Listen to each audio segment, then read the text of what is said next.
Camping for Boys ***** produced by Don Kostuch. Transcriber's notes. This book shows a world where character and morality are prized.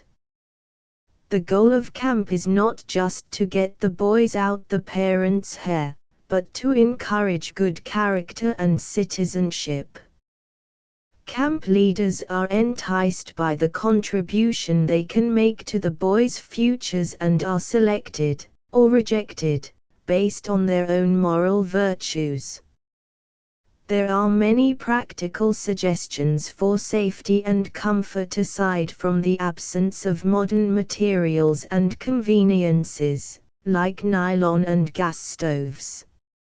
Medical advice given in the book is from 1913 and may be unhelpful, often contradicts current practice and involves unsafe or now illegal substances.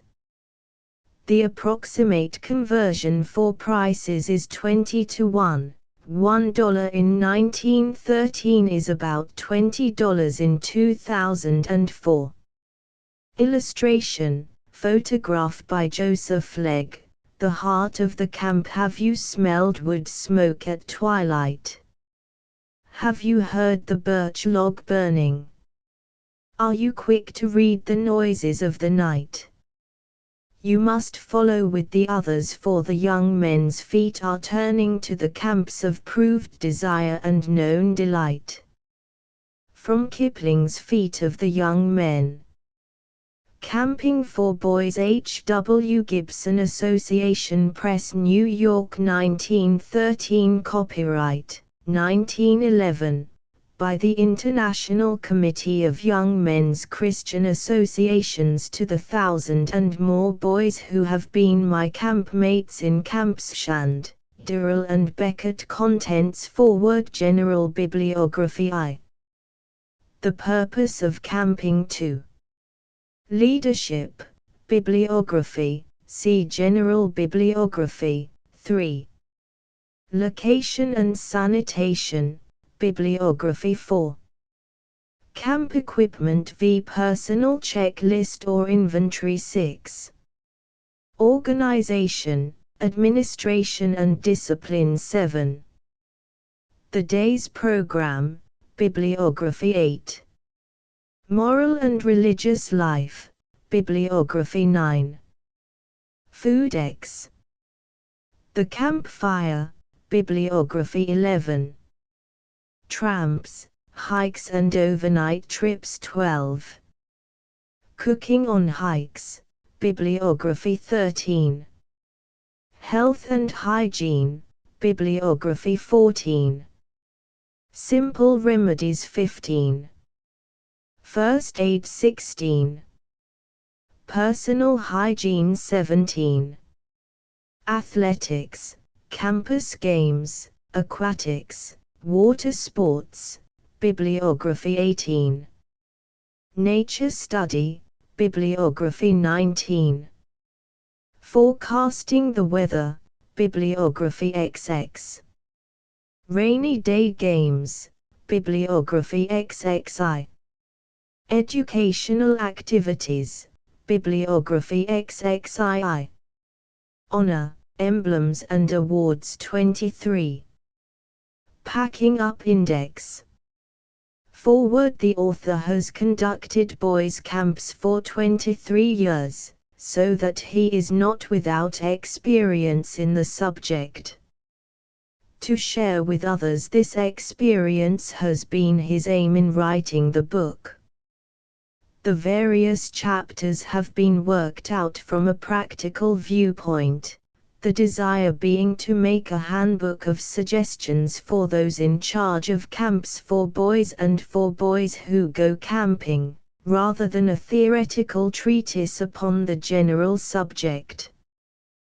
Thanks are due to E. M. Robinson, Dr. Elias G. Brown, Charles R. Scott, Irving G. McCall, J. Van Dis, Taylor Staton, W. H. Wands, H. C. Beckman, W. H. Berger, H. M. Burr, A. B. Wegener, A. D. Murray, and H. M. Allen, for valuable suggestions and ideas incorporated in many chapters. Grateful acknowledgement is made to the following publishers for permission to quote from the books mentioned in the bibliography: Charles Scribner's Sons, Harper Brothers, Outing Publishing Company, Baker and Taylor Company, Lothrop, Lee and Shepherd Company, Penn Publishing Company, Doubleday, Page and Company, Hines, Noble and Eldridge, Chin and Company, Sunday School Times Company, G. P. Putnam's Sons, Little, Brown and Company, Moffat, Yard and Company, Houghton, Mifflin Company, Sturgis and Walton, Funk and Wagnalls Company, The Manual Arts Press, Frederick Warne and Company, Review and Herald Publishing Company, Health Education League, Pacific Press Publishing Company.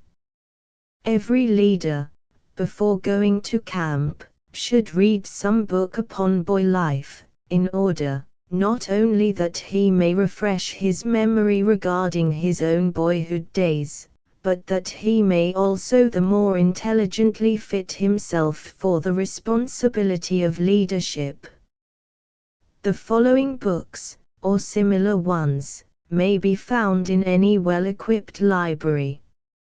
If this book will help some man to be of greater service to boys, as well as to inspire boys to live the noble life which God's great out-of-doors teaches, the author will feel amply repaid for his labor. Boston, Mass., April, 1911. Bibliography. Boy Life and Self-Government, Fisk. Association Press, $1. Boy Training, Symposium. Association Press, $1. Youth, Hall. Appleton and Company, $1.50. Winning the Boy, Merrill. Revel and Company, 75 cents. The Boy Problem, for Bush. Pilgrim Press, $1. Up Through Childhood, Hubble. Putnam and Company, $1.25. Growth and Education, Tyler. Houghton, Mifflin Company, $1.50. Suggestive Articles on Camping in Association Boys, A Course in Camping, Edgar M. Robinson. February, 1902.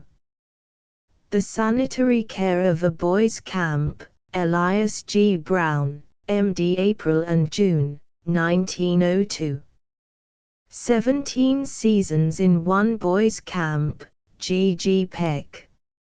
April 1902. Association Boys' Camps, Edgar M. Robinson.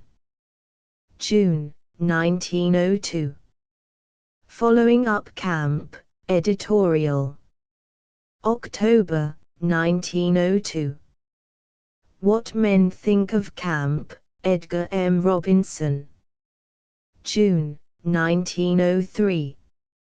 Fun Making at Camp, C.B. Harton. June 1903. Educational Possibilities at Camp, F. P. Spear. June 1903. Bible Study at Camp, Raymond Pekin. June 1903.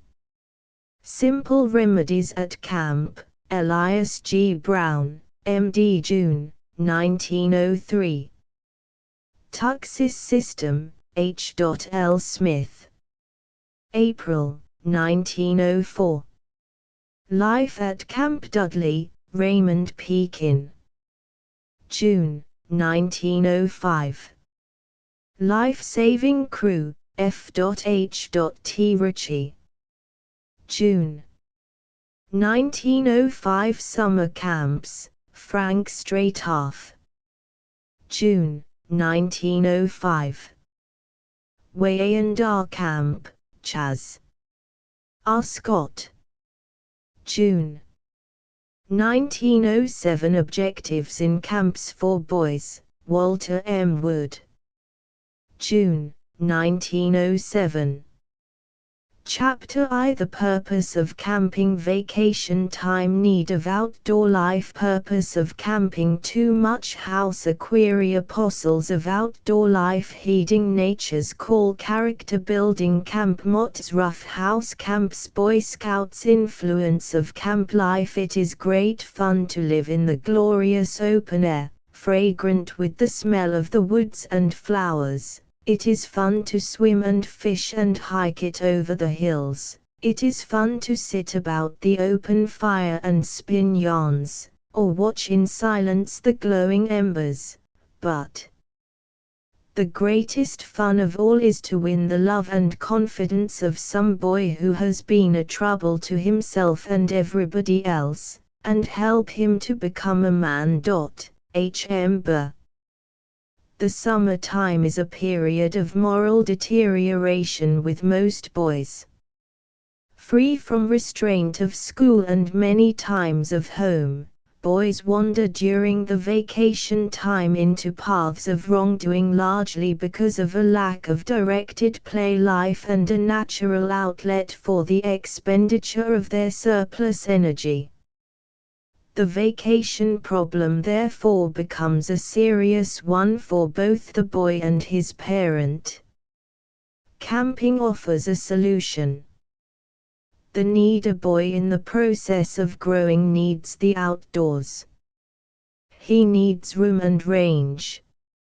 He needs the tonic of the hills, the woods and streams. He needs to walk under the great sky and commune with the stars. He needs to place himself where nature can speak to him. He ought to get close to the soil. He ought to be toughened by sun and wind, rain and cold. Nothing can take the place, for the boy, of stout physique, robust health, good blood, firm muscles, sound nerves, for these are the conditions of character and efficiency. The early teens are the most important years for the boy physically.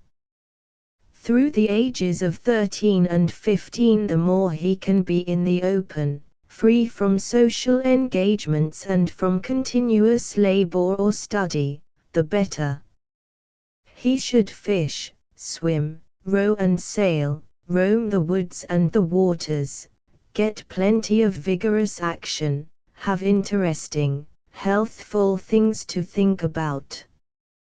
Professor C. W. Votor. The purpose. This is the real purpose of camping: something to do, something to think about, something to enjoy in the woods, with a view always to character building.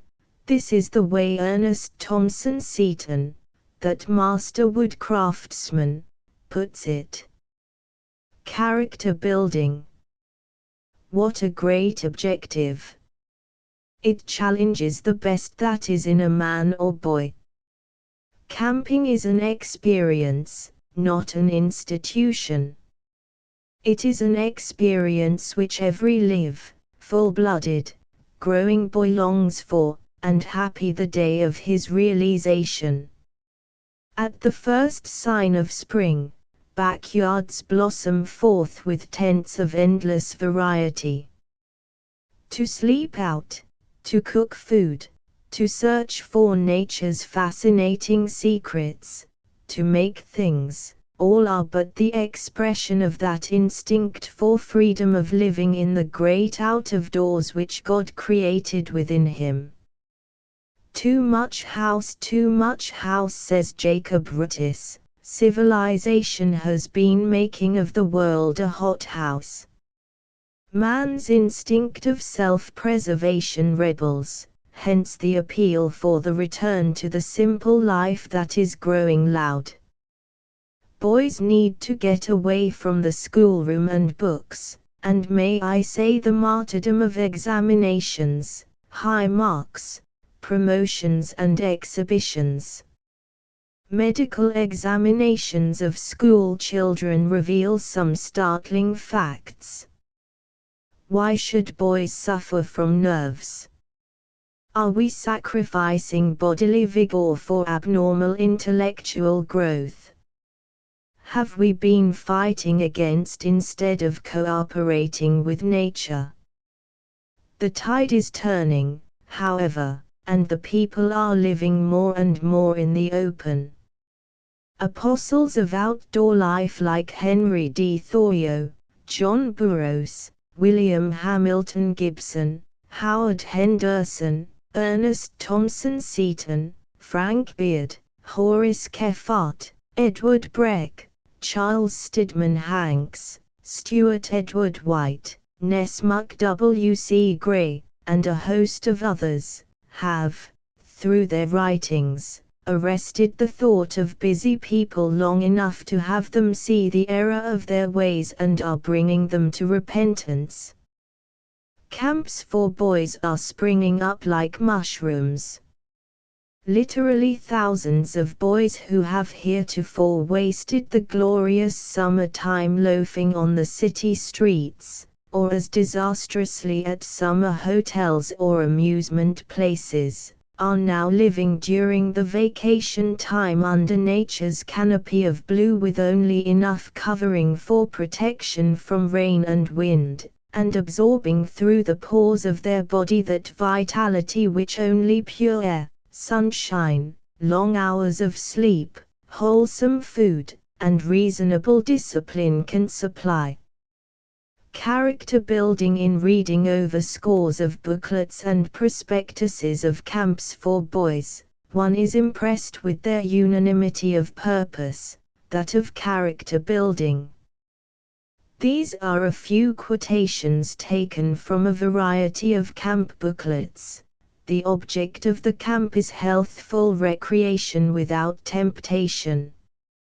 A camp where boys live close to nature, give themselves up to play, acquire skill in sports, eat plenty of wholesome food, and sleep long hours, and are taught high ideals for their own lives.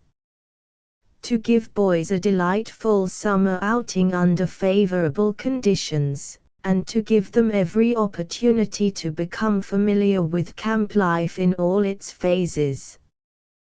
We believe this contributes much to the upbuilding of a boy's character and enables him to get out of life much enjoyment that would not otherwise be possible.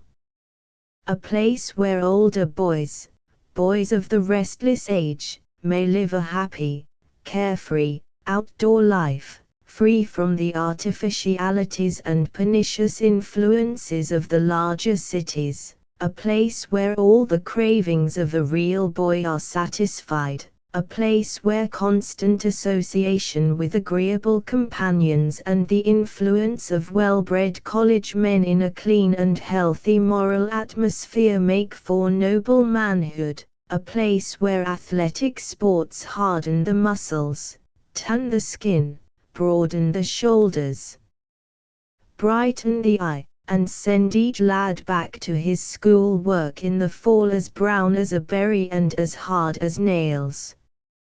A camp of ideals, not a summer hotel nor a supplanter of the home. The principal reason for its existence is the providing of a safe place for parents to send their boys during the summer vacation, where, under the leadership of Christian men, they may be developed physically, mentally, socially, and morally.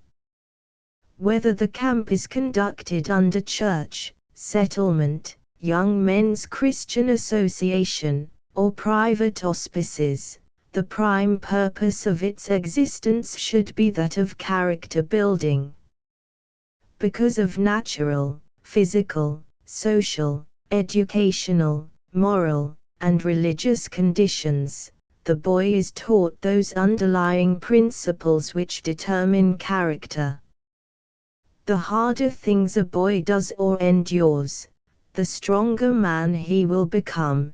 The more unselfish and noble things he does, the better man he will become.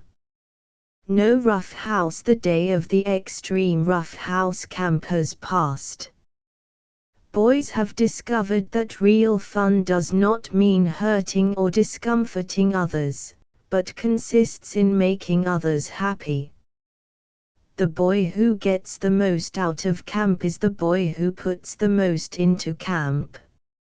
Many camps build their program of camp activities around a motto such as each for all, and all for each. Help the other fellow, do your best, nothing without labor, a gentleman always, and I can and I will.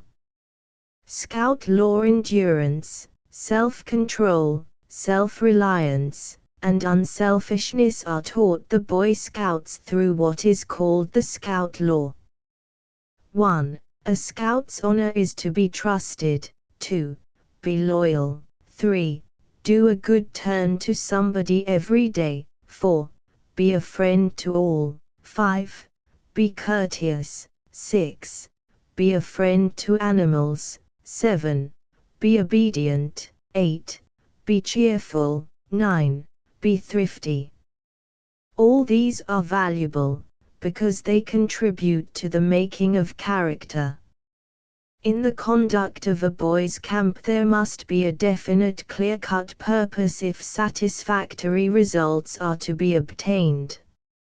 A go-as-you-please or do-as-you-please camp will soon become a place of harm and moral deterioration.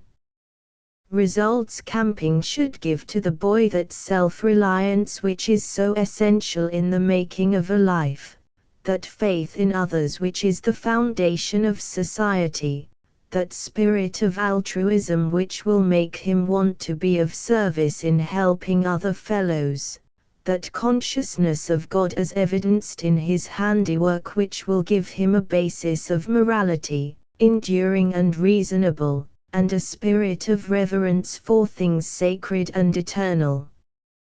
He ought to have a better appreciation of his home after a season away from what should be to him the sweetest place on earth. Chapter 2: Leadership. The director, assistant leaders. The term leader. How to get leaders. Variety of talent. Suggestions to leaders. Opportunity of leadership. The success or failure of a boys' camp depends upon leadership rather than upon equipment. Boys are influenced by example rather than by precept. A boys' camp is largely built around a strong personality. Solve the problem of leadership, and you solve the greatest problem of camping. The director, no matter how large or how small the camp, there must be one who is in absolute control. He may be known as the director, superintendent, or leader. His word is final. He should be a man of executive ability and good common sense. He should have a keen appreciation of justice. A desire to be the friend and counselor of every boy must always govern his action. He will always have the interest and welfare of every individual boy at heart, realizing that parents have literally turned over to his care and keeping, for the time being, the bodies and souls of their boys. To be respected should be his aim. Too often the desire to be popular leads to failure. Leaders aim to secure as assistant leaders or counselors young men of unquestioned character and moral leadership, college men if possible, men of culture and refinement, who are good athletes, and who understand boy life. They should be strong and sympathetic, companionable men. Too much care cannot be exercised in choosing assistants. Beware of effeminate men, men who are morbid in sex matters. An alert leader can spot a crooked man by his actions, his glances, and by his choice of favorites. Deal with a man of this type firmly, promptly, and quietly. Let him suddenly be called home by circumstances which he could not control. The leader must have the loyalty of his assistants. They should receive their rank from the leader, and this rank should be recognized by the entire camp. The highest-ranking leader present at any time should have authority over the party. In a boys' camp I prefer the term leader to that of counselor. It is more natural for a boy to follow a leader than to listen to wise counselors. "Come on, fellows, let's," meets with hearty response. "Boys, do this" is an entirely different thing. Leaders should hold frequent councils regarding the life of the camp and share in determining its policy. The most fruitful source of supply of leaders should be the colleges and preparatory schools. No vacation can be so profitably spent as that given over to the leadership of boy life. Here is a form of altruistic service which should appeal to purposeful college men. Older high school boys who have been campers make excellent leaders of younger boys. A leader should always receive some remuneration for his services, either car fare and board or a fixed sum of money definitely agreed upon beforehand. The pay should never be so large that he will look upon his position as a job. Never cover service with the blinding attractiveness of money. The chief purpose of pay should be to help deepen the sense of responsibility, and prevent laxness and indifference, as well as to gain the services of those who must earn something. Do not take a man as leader simply because he has certificates of recommendation. Know him personally. Find out what he is capable of doing. The following blank I use in securing information: leaders information blank, Camp Stirrell and Beckett name address college or school class of do you sing? What part, tenor or bass? Do you swim? Do you play baseball? What position? Do you play an instrument? What? Will you bring it, unless piano, and music to camp? Have you won any athletic or aquatic events? What? Will you bring your school or college pennant with you? Have you ever taken part in minstrel show, dramatics, or any kind of entertainment? If so, what? What is your hobby? If tennis, baseball, swimming, nature study, hiking, photography, athletics, etc., whatever it is, kindly tell about it in order to help in planning the camp activities. Illustration: a leader's pulpit, Sunday morning in the chapel by the lake, Camp Beckett. Leaders should not be chosen in order to secure a baseball team, or an athletic team. Select men of diverse gifts. One should know something about nature study, another about manual training, another a good storyteller, another a good athlete or baseball player, another a good swimmer, another a musician, etc. Always remember, however, that the chief qualification should be moral worth. Before camp opens, it is a wise plan to send each leader a letter explaining in detail the purpose and program of the camp. A letter like the following is sent to the leaders of Camp Stirrell and Beckett. Suggestions to camp leaders. Read and reread. The success of a boys' camp depends upon the hearty cooperation of each leader with the superintendent. The boys will imitate you. A smile is always better than a frown. Kicking in the presence of boys breeds discontent. Loyalty to the camp and its management is absolutely necessary if there is to be harmony in the camp life. Your personal life will either be a blessing or a hindrance to the boys in your tent. Study each boy in your tent. Win his confidence. Determine to do your best in being a genuine friend of each boy. Remember in prayer daily each boy and your fellow leaders. Emphasize the camp motto, each for all, and all for each. Study the tests on pages 8 and 9 of the booklets, and be helpful to the boys in your tent who are ambitious to improve and win the honor emblems. Tent's neatness and cleanliness must be the watchword of each tent. Swedes draw ants. Decayed material breeds disease. Insist upon the observance of sanitary rules. It is unwise to have all the boys from one town or city in one tent. The tendency is to form clans, which destroy camp spirit. Get the fellows together the first thing and choose a tent name and tent yells. Appoint a boy who will be responsible for the boys and the tent when you are not present. Too much attention cannot be given to the matter of ventilation. When it rains, use a forked stick to hold the flaps open in the form of a diamond.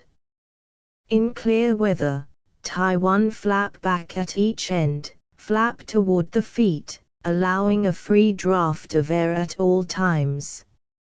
On rainy days encourage the boys to spend their time in the pavilion. Whenever possible, insist upon tent and blankets being thoroughly aired each morning. 3 inspectors will be appointed for each day. 15 minutes notice will be given and boys will not be allowed in or around their tents during the period of inspection. Leaders may suggest but not participate in arranging the tent. The honor banner is to be given to the tent showing the best condition and held as long as marks are highest. Swimming the USVLSC. 1. Crews in boats will patrol whenever the boys are in swimming, and the leader of swimming must give the signal before boys go into the water. Boys who cannot swim should be encouraged to learn. The morning dip must be a dip and not a swim. Transcribers Note 1, United States Volunteer Life Saving Corps. Boats. No boats are to be taken unless an order has been issued by the tent leader, or by the superintendent. The man at the wharf always has power to veto orders at his discretion. Order of day. It is the leader's part to see that the order of the day is carried out and on time, including the setting up drill. See Camp Booklet. Follow the leader is an old game which is still influencing boys. Work 3 tents and their leaders are responsible for the work at camp, and will be expected to report to the assistant superintendent after breakfast for assignment of work. These tents are changed each day, so that the boys and leaders come on duty only one day in 7. Each tent is under its respective leader in doing the following work. Tent 1. Sanitary work, such as policing the campus, emptying garbage cans, sweeping the pavilion, disinfecting, etc. 10-2. Preparing vegetables for the cook, drying dishes, pots, pans, cleaning up the kitchen, piazza, etc. 10-3.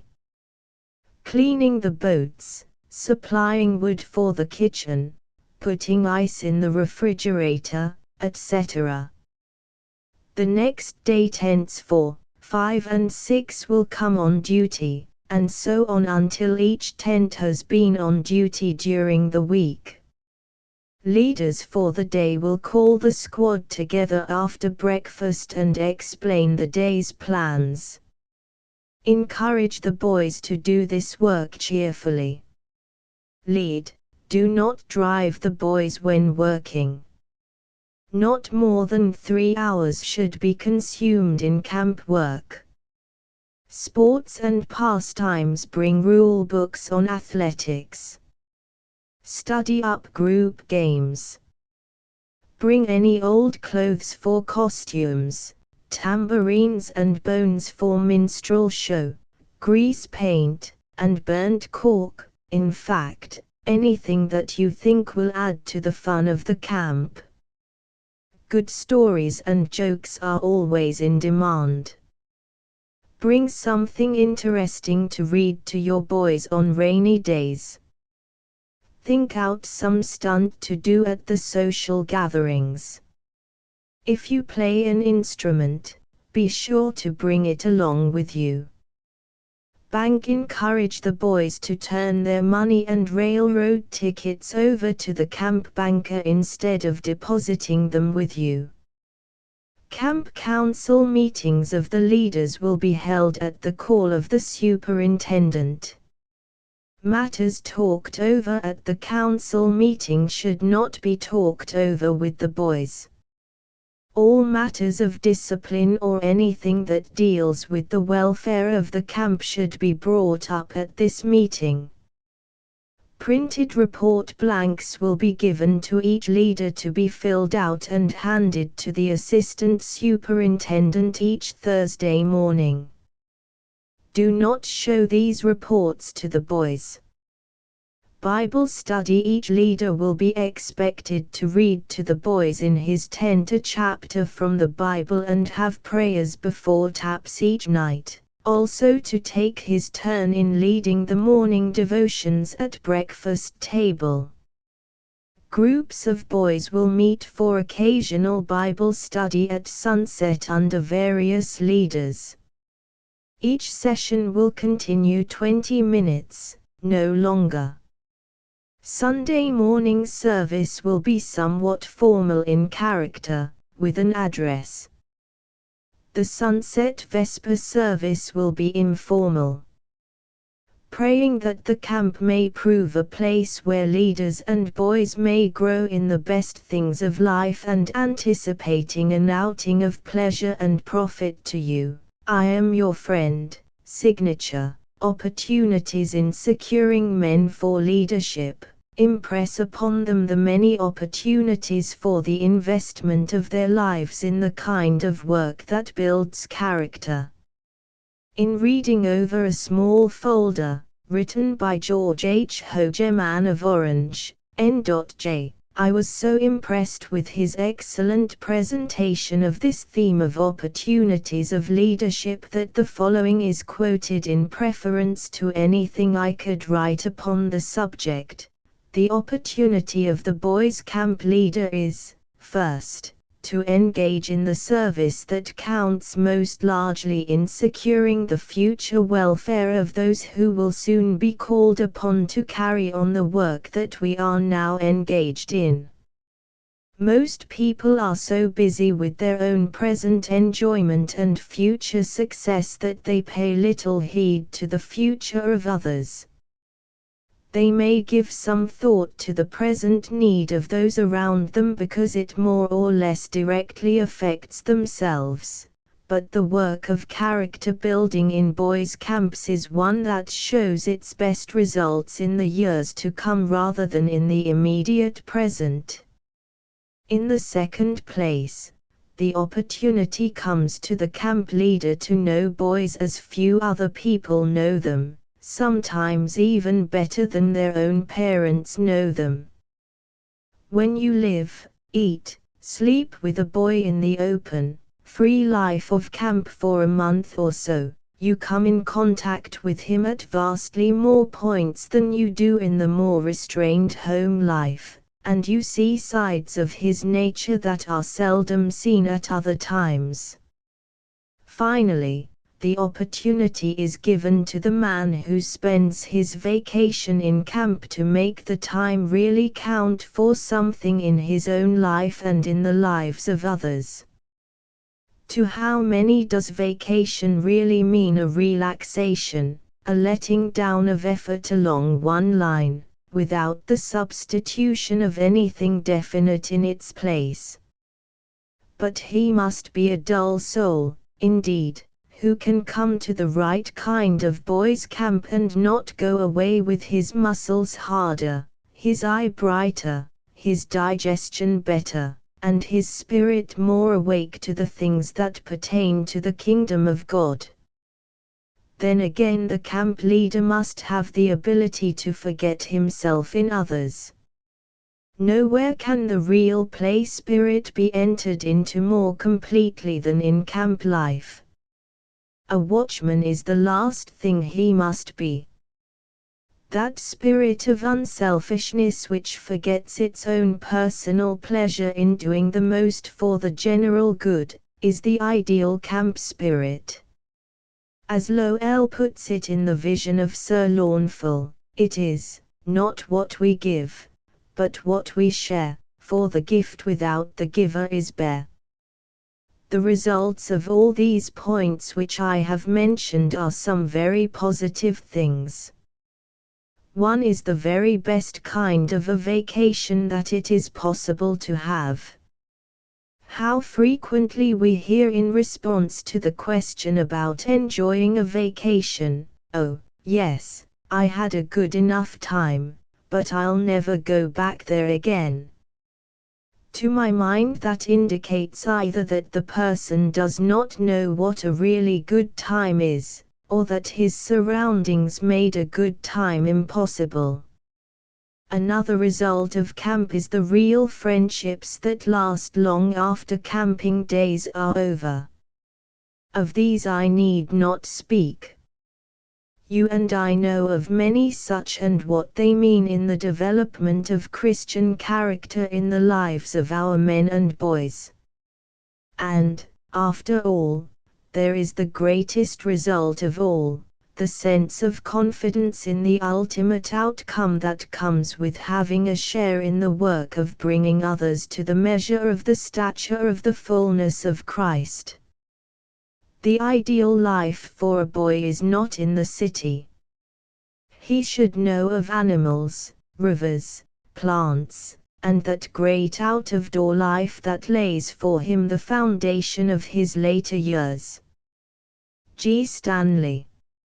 Illustration, Camp Beckett, Chapter 3, Location and Sanitation. Dirty dirt vs clean dirt. Avoid swamps. Selecting a site. Laying out the campground. The latrines. Garbage dish. Water waste barrels. Water supply. An Indian method. Individual drinking cupboard. Of health maxims. Dirt clean camps are most easily kept by not allowing them to become dirty.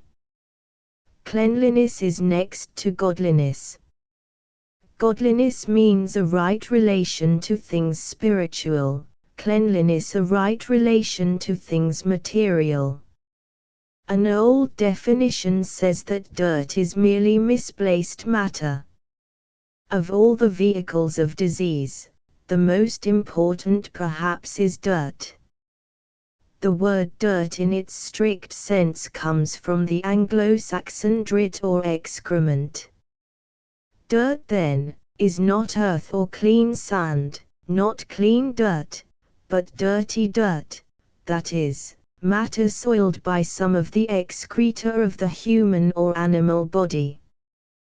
Cleanliness must be insisted upon in a boys' camp, not the cleanliness that makes a boy squeamish about working with his hands upon some necessary job, but cleanliness that makes him afraid of sharing his toothbrush or table utensils or his clothes.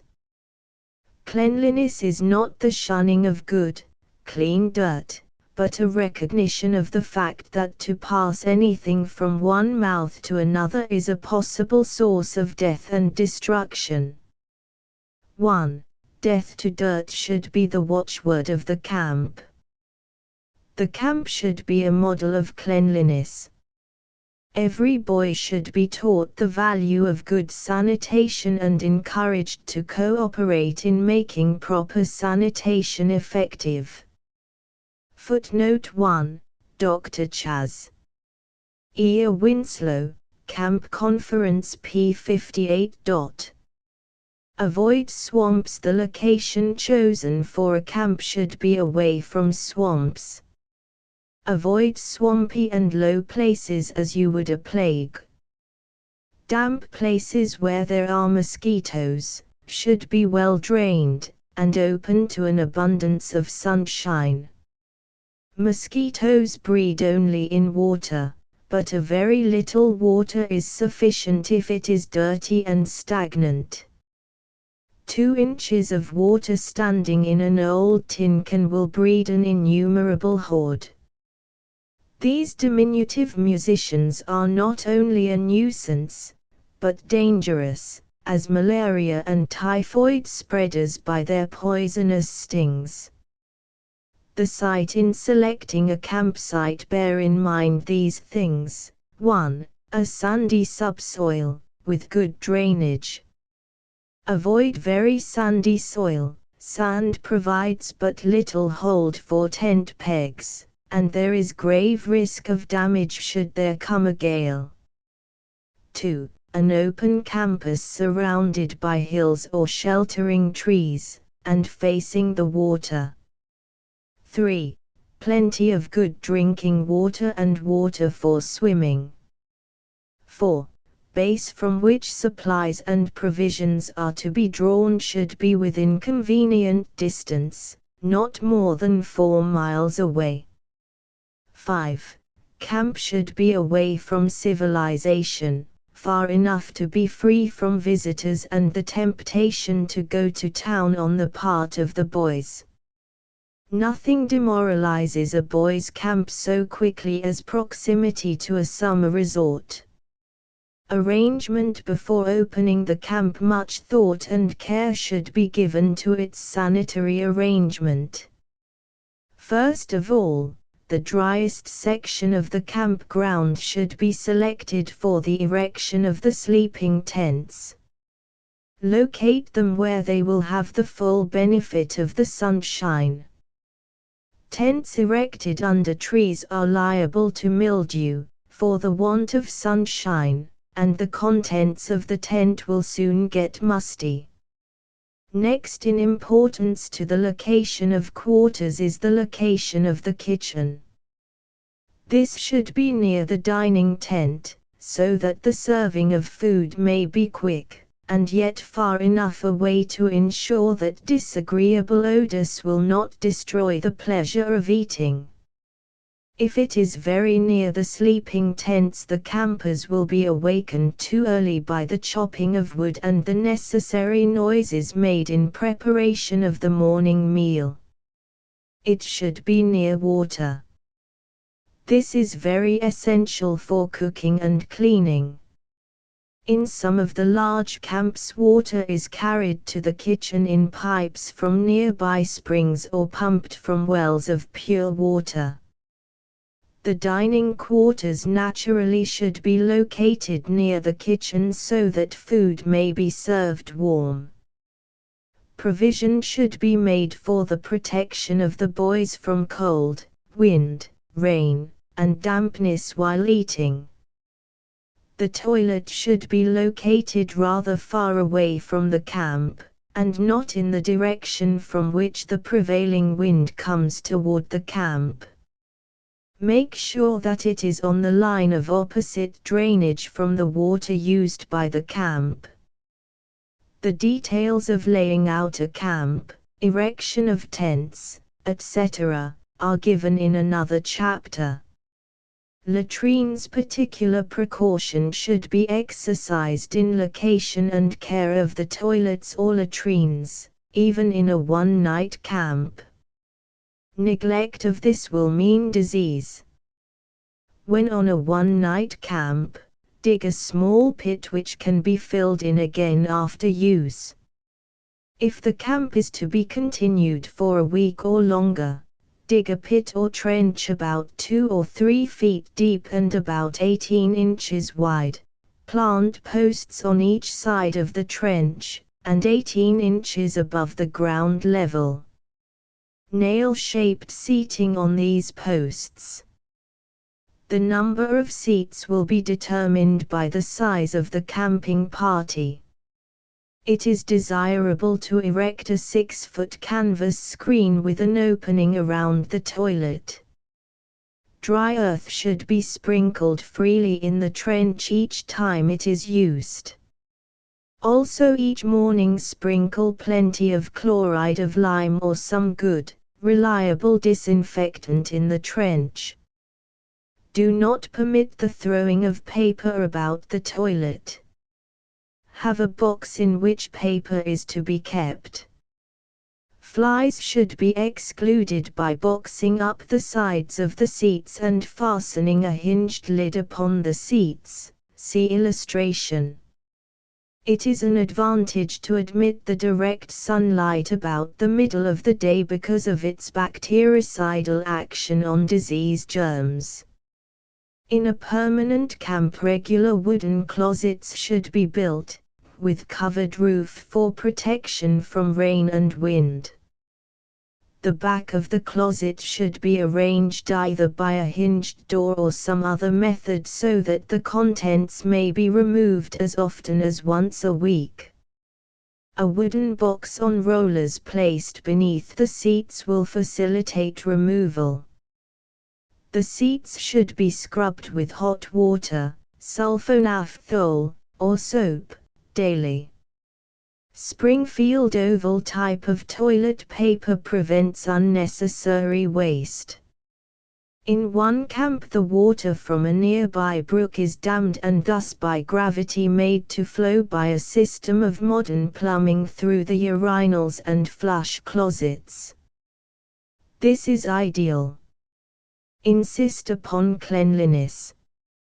The cutting of initials and names upon the seats and woodwork should be considered a disgrace as well as a misdemeanor. Illustration: pit toilet, seat, hinged cover, hinged door at back. Taboo: the taking of books and papers to the toilet to read.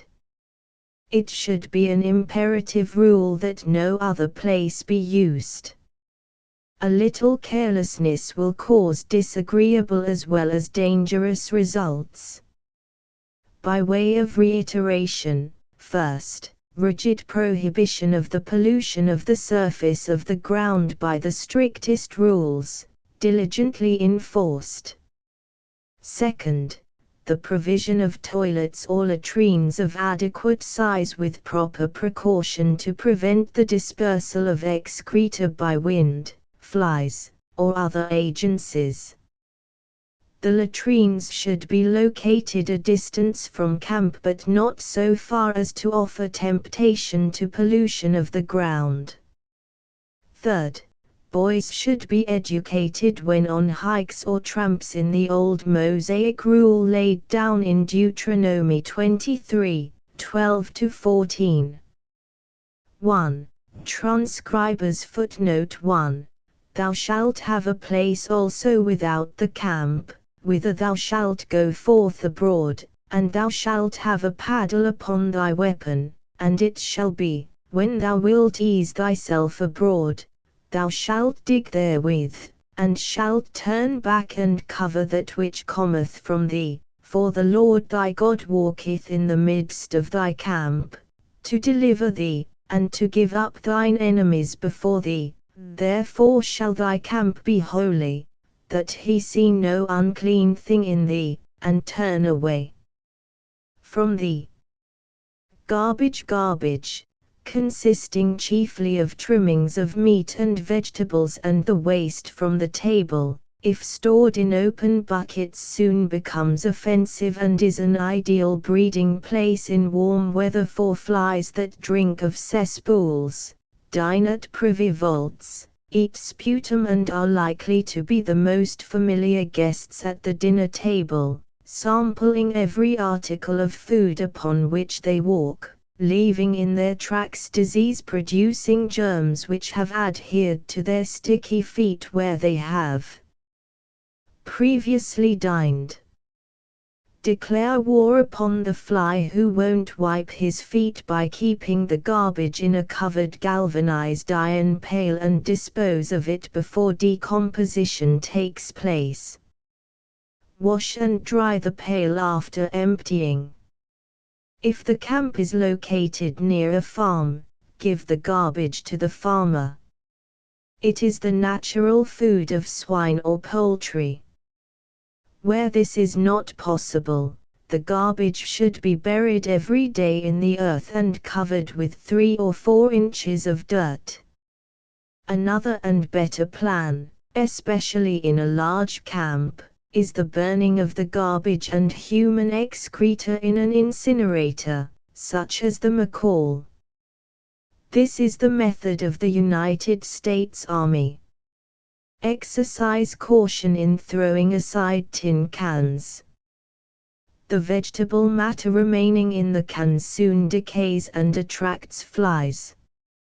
Have a place where these cans may be buried or burned with other refuse each day. Keep the ground surrounding the kitchen free from all kinds of garbage or refuse. Do not throw dirty dishwater promiscuously upon the ground. Dig a trench and put the water in this trench. Sprinkle chloride of lime or a disinfectant upon it each day. In a permanent camp, a wastewater well should be dug and lined with stone. The drain pipe should be laid from the kitchen to the well. This water soon disappears in the soil and does not become a nuisance. Make sure that the well is not in line with the water supply of the camp. A little potash or some washing soda dissolved in the sink will help to keep the drain clean. Place barrels in different parts of the camp for refuse and scraps. A coat of whitewash or white paint will make them conspicuous. In one camp, the following suggestive bit of verse was painted on the waste barrels: "Ravenous barrel, I am all mouth and vacuum, I never get enough, so cram me full of fruit peels, old papers, trash and stuff. Epicurean barrel, oh, how sorry I feel for a boy who litters clean places with trash, who throws away papers and fruit peels which form my favorite hash." Waste barrels. These barrels should be set upon 2 strips of wood placed parallel. This permits the air to pass beneath the barrel and keeps its bottom from decaying by contact with the ground. The barrels should be emptied daily and the trash burned. A dirty, carelessly kept, untidy camp will make discipline and order very difficult to attain, and the influence will soon be noticed in the careless personal habits of the boys. There is an educational and moral value in cleanliness which is second only to that of good health. Water supply. Dr. Charles E. Winslow, the noted biologist, is authority for the following statement: Camp Conference, 61p. The source of danger in water is always human or animal pollution. Occasionally we find water which is bad to drink on account of minerals dissolved on its way through the ground or on account of passage through lead pipes, but the danger is never from ordinary decomposing vegetable matter. If you have to choose between a bright, clear stream which may be polluted at some point above, and a pond full of dead leaves and peaty matter, but which you can inspect all around and find free from contamination, choose the pond. Even in the woods it is not easy to find surface waters that are surely protected, and streams particularly are dangerous sources of water supply. We have now got rid of the idea that running water purifies itself. It is standing water which purifies itself, if anything, for in stagnation there is much more chance for the disease germs to die out. Better than either a pond or stream, unless you can carry out a rather careful exploration of their surroundings, is groundwater from a well or spring, though that again is not necessarily safe. If the well is in good sandy soil with no cracks or fissures, even water that has been polluted may be well purified and made safe to drink. In a clayey or rocky region, on the other hand, contaminating material may travel for considerable distance underground. Even if your well is protected below, a very important point to look after is the pollution from the surface. I believe more cases of typhoid fever from wells are due to surface pollution than to the character of the water itself.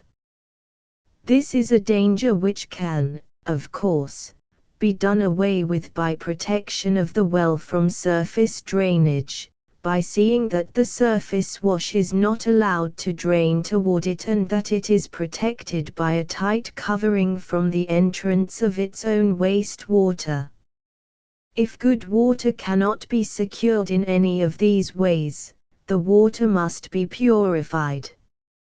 It has been said that what we desire in water supply is innocence and not repentance, but if you cannot get pristine innocence, you can, at least, secure works meet for repentance and make the water safe, by filtering through either a Pasteur or a Birkefeld filter. Either of those filters will take out bacteria, while no other filters that I know of will, or by various chemical disinfectants, not any of them very satisfactory, or, best of all, by boiling, which will surely destroy all disease.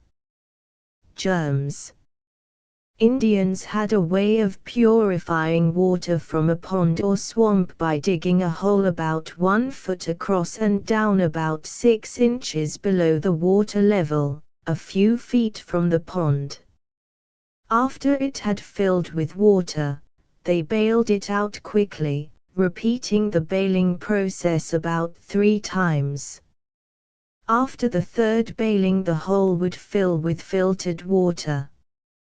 Try it. Drinking cups. Insist upon the boys bringing to camp a supply of inexpensive paper cups or collapsible pocket drinking cups. Filthy and dangerous diseases are not infrequently transmitted by the use of a common drinking cup. Paper drinking cup. Take a piece of clean paper about 6 inches square and fold it on the dotted lines, as shown in Figure 1, so as to make a triangle. Do not use paper having anything printed on it, as there is danger of poison from the ink. The other folds are made in the dotted lines, as shown in Figure 2. Each pointed end of the triangle is turned over on one side, as shown in Figure 3, then the sheets of the remaining points are separated and each one folded down on its respective side. This practical idea is furnished by R. H. Lufkin in Popular Mechanics for February, 1911. Board of Health boys should be encouraged to cooperate in keeping the camp clean. A board of health may be organized to be composed of an equal number of boys and camp leaders with the camp physician, or director of the camp as chairman. Illustration: a paper drinking cup. The duties of the board will be to inspect daily the toilets, sinks, and drains, the water supply, the garbage disposal and waste barrels, condemn everything that is unsanitary, and correct all sanitary disorders. The board will also arrange for a series of talks upon sanitation and health, such as Sunshine and Health, Johnny and the Microbes, Dirt and Cleanliness, Fresh Air, Flies and Filth, Health, its value and its cost. Have the boys write essays upon these subjects and give credits or points for original interpretation, accuracy of report of talk given, and observance and correction of sanitary disorders. Maxims: clean up as you go. Sunshine and dryness are great microbe killers. It is better to keep clean than to get clean. Dirt, dampness and disease can often be avoided by decency, dryness and determination. Uncleanness is at the root of many of the evils which cause suffering and ill health. Fire is the best disinfectant. Typhoid fever and cholera are carried by dirty habits, by dirty water and dirty milk. Bibliography: Camp Sanitation Review and Herald Pub. Arson, Washington, D.C. 6 cents. A 12-page folder of useful hints on what to do and what not to do. Wastes and Their Disposal, Henry J. Barnes, M.D. Health Education League, Boston, Mass., 4 cents. An authoritative booklet written by the Professor of Hygiene, Tufts Medical School. This league publishes a number of very valuable and comprehensive booklets on health subjects. Good Health, Francis Gulick Jewett. Gin and Company, 40 cents. Gives detailed instruction in matters of health and hygiene. Prepared especially for younger people. Health, B. Franklin Richards. Pacific Press Pub. Company, $1. Written in language easily understood and filled with sensible suggestions. Illustration: The Sardines, 8 boys in a 12x14 tent. Camp Beckett, Chapter 4. Camp Equipment Advance Party Plan of Campgrounds: a measuring device, setting up a wall tent, guying the tent, trenching peg, wisdom, interior tent conveniences, how to make a teepee tent, wisdom, sleeping on the ground, a hip hole, how to keep warm, making a bed, double deck bunks, blankets, pillows, kitchenware, tabletops, a horse idea, permanent buildings, surveying, homemade instruments, camp survey. The greatest help after all is to take the children back to the garden that the Lord God planted. A boy must learn to sleep under the open sky and to tramp 10 miles through the rain if he wants to be strong. He must learn what sort of men it was who made America, and he must not get into this fuss and flurry of our American civilization and think that patent leather shoes and white kid gloves are necessary for the salvation of his life. Edward Everett Hale. Selecting a campsite and general directions for the laying out of the campgrounds is treated very fully in the chapter on camp sanitation, so that this chapter will be devoted to methods that to the experienced camper may seem trite, but which the novice will appreciate. Illustration: laying out a camp. Advance party. If the camp is a large one, it is usually customary to send an advance party several days ahead to erect the tents and get the camp in readiness for the larger party.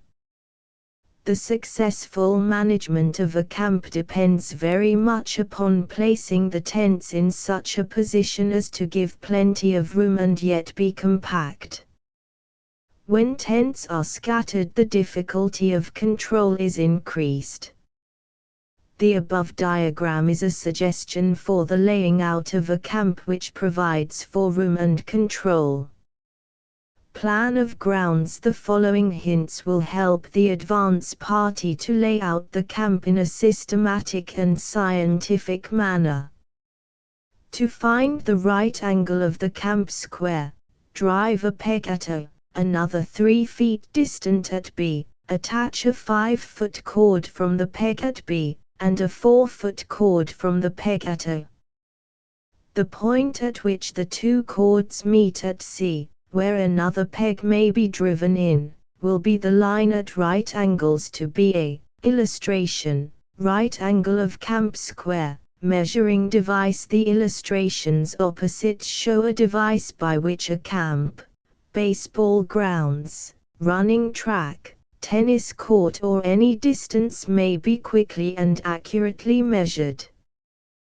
The first thing to do is to get an inch board and cut a round disc, A, about 12 inches in diameter. Cut 2 of them and tack them together. The diagram B is easier to cut out and will serve the purpose just as well. When the 2 are temporarily tacked together, bore a hole through the center for the axle. The 8 spokes should be of light material and not too pointed, or they will sink in the ground and prevent accuracy. The spokes are tacked on one disc as shown in C, and then the other disc is nailed on the outside. Illustration: a measuring device. Paint the end of one spoke red, so that you can count it every time it comes around. By having the points that touch the ground exactly 9 inches apart, one revolution of the wheel will measure 6 feet.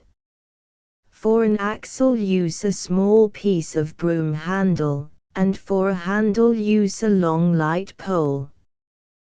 By varying the length of the spokes you can make the wheel measure any desired distance. Wall tent. The line of the camp having been laid out, the next thing is the erection of the tents. The best way of setting up a wall tent, either the 12x14 or 14x16 size, the type used in most of the boys' camps, is the method used by the Army and described in Keffart's Book of Camping and Woodcraft. For boys or men, proceed as follows: Numbers 1 and 2 procure canvas, and Numbers 3 and 4 the poles. Numbers 3 and 4 lay the ridge pole on the ground, in the direction that the tent is to stand. Then lay the uprights at each end of ridgepole and at right angles to it, on the side opposite that from which the wind blows. Then drop the tent pins and hammers at their respective ends of the tent, then drive a pin at each end of the ridge to mark front and rear. Meanwhile, Numbers 1 and 2 unroll the tent and spread it out over the ridgepole and on both sides of it. Numbers 1 and 3 now go to the rear, and Numbers 2 and 4 to the front, and slip the pins of the uprights through the ridgepole and tent. If a fly is used, it is placed in position over the tent, and the loops of the long guys over the front and rear pole pins. Number 4 secures center, door, loops over center pin in front, and Number 1 in rear. Each goes to his corner, Number 1 right rear, Number 2 right front, Number 3 left rear, Number 4 left front. All draw bottom of tent taut and square, the front and rear at right angles to the ridge, and fasten it with pins through the corner loops, then stepping outward 2 paces from the corner, and a pace to the front, numbers 2 and 4, or rear, numbers 1 and 3, each securely sets a long pin, over which is passed the extended corner guy rope. Care must be taken that the tent is properly squared and pinned to the ground at the door and 4 corners before raising it. Illustration: Shelter tents, Seaton teepee, tent made of a fly, wall tent. Numbers 1 and 3 now go to the rear, and numbers 2 and 4 to the front pole, and raise the tent to a convenient height from the ground, when numbers 2 and 3 enter and seize their respective poles, and all together raise the tent until the upright poles are vertical. While numbers 2 and 3 support the poles, numbers 1 and 4 tighten the corner guys, beginning on the windward side. The tent being thus temporarily secured, all set the guy pins and fasten the guy ropes, numbers 1 and 2 to the right, numbers 3 and 4 left, and then set the wall pins.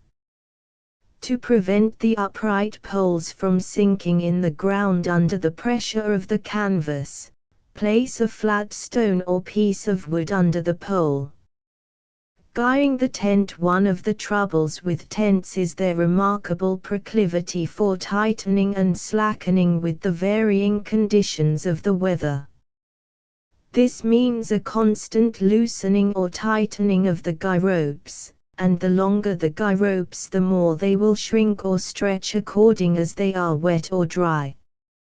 This may be overcome to some extent by using very heavy corner posts securely driven into the ground and spiking a pole across them, and very short guy ropes fastening to this pole. See page 47. A shower, or even ordinary dew, will cause the canvas to shrink, therefore be sure to slacken the guys, or you may have a torn tent or broken ridge pole. Trenching: dig a trench around the tent and do it before you have to. If you have ever gotten out in the middle of the night when the rain was coming down in torrents, to dig a ditch or trench, you will appreciate this bit of advice. Warn the boys not to touch the roof of the tent on the inside when it is raining, for it will surely leak wherever it is touched. There is a right and a wrong way of driving stakes into the ground. Study illustrations, p. 47. Peg wisdom in taking down the tent: don't pound loose the tent pins or pegs, but with a looped rope and a pull in the direction from which they are driven they can easily be removed. Conveniences: after pitching your tent, put everything in order. Run a stout line, either of rope or rustless wire, between the 2 upright poles, about a foot below the ridge pole. A very convenient thing to throw clothes over. In some camps they have a shelf suspended from the ridge pole, divided into compartments, one for each boy in the tent. Nails driven in the upright poles afford convenient pegs to hang things on. Be sure the nails are removed before taking down the tent, or a rip in the canvas will be the result. A bundle of elder leaves in a tent will keep away flies. If ants show a desire to creep into your tent, dust cayenne pepper into their holes and they will no longer trouble you. When there is no wooden floor in the tent, strew small hemlock twigs. They make a fine carpet and the odor is both pleasant and healthful. In addition to the different styles of tents shown in the illustrations on page 43, the following description of how to make a 10-foot teepee is given by Charles R. Scott in his vacation diary. Making a teepee: sew canvas together, making oblong ABCD 20 by 10 feet, with E as center and EA as a radius. Draw half circle AFD. From remaining canvas, cut smoke flaps LKCM and ONBP. Sew piece of canvas at C and B, making pocket for ends of smoke poles. Sew ML to high and PO to GJ on one large piece of canvas. Sew lash to E to tie TP to pole. Sew 6 or 7 foot lash to K and N to set smoke flaps with. Make holes in pairs from L to D and O to A for lacing pins. 10 poles 12 feet long are needed. Make tripod of 9 of these and tie TP at E to pole 2 feet from top and place over tripod. In Recreation, April 1911. In an article on tent making made easy, H.J. Holden tells how to make 10 different tents with but one piece of canvas. Illustration: the 10-foot teepee tent. Wisdom: the best type of tent to use in a permanent camp is a wall tent, either 12x14 or 14x16, which will accommodate from 4 to 6 fellows. An 8-ounce, mildew-proofed duck, with a 10 or 12-ounce duck fly will give excellent wear. Have a door at each end of the tent and the door ties made of cotton cord instead of tape. Double pieces of canvas should be sewed in all the corners and places where there is unusual strain. Manila rope is best for guys, and metal slides are preferable to wood. If the tents are made to order, have a cotton cord about 2 feet long sewed in each seam just under the eaves, so that one end shall hang down inside the tent and the other outside. The walls of the tent can then be rolled up and tied so that the tent will be thoroughly aired. Make sure that the end of the ridge pole and of the upright poles have iron bands to prevent splitting of the poles. Bed on ground for a short-term camp. Pine boughs make the best kind of a bed. See chapter on tramps and hikes for description of bed. Sometimes a rubber blanket is spread upon the ground and the boys roll themselves up in their blankets. An old camper gives the following suggestion to those who desire to sleep in this fashion: the bed should be made in the afternoon while the sun is shining. To make the bed, clear the ground of twigs and stones.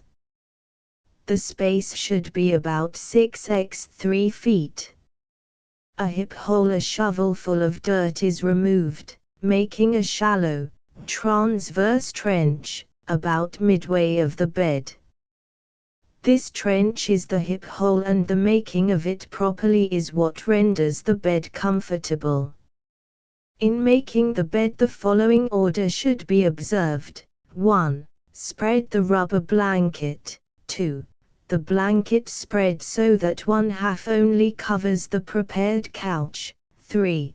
Then spread the woolen blankets so that the hip hole is in the right place. 4. Add the pillow. 5. Fold the blankets over you and pin them with big safety pins across the bottom and along the side. To keep warm, Stuart Edward White in Camp and Trail tells how to keep warm when sleeping on the ground. Lie flat on your back. Spread the blanket over you. Now raise your legs rigid from the hip, the blanket, of course, draping over them. In 2 swift motions, tuck first one edge under your legs from right to left, then the second edge under from left to right, and over the first edge. Lower your legs, wrap up your shoulders and go to sleep. If you roll over, one edge will unwind but the other will tighten. A bed tick, 1, 6-1 /2 feet long and 2-1 /2 feet wide, to be filled with grass, leaves, straw or any available stuff makes a comfortable bed. Transcribers footnote 1. Cloth case for a mattress or pillow or a light mattress without springs. To make a bed. A comfortable bed used at Camp Durrell is made by driving 4 posts in the ground and nailing a framework of saplings on these posts. Rope is then interwoven from side to side in somewhat the fashion of the old-time cord bed. Pine boughs are then placed shingle fashion in the cording, making a very comfortable bed. Double-deck bunks. Many of the long-term camps, however, have cots or bunks with canvas bottoms. This is the best way to sleep for boys who are going to be in camp the entire summer. The following type of double-deck bunk is in use at Camps Adirondack, Beckett, Wyandotte and Dudley. The illustrations give a clear idea of its construction. Use wood as free from knots as possible. Spruce seems to be the best kind as it is both light in weight and very durable. The top section upon which the canvas beds are tacked is bolted to the uprights, which makes a bunk easily taken apart. 3 of these uprights, 1 at each end and 1 in the middle, will make a bed section accommodating 4 boys, 2 on the first floor and 2 on the second floor. In this manner 8 boys may be comfortably housed in a 12x14 or 14x16 foot tent, with room for baggage in the center, as shown in the illustration on page 37. Blankets. Always remember that to keep warm while sleeping in a cot or bunk, you must have as much thickness of blanket under you as above you. Usually boys will pile blankets on top of them and have only one blanket under them and then wonder why they are cold. Pillows. A pillow may be made out of a bag of muslin or dark denim and stuffed with a sweater or extra clothing. Much better, take a small pillow with you with removable and washable case made of dark green or brown denim. Illustration. Bunk diagram. Kitchenware. In purchasing kitchenware, a mistake is frequently made by getting a cheap kind of ware unfitted for the hard usage of camp life. The kind manufactured for hotels and restaurants and of sufficient capacity, is more expensive, but will outwear 2 outfits of the cheaper type and is really more economical in the long run. In the buying, do not omit that most adaptable and convenient of all cooking utensils for camp, a wash boiler. Get one that is copper-lined and made of the heaviest tin. Tableware. Campers prefer the white enamelware on account of its appearance and wear. If the imported kind is purchased, it will last for at least 3 long-term seasons. Avoid tin and the cheap gray enamelware. Each boy should be provided with a large plate of the deep soup pattern, cereal bowl not too large, a saucer for sauce and dessert, a cup, knife, fork, tablespoon and teaspoon. In a small camp, the boy usually brings his own eating utensils. When the table is set with white oilcloth, white enameled dishes, both serving and individual, with decorations of ferns, wildflowers or blossoms, the food always seems to taste better and the meal proceeds with that keen enjoyment, which is not only conducive to good digestion but promotive of good fellowship. A dirty table and dishes and rough house table manners are a disgrace to a camp even as small as 6 boys. Cleanliness, courtesy and cheerful conversation contribute to the making of character while at meals. Tabletops should be made of matched boards and battened. Screw the battens, 1, to the boards. The tables should be 36 inches in width.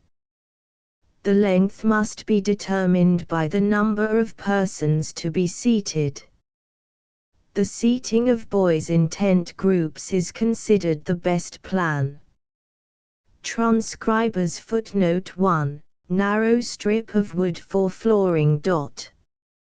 A horse idea. A wooden horse made after the following sketch will support the tabletop and seats. The seat may be a plank about 12 inches wide and 1 1/8 inches thick. Illustration: wooden horse table and seat support. Buildings. Permanent buildings are largely planned according to the ideas of the director or organization operating the camp, and this, therefore, is a matter which cannot be fully treated in a book of this character. Convenience, harmony with natural surroundings, and adaptability are the 3 things which govern the planning and erection of permanent camp buildings. Wilderness Homes by Oliver Kemp contains many suggestions for camps of this character.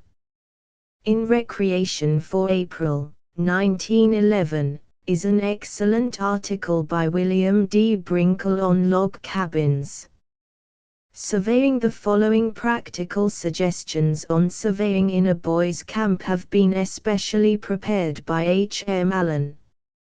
Surveying is an important subject for study and practice, as it is both interesting and useful and may serve as a stepping stone in the later education of the boy.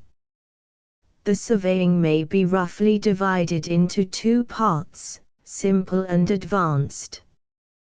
The simple work includes that which can be carried on with a few cheap instruments easily secured or made by the boys. The advanced work requires better instruments and is adapted to high school boys. Only the simple work will be described. Homemade. The instruments needed in simple surveying are compass, measuring tape, draftsman's scale, protractor, drawing materials and a small homemade transit.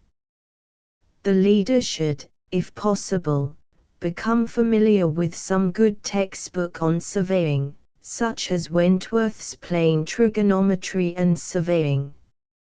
He should also get some civil engineer to give him a little instruction in the rudiments. It is well also to get some practice before going to camp. Any vacant lot or gymnasium floor will be suitable. If the leader is near a small lake, that will be especially desirable. The transit is easily made. A flat board should be selected, about 12 inches in diameter, which will not warp. Upon this a circle is marked about 10 inches in diameter. For this purpose use a pair of drawing compasses. Then with a protractor lay off the degrees of the circle. A small brass protractor can be bought for 15 cents, a good one, large size, costs 80 cents.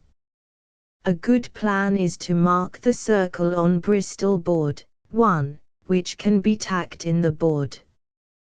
Then a pointed piece of wood 10 inches long should be fastened with a nail in the center of the circle.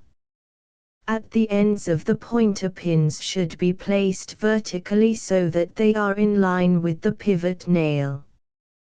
This will form a sight for measuring the angles. The board is then mounted upon a pointed stick or tripod. You will need a hatchet and a half-dozen sharpened sticks for markers and a buoy for rod man. You are now ready for the survey. Transcriber's footnote 1, smooth, heavy pasteboard. Illustration, Fig.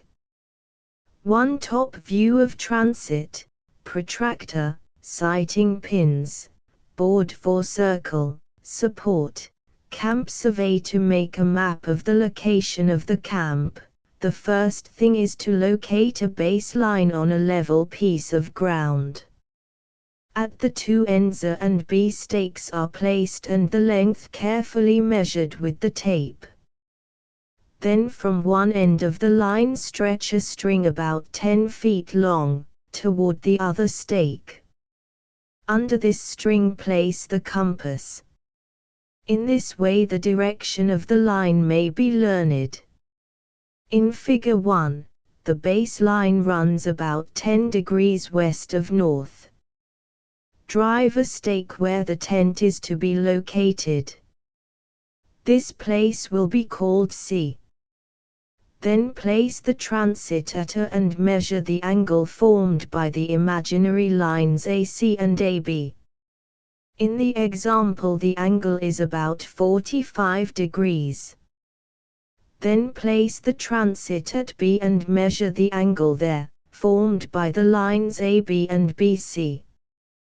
Then the angle at C should be measured and the sum of the angles thus measured will be 180 degrees, if the work is correct. Illustration, Fig 2, Fig 3, Fig 4. Now make a drawing of the survey. Draw on paper a line corresponding to the line AB, making a certain scale, say 100 feet to the inch. If the real line is 200 feet long, the line on the paper will be 2 inches. With the protractor the angles at B and A may be drawn or plotted. This will give the location of the point C. With the scale determine on the plan the length of the other sides of the triangle ABC. The actual distances should next be measured with the tape to test the accuracy of the survey. Next place a stake along the side of the lake at a point D.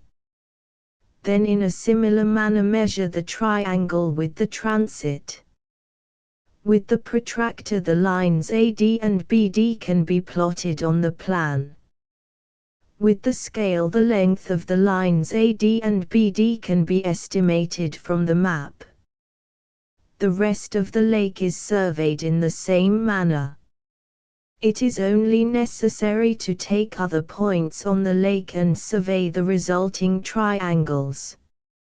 It is a good idea to use 4-foot stakes with flags placed so as to be easy to sight to them. Finally, a tracing may be made with carbon paper giving only the shoreline and leaving out the lines of the triangles, and the map is finished. The boys in one camp surveyed a lake a mile long with homemade instruments with excellent results.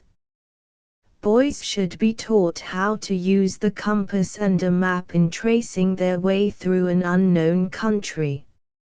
Also to travel by the stars or by the moss on the trees. Chapter V. Personal checklist or inventory checklist. Marking lost and found memory. How to pack shipping labels. Neatness. General hints. Experience only can determine what should be taken to camp. Usually the first camping trip decides what to take on the second trip, and also reveals how few things, providing they are right things, one really needs to be comfortable in camp. A boy's mother, who is generally the official trunk packer of the family, makes a mistake in stowing away in the trunk a lot of things not serviceable or suitable for camping. Cotton goods, except towels, handkerchiefs, and hose, are of no use. Gray woolen shirts, gray, brown, or green sweaters, a boon to campers. Avoid white, red, or striped colors. Khaki suit, outing flannel pajamas, tan color preferred, are in the class of real camp necessities so far as clothing is concerned. The hat should be drab or khaki color, of campaign style, something that will shed water and sun. The hat used by the Boy Scouts of America is admirably adapted for campers. The outfit may be divided into 4 classes: things necessary, things desirable, things convenient, and luxuries. Boys who go camping for 2 weeks or less should take articles in the following list marked 1. Those who go for 4 weeks or less should take articles marked 2, in addition to those marked 1, and those who go for what may be called the season, 6 or more weeks, should take those marked 3, in addition to all of 1 and 2. Necessary woolen sweater, coat style, 1, notebook or diary, 1, twine and rope, 2, 2 flannel shirts, gray, 1, lead pencil, 1, change of underwear, 1, pens and ink, 2, 2 pairs stockings, 1, stamps, stamped envelopes, 1, jersey, 2, outing flannel pajamas, 1, paper, postals and envelopes, 2, running pants, 1, handkerchiefs, 1, needles and thread, 1, 2 pairs woolen blankets, 1, matches in metal box, 1, poncho, 1, folding drinking cup, 1, Turkish towels, 1, strong pocket knife on chain, 1, extra pair heavy shoes, 2, toilet soap, in aluminum or celluloid box, 1, echo whistle, 2, fishing tackle, 2, comb and brush, 1, camera, 2, toothbrush and toothpaste, 1, small-sized Bible, 1, money, 1, pins and safety pins, safeties 1 inch and 4 inch, 1, good disposition, 1, leggings tan, army style, 1, desirable extra suit of clothes, 2, rubber-soled shoes, sneakers, 1, soft laundered shirt, 2, bathing suit or tights, 2, small compass, 2, small mirror, 1, baseball, bats, gloves, 2, whisk broom, 2, tennis rackets and balls, 3, dish towels, 2, ping pong rackets, balls, 3, cheap watch, 1, rubber boots or overshoes, 2, map of vicinity, 2, clothespins, 2, musical instruments, 2, flash lamp, 2, scissors, 2, repair outfit, 2, convenient games, 3, can opener, 2, books, 3, small hand washboard, 3, small pillow, 2, thick strong gloves, 3, mosquito netting, 2, heavy woolen stockings, 3, candles, 3, elk hide moccasins, 3, luxuries bathrobe, 3, blacking and brush, 3, shaving outfit, 3, laundry bag, 2, face rag, 3, it is understood that cooking utensils, tools, tents, cots and the general camp equipment is supplied by the camp management. The above list is for the individual campers. Mark everything with your initials, or, if in a large camp, your camp number. This may be done with indelible ink upon white tape, and the tape sewed upon the garments, or you may order through the large department stores your full name embroidered on tape in sufficient quantity to sew upon your belongings. Marking your goods and chattels helps identify ownership, for things somehow get fearfully mixed up in a boys' camp. A clever scheme for locating lost articles was adopted by one large camp. A lost and found shop was opened. Articles found were brought to the shop. Hours for identification and reclaiming were announced, the owner paying 2 cents for each article claimed. This method had the effect of making the boys more systematic and less careless in throwing things around, or leaving them upon the ground after a ball game or play. After a certain length of time, an auction was held of all unclaimed articles. The money received was put into books for the camp library. Write it down. Make your checklist during the winter. Have an old box handy in which to put things you think you will want to take to camp. Boys usually talk over the experiences of the last camp until about the 1st of January, then they begin to talk and plan about the next camp. As you think of things, jot them down in a little memorandum book marked camp ideas. Leaders will find this plan especially helpful. In making up the list, put down each article on a separate line. Don't jumble things together. Leave nothing to memory, which, alas, too frequently is a splendid forgetter. Write it down on paper.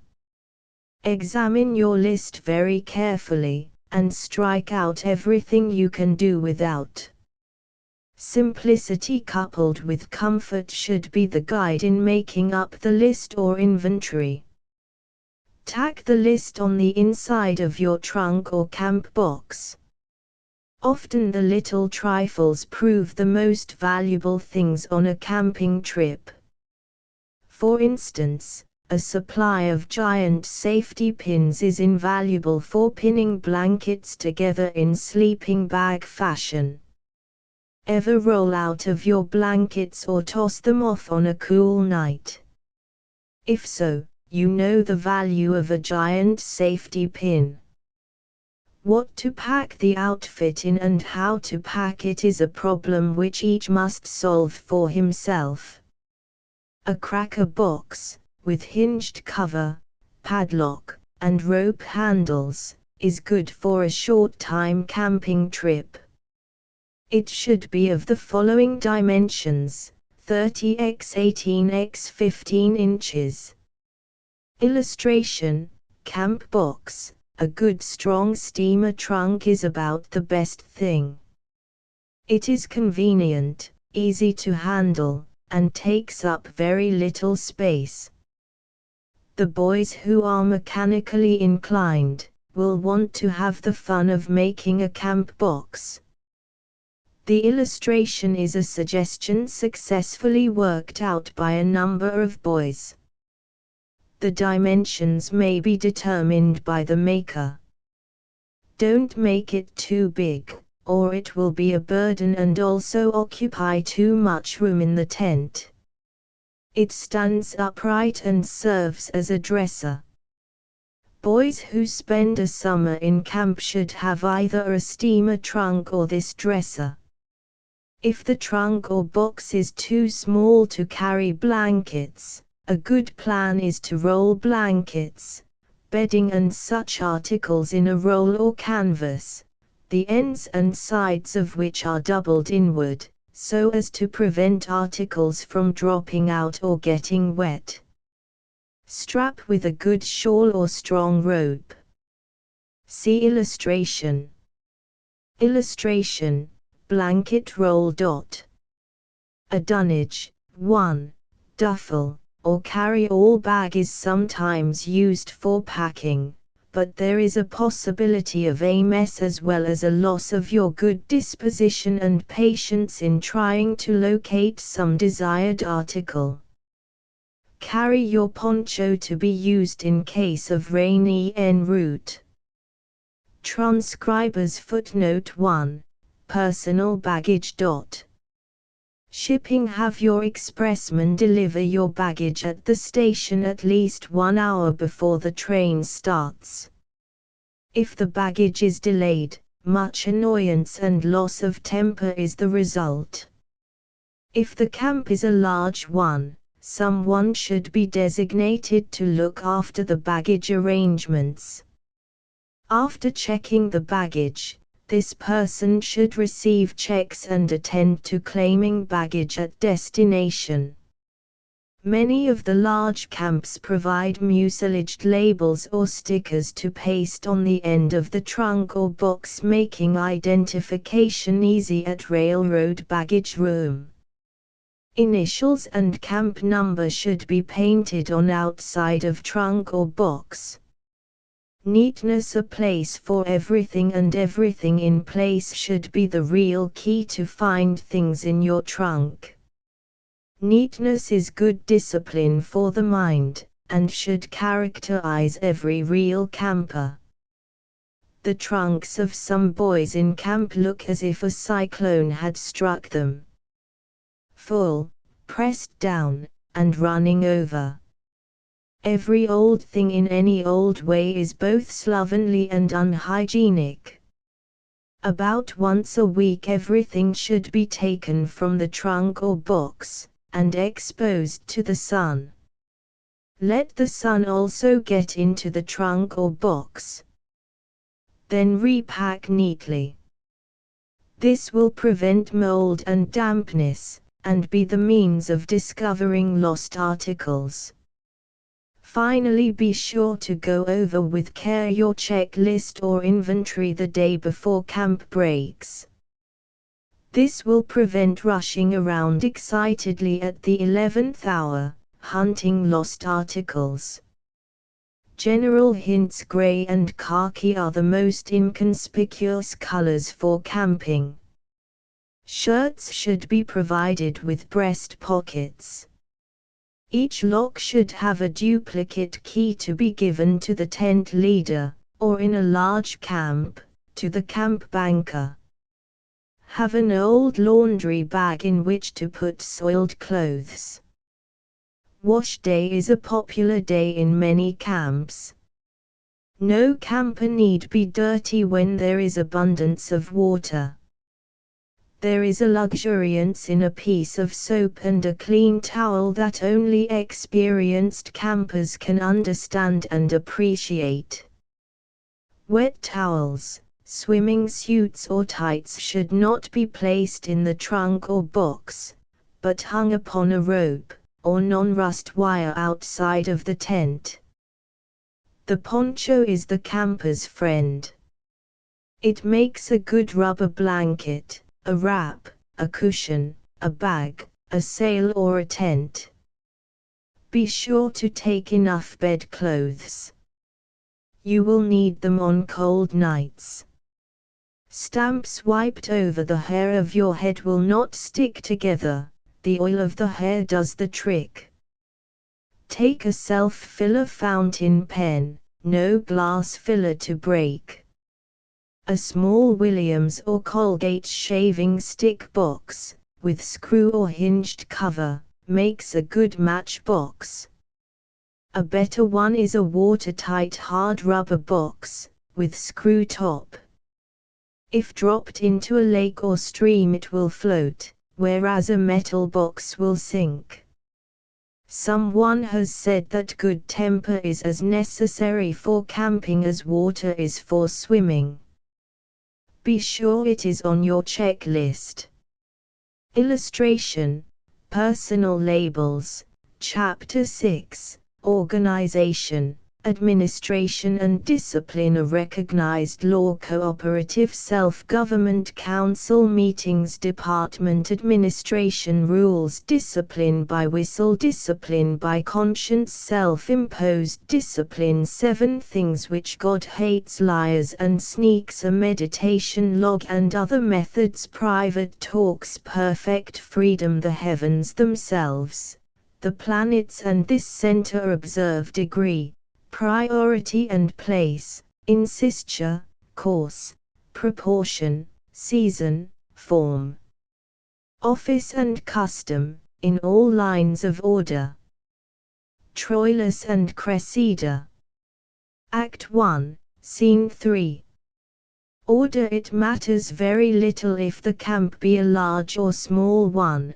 All will agree that system and organization must prevail if the camp is to be a place of known delight and proved desire. Order is said to be heaven's first law, and a boys' camp should not be operated contrary to this recognized law. What is everybody's business usually becomes nobody's business. Much soup has been spoiled by the stirring of too many cooks. A boys' camp becomes a place of discord when everybody takes a hand in running it. There must be one whose word is absolute and final, and who is recognized as the leader or director of the camp. At the same time, the campers should have a voice in the government and share in planning and participating in its activities. See chapter on leadership. The following charting of organization will explain the degree, priority and place of those who are to be responsible for the administration and welfare of the camp. Cooperative self-government. This form of organization recognizes maturity, experience, ability, cooperation, justice and altruistic service. Self-government wholly by the boys is unwise. There must always be a paternal guidance of hot, impulsive and indiscriminate youth. Boys desire adult leadership, and where a wise combination is formed of man and boy working together, there will be found the highest type of efficient, wholesome, happy and purposeful camp life. Council meetings. Frequent council meetings should be held. When the senior council, composed of the leaders and director, meet for planning and to discuss the work, it should be understood that whatever is said or discussed at the meeting must not be talked over in the presence of the boys, particularly matters of discipline, awarding of honors and camp policy.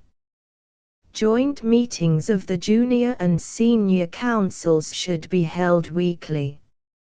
Each tent is represented on the junior council by electing one of their tent mates, who shall present the views of his constituents at council meetings.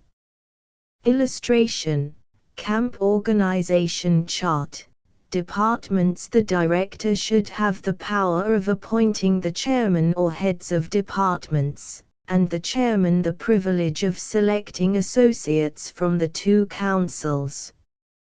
The policy of each department must be ratified by a joint meeting of the councils before it becomes operative. Prevent bickering over minor parliamentary details. Keep in mind first, last and always, the highest welfare of the camp. Let the voice of the people be heard, yet see that the legislation introduced is in the interest of the highest good of the campers. The chart suggests the work of the various departments.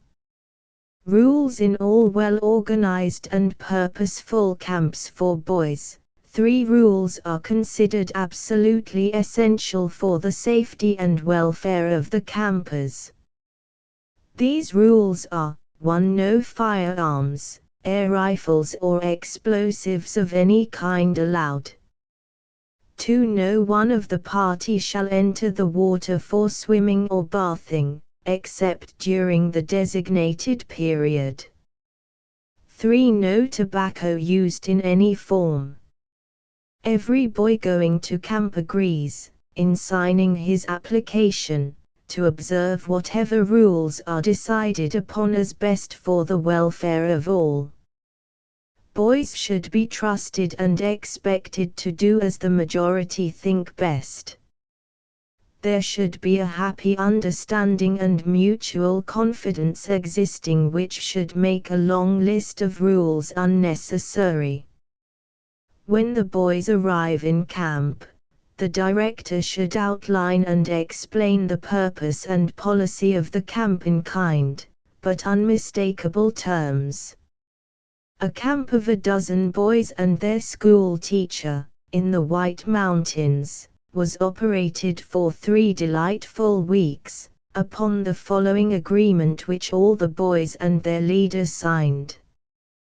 We, the members of Camp Joyful, do hereby subscribe cheerfully to the following rules and regulations and will be governed by them while we are members of this camp. We further agree to pay any penalty the other members of the camp may think fit to impose upon us for breaking these rules or resolutions.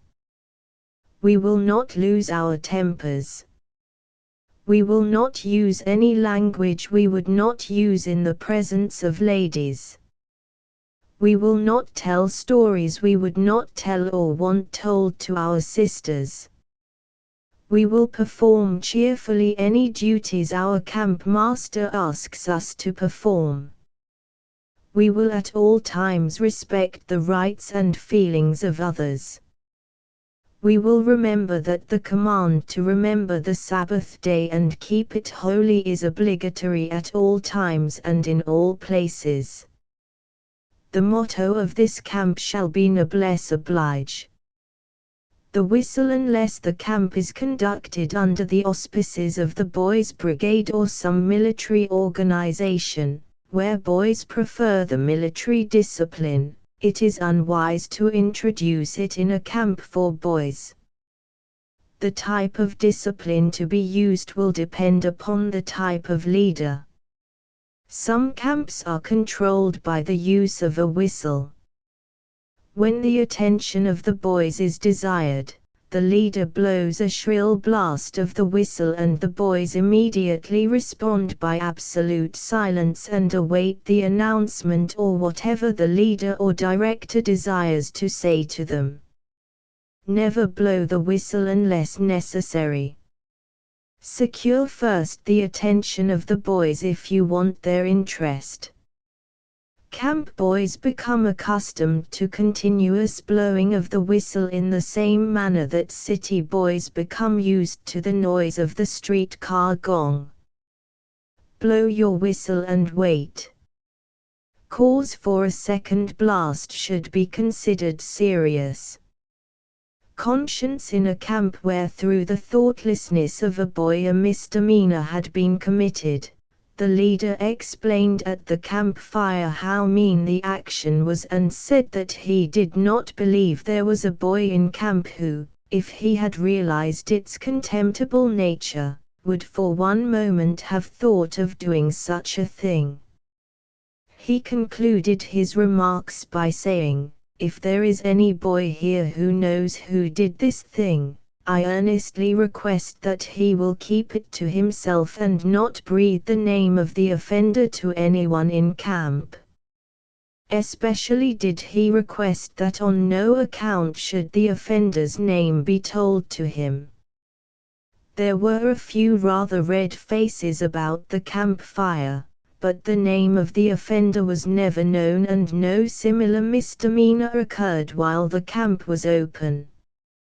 Self-imposed discipline in another camp. 2 boys had thoughtlessly violated the understanding regarding swimming and they spent an hour on the hillside with the leader discussing the situation. After the leader had explained to them his responsibility to the parents of each boy in camp and how insecure parents would feel if they thought their boys were not being properly taken care of, he asked them, "Now, if you were in my place, what would you do with two such fellows?" And they both replied that they thought the two boys should be sent home as an example to the rest of the camp. The leader agreed with them, and the two boys, who had pronounced their own sentence, left the next morning for home. That leader has today no better friends among boys than those two particular fellows. 1. Footnote 1. E. M. Robinson, Association Boys, June, 1902. 7 things which God hates. Solomon in his book of Proverbs says, "These 6 things does the Lord hate, yet 7 are an abomination unto him. A proud look, a lying tongue, and hands that shed innocent blood, a heart that deviseth wicked imaginations, feet that be swift in running to mischief, a false witness that speaketh lies, and he that soweth discord among brethren." Proverbs 16:19. Liars and sneaks punish the liar heavily. Help the boy to see that to make a mistake and own up to it is regarded in a much more favorable light than to sneak and lie out of it. Have him understand that the lie is the worst part of the offense. It is awful to have the reputation of being a liar, for even when a boy does tell the truth, nobody believes him because of his past reputation. Never indulge suspicion. Above all discountenance sneaking. Nothing is more harmful than to maintain a feeble discipline through the medium of tale-bearing. Never keep a boy in camp who is out of tune with the camp life or its standards, and whose presence only serves to militate against the real purpose of the camp. Grouchitis is a catching disease.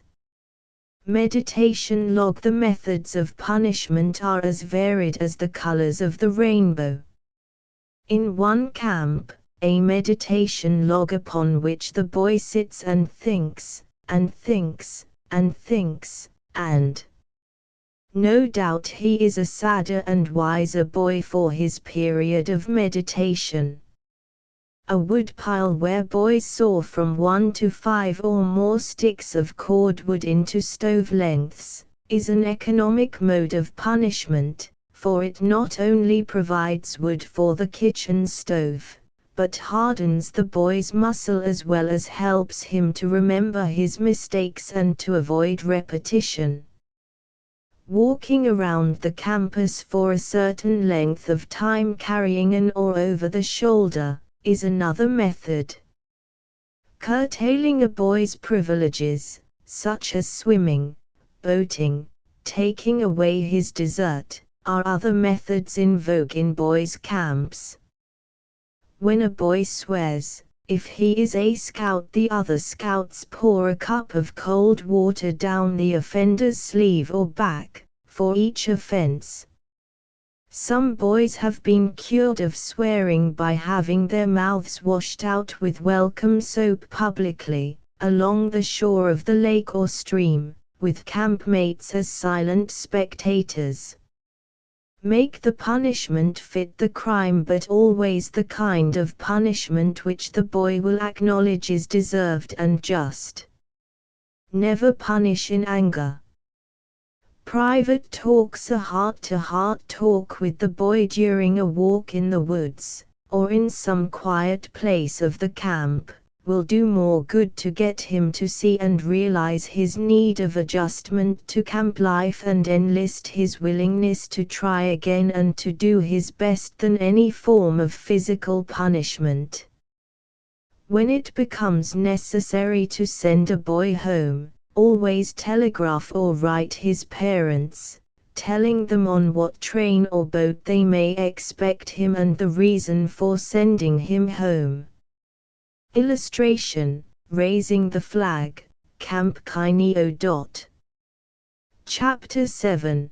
The day's program. A morning prayer. Requisites of a camper. 7.00, Reveille 7.15, the dip 7.30, breakfast 8.30, camp duties 9.30 to 11, educational recreation 11, blankets in 11.30, swimming time 12, noon inspection 12.30, dinner 12.45 to 2, siesta 2 to 4.30, sports 4.30, preparation for the night 5, general inspection 5.45, colors 6, supper 6.45, meditation and study 7.15, campus games 8,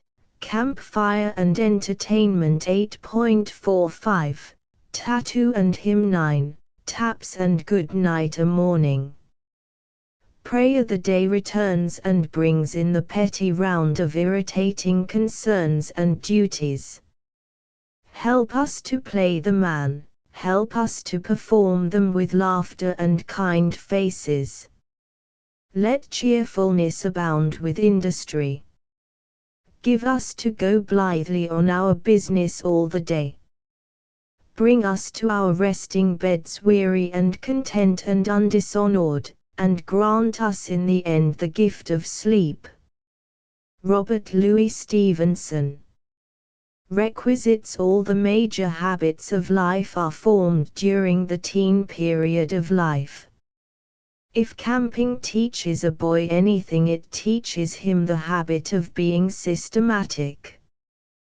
The day's program should be built upon a platform calculated not only to keep the camp running smoothly, but to develop within the boy and man those qualities requisite for a good camper, viz., truth, sincerity, self-control, courage, energy, skill, mental capacity, justice, patriotism, stamina, efficiency, executive power, consideration, kindliness, cheerfulness, self-reliance, good temper, good manners, tact, promptness, obedience, helpfulness, and cooperation.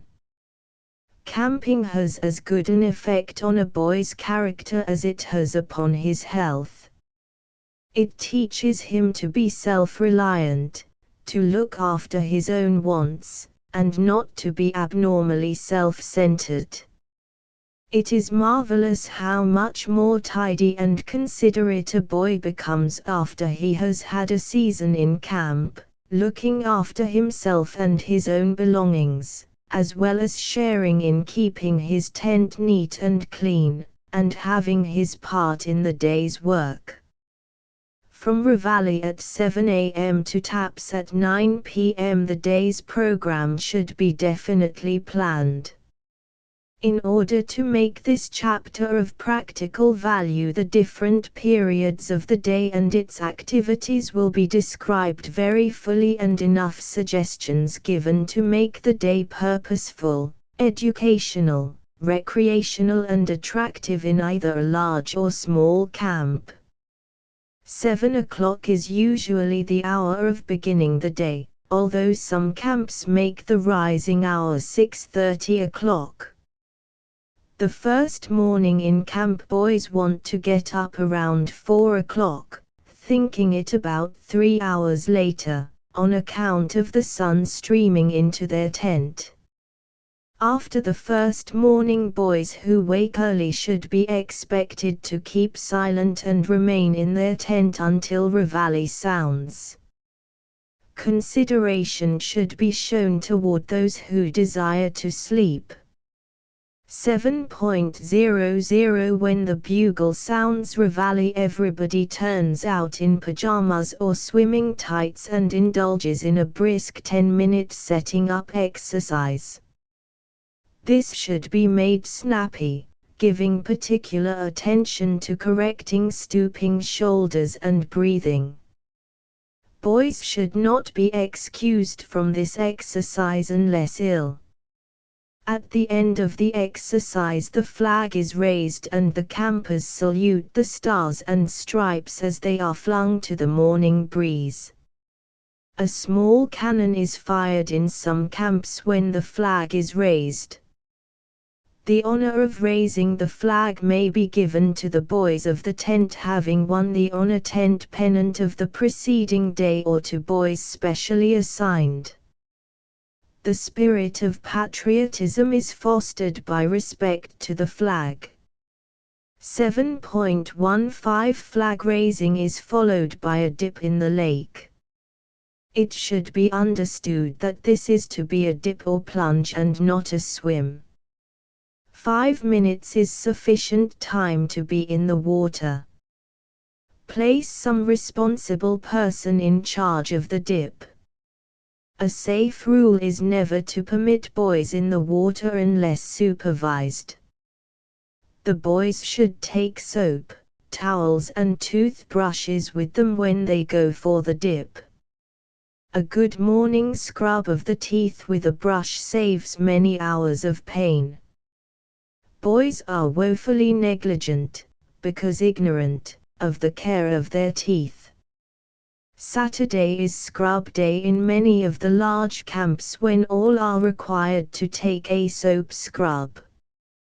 Marvelous how the tan disappears after this scrubbing period. 7.30 By this time every fellow is hungry enough to devour whatever food is set before him, whether he is fond of it or not, and there is an alacrity of response to the mess call of the bugle which only a camper understands and appreciates. When the campers are seated there is either silent or audible grace before the meal is eaten. Take plenty of time for the eating of the meal. 4 to 5 minutes is not too long. Encourage wholesome conversation and good natural pleasantry, but discountenance rough house and ungentlemanliness. The announcements for the day are usually given at the breakfast table, followed by the reading of a chapter from the Bible and a short prayer. 8.30 A boy should be taught that all labor is noble, that no one can rise that slights his work, and the grand business in life is not to see what lies dimly at a distance, but to do what lies clearly at hand. With this kind of a spirit, blankets are taken out of the tent to be aired and the sides of the tent tied up. The camp is cleaned and put in a sanitary condition. The tents are put in order, and kitchen work, if part of the boys' duties, is attended to. All work should be finished by 9.30. No matter whether the boy pays $20 a week or $3 a week for the outing, labor of some sort should be a part of his daily life while at camp, for when one gets to love work, his life becomes a happy one. The world despises a shirker but honors a worker. The work of the day is sometimes done by tent groups or by boys grouped in alphabetical order, each group being under a leader whose part is assigned daily by the camp director. See chapter on organization. In the writer's camp, work is considered a great privilege. For instance, if 3 bushels of peas must be picked from the camp garden for dinner, a call is made for volunteers. From 40 to 50 hands will go up, and after careful choosing, 6 boys are selected to do this coveted work, much to the disappointment of the others. It is all in the way work is presented to the boys, whether they will look upon it as a privilege or an irksome task. 9.30 to 11.00 If tutoring is a part of the camp's plan, the morning will be found a desirable time for tutor and boy to spend an hour together. Manual training, instruction in woodcraft, field and track athletics, boating, life-saving drills, rehearsal for minstrel shows or entertainments, photography, tennis, baseball, are some of the many activities to be engaged in during this period. 1 day a week, each box or trunk should be aired, and its contents gone over carefully. A sort of clean-up day. 11.00 About this time the life-saving crew will be getting ready for their drill and patrolling of the swim. The other campers will be taking in their blankets and after shaking them well and folding, will place them on their beds for the inspection, which usually comes at noon. At 11.20 boys who cannot swim should be given instruction by those who can swim. If this is done before the regular swim there is less danger and greater progress is made. 11.30 This seems to be the popular hour for swimming in nearly all the camps. It follows the ball game, the tennis match, the camp work, and usually the temperature of air and water is just right for a swim. Allow no swimmer to go beyond the line of patrol boats. Have someone on shore who is keen to observe any boy who may be in need of assistance. 20 minutes is sufficient length of time to be in fresh water. When the boys come out of the water, have a towel drill, teaching the boy how to use the towel so that his back may be dried as well as every other part of his body. This rubbing down induces circulation of the blood and gives that finish to a swim which makes the boy feel like a new being. It is unwise to permit boys to lie around undressed after a swim, for physiological as well as moral reasons. Swimming tights should be wrung out dry, either by hand or by a wringer kept near the swimming place, and hung out on a rope or rustless wire, stretched back of the tent. Do not permit wet clothes to be hung in the tent, on the canvas or tent ropes. 12.00 Beds or bunks should be made up for inspection. 3 men or boys may be appointed as inspectors. Considerable interest and pride is taken by the boys in having their canvas home look neat. This training in neatness, order and cleanliness is invaluable. See chapter on awards.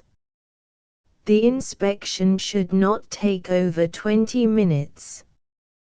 While this is going on, those who have kitchen or table duty will be busily engaged getting tables in readiness for dinner. 12.30 Mess call for dinner. This meal should be the heartiest meal of the day, and plenty of time given to the eating of the food. Mail is usually given out at this meal in camps where there is but one delivery a day. 1.15 Siesta. Siesta or rest hour follows dinner. In the early days of boys' camps this suggestion would have been laughed at, but today it is looked upon as highly hygienic and considered one of the best things of camp and strongly to be commended. The boy is advised to lie down flat on his back, in his tent or under the shade of a friendly tree, and be quiet. He may talk if he wishes, but usually someone reads aloud to his fellows. This gives the food a chance to digest, and the whole body a nerve and muscle rest before the active work of the afternoon. 2.00 to 4.30 These hours will be spent in various ways. Usually it is the time for athletic sports, baseball games, quoit, 1, tournaments, tennis tournaments, excursions afield, boat regatta, archery, water sports, scouting games and other activities in which most of the campers can engage. The big outdoor events should occupy this time of the day. Transcribers footnote 1. Flat rings of iron or rope are pitched at a stake with points for encircling it. A ring used in this game. 4.30 Where daily inspection is a part of the camp plan, the boys will begin getting everything in readiness for that important event. A general bustle of activity will be in evidence and every boy on the qui vive, to have his tent win the coveted honor pennant, usually given for the neatest tent. Transcribers footnote 2, Sentinels challenge. On the alert, vigilant. 5.00 Inspection is conducted during the absence of the boys. While the inspectors are making the round of tents, the boys should assemble either in the permanent building of the camp or under some big tree, to listen to a practical talk by the camp physician, a demonstration in first aid work, the reading of a story, or to something equally educational in character. This is a valuable hour when occupied in this manner. See chapter on inspection, awards, etc. 5.45 Rather than depend upon sunset as the time to lower the flag, it is much better to set an hour for colors. Promptly at this hour the bugler blows colors. No matter where a camper may be, he should stand erect, uncover and remain attentive until after the playing of the Star-Spangled Banner and firing of the cannon. The flag is lowered very slowly during the playing of the Star-Spangled Banner, and camp should be a place of silent patriotism. Those who have witnessed this ceremony in a boys' camp will never forget its impressiveness. The flag should never be permitted to touch the ground, and should be carefully folded and in readiness for hoisting the next morning. 6.00 Supper hour cannot come too promptly for active boys. The announcement of the day's inspection should be made at the meal and the honor pennant or flag presented to the successful tent, and accepted by one of the boys. This occasion is usually a time of rejoicing, also a time of resolve-making on the part of tent groups to do better tomorrow. The record of each tent is read by one of the inspectors, and at the end of the week the tent having the best record gets a special supper or seconds on ice cream day. 6.45 About this time, with the going down of the sun, nature seems to quiet down, and it is the psychological time for serious thought. Many camps devote 20 minutes to Bible study. For suggested lessons, see chapter on religion and moral life. Tent groups under their leaders study thoughtfully the meaning of life and the great lessons taught by God through nature. Night after night the boys consciously or unconsciously acquire through this study the requisites of a good camper mentioned in the first part of this chapter. 7.15 Campus games, boating, preparation for the bonfire, etc., will occupy the time until dark.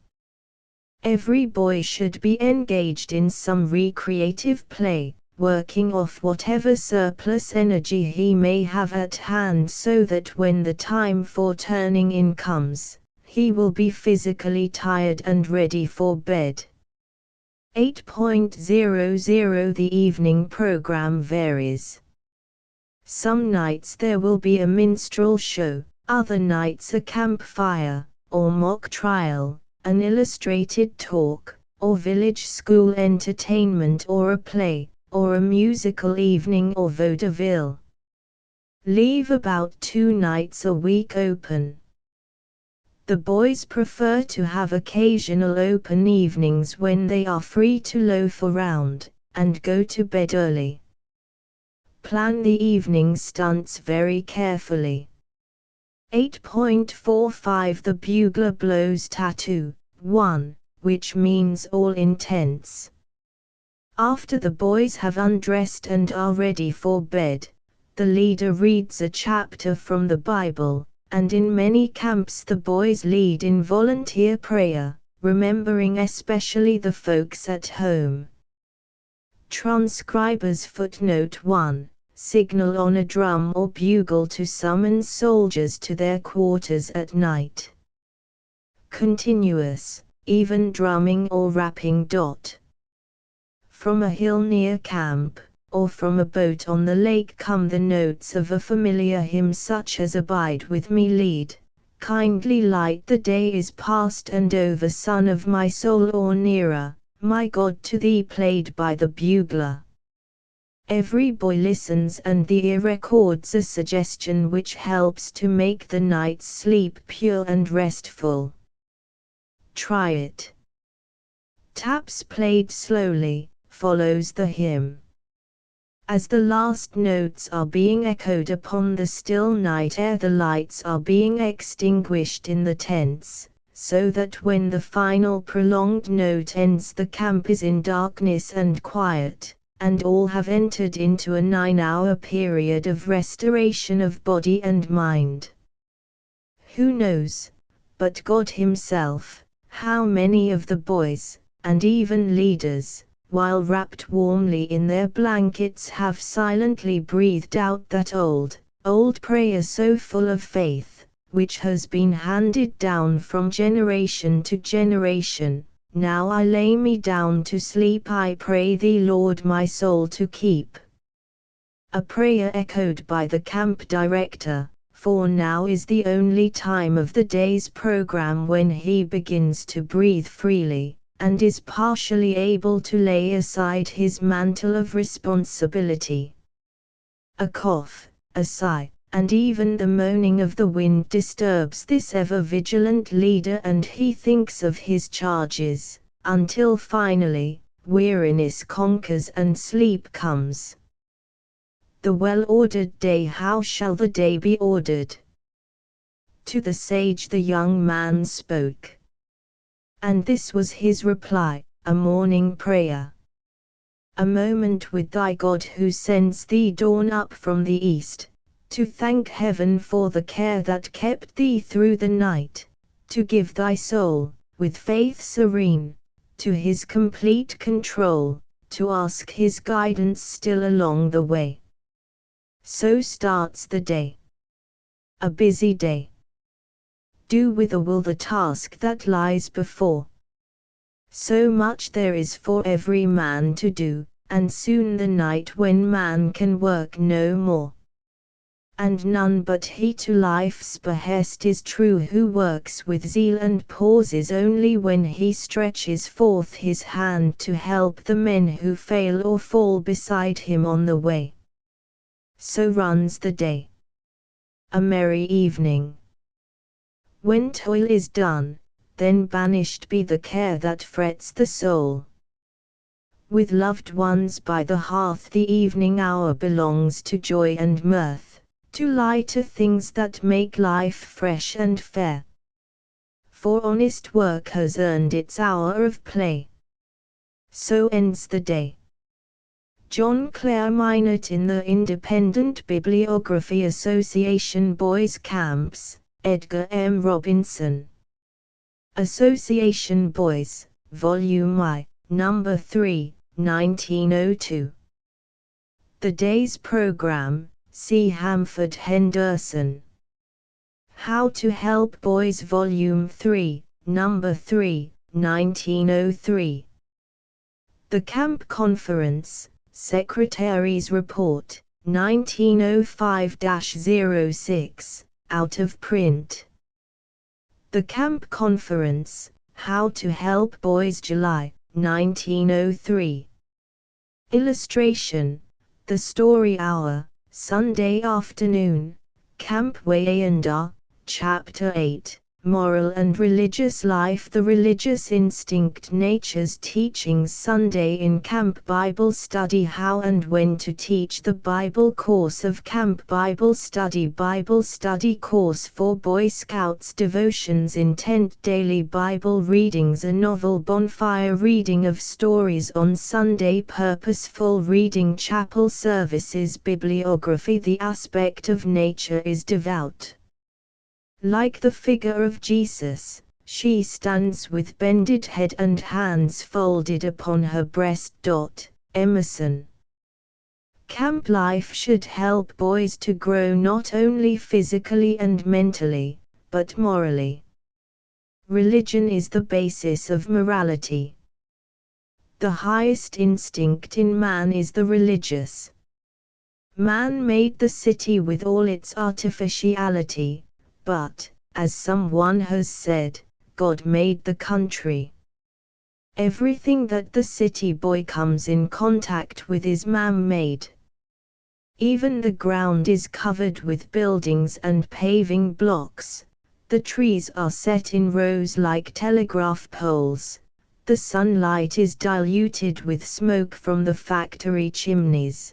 The moon and stars are blotted out by the glare of the electric light, and even the so-called lake in the park is a scooped-out basin filled by pumps.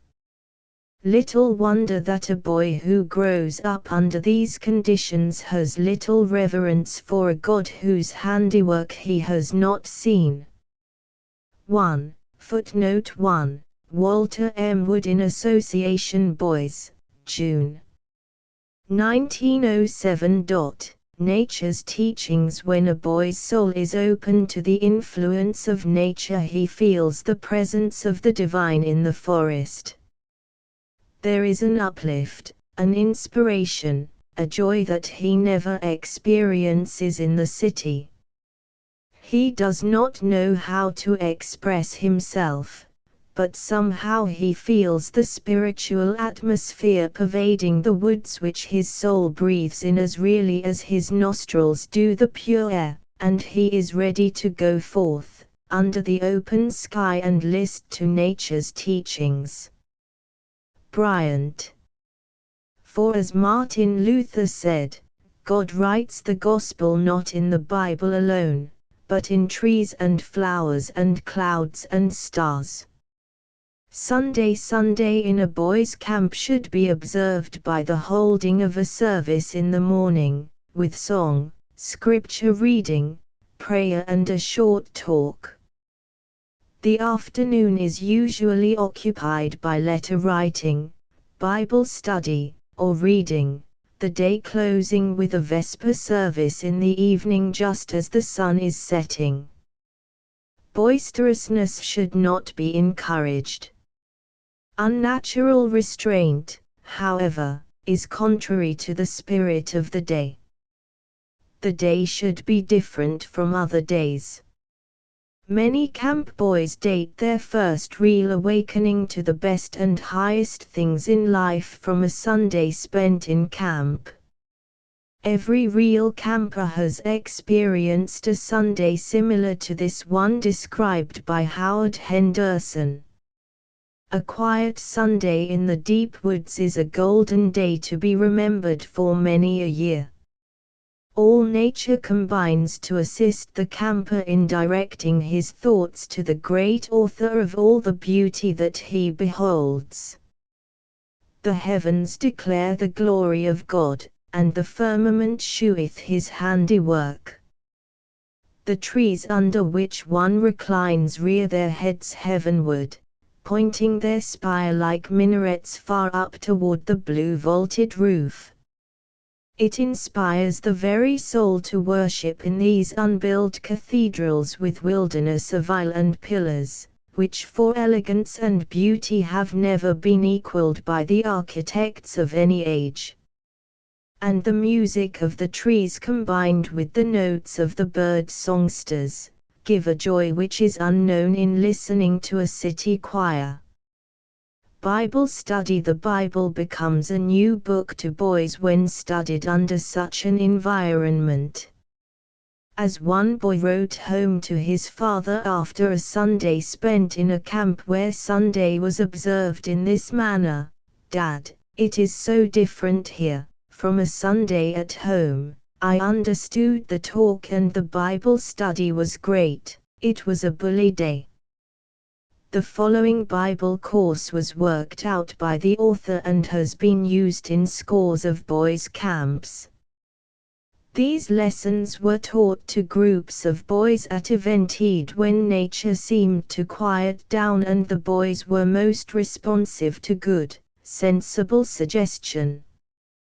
The camp was divided into tent groups, each group being taught by their leader or an exchange leader. One group occupying a big rock, another the crow's nest or tree house, another getting together under a big tree, another in their tent. No leader was permitted to take more than 20 minutes for the lesson. It is unwise to take 20 minutes for what could be said in 10 minutes. The boys all had a chance to take part in the discussion. Each lesson was opened and closed with prayer, many of the boys participating in volunteer prayer. In teaching a lesson, don't spend too much time in description unless you have the rare gift of being able to make your scene live before your hearers. Talk plainly and to the point. Naturalness should characterize each lesson. Boys hate cant, and apologies and lack of definiteness. Your best illustrations will be drawn from the life of the camp and from nature. Transcribers footnote 1, monotonous talk filled with platitudes. Hypocritically pious language. In some camps these lessons were taught in the morning directly after breakfast, while the boys were seated at the tables. There are sermons in stones, and good in everything. Therefore the purpose of these lessons should be to help boys hear these sermons and learn nature's lessons of purity, strength and character.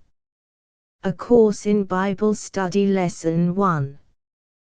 The Hills Prayer. Psalm 121. Christ going into the mountains to pray. Matt 14:23, Mark 6:46, Luke 6:12, Mark 1:35, Matt 6:6-15. Practical thoughts. Unnatural not to pray. Even pagans pray, but they pray through fear. More things are wrought through prayer than this world dreams of. Tennyson. Pray to Christ as friend to friend. The Lord's Prayer. He prayeth well who loveth well both man and bird and beast. He prayeth best who loveth best all things both great and small, for the dear God who loveth us he made and loveth all. Coleridge's Ancient Mariner. Strength received through prayer. A time and place for prayer. Lesson 2. The birds, dependence upon God. Matt 6:26, S.147:9, Luke 12:24, Matt. 10:29-31 Practical thoughts. God feeding the birds. How much more does God care for you? Not one forgotten, the most worthless, the most restless. God loves the birds. He loves you. Show your love to Him by caring for the birds. Isa 40:28-31. Abraham Lincoln and the bird fallen from the nest.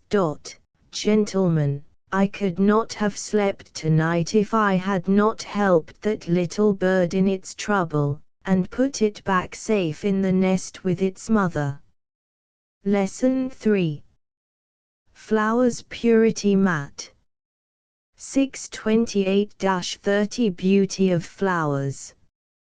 Isa 55:10-13 Provision for summer growth and beauty. Practical thoughts. Bring wild flowers to the class.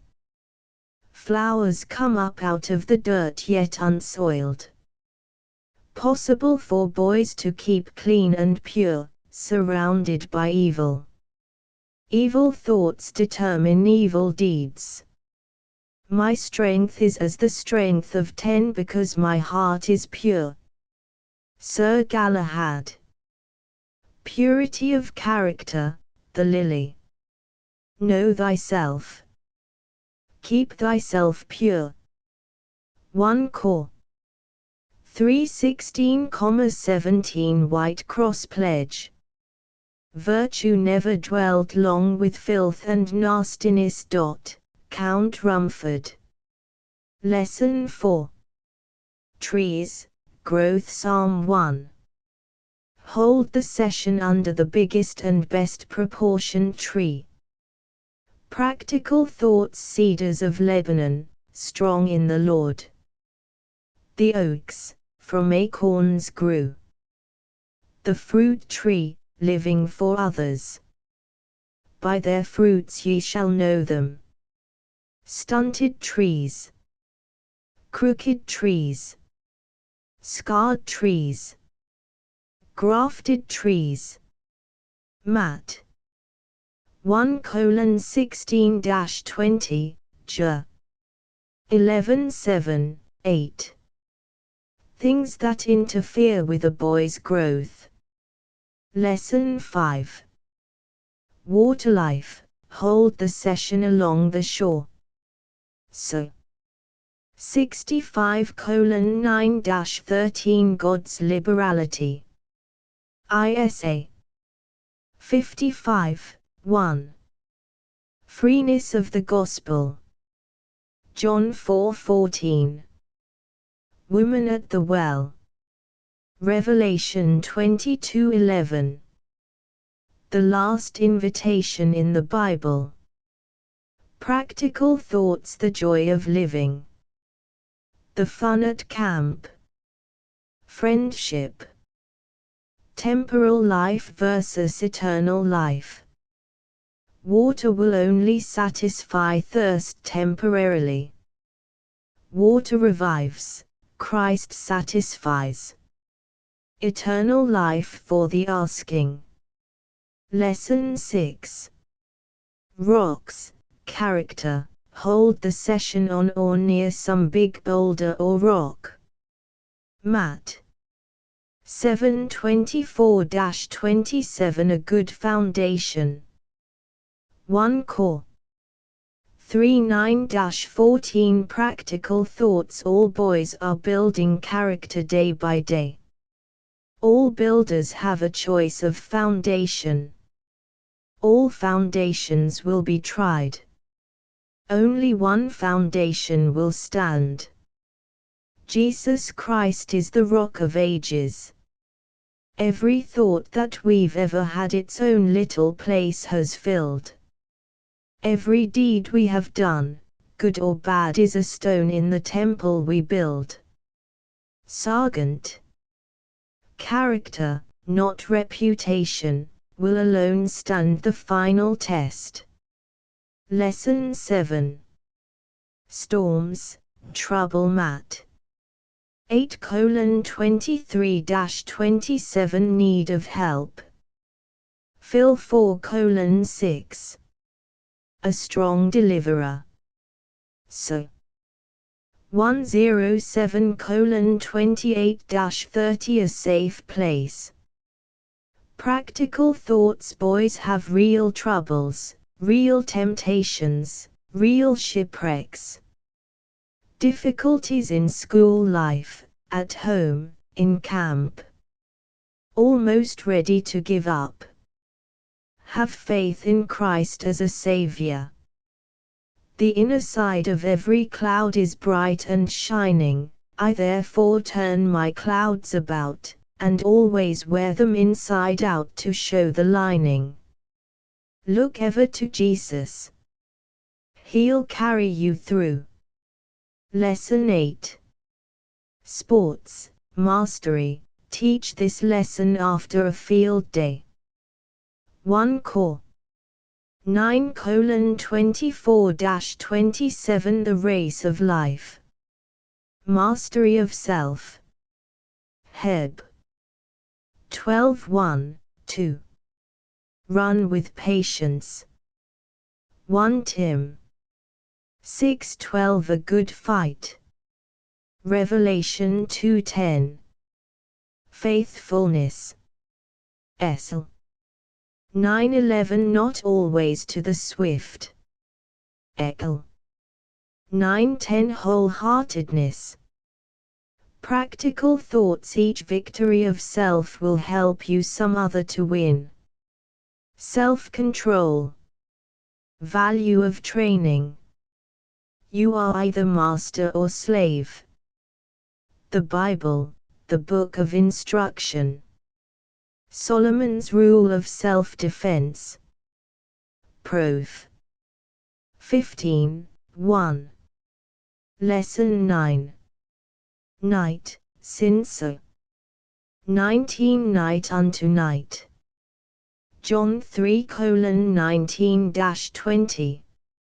Evil deeds.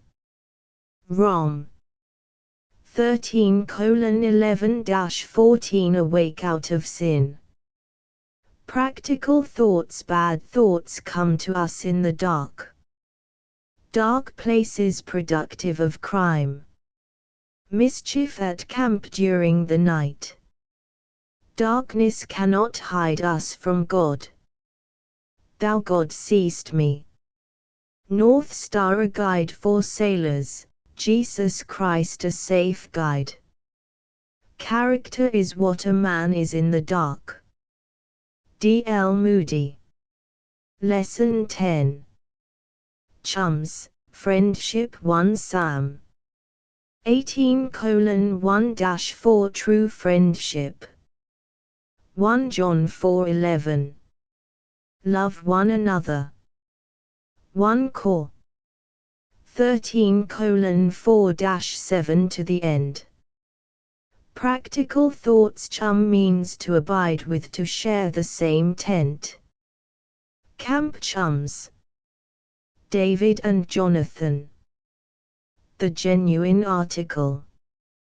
Helping each other. The friend, Jesus Christ. Lesson 11. Campfires. Build a campfire along the shore. Read alternately the 21st chapter of the Gospel of St. John. The fire on the beach. John 21:9. Practical thoughts. Jesus was there, Jesus is here. Peter confessed him there. John 21:15-17. Who will confess him here? Peter denied him by another fire. Luke 22:54-62. Will you deny him here? P.S. Make this a decision meeting. Lesson 12. Fishing, Personal work. Luke 5:1-11. Fishers of men. Practical thoughts. Sometimes fish are caught and used as bait to catch others. When a boy becomes a Christian, he should bring to others the same blessing. Patience is essential in fishing, same in winning boys to Christ. Every fisherman expects to catch fish. To lead others to Christ is the noblest work in the world. Dan 12:3. Tent devotions. In some camps, a bit of scripture is read each night in the tent just before retiring.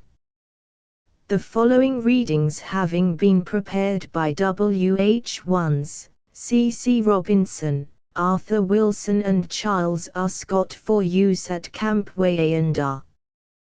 Just before taps, if you have a good cornetist, have him go a short distance from the camp and play a well-known hymn, like Abide with Me Nearer, My God, to Thee lead, kindly light then play taps. The effect is wonderful, and prevents all inclination toward noise or rough house. July topic, Vacation 1. Personal work on a journey. John 4:5-15. To its results. John 4:27-30, 39, 42. 3. The disciples' trip for service. Mark 6:7-13. 4. Their interrupted vacation. Mark 6:30-42. 5. A night on the lake. Mark 6:45-56. 6. A foolish journey. Luke 15:11-17. 7. A wise return. Luke 15:18-24. 8. The welcome guest. John 12:1-9. 9. A fishing experience. John 21:1-14. 10. Spending a night on a mountain. Luke 9:28-36. 11. Vacation suggestion, keep sweet. Psalm 34:8-15. 12. Vacation suggestion, stick to principle. Psalm 119:25-32. 13. Vacation suggestion, confess Christ, Matthew 10:24-33. 14. Vacation suggestion, keep up Bible study, Psalm 119:1-8. 15. Vacation suggestion, write good letters. 1 Corinthians 16:3-13.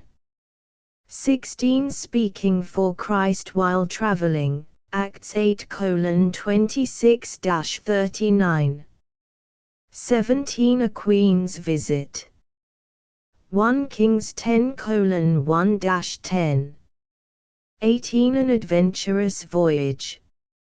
Acts 27:1-13. 19. Shipwreck. Acts 27:14-26. 20. All saved. Acts 27:27-44. 21. Praying for a prosperous journey. Romans 1:8-16. 22. A traveler's adventures. 2 Corinthians 11:23-33. 23. A merry heart desirable. Proverbs 15:13-17. 24. Keeping from sin. Romans 6:16-23. 25 Meeting a stranger. Luke 24:13-27. 26 A delightful surprise. Luke 24:28-35. 27 Jacob's bivouac. Genesis 28:10-22. 28 David's prayer in the cave. Psalm 142:1-7. 29 Avoiding sinful pleasure. Hebrews 11:23-27. 30 Peter's counsel. 1 Peter 4:1-10. 31 The greatest pleasure. Psalm 16, 1-11. August topic, Nature 1. The story of nature's creation. Genesis 1:11-22. 2 The first garden. Genesis 2:8-17. 3 God's care for his creation. Matthew 6:25-34. 4 The symbol of peace. Genesis 8:1-11. 5 The sign of God's promise. Genesis 9:8-17. 6 The burning bush. Exodus 3:1-6. 7 The accompaniment of God's presence. Exodus 19:16-25. 8 Nature halts to accomplish God's purpose. Joshua 10:5-14. 9 Nature's tribute to God's glory.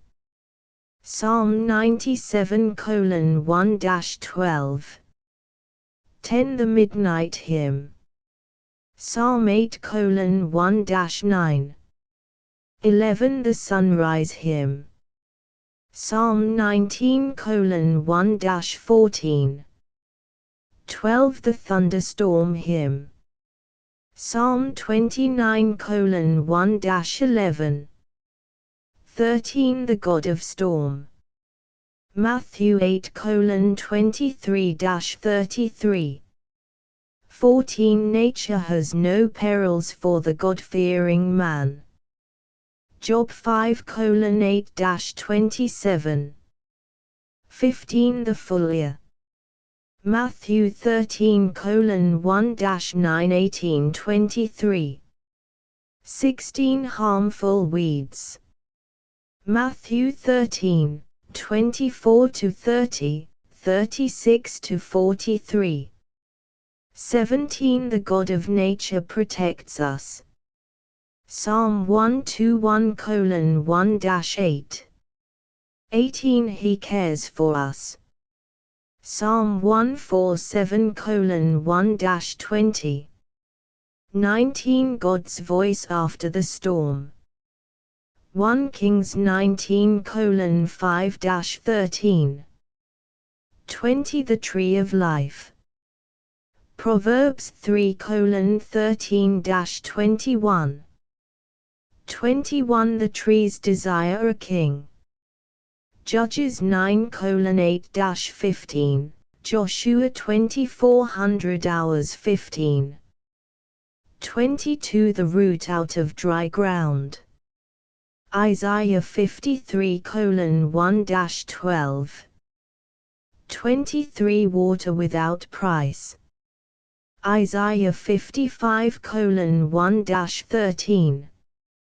24 The perfect vine. John 15:1-14. 25 The light brighter than the Sunday. Acts 9:1-20. 26 A wonderful star. Matthew 2:1-11. 27 Sand or rock. Matthew 7:24-27. 28 broken branches.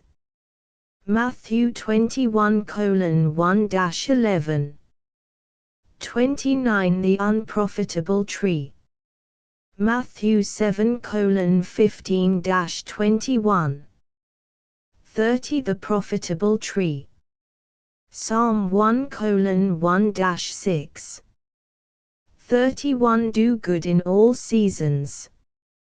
Ecclesiastes 3:1-12. Boy Scout course for a Boy Scout camp.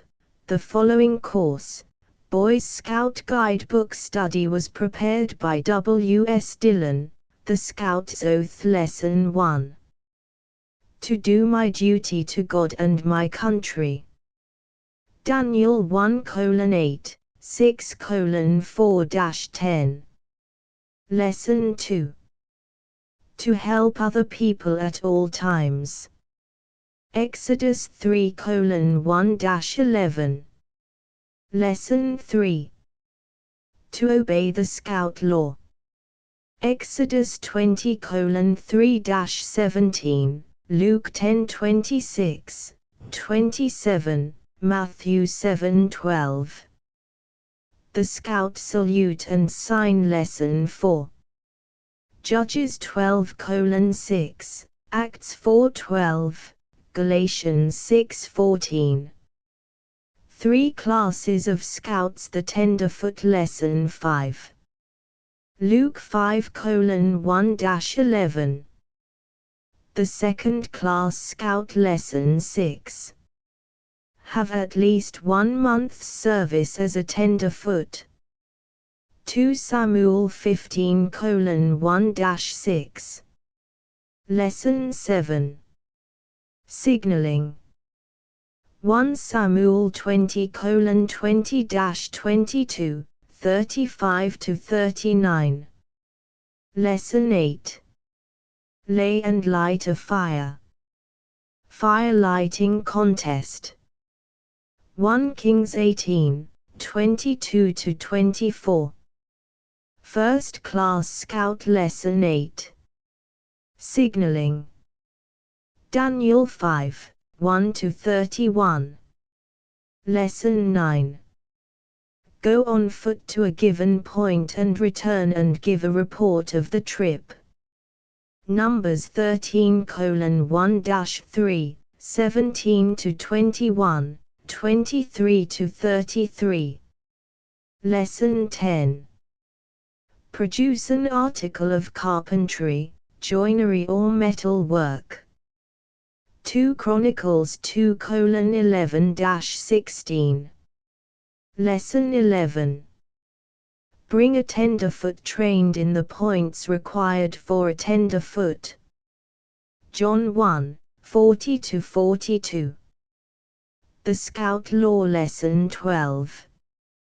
A Scout's honor is to be trusted.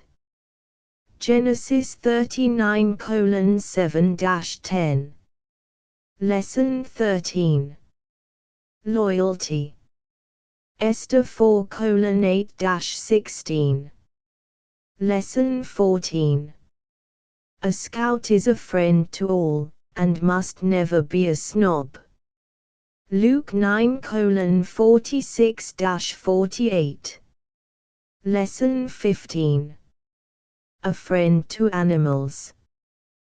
1 Samuel 17:12-16. Lesson 16.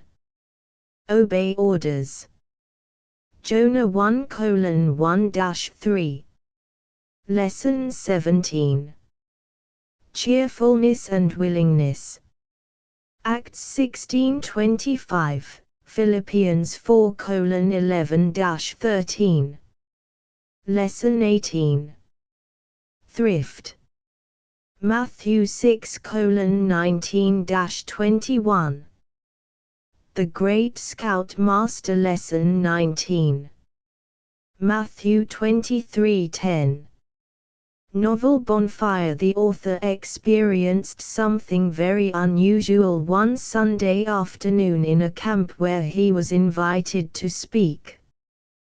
The talk was on trees or growth, one of the studies of the course described. During the talk a number of things were referred to that enter into the growth of a tree which either mar or hinder it from becoming a symmetrical, beautiful tree, and a similar comparison was made regarding a boy's growth. The question was asked of the boys, what are some of the things which interfere with a boy's growth physically, mentally and morally? A number of things, such as smoking, swearing, impurity, etc., were given, and finally one of the small boys piped up reading dime novels. His answer was received with howls of derision, especially from the older boys. "Hold on," I said, "let's discuss the matter. If dime novels are good for a boy's growth mentally, we want to know about it. But if they are detrimental to this particular kind of desired growth, of course, we want to cut it out." The discussion brought out the fact that a number of the boys had smuggled a lot of this kind of literature into camp and were just loafing through their time in the woods, gloating over the wonderful and daring escapades of Wild West heroes. The boys finally decided that their mental growth was retarded by such reading. Then came the question, what are you going to do about it? "We don't usually have a bonfire on Sunday," I said. "I am inclined, however, to ask your leader for a special dispensation and we will have one. You are to furnish the fuel, your leader the kerosene oil, and I will provide the match. The fuel is to consist of all the dime novels in the camp." Phew! I know it will take grit to do this, but it is a test of your sincerity and determination to progress along right lines. "We're game," yelled the boys, "and we mean business." The start was made for the place where the bonfires were usually held. By the time I reached the spot, the boys were coming from their tents with bundles of novels. Every boy was requested to tear each novel in half and throw it upon the heap. When everything was ready, the boys uncovered, and in the silence that came upon the group, the match was struck and the flames began to leap upward, until finally, all that remained was the small piles of ashes. For the majority of the boys it meant the burning up of the dross and the beginning of better and nobler thinking. I shall always remember this novel bonfire. This is what I mean by making Bible study and camp talks effective. Reading Sunday afternoon is the time for reading good, wholesome stories. Take the boys out into the woods where they can squat under a big tree, or if the day is warm seek the cool shelter of the tent, and while the boys are lying down read a short story or several chapters of a story like Dr. Grenfell's Parish by Norman Duncan, Just Boys by Mary Bellwood, Some Boys I Know Chapel Talks, or The Story of Goodwill Farm by George W. Hinckley. If the group is made up of older boys who like to discuss life problems, read a chapter or two from Robert Spear's excellent books, A Young Man's Questions and Young Men Who Overcame. Make sure that whatever you read has the uplift note. The real purpose of the afternoon's reading should be that of instilling in the boys' minds some of the cardinal virtues of Christian character. Don't moralize, let the story do its own moralizing. Boys are hero worshippers. If the hero or the heroic appeal of the story is of a sane type and not abnormal, there will be created naturally within the boy a desire to emulate the good deeds of the hero in the everyday life of the camp, which is much better than the parrot-like vocalization unfortunately many times encouraged by well-meaning men.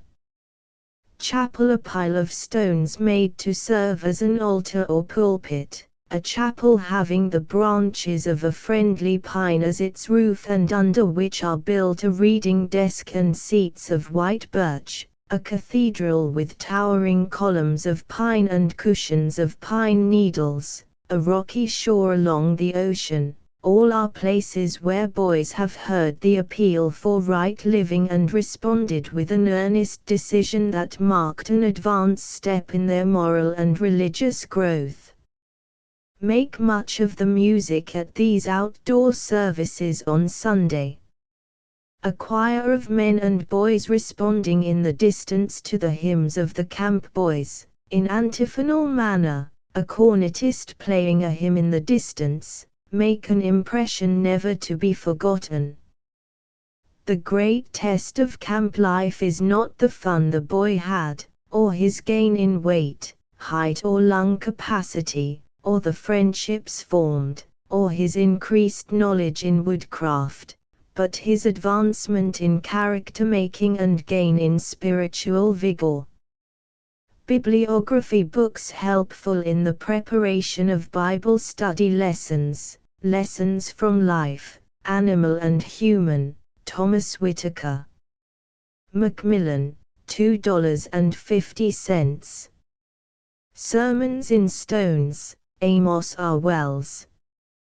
Doubleday, Page and Company, $1. Parables from Nature, Mrs. Gatty. Cole Portage Library, 15 cents. A Good Bible Dictionary and Concordance. Books upon the Religious Life of Boys, The Boy and the Church, Eugene C. Foster. The Sunday School Times Company, 75 cents net. Starting to Teach, Eugene C. Foster. Association Present, 40 cents. The Child and His Religion, George E. Dawson. University of Chicago, 75 cents net. Religion in Boyhood, Ernest B. Lerard. E. P. Dutton and Company, 75 cents net. Chapter 9, Food, Its Function, Purchase, Preparation, Cooking, Serving. Good cooking food charts, digestion charts, table of weights and measures, purchase of food, grocery list, the steward commissary department, the cook list of foods, week of menus, a few hints, table etiquette, grace at meals, serving, dishwashing. We may live without friends, we may live without books, but civilized man cannot live without cooks. Good cooking. The normal boy sums up life in 2 words of 3 letters each, fun and eat. As long as there is plenty of fun and plenty to eat, he thinks life is worth living, and he is not so far from the truth, for it is only when the fun of living dies within us, and our digestive apparatus refuses to do its function, that we become of all men most miserable. A boy will put up with all sorts of inconvenience but rebels at once at poor food and bad cooking. The good nature, congenial atmosphere, and contentedness of camp life is largely due to good cooking. Economies in every other way, but think twice before cheap cooks are employed or a cheap grade of food purchased. Illustration: where they eat to live, a good cook will economize. He knows what to do with leftovers and how to prepare menus of variety. The quantity of swill soon reveals the worth of the cook. In a large camp, $100 may easily find its way into the garbage can because of cheap cooks and poor food. A growing boy demands relatively more of the tissue-building kind of food than a grown person, because the body is being built up. When the full stature is reached, the tissue-building part of the food is only required to take the place of that worn out each day. Professor Atwater has told us that the boy of 15 or 16 requires 90% of the food ration of the adult man engaged in moderate muscular work. Boys at 12 require 70%. Vegetables, fruits, cereals, bread, nuts and meats furnish the essentials. Sugar and fat have only part of them. Coffee and tea have no food values except for the milk and sugar added. They tend to check certain normal secretion in the body and should not be used during growth. Food Charts. The United States Department of Agriculture publishes a series of 15 food charts of exceptional value. Leaders and cooks will find them helpful in providing and planning the food for the boys. Boys will be interested in the information given and the attractive form of presentation. The set costs $1. Sent to Superintendent of Documents, Washington, D.C. The following table is a condensation of the facts given on the charts, and will help in planning menus, prepared by C.F. Langworthy, expert in charge of nutrition investigation.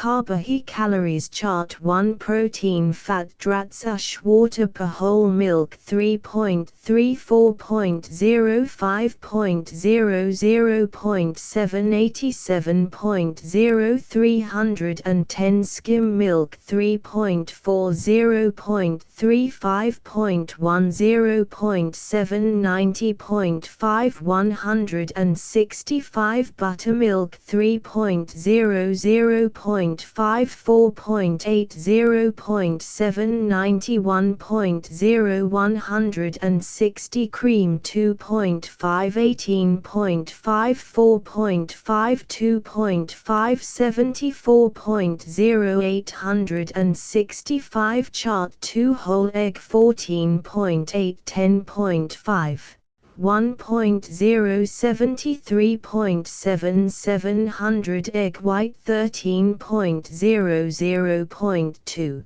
0.686.2 265 egg yolk 16.133.3 1.149.5 1608 cream cheese 25.9 33.7 2.43.8 34.2 1950 cottage cheese 20.9 1.04.3 1.8 72.0 510 chart 3 edible portion of lamb chop 17.6 28.3 1.053.1 1540 pork 16.9 30.1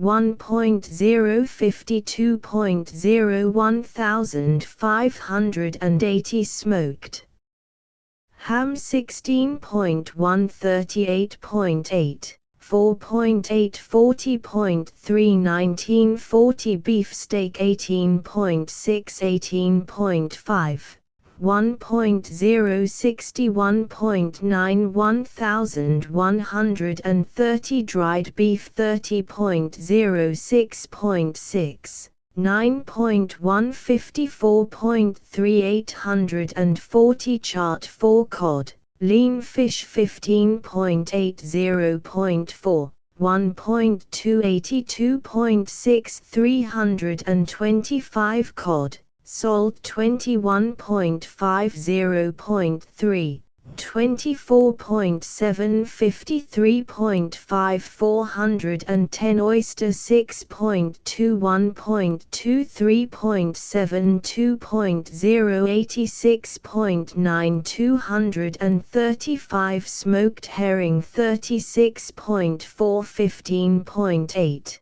13.2 34.6 1355 Mackerel, fat 18.37.1, 1.2 73.4 645 Chart 5 Olive oil, 100.0, 4080 Bacon 9.4 67.4, 4.4 18.8 3030 Beef suet 4.7 81.8 0.3 13.2 3510 Butter 1.0 85.0 3.0 11.0 3410 Lard 100.0 4080 Chart 6 Corn 10.0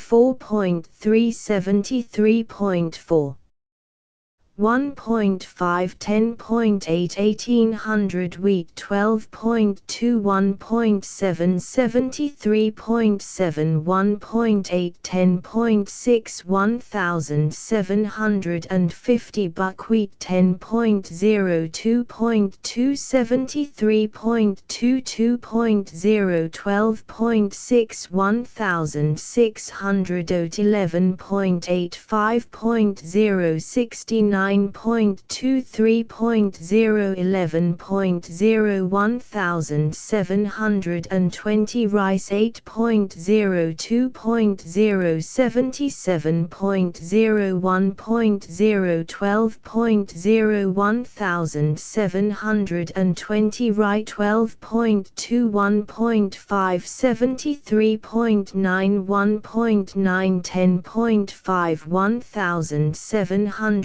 1750 Chart 7 White bread 9.2 1.3 53.1 1.1 35.3 1215 Whole WH bread 9.7 0.9 49.7 1.3 38.4 1140 Oat breakfast food, cooked 2.8 0.5 11.5 0.7 84.5 285 Toasted bread 11.5 1.6 61.2 1.7 24.0 1420 Cornbread 7.9 4.7 46.3 2.2 38.9 1205 Macaroni 3.0 1.5 15.8 1.3 78.4 415 Chart 8 Sugar,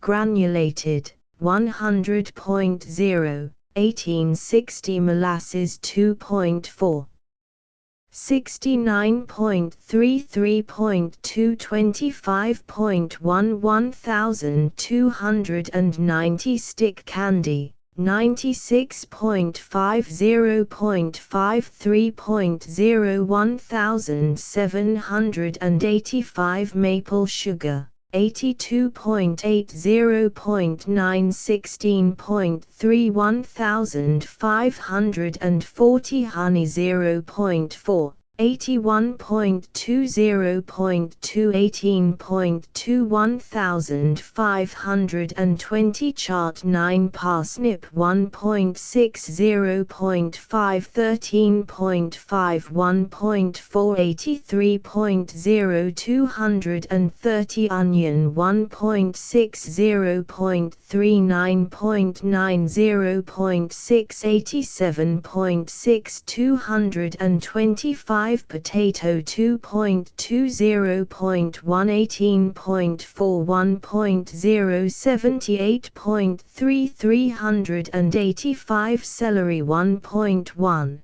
3.41.094.58 Carbohydrate fuel value chart 10 protein fat drats water calories per shelled beans. Fresh 9.40.629.12.058.9 navy beans. Dry 22.51.859.63.5 12.6 string beans.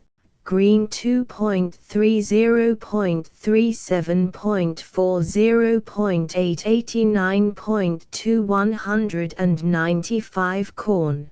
Green 3.11.119.70.7 500. Chart 11 apple, edible portion. 0.40.5 14.20.384.6 290 fried fig 4.30.374.22.4 18.8 1475 strawberry 1.00.67.40.6 90.4 180 banana 1.30.6 22.00.8 75.3 460 chart 12 grapes, edible portion. 1.31.6 19.20.5 77.4 450 raisins 2.63.3 76.1 3.4 14.6 1605 canned fruit 1.10.1 21.10.5 77.2 415 fruit jelly 78.30.7 21.0 1455 grape juice 0.2 7.40.292.2 150 chart 13 walnut 16.6 63.4 16.1 1.4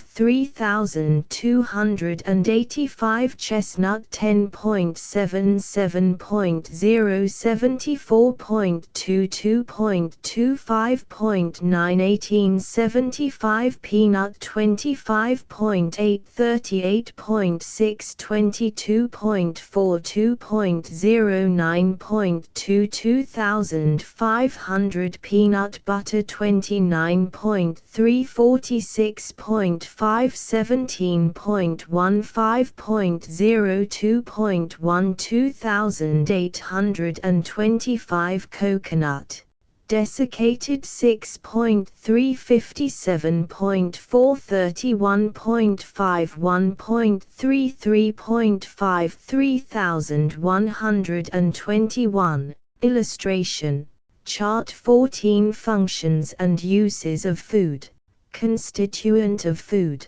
chart 15 dietary standard for man in full vigor at moderate muscular work protein energy condition considered grams calories food as purchased 115 3,800 food eaten 103,500 food digested 95 3,200 estimated amount of mineral matter required per man per day grams phosphoric acid, P2O5, 3 to 4 calcium oxide 0.7 to 1.0 sulfuric acid, SO3, 2 to 3.5 magnesium oxide 0.3 to 0.5 potassium oxide 2 to 3 iron 0.006 to 0.012 sodium oxide 4 to 6 chlorine 6 to 8 time required for digestion of various foods.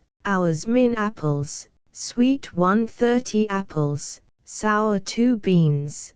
Pod, boiled 230 beef, fresh, rare roasted 3 beef, dried 330 beets, boiled 345 bread, wheat, fresh 340 bread corn 315 butter, melted, 330.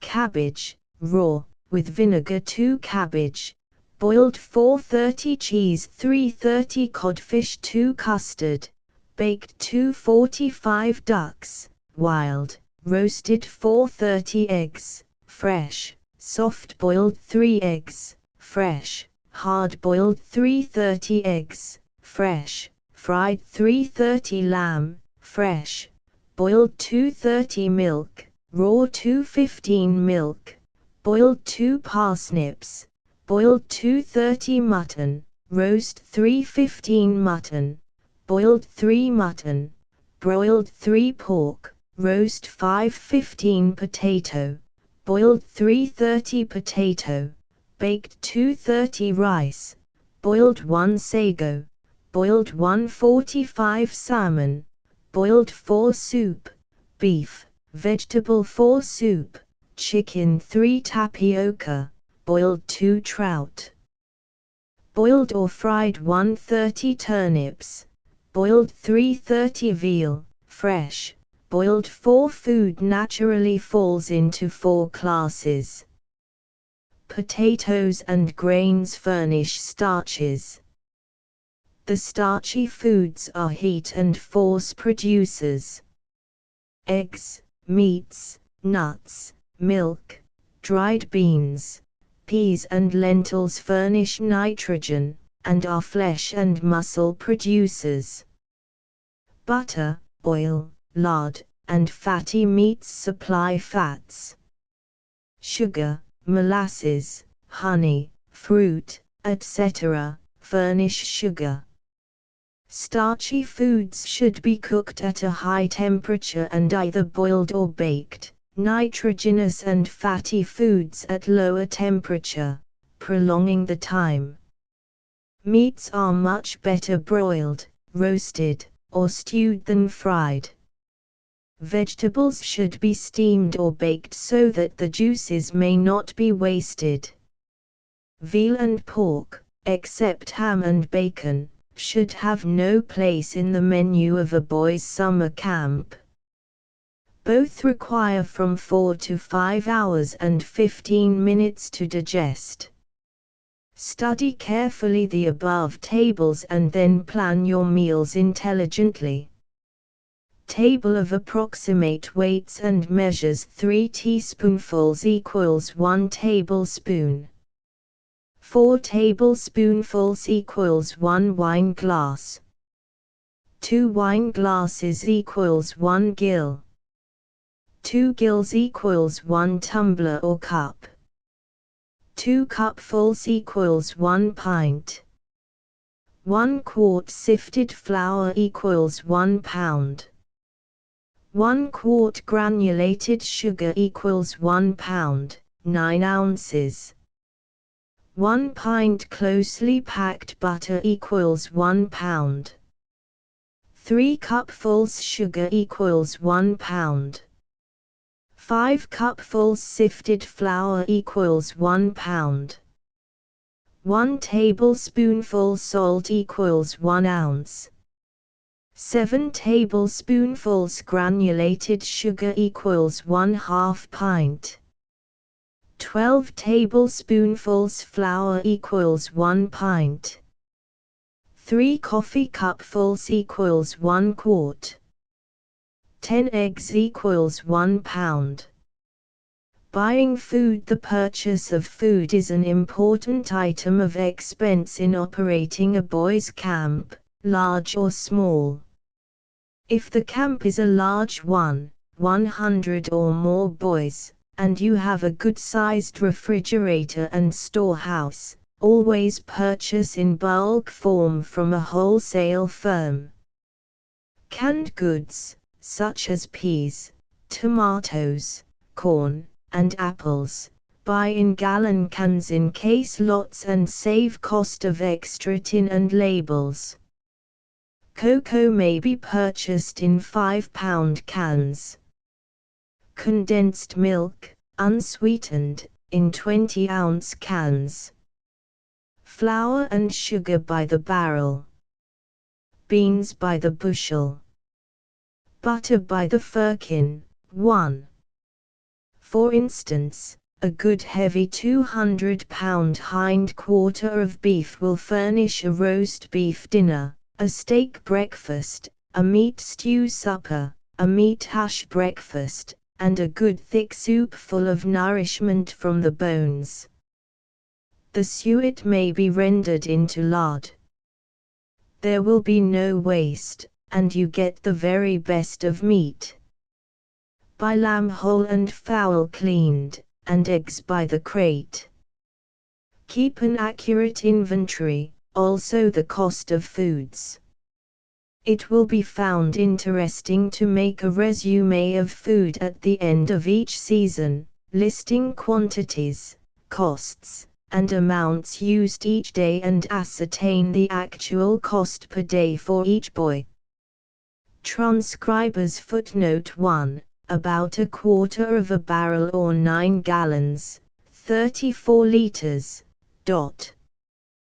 The following grocery list is for a large camp, but it will serve also to form the basis of providing for small camps: cocoa, coffee, sugar, granulated, beans, yellow beans, red kidney, tapioca, rice, oatmeal, in bulk, cornmeal, toasted corn flakes, cream of wheat, shredded wheat, salt, table salt, rock, pepper, black ginger, cloves, soda, cinnamon, baking powder, cream of tartar, magic yeast, raisins, seeded, currants, flour, graham flour, corn starch, gelatin, figs, prunes, evaporated fruits, codfish, cakes, macaroni, crackers, ginger snaps, pilot biscuits, extracts, vanilla, lemon, kitchen bouquet, for gravy, chocolate cake, lemons, olive oil, vinegar, lard, butter, eggs, onions, potatoes, sapolio,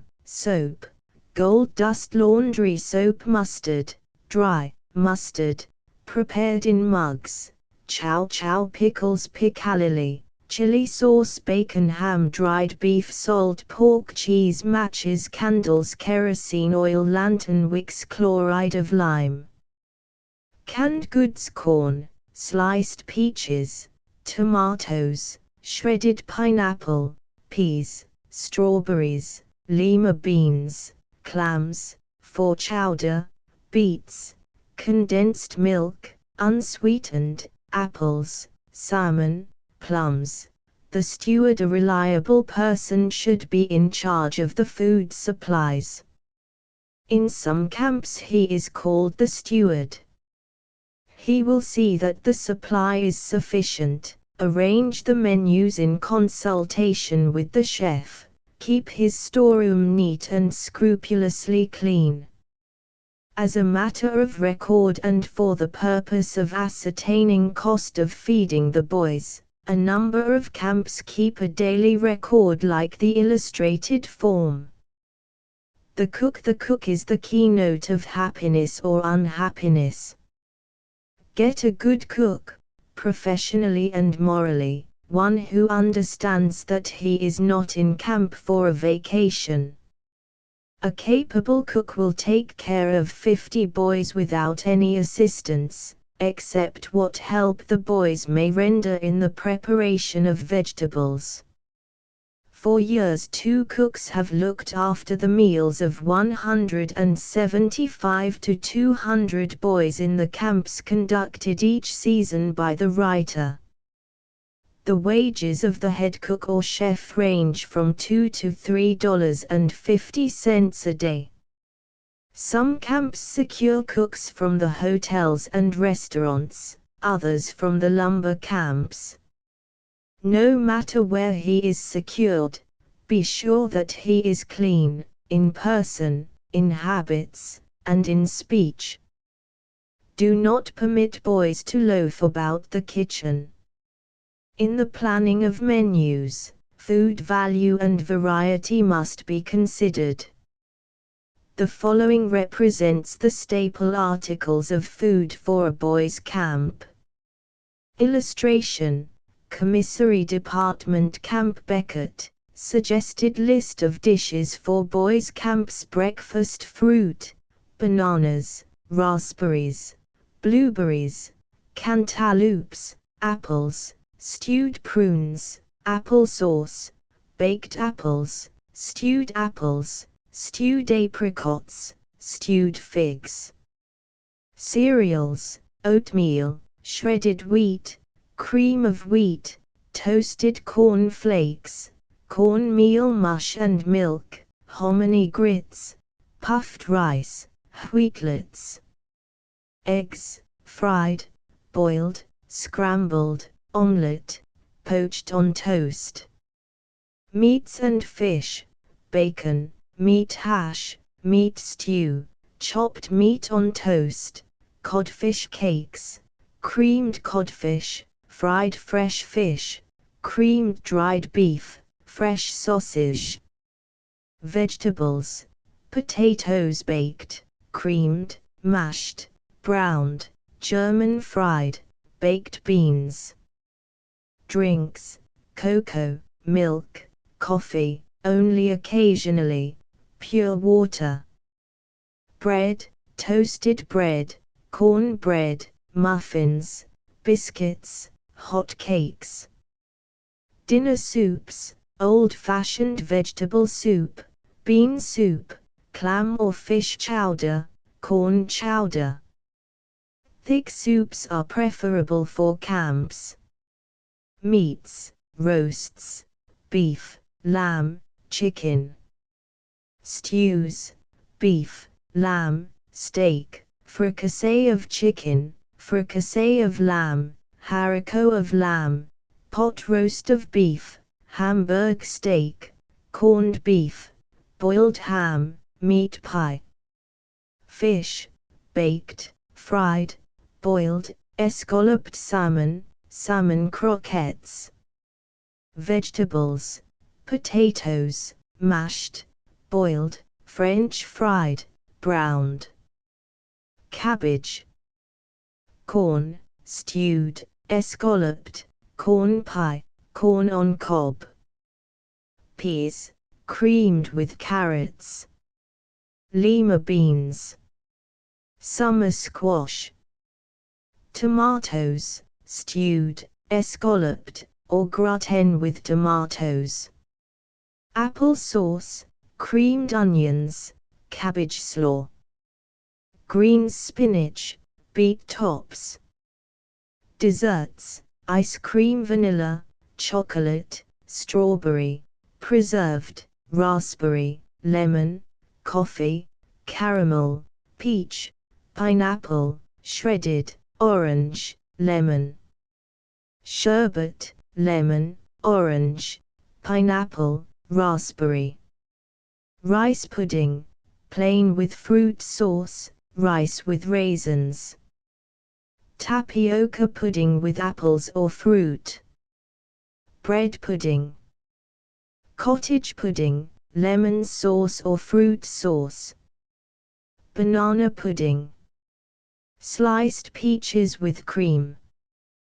Pineapple, blueberry, blackberry. Cornstarch pudding. Supper cereals: cream of wheat, mush and milk, shredded wheat. Cold dishes: sliced beef, ham, corned beef, potato salad, cabbage slaw, pressed meats. Hot dishes: Irish stew, meat croquettes, frankfurters, potato cakes, baked beans, thick soups, stewed kidney beans. Potatoes, baked, fried, creamed. Creamed salmon with peas, codfish, macaroni and cheese, potato hash. Desserts, prunes, stewed apples, stewed apricots, fresh fruits, stewed pears, stewed figs. Cakes, gingerbread, sweetbread, cookies. Relishes, pickles, beets, chow chow, piccalilli, watermelon spiced. Drinks, lemonade, iced tea, cocoa, hot milk. Local geographical conditions will suggest a variety of dishes. There should be plenty of milk to drink, and good bread and butter. Cake and fancy dishes are not necessary. The bill of fare should be an elastic one. When the day is cold and dreary, hot chowders, soups, cocoa, etc., should be served. On a warm day, lemonade and cold dishes are desirable. Every camp should, if possible, have its own ice cream freezer, as ice creams, sherbets, and water ices are not only healthy but inexpensive. An occasional delicacy is desirable. Canned shredded pineapple, strawberries and sliced peaches make excellent sherbets and ice cream. In one camp, chicken and ice cream are served every Sunday dinner. A sample week of menus: Monday breakfast, oatmeal, fried potatoes, cocoa cream of tartar biscuits. Dinner, Irish stew, boiled potatoes, green corn on cob, apple, tapioca, bread and butter. Supper, fried eggs, prunes, sweet cake, bread and butter, cocoa.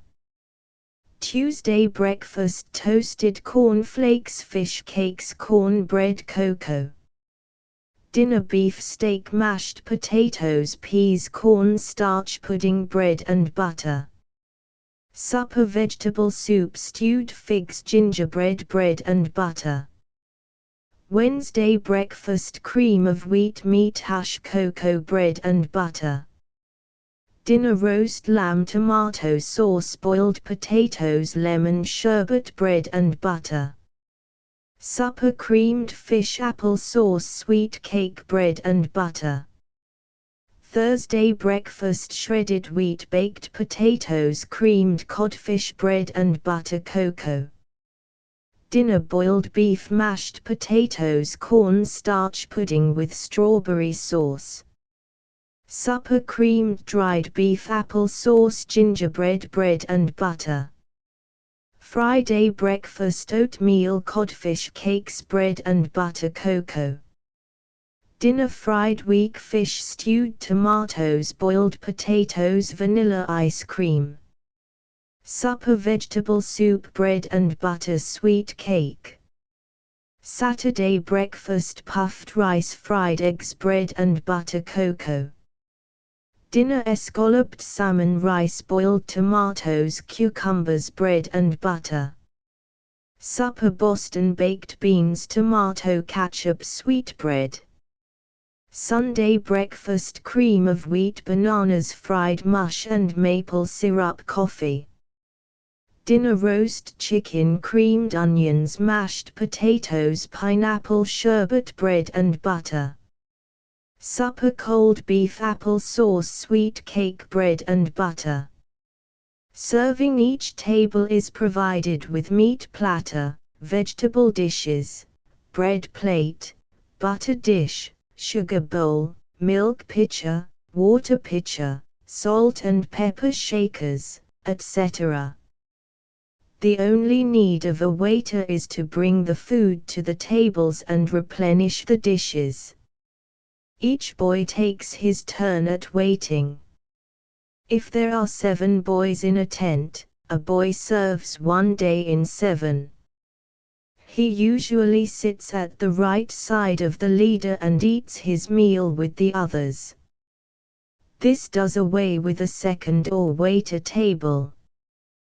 By this system you avoid the tendency to smartness and roughness. Each leader is careful to see that food is not wasted at his table, that decency and order is preserved, and wholesome conversation and pleasantries indulged in during the meal, as an aid to good digestion.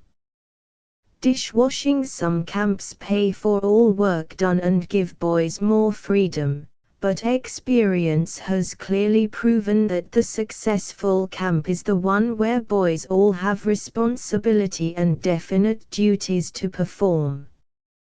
Dishwashing is never attractive. It may be made less irksome by carefully systematizing the work. There are several ways. One way is that of having each boy wash his own dishes, working a tent at a time. A number of tubs of hot, soapy water are provided for washing, and several extra tubs filled with very hot water for rinsing. At a signal from the camp director or person in charge, each table of boys by rotation passes from the dining room with the dishes to these tubs, and each boy proceeds to do his own dishwashing and rinsing and drying. Another way is to provide 2 good-sized dish pans for each table, and assign 2 boys to do the dishwashing for the day. The dishes are washed at the tables and stowed away in a closet, each table having its own closet. Another way is to purchase a good dishwashing machine, like that made by the Fearless Dishwashing Company, Rochester, NY, cost $100, and install it in the kitchen. This plan is in operation at Camp Dudley and Camp Helwent-Ha. Illustration: Camp Helwent-Ha dishwashing, cleanliness must be insisted upon. Never leave anything unwashed until it is used again. The eating from dirty and greasy plates, forks, knives, and spoons will result in disease. No matter what system you use, do not let down on dirty dishes. A few hints. Soup makes the soldier, said Napoleon I. Bones should never be thrown away, but cracked and placed in stock pot, covered with water and let simmer. This makes stock, which is the foundation of all soup. All green vegetables should be washed well in cold water and put in boiling salted water, and boiled slowly until tender. All white and underground vegetables should be cooked in boiling unsalted water, the salt being added at the last moment. Potatoes take from 20 to 30 minutes to boil. In boiling and roasting, allow about a quarter of an hour for every pound of meat. The fire should be medium hot. Boiled fish should be cooked 10 minutes to each pound. Water is the only true beverage. Forming as it does 3/4 of the weight of the human body, it is of next importance to the air we breathe. Milk is a food and not a beverage. Onions: peel or slice onions in water and you will not shed tears. Egg test: to test the freshness of an egg, drop into cold water. If the egg sinks quickly it is fresh, if it stands on end it is doubtful, and quite bad if it floats. The shell of a fresh egg looks dull, a stale one is glossy. Mending pots: a pot may be mended by making a paste of flour, salt and fine wood ashes. Plaster it on where the leak is and let it dry before using. Table etiquette: a mother complained that her boy, after being in camp for 2 weeks, returned home speaking a new language, particularly at the dining table. If he wanted milk, he called for cow butter was goat biscuits were sinkers meat was corpse and there were several other terms and phrases peculiar to camp life. He had to learn all over the ways of decency and reasonable table refinement. There is no plausible reason why this should be so in a boys' camp. Grabbing of food, yelling for food, upsetting of liquids, and table roughhouse will be largely prevented by the system of seating and of serving. The most satisfactory way is to seat by tent groups. Have as many tables as you have tents. Let each tent leader preside at the head of his table, and serve the food in family style.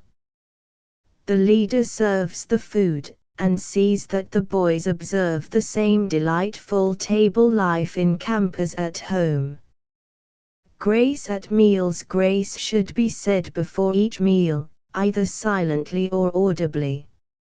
In the morning the hymn on the following page is sung by the boys at Camp Beckett, followed with bowed heads in silent prayer. Morning prayer hymn for boys camps to be sung at morning meal. Words and music by H. W. Gibbon. Illustration, music. Morning gracious giver of all good, thee we thank for rest and food. Grant that all we do or say in thy service be this day. Noon Father, for this noonday meal we would speak the praise we feel. Health and strength we have from thee, help us, Lord, to faithful be.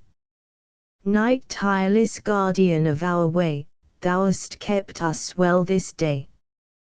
While we thank thee, we request care continued, pardon, rest. Camp Wayanda. Illustration, forest scene, go abroad upon the paths of nature. And when all its voices whisper, and its silent things are breathing the deep beauty of the world, kneel at its ample altar Bryant. Chapter X. The Campfire. How to build a campfire. Prevent spread of fire. Forest fire laws. How to light a fire. Storytelling. Marshmallow toasts and corn roasts. A story. How men found the Great Spirit. There is an impalpable, invisible, softly stepping delight in the campfire which escapes analysis. Enumerate all its charms, and still there is something missing in your catalogue. W. C. Gray in Campfire Musings. I cannot conceive of a camp that does not have a big fire. Our city houses do not have it, not even a fireplace. The fireplace is one of the greatest schools the imagination has ever had or ever can have. It is moral, and it always gives a tremendous stimulus to the imagination, and that is why stories and fire go together. You cannot tell a good story unless you tell it before a fire. You cannot have a complete fire unless you have a good storyteller along. 1. Anyone who has witnessed a real campfire and participated in its fun, as well as seriousness, will never forget it. The huge fire shooting up its tongue of flame into the darkness of the night, the perfect shower of golden rain, the company of happy boys, and great, dark background of piney woods, the weird light over all, the singing, the yells, the stories, the fun, then the serious word at the close, is a happy experience long to be remembered. Footnote 1. Dr. G. Stanley Hall, Camp Conference Report p40. To build a fire. There are ways and ways of building campfires. An old Indian saying runs, white man heap fool, may come big fire, can't git near. Injun may come little fire, git close. Good. Make it a service privilege for a tent of boys to gather wood and build the fire. This should be done during the afternoon. Two things are essential in the building of a fire: kindling and air. A fire must be built systematically. First, get dry, small dead branches, twigs, fir branches and other inflammable material. Place these upon the ground. Be sure that air can draw under the pile and up through it. Next, place some heavier branches in tripod form over the kindling, then good-sized sticks, and so on until you have built the campfire the required size. In many camps it is considered an honor to light the fire. Kerosene oil may be poured upon the kindling, or old newspapers used in lighting the fire. Caution: an interesting account of how to build a fire by rubbing sticks by Ernest Thompson Seton will be found in Boy Scouts of America, page 84. Be sure to use every precaution to prevent the spreading of fire. This may be done by building a circle of stone around the fire, or by digging up the earth, or by wetting a space around the fire. Always have buckets of water near at hand. Things to remember: first, it is criminal to leave a burning fire. Second, always put out the fire with water or earth. State laws: be sure to get a copy of the law of your state regarding forest fires, and if a permit is necessary, secure it before building a fire. To light a match: Kefart, in his book on camping and woodcraft, page 88, says, when there is nothing dry to strike it on, jerk the head of the match forward through the teeth. Face the wind. Cup your hands, backs toward wind. Remove right hand just long enough to strike match on something very close by, then instantly resume former position. Flame of match will run up the stick instead of blowing away from it. Storytelling: the campfire is a golden opportunity for the telling of stories, good stories told well. Indian legends, war stories, ghost stories, detective stories, stories of heroism, the history of fire, a talk about the stars. Don't drag out the telling of a story. Talk it in boy language. Avoid technical terms. Make the story live. College songs always appeal to boys. Let some leader start up a song in a natural way, and soon you will have a chorus of unexpected melody and harmony. As the fire dies down, let the songs be of a more quiet type, like My Old Kentucky Home and ballads of similar nature. Roast delight: when the embers are glowing is the time for toasting marshmallows.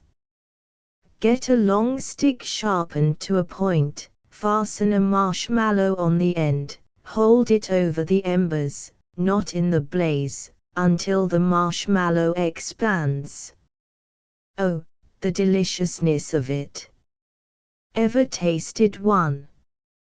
Before roasting corn on the cob, tie the end of each husk firmly with string.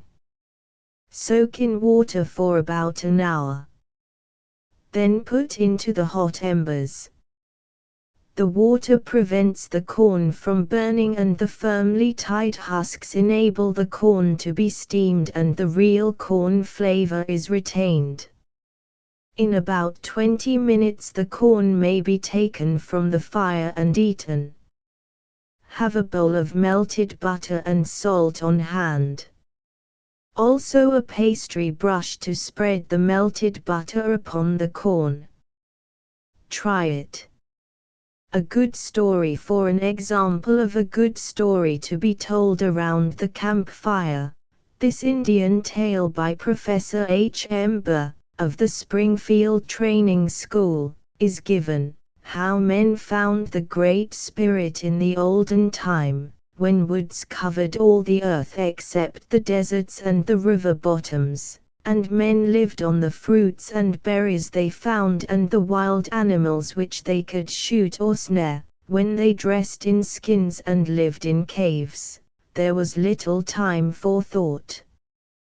But as men grew stronger and more cunning and learned how to live together, they had more time to think and more mind to think with.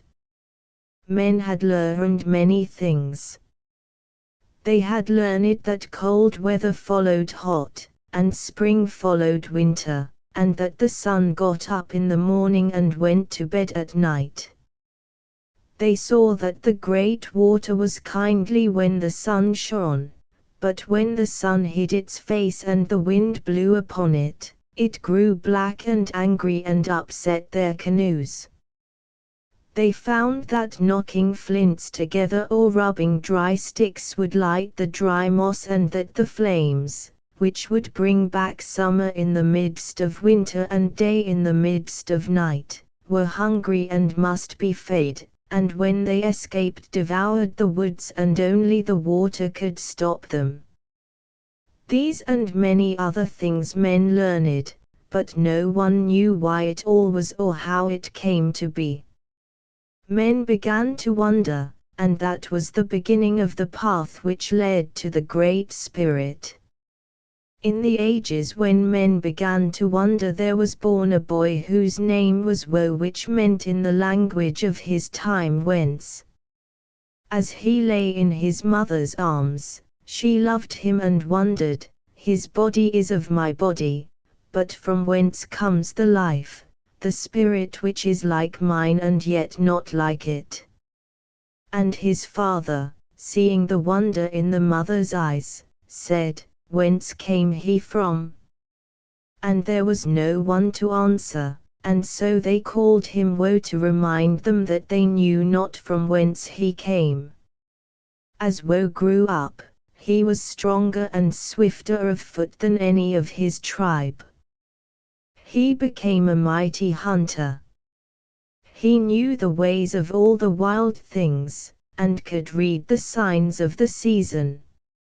As he grew older, they made him a chief and listened while he spoke at the council board, but Woe was not satisfied. His name was a question, and questioning filled his mind. From whence did he come? Whither was he going? Why did the sun rise and set? Why did life burst into leaf and flower with the coming of the spring?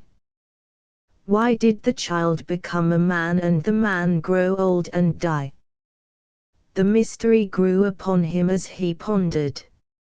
In the morning he stood on a mountain top and, stretching out his hands, cried, Whence?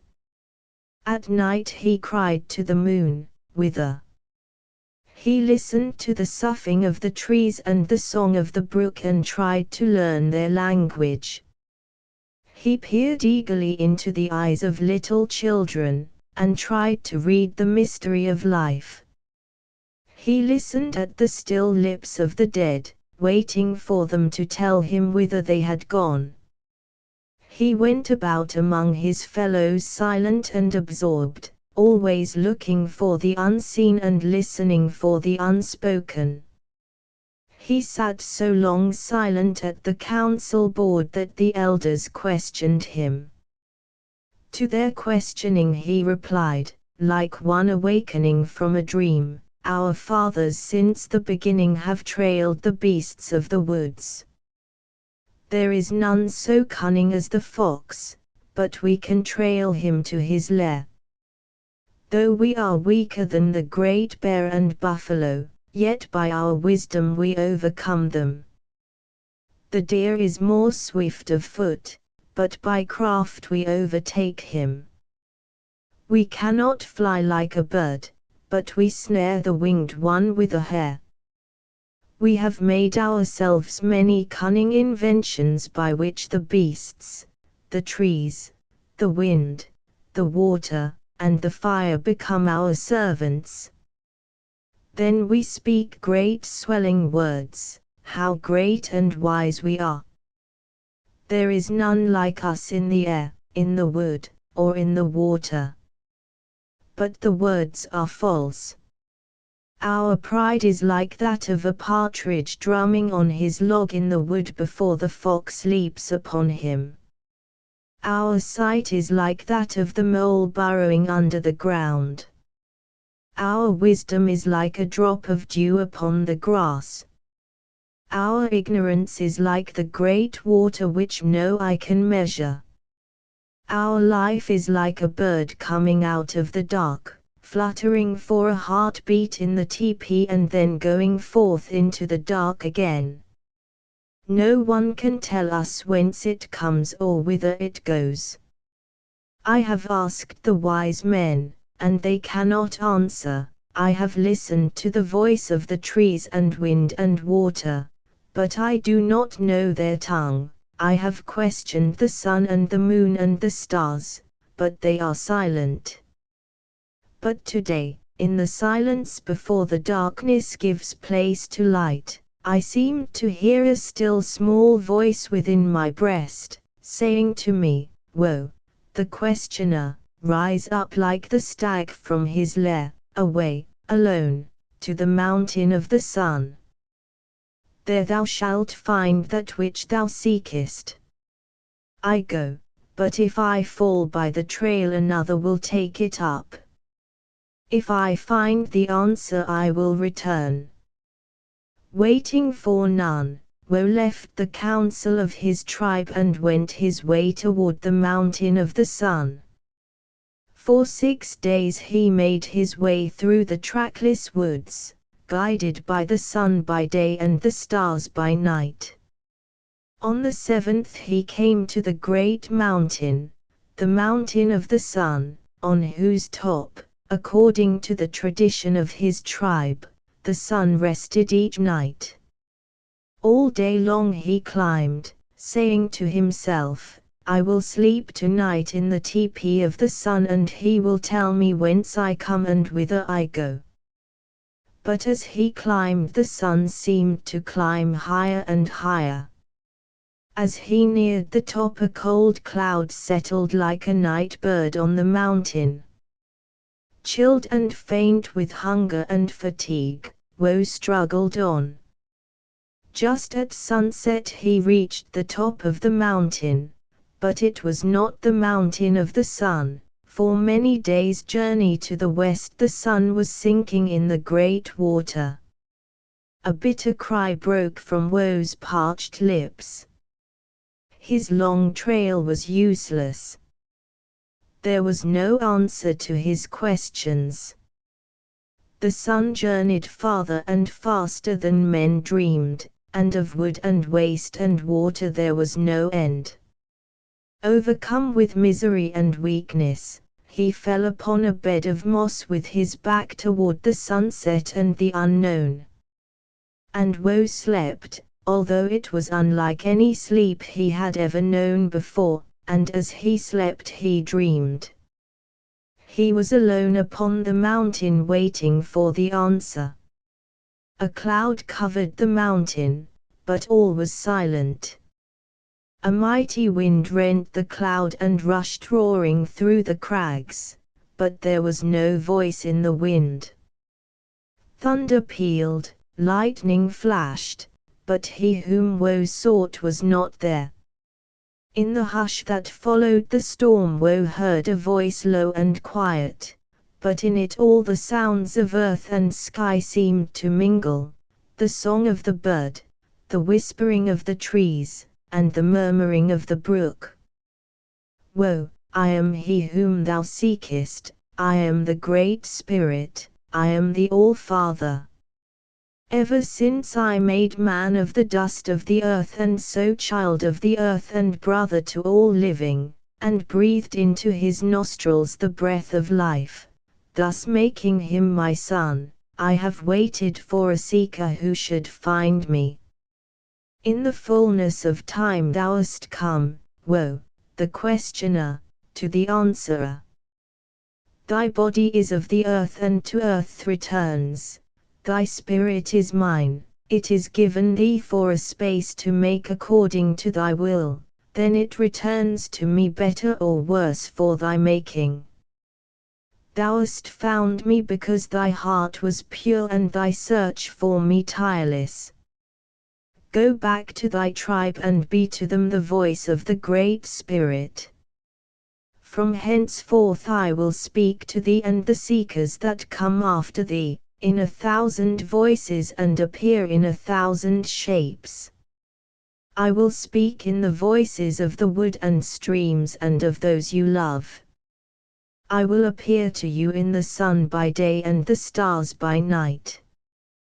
When thy people and mine are in need and wish for the will of the Great Spirit, then shall my spirit brood over thine and the words that thou shalt speak shall be my words. And Woe awoke, facing the east and the rising sun. His body was warmed by its rays. A great gladness filled his soul. He had sought and found, and prayer came to him like the song to the bird, O Great Spirit, Father of my spirit, the sun is thy messenger, but thou art brighter than the sun. Drive thou the darkness before me. Be thou the light of my spirit. As Woe went down the mountain and took the journey back to the home of his people, his face shone, and the light never seemed to leave it, so that men called him he of the shining face. When Woe came back to his tribe, all who saw his face knew that he had found the answer, and they gathered again about the council fire to hear. As Woe stood up and looked into the eager faces in the circle of the fire, he remembered that the Great Spirit had given him no message, and for a moment he was dumb. Then the words of the Great Spirit came to him again, when thy people and mine shall need to know my will, my spirit shall brood over thine and the words that thou shalt speak shall be my words. Looking into the eager faces of longing and questioning, his spirit moved within him and he spoke, I went, I sought, I found the Great Spirit, who dwells in the earth as your spirits dwell in your bodies.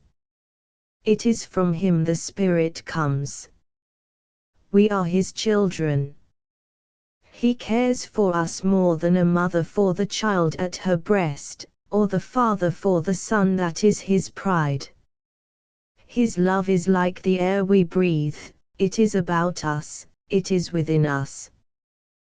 The sun is the sign of his brightness, the sky of his greatness, and mother love and father love, and the love of man and woman are the signs of his love. We are but children. We cannot enter into the council of the great chief until we have been proved, but this is his will, that we love one another as he loves us, that we bury forever the hatchet of hate, that no man shall take what is not his own and the strong shall help the weak.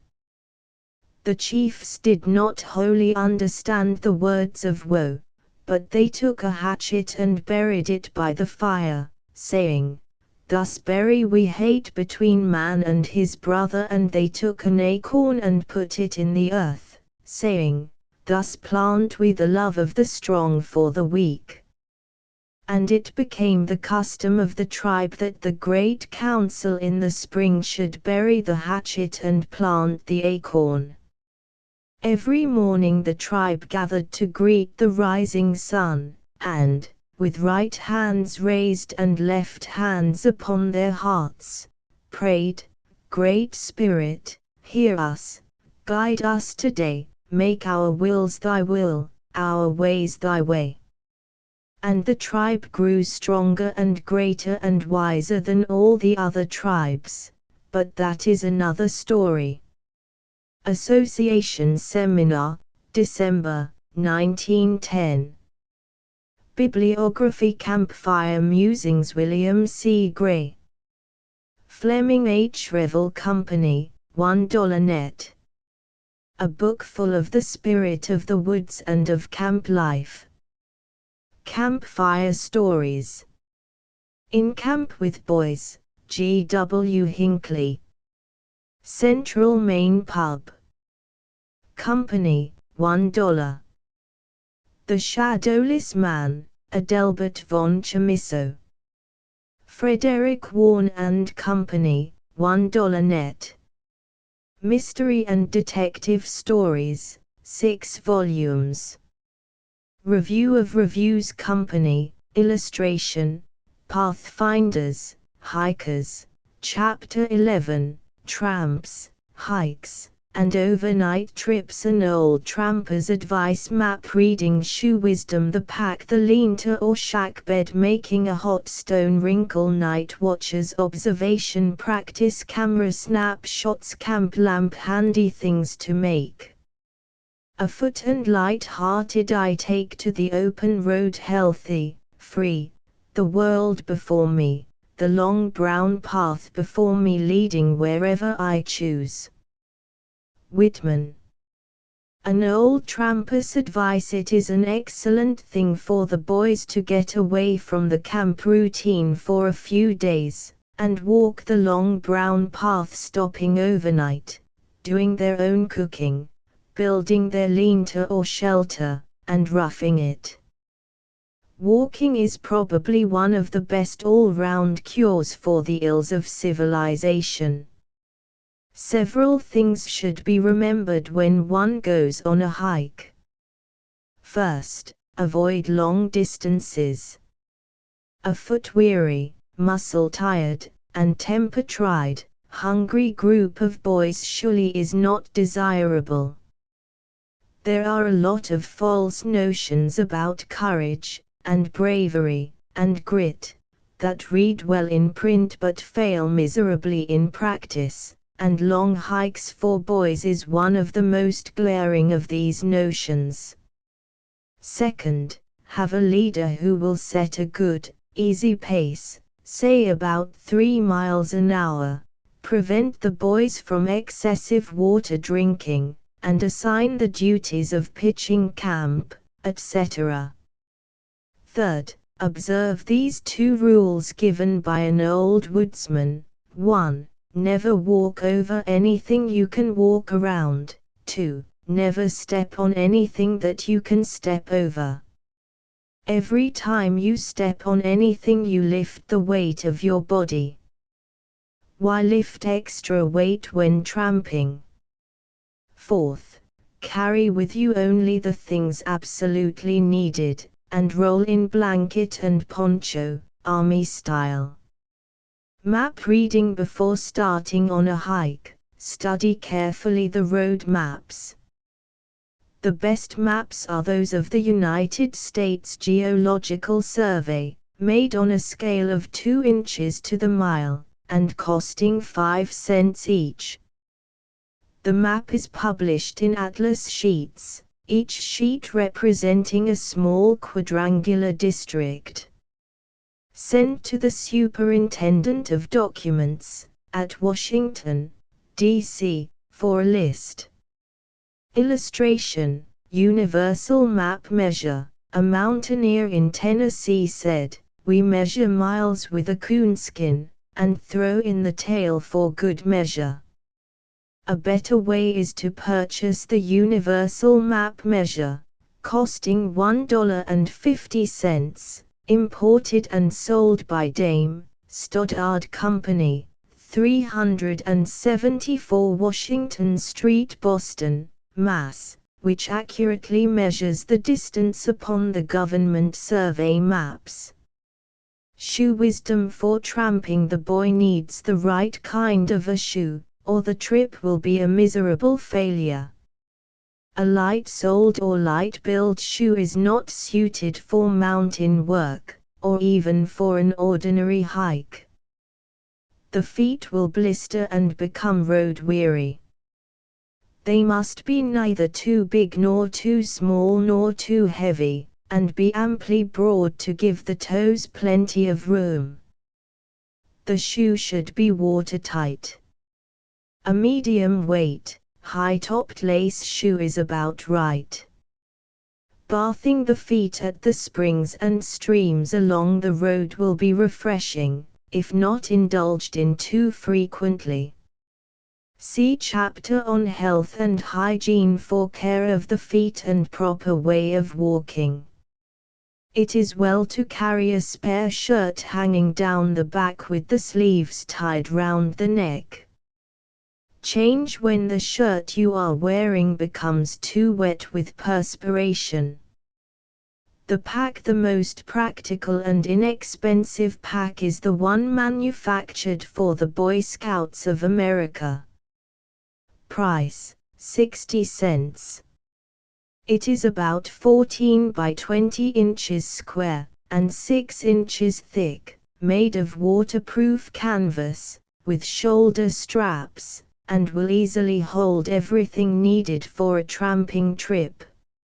A few simple remedies for bruises, cuts, etc., should be taken along by the leader. See chapter on simple remedies. You may not need them, and some may poke fun at them, but as the old lady said, you can't always sometimes tell. Amount and kind of provisions must be determined by the locality and habitation. Illustration: hiking pack. The lean to reach the place where you are going to spend the night in plenty of time to build your lean-to and make your bed for the night. Select your camping spot, with reference to water, wood, drainage, and material for your lean-to. Choose a dry, level place, the ground just sloping enough to ensure the water running away from your lean-to in case of rain. In building your lean-to, look for a couple of good trees standing from 8 to 10 feet apart with branches from 6 to 8 feet above the ground. By studying the illustration below, you will be able to build a very serviceable shack, affording protection from the dews and rain. While 2 or more boys are building the shack, another should be gathering firewood and preparing the meal, while another should be cutting and bringing in as many soft, thick tips of hemlock or balsam boughs as possible, for the roof of the shack and the beds. How to thatch the lean-to is shown in this illustration. If the campsite is to be used for several days, 2 lean-tos may be built facing each other, about 6 feet apart. This will make a very comfortable camp, as a small fire can be built between the 2, thus giving warmth and light. Illustration: frame of lean-to. Illustration: method of thatching. The bed on the floor of your lean-to, lay a thick layer of the fans or branches of balsam fir or hemlock, with the convex side up, and the butts of the stems toward the foot of the bed. Now thatch this over with more fans by thrusting the butt ends through the first layer at a slight angle toward the head of the bed, so that the soft tips will curve toward the foot of the bed, and be sure to make the head of your bed away from the opening of the lean-to and the foot toward the opening. Over this bed spread your rubber blanket with rubber side down, your sleeping blanket on top, and you will be surprised how soft, springy, and fragrant a bed you have, upon which to rest your weary frame and sing with the poet. Then the pine boughs croon me a lullaby, and trickle the white moonbeams to my face on the balsam where I lie while the owl hoots at my dreams. J. George Frederick. What God puts in the blood is eliminated slowly, and we are all impregnated with a love for the natural life which is irresistible. That was a great saying of the boy who was taken from the city for the first time on an all-night outing. Snugly tucked up in his blankets, he heard the wind singing in the pines overhead. As the boy looked up, he asked, "Wasn't God blowing his breath down at us?" Dr. Lilburn. Hot stones. If the night bids fair to be cold, place a number of stones about 6 or 8 inches in diameter next the fire, so they will get hot. These can then be placed at the feet, back, etc., as needed, and will be found good bed warmers. When a stone loses its heat, it is replaced near the fire and a hot one is taken. If too hot, wrap the stone in a shirt or sweater or wait for it to cool off. Night watchers. Boys desire adventure. This desire may be gratified by the establishment of night watchers, in relays of 2 boys every 2 hours. Their imaginations will be stirred by the resistless attraction of the campfire and the sound of the creatures that creep at night. Observation. Many boys have excellent eyes but see not, and good ears but hear not, all because they have not been trained to observe or to be quick to hear. A good method of teaching observation while on a hike or tramp is to have each boy jot down in a small notebook or diary of the trip the different kinds of trees, birds, animals, tracks, nature of roads, fences, peculiar rock formation, smells of plants, etc., and thus be able to tell what he saw or heard to the boys upon his return to the permanent camp or to his home. Cameras. One of the party should take a Brownie No. 2 or small folding Kodak.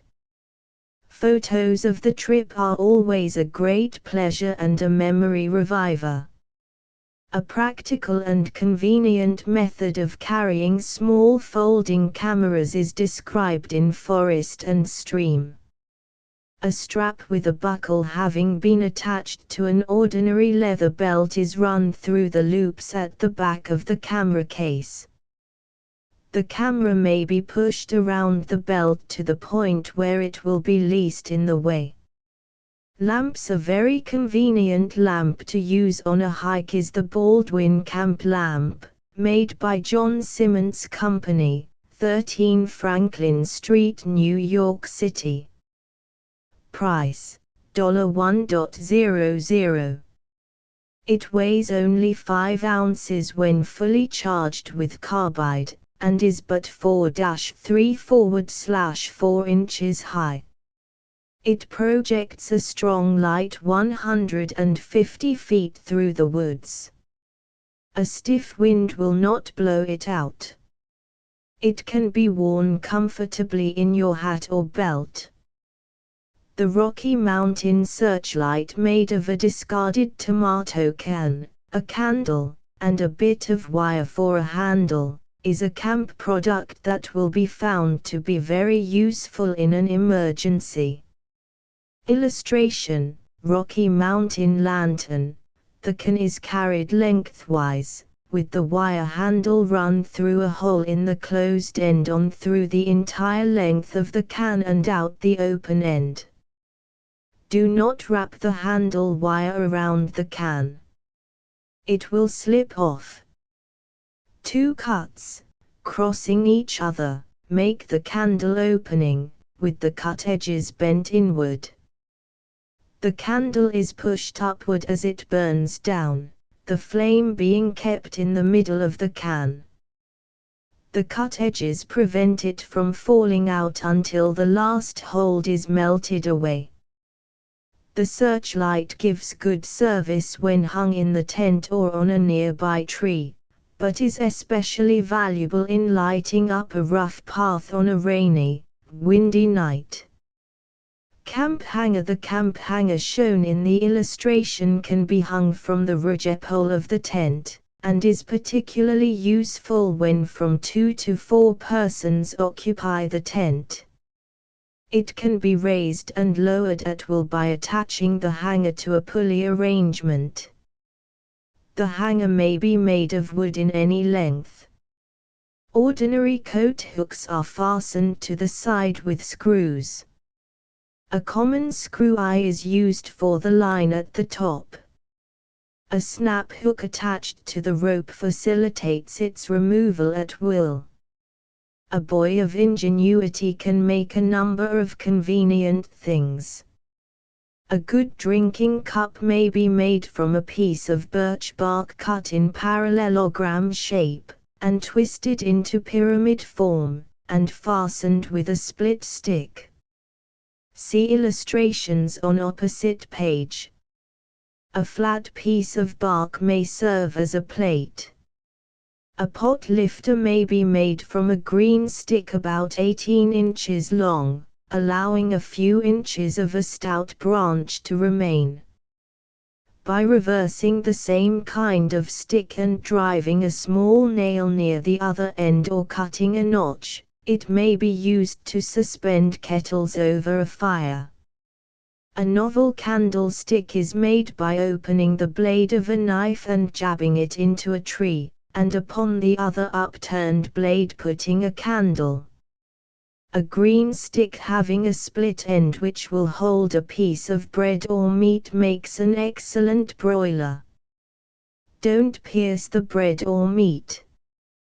Driving a good-sized green stake into the ground at an angle of 45 degrees and cutting a notch in which may be suspended a kettle over the fire, will provide a way of boiling water quickly.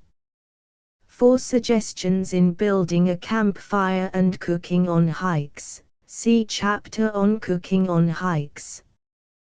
The bibliography for the whole subject of hikes, including cooking, is on page 153.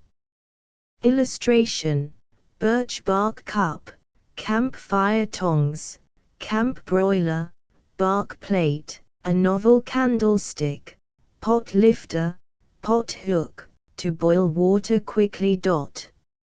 Illustration: extemporaneous dining, chapter 12. Cooking on hikes. Building a cooking fire. Fire by sunglass. Griddle cakes. Broiled bacon. Creamed salmon. Salmon on toast. Baked potatoes. Baked fish. Frogs legs. Eggs. Coffee. Cocoa. Sample menu. Ration list. Dishwashing. The fireplace. Take 2 or 3 stones to build a fireplace. A stick first shaved and then whittled into shavings. A lighted match. A little blaze. Some bark, dry twigs and a few small sticks added, then with the griddle placed over the fire, you are ready to cook the most appetizing griddle cakes.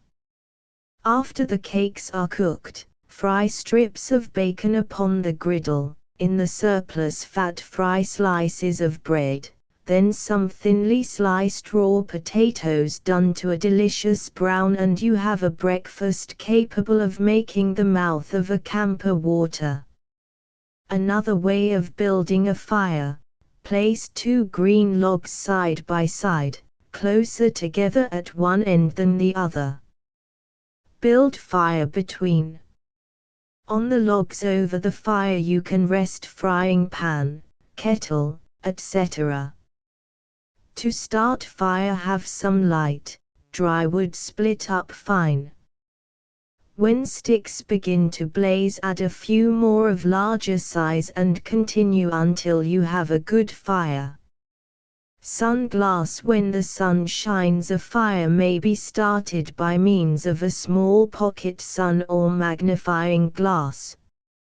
fine scrapings from dry wood or punk tinder will easily ignite by the focusing of the sundial upon it, and by fanning the fire and by adding additional fuel, the fire builder will soon have a great blaze. Cooking receipts: griddle cakes: beat together 1 egg, tablespoonful of sugar, cup of new milk, or condensed milk diluted 1/2. Mix in enough self-raising flour to make a thick cream batter. Grease the griddle with rind or slices of bacon for each batch of cakes. Broiled bacon: slice bacon thin. Remove the rind which makes the slices curl up. Or, gash the rind with a sharp knife if the boys like cracklings. Fry on griddle or put on the sharp end of a stick and hold over the hot coals, or, better yet, remove the griddle and put a clean flat rock in its place. When the rock is hot, lay the slices of bacon on it and broil. Keep turning the bacon so as to brown it on both sides. Cut into dice. Creamed salmon: heat about a pint of salmon in 1/2 pint milk, season with salt and pepper and a 1/2 teaspoonful of butter. Salmon on toast: drop slices of stale bread into smoking hot lard. They will brown at once. Drain them. Heat a pint of salmon, picked into flakes. Season with salt and pepper and put into it a tablespoonful of butter. Stir in 1 egg, beaten light, with 3 tablespoonfuls evaporated milk not thinned. Pour mixture on the fried bread. Potatoes: wash potatoes and dry well. Bury them deep in a good bed of live coals. Cover them with hot coals until well done. They will take about 40 minutes to bake. When you can pass a sharpened hardwood sliver through them, they are done, and should be raked out at once. Run the sliver through them from end to end, and let the steam escape and use immediately, as a roast potato quickly becomes soggy and bitter. Baked fish: dig a hole 1.5 feet deep. Build a fire in it, heaping up dry sticks until there is an abundance of fuel. After an hour, take out the coals, clear the hole of ashes, lay green corn husks on the hot bottom of the hole. Soak brown paper in water and wrap around the fish. Lay it in the hole, cover with green corn husks, covered in turn with 1/2 inch of earth. Build a fire over it and keep burning for an hour.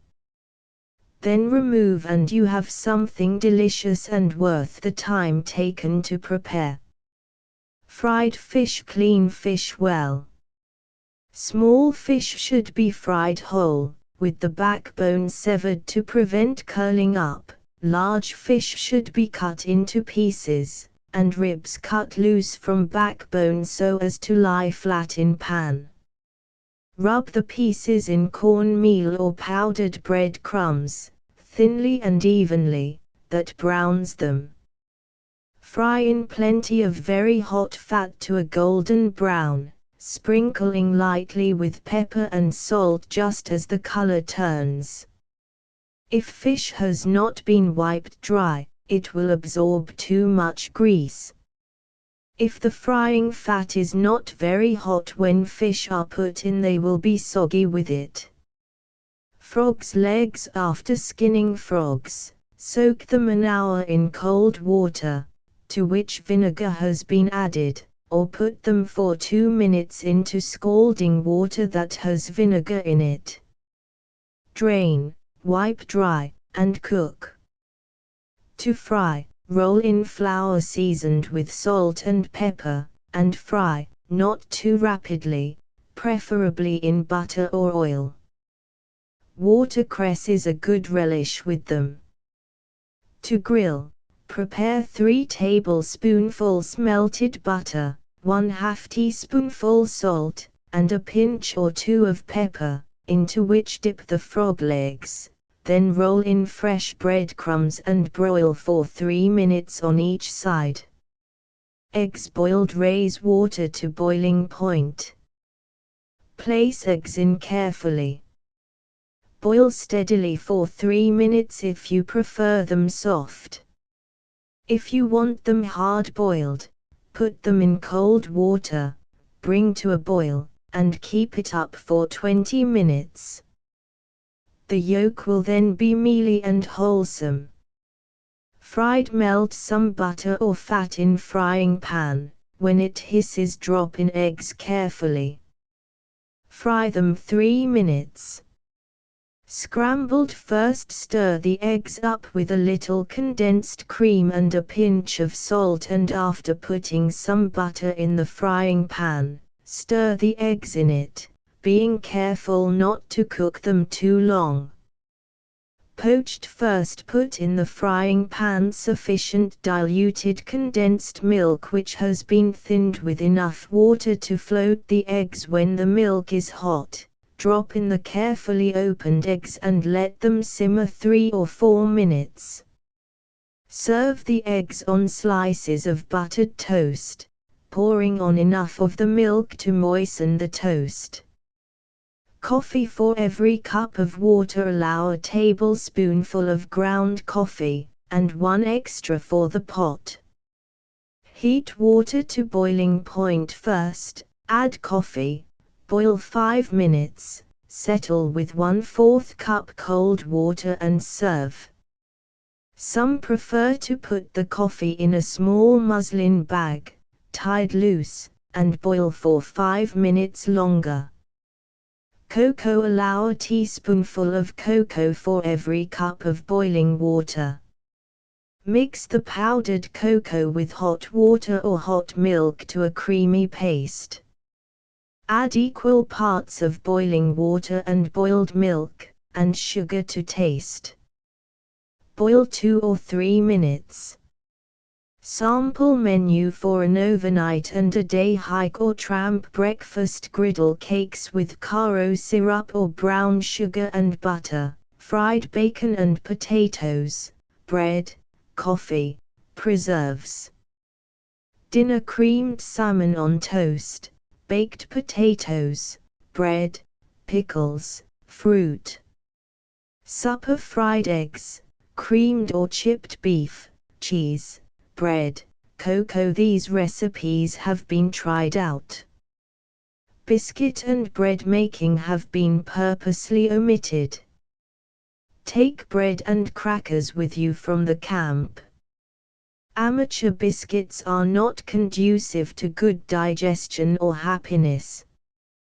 Pack butter in small jar. Cocoa, sugar and coffee in small cans or heavy paper, also salt and pepper. Wrap bread in a moist cloth to prevent drying up. Bacon and dried or chipped beef in wax paper. Pickles can be purchased put up in small bottles. Use the empty bottle as a candlestick. Ration list for 6 boys, 3 meals 2 lbs. Bacon, sliced thin, 1 pound. Butter, 1 doz. Eggs, a ½ pound. Cocoa, a ½ pound. Coffee, 1 pound. Sugar, 3 cans salmon, 24 potatoes, 2 cans condensed milk, 1 small package self-raising flour, salt and pepper. Utensils: small griddle or tin pie plate, 5 cents each, small stew pan, small coffee pot, small cake turner, large spoon, teaspoons, knives and forks, plates and cups, matches and candles. Dishwashing: first fill the frying pan with water, Place over fire and let it boil. Pour out water and you will find that it has practically cleaned itself. Clean the griddle with sand and water. Greasy knives and forks may be cleaned by jabbing a couple of times into the ground. After all grease is gotten rid of, wash in hot water and dry with cloth. Don't use the cloth first and get it greasy. Be sure to purchase Horace Kefart's excellent book on camp cookery, $1, Outing Publishing Company, or Association Press. It is filled with practical suggestions. Bibliography Camp and Trail, Stuart Edward White. Doubleday, Page and Company, $1.25 net. Full of common sense and of special value to those contemplating long tramps and wilderness travel. Several chapters on horseback travel out of doors. M. Ellsworth Olson, Ph.D. Pacific Press Publishing Company, 60 cents. A book permeated with a wholesome outdoor spirit. The Field and Forest Book, Dan Beard. Charles Scribner's Sons, $2.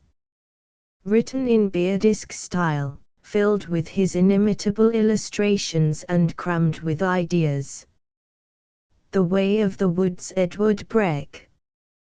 G. P. Putnam's Sons, $1.75 net.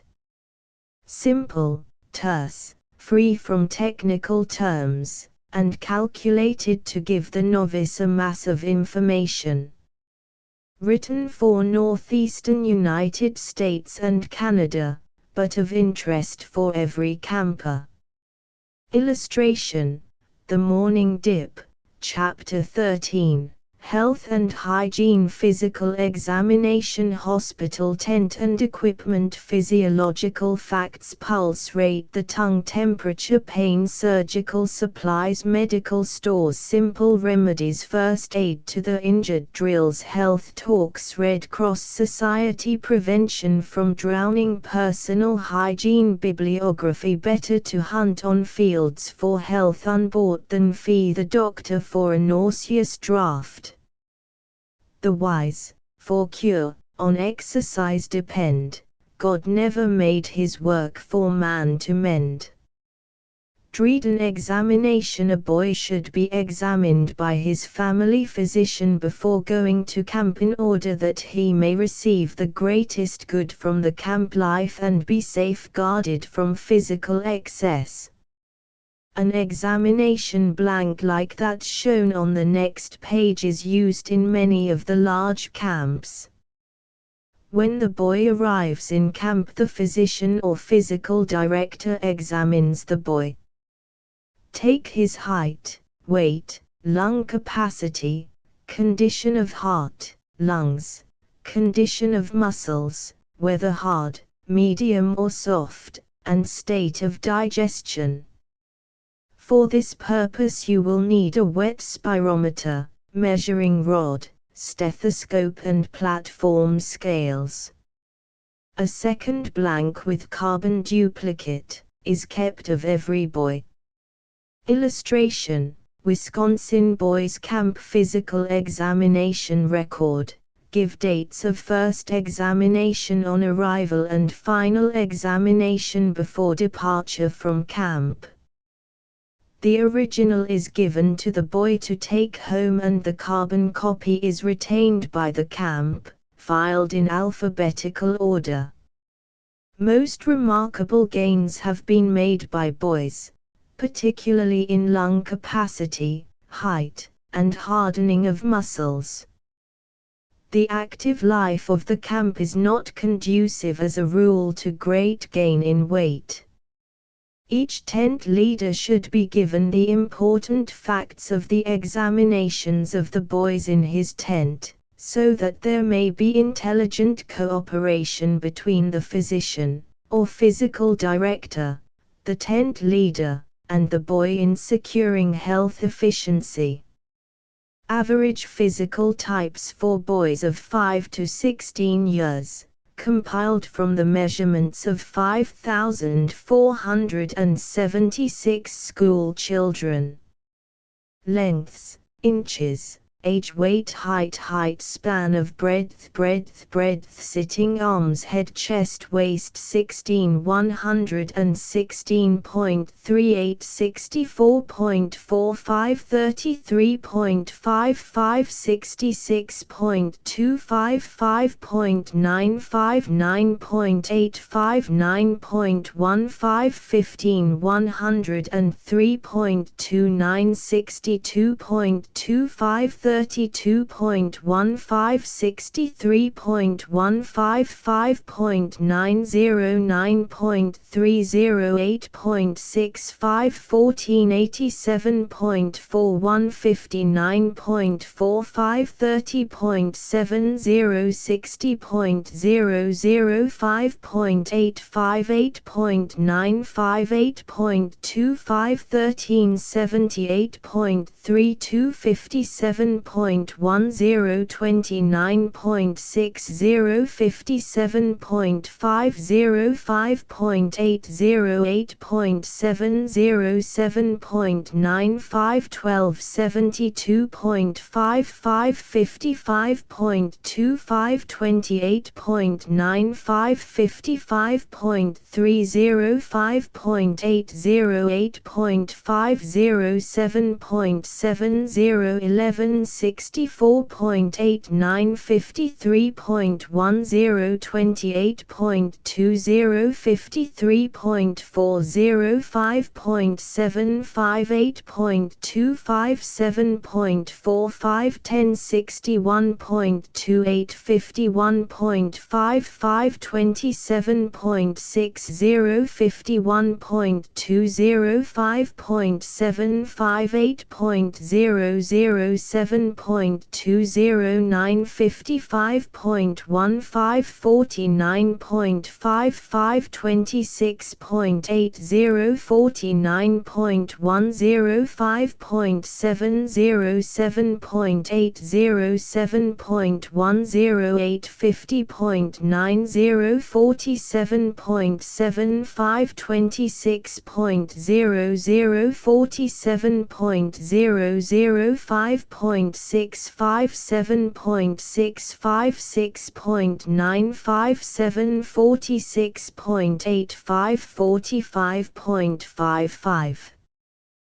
25.20 45.00 5.65 7.45 6.75 6 42.62 43.55 24.20 42.60 5.60 7.25 6.555 39.29 41.60 23.30 40.35 5.60 7.15 6.50 girth, strength, age, chest, girth of chest, lung, right, left, vitality, depth, head, expansion, capacity, forearm coefficient. See you in strength 16 6.60 21.55 3.45 191.40 73.28 65.22 35.58 15 6.30 21.45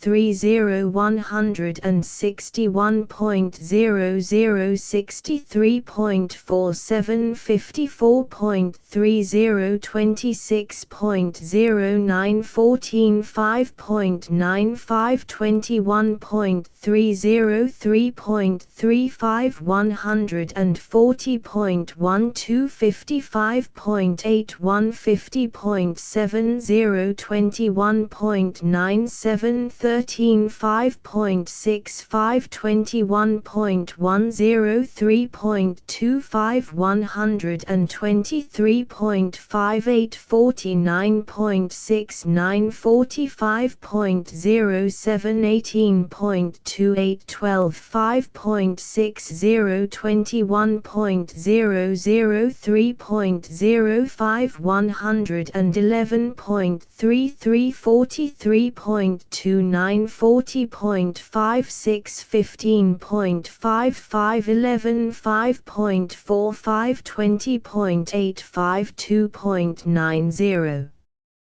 100.74 39.09 36.30 13.33 10 5.25 20.60 2.75 90.02 32.42 30.94 10.84 95.20 20.65 2.55 81.03 28.91 25.90 9.34 85.10 20.55 2.35 70.43 23.38 20.96 7.347 5.10 20.45 1.8 60.48 20.19 18.78 5.056 5.05 20.25 1.65 50.89 15.36 12.5 34.025 4.90 20.15 1.35 40.60 10.76 10.38 2.61 Copyright by W.M.W. Hastings,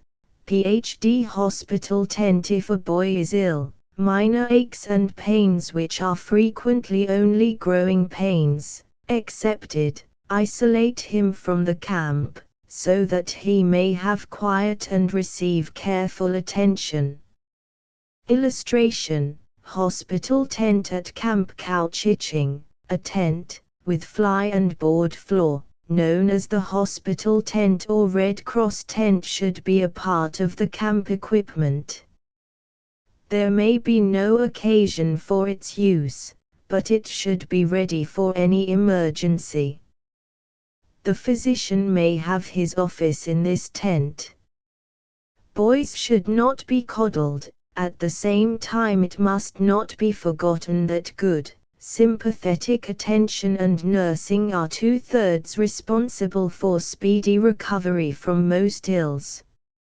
Equipment: a spring cot, mattress, pillow, blankets, a good medicine cabinet, alcohol stove for boiling water, cooking food, and sterilizing instruments, pans, white enameled slop jar, pitcher, cup, pail, a table, a folding camp reclining chair, gold medal camp furniture company, and a combination camp cot and litter, gold medal brand, will make up the equipment of the tent. The information and suggestions given in this chapter are the accumulation of many years' experience in boys' camps. The technical information is vouched for by competent physicians who have examined the manuscript. 1. Transcribers. Footnote 1. This chapter was written in 1911. Many observations and suggestions are obsolete, if not dangerous or illegal. Pulse rate. Every man in charge of a boys' camp should have a knowledge of certain physiological facts, so as to be able to make a fair diagnosis of pain and disease. The pulse, taken at the wrist, is a fair index of the condition of the body. In taking the pulse beat, do so with the fingers, and not with the thumb, as the beating of the artery in the thumb may confuse. Pulse rate is modified with age, rest, exercise, position, excitements, and elevation. High elevation produces a more rapid pulse. The normal rate of boys in their teens is about 80 to 84 beats per minute. An increase not accounted for by one of the above reasons usually means fever, a rise of 6 beats in pulse usually being equivalent to a rise of 1 degree. Often more important than the rate, however, is the quality of the pulse. Roughly, the feebler the pulse, the more serious the condition of the individual. Irregularity in the rate may be a serious sign, and when it is noticed a doctor should be immediately called. Failure to find the artery should not necessarily cause uneasiness, as by trying on himself, the director may see that the taking of the pulse is often a difficult undertaking. The tongue is a very misleading guide to the patient's condition, and no definite rule about its appearance can be laid down. Other signs, such as temperature, general conditions, localization of pain, etc., are more accurate, and to the total result of such observations the appearance of the tongue adds little. Thermometer. The normal temperature of the human body by mouth is about 98.4 degrees. Variations between 98 degrees and 99 degrees are not necessarily significant of disease. A reliable clinical thermometer should be used. Temperature is generally taken in the mouth. Insert the bulb of the thermometer well under the boy's tongue. Tell him to close his lips, not his teeth, and to breathe through his nose. Leave it in the mouth about 3 or 4 minutes. Remove, and, after noting temperature, rinse it in cold water, dry it with a clean towel, and shake the mercury down to 95 degrees. It will then be ready for use next time. Never return a thermometer to its case unwashed. Pain is an indication that there is something wrong with the body that should receive attention. Some boys are more sensitive to pain than others, particularly boys of a highly strung, delicate, nervous nature. Most people, however, think too much of their pains. Most pains to which boys fall heir are due to trouble in the stomach or intestines, or to fevers. Many pains that boys feel mean very little.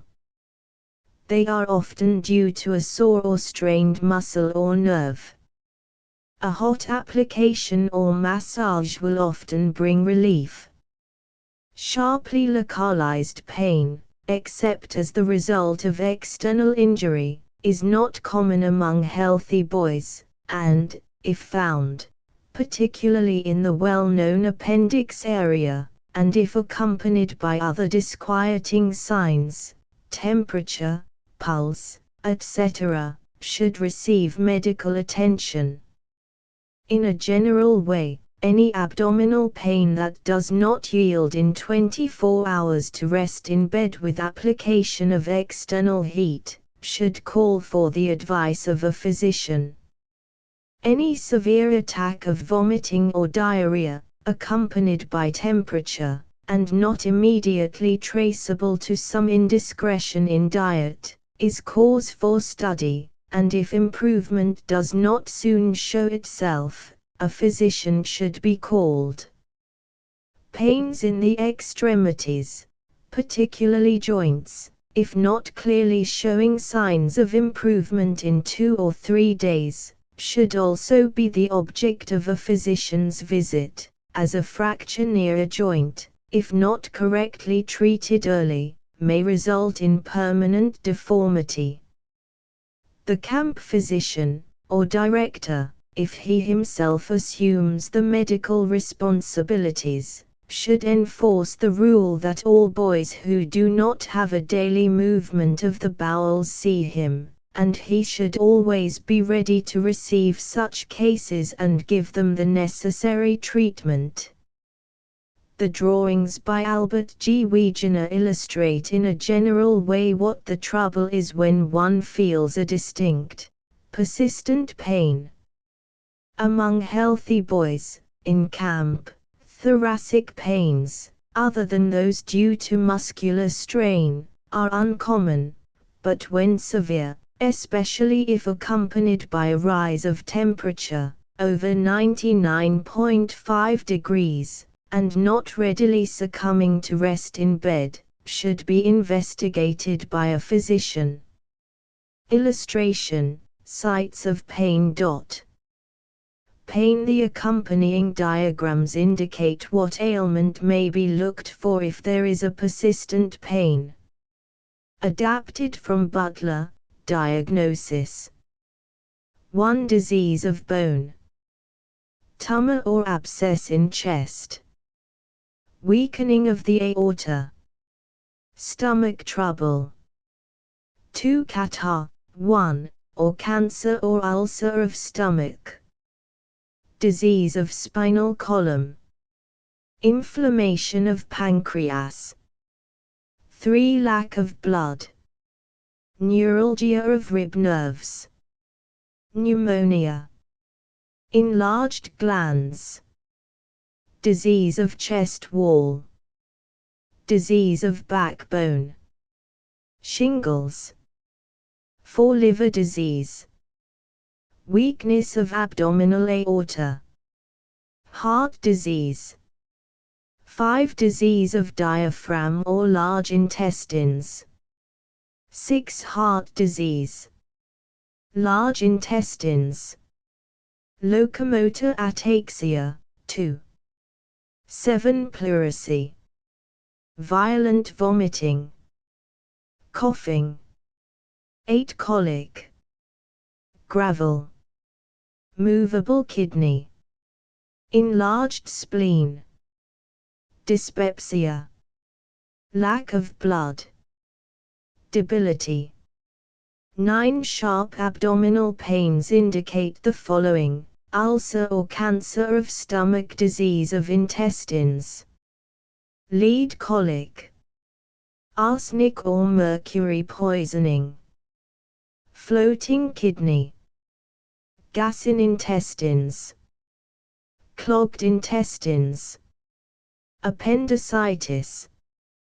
Inflammation of bowels. Rheumatism of bowels. Hernia. Locomotor ataxia. 2. Pneumonia. Diabetes. 10. Neuralgia. Clogged intestines. Abdominal tumor. Kidney colic. Tumor or abscess of thigh bone. Appendicitis if pain is in right leg. 11. Lack of blood. Hysteria. Epilepsy. Disease of bladder. Nervous breakdown. 12. Foreign substance in ear. Bad teeth. Eye strain. Disease of jawbone. Ulcer of tongue. 13. Nervous breakdown. Epilepsy. Tumor or break in brain. Cranial neuralgia. Disease of neck bones. Adenoids. Ear disease. Eye strain. Bad teeth. 14. Spinal trouble. 15. Disease of stomach. Weakening of aorta. 16. Hand and arm pains indicate heart disease. Enlarged spleen. clogged large intestines. 17 nervous breakdown. 18 eye strain. Disease of nasal cavity. Lack of blood. Dyspepsia. Constipation. Rheumatism of scalp. Nervous breakdown. 19 bad teeth. Ear inflammation. Cancer of upper jaw. Neuralgia of jaw nerve. 20 bad teeth. Neuralgia of jaw nerve. 21 clogged large intestines. Ulcer of stomach. 22 lumbago. Neuralgia. Debility. Fatigue. Weakness of abdominal aorta. 23 girdle sensation indicates disease or injury of spinal cord. 24 disease of testicles. Excessive sex abuse. Ulcer or cancer rectum. Piles. Disease of hip joint. Neuralgia. Sciatica. 25 kidney disease. Neuralgia. 26 intestines clogged. Cancer or ulcer of rectum. Locomotor ataxia. Abscess in back. Sciatica, if in one leg only. 27 cramps due to over-exercise. Diabetes. Hysteria. Transcribers footnote 1. Catarrh, inflammation of mucous membranes in nose and throat. Transcribers footnote 2. Ataxia, loss of coordinated muscular movement. Typhoid fever. The epidemic chiefly to be feared in summer camps is typhoid fever, and boys coming from cities where that disease is prevalent should be carefully watched. Care in sanitation minimizes the likelihood of such a disease springing up in the camp. Other infections, such as mumps, conjunctivitis, etc., should be carefully isolated, and all precautions taken to prevent their spread. A fairly common event may be toward evening to find a boy with a headache and a temperature perhaps of 102 degrees. This will probably be all right in the morning after a night's rest and perhaps the administration also of a cathartic.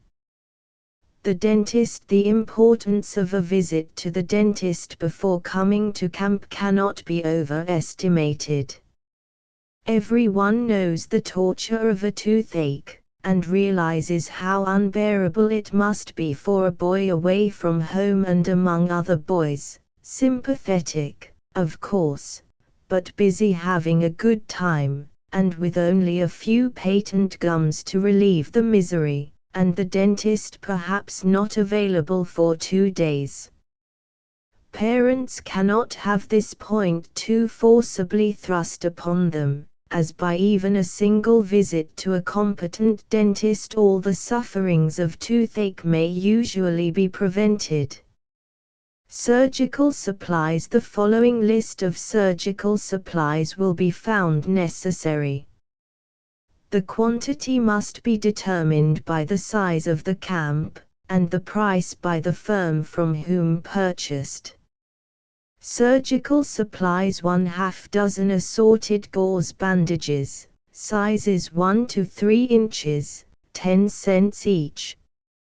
2 yards sterilized plain gauze in carton, 20 cents a yard. 1 roll 3-inch adhesive plaster, $1. 1 paper medium-size safety pins, 10 cents. 1 paper medium-size common pins, 5 cents. 4 ounces sterilized absorbent cotton in cartons, 20 cents. 1/2 dozen assorted egg-eyed surgeon's needles, straight to full curve, 50 cents. 1 card braided silk ligature, assorted in 1 card, white, about 30 cents. 100 ordinary corrosive sublimate tablets, 25 cents. Small surgical instrument set, comprising F.H. Thomas Company, Boston, Mass., $3.50. 2 scalpels, forceps, director probe, curette scissors, 1 hypodermic syringe, all metal, in metal case, $1.50.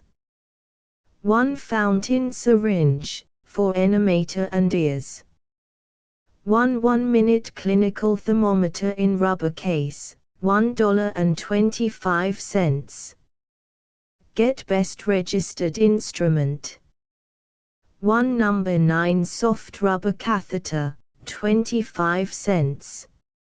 Small bottle collodion, 1, with brush. 1/4 pound boric acid powder, 25 cents. 4 ounces boric acid ointment, 50 cents. 1/4 pound boric acid crystals, 25 cents. Carbolic acid, 95 cents. Hypodermic tablets, cocaine hydrochlorate, 1-1/8 grain, making in 2 drachms sterile water or 1% solution. To be used by physician only. Alcohol, 80%. Sulfonaphthol. Iodoform gauze. Chloroform liniment. Transcriber's footnote 1. Collodion, flammable, colorless or yellowish syrupy solution of pyroxylin, ether, and alcohol, used as an adhesive to close small wounds and hold surgical dressings, in topical medications, and for making photographic plates. With the above list, the ingenious man can perform practically every surgical operation that he would care to undertake. For first aid demonstration work you will need a number of Red Cross outfits. 25 cents each. 31 cents postpaid. Medical store. Tablets to be used hypodermically should be used only by a physician. Quinine sulfate, GR5. Useful in malarial regions. Give 15 to 20 gr at time of expected chill. Better stay away from malarial country. No place for a camp. Calomel, gr a quarter, 200 at 10 cents per c. Take 1 tablet every 30 minutes or every hour, for 8 doses in all cases where bowels need thorough cleaning out. Phenestin and Salol, of each gr2-1/2, 100 at 50 cents per c. 1 tablet every 4 hours. For headache and intestinal antisepsis. Dangerous as a depressant to heart. Dover's powders, gr5, 100 at 50 cents per c. 2 tablets at bedtime, in hot water or lemonade, in acute colds. 1 after each meal may be added. Doble's solution tablets, 200 at 25 cents per c. 1 as a gargle in 1/2 glass hot water every 2 to 4 hours in tonsillitis and pharyngitis. Potassium bromide, gr10, 100 at 25 cents per c. For headache. best given in solution after meals. May irritate an empty stomach. Aspirin, GR5, 100 at $1.25 per c. 1 or 2 every 4 hours for rheumatism, headache, or general pains and aches. Compound cathartic pills, 100 at 21 cents per c. 2 at night for constipation. Epsom salts, 4 ounces, 5 cents. 2 to 4 teaspoonfuls in hot water before breakfast. Compound tincture of opium, squib, 4 ounces, 50 cents. Teaspoonful after meals for summer diarrhea. Baking soda. Teaspoonful after meals for distress. Morphine sulfate, GR, a quarter. Strychnine sulfate, GR 1 to 30, for hypodermics, used by physicians only. In addition to the above, everyone has a stock of old-fashioned home remedies. Some of these are described under Simple Remedies. Bibliography. Backwards Surgery and Medicine, Charles Stewart Moody, MD. Outing Publishing Company, New York, 75 cents net. A common sense book written from experience. It is invaluable to campers. Home Treatment and Care of the Sick. A Temple Lovering, MD. Otis Clapp and Son, Boston, $1.50. Full of helpful suggestions. American Red Cross Abridged Textbook on First Aid, General Edition. American Red Cross Society, Washington, D.C., 30 cents net. Reliable and comprehensive. Annual Report of the United States Volunteer Life Saving Corps, free. Office, World Building, New York City. Contains many hints and suggestions. Boys Drill Regulations. National First Aid Association, 6 Beacon Street, Boston, Mass. 25 cents. A mass of information concerning setting up drills, litter drills, swimming drill on land, rescue and resuscitation drills, etc. Chapter 14, Simple Remedies. Bites, bleeding, burns, ears, eyes, feet, headache, sunstroke, stomach ache, toothache. In a small camp, a physician is unnecessary, though one should be within call. The camp leader should have a knowledge of the ordinary ailments of growing boys and simple remedies for relief. No camp of 50 or more boys should be without a physician or some upper-class medical student of high moral character. Don't run risks. When in doubt, call in a physician. The treatment of local disorders described is largely from Nature's Medicine chest, and simple in application. Bites and stings, put on salt and water, or make a paste of soda and water, or rub the wound with aromatic ammonia, camphor, or tar soap. Common salt is excellent. Bleeding nose, do not blow the nose. Hold a wet handkerchief at the back of the neck and wash the face in hot water, or place a wad of paper under the upper lip, or crowd some fine gauze or cotton into the nostrils and make a plug. To check bleeding, raise the injured part as high as you can above the heart. Press very firmly with sterile pad under thumb or fingers on or into the wound. Blood from a vein will be dark red or purplish and will flow in a steady stream. Press upon the vein below the wound.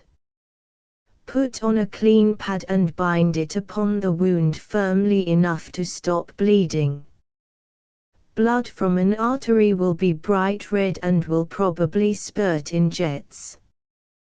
Press very hard above the wound. Tie a strong bandage, handkerchief, belt, suspenders, rope, strip of clothing, around the wounded member, and between the wound and the heart. Under it and directly over the artery place a smooth pebble, piece of stick, or other hard lump. Then thrust a stout stick under the bandage and twist until the wound stops bleeding. A tourniquet should not remain over 24 hours. Blisters: wash blistered feet in hot water and then in alcohol or in cold water with a little baking powder or soda added. Wipe them dry and then rub them with a tallow candle or some fat. Bruises: apply compresses of hot or cold water to keep down swelling and discoloration. Also apply witch hazel. Burns: use Vaseline, baking soda, bread, the white of an egg, flour and water, butter, grease, or fat, or mix flour and soda with fat, or soap with sugar and make into a paste, or put a teaspoonful of baking powder into a pint of warm water and pour it on a piece of gauze and put this on the burn or scald, covering it with cotton and a bandage. Never let a burn be exposed to the air, but cover it at once if the pain is intense. Chills: mix a good dash of pepper with a little ginger in sweetened hot water and drink it. Get into bed at once. Cover with blankets and put hot water bottle at feet. Choking: force yourself to swallow pieces of dry bread or drink some water. Let someone slap the back. Colds: pour boiling water over 2 heads of elder blossoms, brew for 20 minutes, and drink a small cup hot on going to bed. Or drink hot lemonade or hot ginger tea. In any case, keep warm and out of a draft. Constipation: use cathartic pills, or castor oil. Eat plenty of prunes or fruit. Drink plenty of water. Cuts: always clean thoroughly all open wounds to prevent infection, and accelerate healing. Carbolic, left on a wound for any time at all may result in carbolic poisoning or in gangrene. Use pure alcohol, not wood or denatured, as both are poisonous, or a teaspoonful of sulfonaphthol to a basin of water, or 1:1000 corrosive sublimate solution, wad with flexible collodion. Do not use Vaseline or any other substance on a freshly abrased surface. After a scab has formed, Vaseline may be applied to keep this scab soft. Never close a wound with court plaster. 1.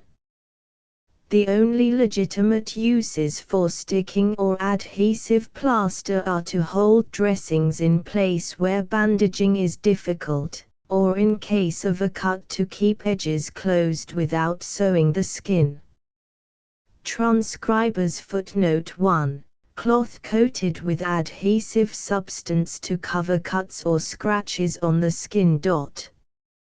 Earache: take the heart of an onion, heat it in an oven, and put it in the ear when hot, but not so hot as to burn the ear. This not only relieves the earache, but helps to send the sufferer to sleep.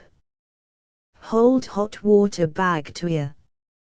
Inflamed eye: wring a towel in water hot as the hands will bear, lay on the eyes and change frequently. Bathe with saturated solution of boric acid crystals. Great relief is felt by opening the eyes in tepid or very warm boracic solution. Even if it is strong enough to smart, no harm will result. If inflammation is caused by a foreign substance, rub the other eye, in order to make both eyes water. If the speck can be seen, it can generally be taken out by twisting a small piece of gauze or cloth around a toothpick and drawing it over the speck, or by twisting up a piece of paper like a lamp lighter and, after wetting the tip of it, wiping it against the speck. If it is under the upper lid, pull the lid away from the eyeball, and push the underlid up underneath the upper one. In this way the eyelashes of the lower lid will generally clean the inside of the upper one. An eye tweezers for removing a piece of grit from the eye is made by folding a piece of paper in two. With a sharp knife cut it to a point at an angle of 30 degrees and slightly moisten the point in clean water. Feet. It is a good thing to dry soap your feet and the inside of your socks before putting them on for a hike or tramp. This is an old army trick. If your feet perspire freely, powder them with boric acid powder, starch, and oxide of zinc in equal parts. Wash the feet every day, best on turning in at night. To prevent the nail growing into the toe, take a bit of broken glass and scrape down the top of the nail until it is quite thin, and in time the corners begin to grow out, and no longer hurt the toe. Toenails should be cut square and not encouraged to grow in by side trimming. A good plan is to make a V-shape notch on the middle of the top of each toenail, which will close up naturally, and, in so doing, draw the sides up and inward. Headache comes from indigestion or from the sun. A boy will overeat and then play under the hot sun, result, headache. Have the boy lie down and sleep, if possible, using cloths dipped in cold water to drive the blood away from the head. A remedy recommended by the great John Wesley is to lay very thin slices of lemon rind on either temple. Take a deep breath and hold it as long as possible, or make yourself sneeze. IV poisoning: mix some baking powder with water, or rub on wood ashes. Wash with alcohol. Be careful not to spread by scratching. Rusty nail: better call a physician. Puncture with nails and such things, especially if rusty, should be squeezed and washed with sulfonaphthol or hot water poured into the hole. If too small, this may be slightly enlarged. Cauterize with carbolic acid, then with pure alcohol. Keep the wound open for a few days. Run no risk with a rusty nail wound. Attend to it immediately. Sprains: bathe the sprain in as hot water as you can bear, to which has been added a small quantity of vinegar and salt. Slight sprains, as of finger, may be painted with iodine. Sunstroke: the first symptom is a headache followed by a heavy feeling in the pit of the stomach, dimmed eyesight, difficulty in breathing, and a fever. If insensibility follows, lay the person on his back in a cool, shady place, with his head slightly raised. Loosen his clothing, keep his head cold with wet cloths, and pour cold water on his face and chest, until the temperature of his body is lowered and the face becomes pale. Sunburn: get used to sun gradually. Use powdered boric acid or ointment. Cocoa butter is also a good preventive. Sore throat: gargle the throat with warm water and some salt added, and then bind a woolen sock around it. Keep the sock on until the soreness is gone. Put teaspoonful of chlorate of potash in a cup of water and gargle. Diluted alcohol, is also good for a gargle, or tincture of iron diluted. Fat bacon or pork may be tied around the neck with a dry sock. Swab the throat. Stomachache caused by undigested food in the intestines. Put the boy on a diet, also give him plenty of warm water to drink, or a cup of hot ginger tea. Toothache: heat will always help to soothe the sufferer. A seeded raisin, toasted before the fire, makes a useful poultice for an aching tooth, pressed into the hollow. A bag of hot salt, pressed on the face, relieves pain. Illustration: drill in First Aid, Chapter 15. First aid to the injured. First aid should teach every boy how to render temporary assistance by improvised means for the relief of the injured one, and the methods by which he can be removed to a place of safety. With this in view, the information given in this chapter incorporates what every camper should know.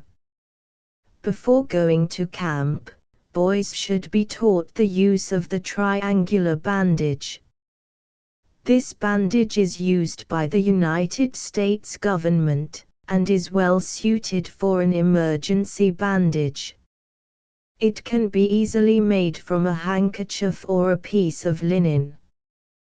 The American Red Cross first aid outfit contains a triangular bandage, with methods of application printed thereon. The gauze or roller bandage is more difficult to handle. This, however, is the bandage to control bleeding, etc. Any reliable book on first aid gives information as to its manipulation. Dislocation: a dislocation of the finger or toe can generally be reduced by pulling strongly and at the same time pressing where the dislocation is. If the hip, shoulder, or elbow is dislocated, do not meddle with the joint, but make the boy as comfortable as possible by surrounding the joint with flannel cloths wrung out in hot water, support with soft pads, and send for a doctor at once. If the spine is dislocated, lay the boy on his back. Never put him on his side or face, it may be fatal. If he is cold, apply hot blankets to his body, hot water bottle or hot salt bag to the seat of pain. Illustration: triangular bandage. Method of folding triangular bandage for use. Bandage should always be secured by means of a reef knot. Broken bones: do not try to reduce the fracture if a physician can be secured, for unskilled handling will do more harm than good. The thing to do is to make the boy comfortable by placing him in a comfortable position with the injured part resting on a pad, keeping him perfectly quiet. If there is an open wound, cover it with cheesecloth or gauze which has been dipped in boiling water, to which baking soda has been added. Then wrap absorbent cotton around it. If the boy has a fever, put wet cloths on his head, swinging them in the air to cool for changing. The following practical suggestions are given in Camp Kits and Camp Life by Charles Stidman Hanks. Nose: if the nose is broken, plug with gauze to stop bleeding. Jaw: if the jaw is broken, push the bone gently into place, and if there is an open wound, cover it with gauze or cotton, made antiseptically, and then put a bandage around the jaw. Collarbone. If the collarbone is broken, it will be known by the pain in the shoulder and the shoulder dropping. Holding the elbow up will relieve the weight from the collarbone. Lay the boy on his back. Put a cotton wad in his armpit and bandage the arm to the side of the body and put the arm in a sling. Shoulder blade. If the shoulder blade is broken, put the forearm across the chest with the fingers on the shoulder and then bandage the arm to the body. Rib. If a rib is broken, it will pain the patient when he takes a long breath. Put him on his back, resting a little on the uninjured side, so that he will breathe easily. If it is necessary to move him, bandage strips of adhesive plaster around the body, beginning at the lowest rib and working upward, having each strip lap over the one below it. If you have no adhesive plaster, use a wide strip of cotton cloth. After you have put his coat on, pin it as tightly as you can in the back. Leg above knee. If the leg is broken above the knee, lay shoulders slightly back, with the head and shoulders slightly raised. Draw the leg out straight, and, after padding it with cotton or towels, cut a small sapling long enough to reach from the foot to the armpit, and fasten it at the ankle, knee, and waist. If it is necessary to move the boy, bind both legs firmly together. Leg below knee. If the leg is broken below the knee, lay the boy on his back and put a pillow or a bag stuffed with grass lengthwise under it. Then put a board or a hewed sapling on the underside of the pillow to stiffen it, and bandage the pillow and the board or sapling firmly to the leg. If the boy has to be moved, bind both legs together. Knee pan. If the knee pan is broken, put the boy on his back and straighten out the leg on a padded splint which reaches from the heel to the hip, putting some cotton or a folded towel under the knee and the heel. Then bandage the splint on at the ankle, at the upper part of the leg, and above and below the knee pan. Foot. If the foot is broken, make a splint of 2 pieces of wood held together at right angles, and, after padding the foot with cotton, bind the splint to the side of the foot and the leg. Illustration: large arm sling as a support for the forearm. Illustration: large arm sling as a support for the elbow. Upper arm. If the upper arm is broken, make 3 splints, one long enough to reach from the shoulder to the elbow to go on the outside of the arm, one to go on the inner side of the arm, and one on the back of the arm. Pad the arm from the armpit to the elbow with cotton, towels, or newspapers wrapped in cloth, and, after bandaging on the splints, put the forearm in a sling and bind the arm to the body. Forearm. If the forearm is broken, make a cotton pad long enough to reach from the fingers well up to the forearm, and rest the palm of the hand on it. Put a similar pad on the back of the hand, and, after bandaging in a splint, put the arm in a sling.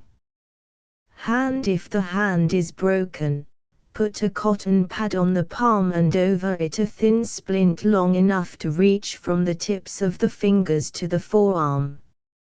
After binding the splint in place, put the arm in a sling with the hand higher than the elbow. Finger. If a finger is broken, make a splint of cardboard or a thin piece of wood long enough to reach from the tip of the finger to the wrist.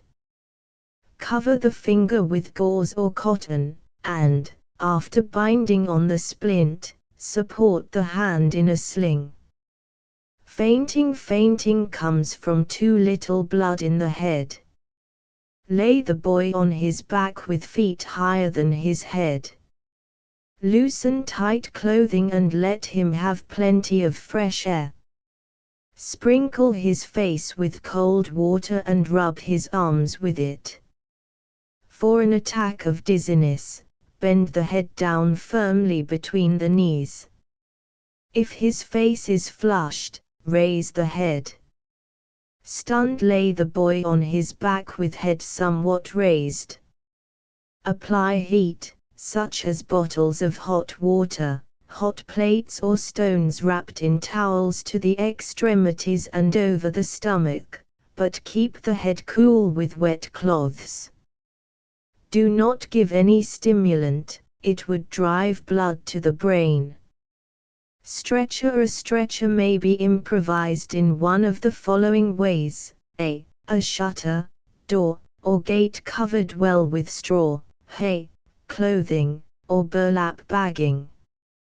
b. A piece of carpet, blanket, sacking, tarlatan, spread out, and 2 stout poles rolled up in the sides. Put clothes for a pillow. c. A coat with the 2 sleeves turned inside out. Pass 2 poles through the sleeves, button the coat over them. See illustration. Patient sits on coat and rests against the back of the first bearer. d. 2 poles passed through a couple of bags, through holes at bottom corners of each. Illustration. Coat stretcher. Carry a patient by walking out of step, and take short paces, about 18 inches apart. Usually carry the patient feet first, but in going uphill the position is reversed, and the patient is carried head first. Illustration. Life-saving patrol. The following illustrations explain the process of carrying a patient without a stretcher. Illustration. 3- and 4-handed carry. Prevention from drowning. Learn to swim every summer records its hundreds of drowning accidents, many of which might have been prevented if methods of rescue had been generally taught. No boy should be permitted to enter a boat, particularly a canoe, until he has learned to swim. The movement to teach swimming to every boy and young man in North America who does not know how to swim is both commendable and practical. The textbook used largely is At Home in the Water by George H. Corson, issued by the publishers of this book. Button Awards summer camps provide a special opportunity for giving such instruction. To each individual who is actually taught to swim in camp, a silver oxidized button is given by the Association's International Committee, 124 East 28th Street, New York, provided the test is made under the supervision of a committee of 3 men. Those who teach others to swim receive a gold oxidized leader's button. Write to the physical department at the above address for information. Illustration. Award button. USV Life Saving Corps. An auxiliary division of the U.S. Volunteer Life Saving Corps should be established to patrol the water during swimming periods. Any camper may qualify for membership by taking the following examinations.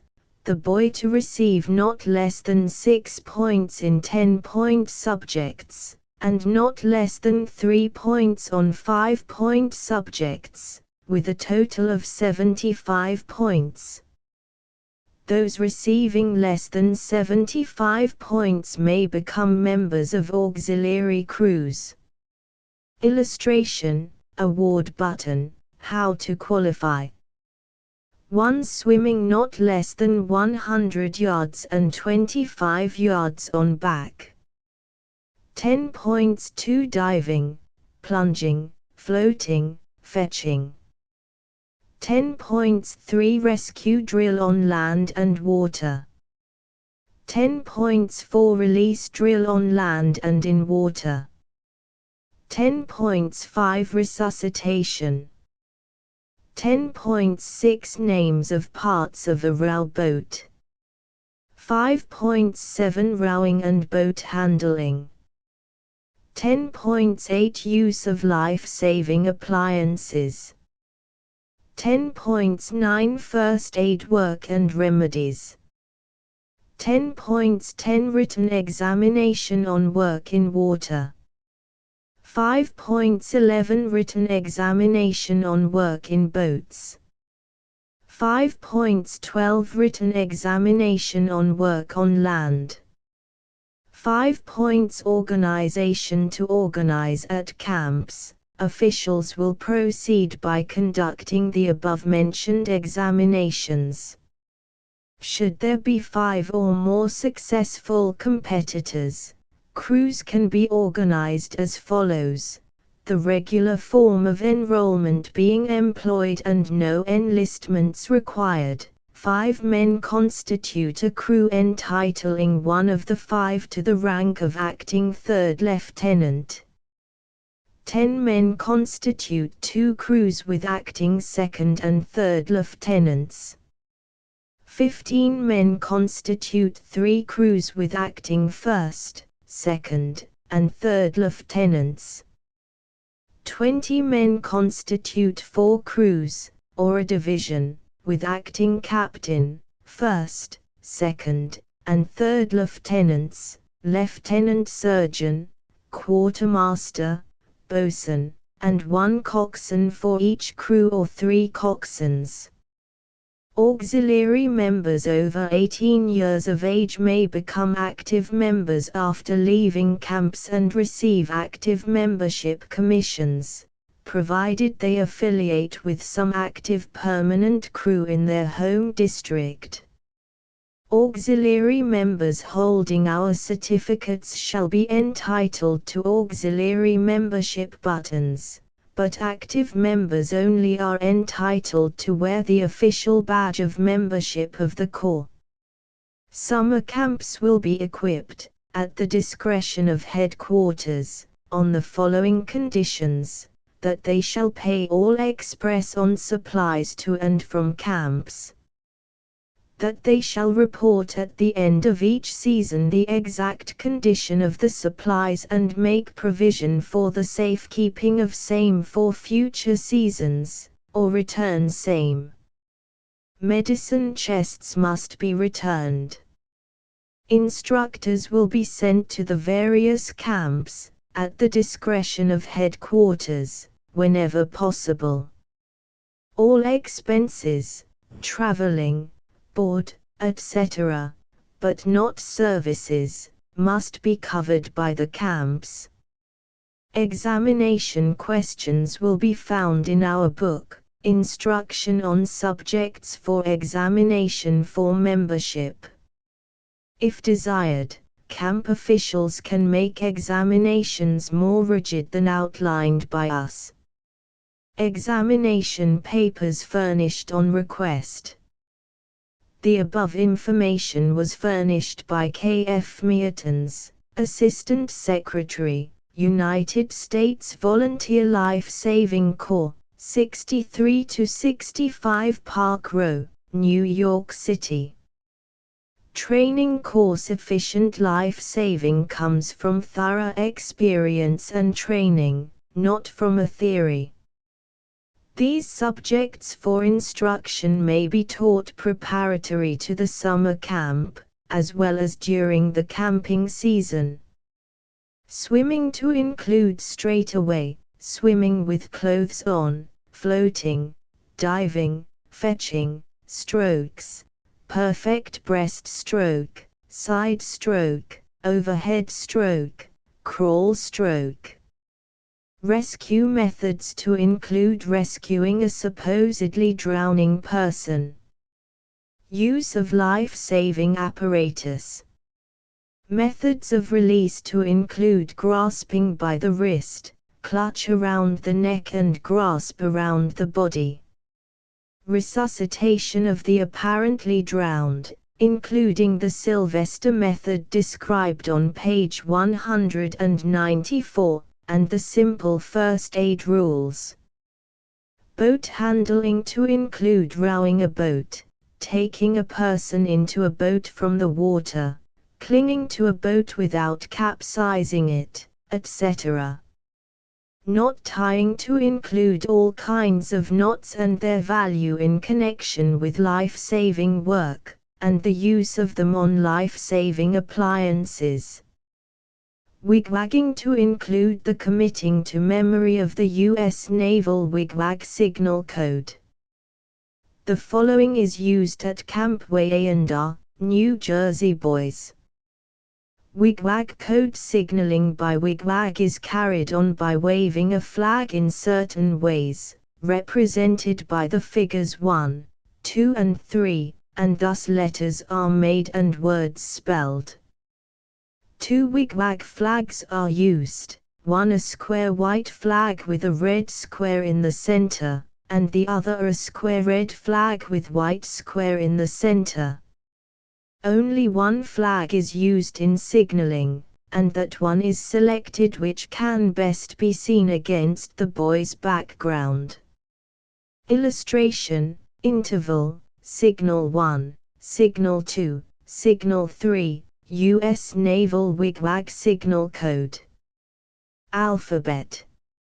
A 22B 2112 C 121D 222F 2221 G 2211 H 122 I 1 J 1122 K 2121 L 221 M 1221 N 11021 P 121 Q 1211 R 211 S 212 T 2 U 112 V 1222 W 1121 X 2122 Y 111 Z 2222 Shan 1112 Alphabet classified. I1N11 Y111 E12 H122 V1222 U112 J1122 C121 Q1211 M1221 P1212 W1121 T2 AM22 D222 Z2222 O21 R211 L221 G2211 F2221 S212 X2122 B2112 K2121 numerals 1 1111 2 2222 3 1112 4 2221 5 1122 6 2211 7 1222 8 2111 9 1221 0 2112 Conventional signals end of word, 3 end of sentence, 33 end of message, 333 I understand, AA3 signaling, AAA333 repeat last word, CC3 repeat last message, CCC3 I have made an error, EE3 Wigwag Rules 1. The boy should face the person to whom he is signaling, and should hold the flagstaff vertically in front of the center of his body, with the butt at the height of his waist. 2. The motion represented by the figure 1 is made by waving the flag down to the right, 2. By waving it down to the left, and 3. By waving it down in front of the sender. Page 188, 3. Each motion should embrace an arc of 90 degrees, starting from and returning to the vertical without a pause. 4. When 2 or more motions are required to make a letter, there should be no pause between the motions. 5. At the end of each letter there should be a slight pause at the vertical. 6. At the end of each word, one front motion, 3, should be made. At the end of a sentence, 2 fronts, 33, and at the end of a message, 3 fronts, 333. 7. To call a boat, signal the initial letter of her name until answered. To answer a call, signal AA3, I understand. 8. If the sender makes an error he should immediately signal EE3, I have made an error, and resume the message, beginning with the last word sent correctly. 9. If the receiver does not understand a signal he should signal CC3, repeat last word. The sender should then repeat the last word and proceed with the message. Examinations used by the USVLSC, Camp Beckett YYC Auxiliary Corps, the 24th of August, 1910. A boat work, 10.1. With what knot should you tie a boat? 2. Define amidships, thulpin, 1, painter, 2. 3. Define port, starboard, aft. 4. Explain briefly a rescue from the bow. 5. Explain briefly a rescue from the stern. Transcriber's footnote 1, thulpin, pairs of wooden pegs set in the gunwales as an oarlock dot. Transcriber's footnote 2, painter, rope attached to the bow for tying up when docking or towing dot. B. Water work, 10.1. Describe breakaway number 3.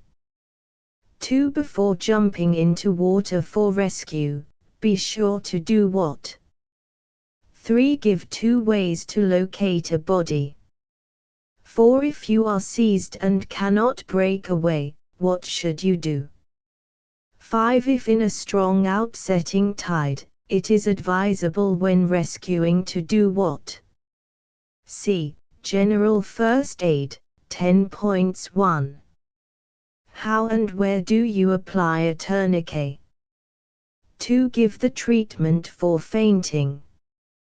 3. Give the treatment for sunstroke. 4. Give the treatment for wounds. 5. Give the treatment for and symptoms of shock. D. Wigwag, 10 points. Translate into code. Go send them help quick. Translate into English 112112112222112232221122222333.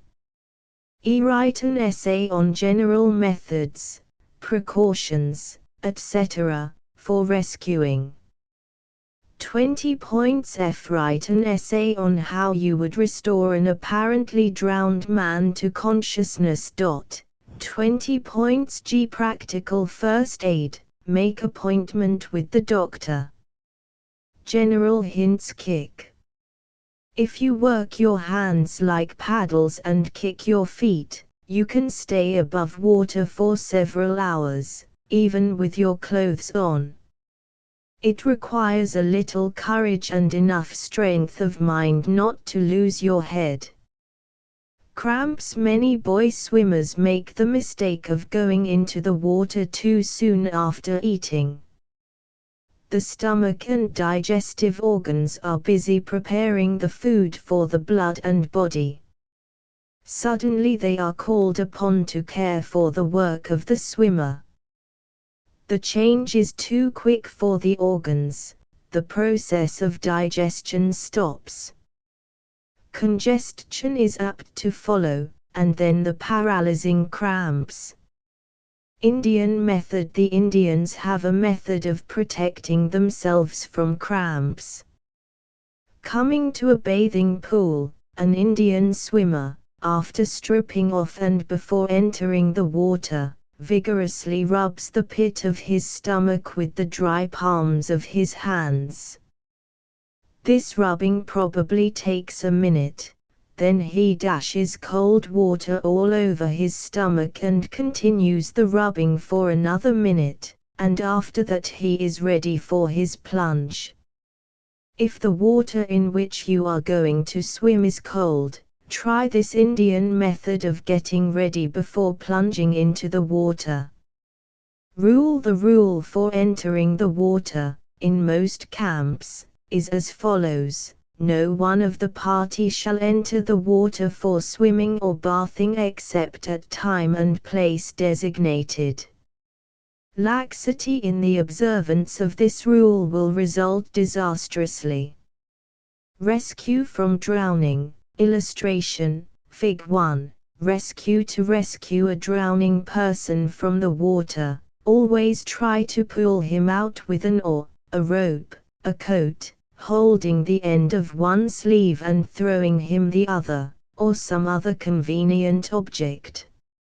If you are obliged to jump in after him, approach him with great caution. Throw your left arm around his neck with his back to your side, Figure 1, in which position he can't grapple you, and swim with your legs and right arm.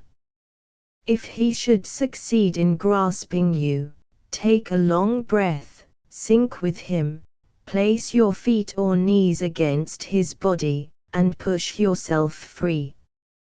Illustration, Fig. 2. Although life may seem extinct, make every effort at resuscitation. Various procedures are advocated. The Sylvester method is one of the best. Hold the boy for a few seconds as in Figure 2, to get rid of water which may have been taken in. Do this several times. Tear off clothing.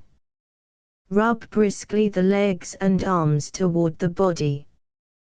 Draw the tongue forward every 3 seconds for a minute. If these methods fail to restore breathing, then perform artificial respiration, first sending for a physician. Illustration, respiration. Lay the boy on his back with a folded coat or sweater under his shoulders, and grasp his wrists or his arms straight up over his head as in Figure 3. Illustration, Fig. 3. Respiration. Illustration, Fig. 4. Expiration. Pull steadily and firmly in that position while you count 1, 2, 3. This causes air to enter the lungs. Then quickly bring his arms down on his chest and press them firmly on his ribs, Figure 4, while you again count 1, 2, 3. This forces the air out of the lungs. Then quickly carry his arms over his head and down again, and repeat the same routine fast enough to make him breathe from 12 to 16 times a minute. The tendency is to work too fast. If the work is done properly, the air can be heard distinctly as it passes in and out of the air passages. Sometimes the tongue drops back in the throat, stopping it up so no air can enter. If you suspect this, have an assistant grasp the tongue with a handkerchief and keep it pulled forward. Illustration, Fig. 5 expiration. Cuts used by courtesy of Health Education League. Don't give up. It will make it much easier if you have another person push on the ribs for you when you relax the arms, as shown in Figure 5. Have him place the hands as shown in the figure with the thumbs toward the medium line in front, the fingers farther away, the palms just below the breasts. This will make the boy's nipples come just midway between the ends of the thumbs and the middle joint of the forefinger. Press firmly downward and inward toward the backbone. Continue these motions about 15 times per minute. Keep this up until the boy begins to breathe himself. When done properly, the work is hard for the operator, and he should be relieved by someone else as soon as he gets tired. Warmth and quiet as soon as the boy begins to breathe himself, but not before. His limbs should be well rubbed toward the heart. This will help to restore the circulation. He should afterward be put to bed, well covered with warm blankets, hot stones being placed at his feet, and warm drinks administered. Fresh air and quiet will do the rest. Books Boys Drill Regulation published by the National First Aid Association of America, and Boys Life Brigade Manual of Drill published by the Boys Life Brigade, London, England, are two small books containing a number of practical drills which may be used in training the boys in camp for emergency work. Instruction. Every camp for boys, no matter how small or how large, should plan for instruction in first aid. This may be done by the camp physician, the director, the physical director, or some physician invited to spend several days in the camp. Drills. The illustration on page 174 shows how 100 boys were trained in camp couch hitching. The litter drill was especially attractive to the boys of Camp Beckett. The boys were sent out in the woods in brigades of 5 each, one of whom was the leader. Only a small hatchet was taken by each squad. One of the boys was supposed to have broken his leg. An improvised litter or stretcher was made of saplings or boughs, strapped together with handkerchiefs and belts, so that in 10 minutes after they left the camp the first squad returned with the boy on the litter and in a fairly comfortable condition. Illustration, litter drill, health talks. A course of health talks given in popular form by those who are well versed upon the subject, cannot help but be instructive and productive of a greater ambition on the part of the boy to take good care of his body. The following list of subjects is suggestive: the human body and how to keep it in health. 1. The skeleton. 2. The muscular system. 3. The vascular system. 4. The nervous system. 5. The digestive system. 6. The lungs, skin and kidneys. Personal hygiene. 1. The eye, its use and abuse. 2. How to care for the teeth. 3. Breathing and pure air. 4. Microbes and keeping clean. 7. The health of the skin. 8. Some facts about the nose. 9. Our lungs. 10. Eating. 11. Alcohol. 12. Tobacco and the human body. 13. The use and care of fingernails. 14 Cause of colds. The American Red Cross Society, 715 Union Trust Building, Washington, D.C., issues a series of 5 handsomely lithographed wall charts mounted on linen and heavy rollers.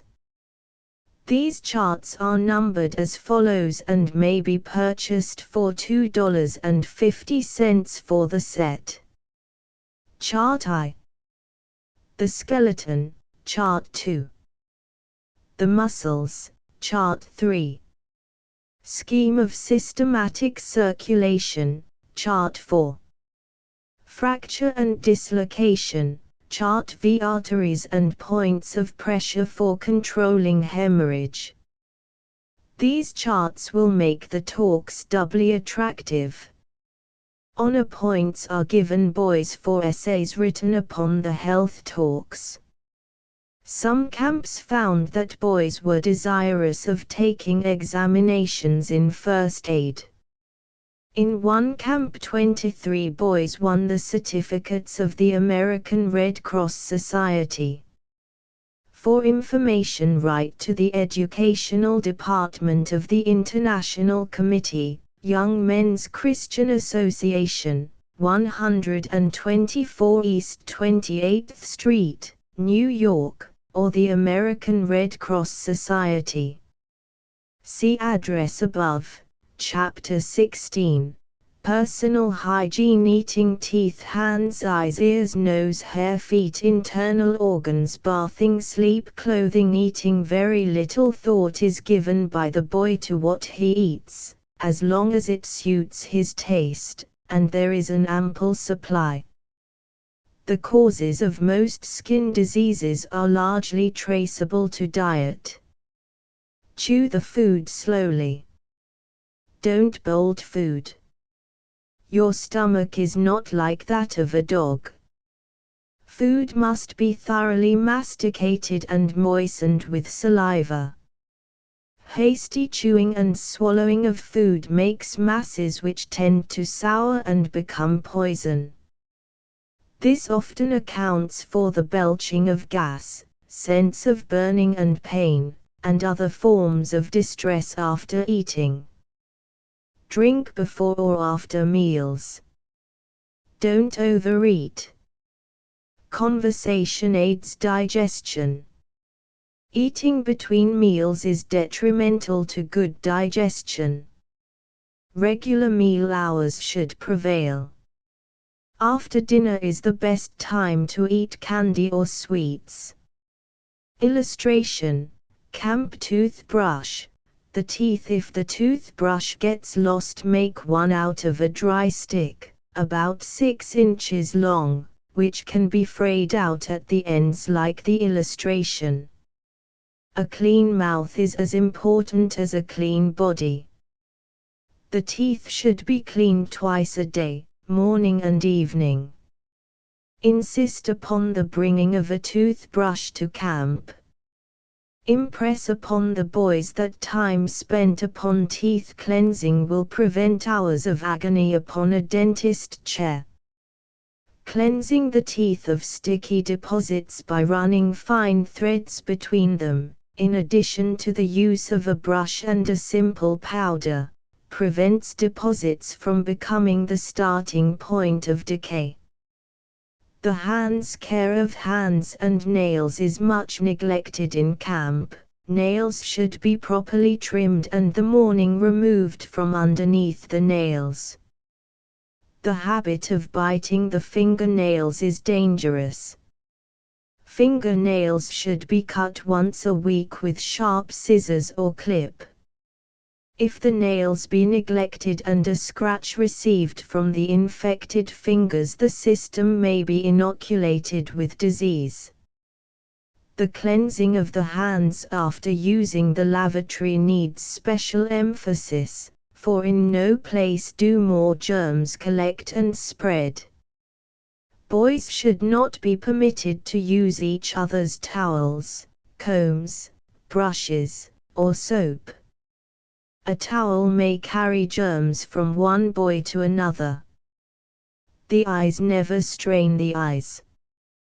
When reading, always let the light come over the shoulder and upon the page, the eyes being in the shadow. Do not read with the sunlight streaming across the page. When writing, have the light come from the left side. Do not rub the eyes with the hands. Headaches and nervousness are due largely to defective vision. Work, play, rest and sleep, muscular exercise, wise feeding, and regular removal of the waste, these and all other hygienic habits help to keep the eyes sound and strong. Sedgwick. The ear. It is dangerous to put a pointed pencil or anything sharpened into the ear. Boxing the ear, shouting in the ear, exploding a paper bag, may split the drum and cause deafness. The best way to remove excess wax from the ear is to use a soft, damp cloth over the end of the finger. Earwax is a protection against insects getting in from the outside. The nose. Keep the nose free from obstructions, and avoid the use of dirty handkerchiefs. Always breathe through the nose and not through the mouth. Boys who observe this rule will not get thirsty while on a hike or get out of breath so easily. They don't breathe in all sorts of microbes or seeds of disease, and they don't snore at night. The hair. In washing the hair, avoid using soap more than once a week, as it removes the natural oil of the hair.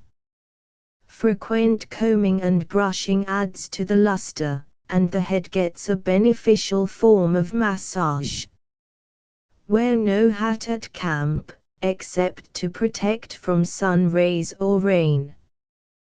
The feet. Footwear is a matter of importance. Shoes should never be worn too tight. They not only hinder free movements, but also hinder the blood circulation, and cause coldness and numbness of the extremities. Sore feet, because of ill-fitting shoes, are a detriment to happy camp life.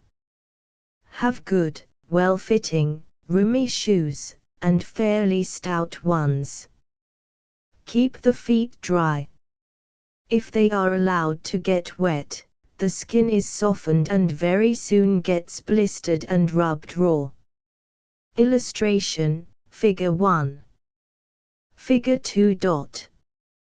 Figure 1 shows a perfectly shaped foot.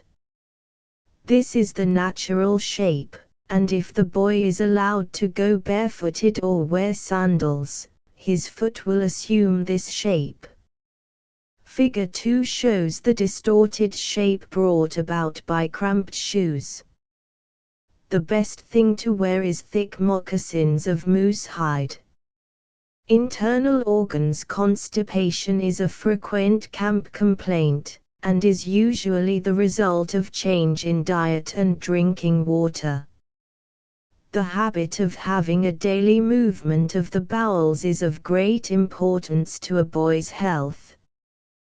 The retention of these waste products within the body for a longer period tends to produce poisonous impurities of the blood, a muddy-looking skin, headaches, piles, and many other evils. Eat plenty of fruit, prunes, and graham bread. Drink plenty of water. Take plenty of exercise. Bathing 1 bath a day in fresh water is all that is necessary. Boys go into the water too often and remain too long. This accounts for the run-down appearance of some boys.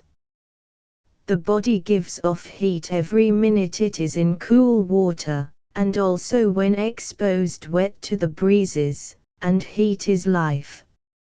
All boys should be encouraged to take a dip before breakfast with a rapid rub down. Then a good swim in the warm part of the day. Usually about 11:30 a.m. is a good time for the swim. If a swim is taken after supper, be careful to dress warm afterward. Sleep. Normal boys need 9 or 10 hours sleep. Sleep is a time for physical growth. Have the tent open back and front at night to ensure plenty of fresh air. There must be a complete change of clothing on retiring. Flannel clothing should be worn at night. Sleep alone. 9 o'clock or 9:30, at latest, should find every boy in bed. Clothing. Wear clean clothing, particularly underwear. Frequently a rash appearing on the body is a result of wearing dirty shirts. The wearing of belts tends to constrict the abdomen, thus hindering the natural action of the intestines, which is essential to good digestion. Hernia, ruptures, may result from wearing tightly drawn belts. To dress the body too warm lessens the power to resist cold when there happens to be a change in the atmosphere. Put on extra clothing at sundown, without waiting to begin to feel cold. During eating of meals it is well to have the legs and arms covered when it is at all cool. The cooling of large surfaces of the body while eating, even if it is not noticed, retards digestion, and taxes the vitality.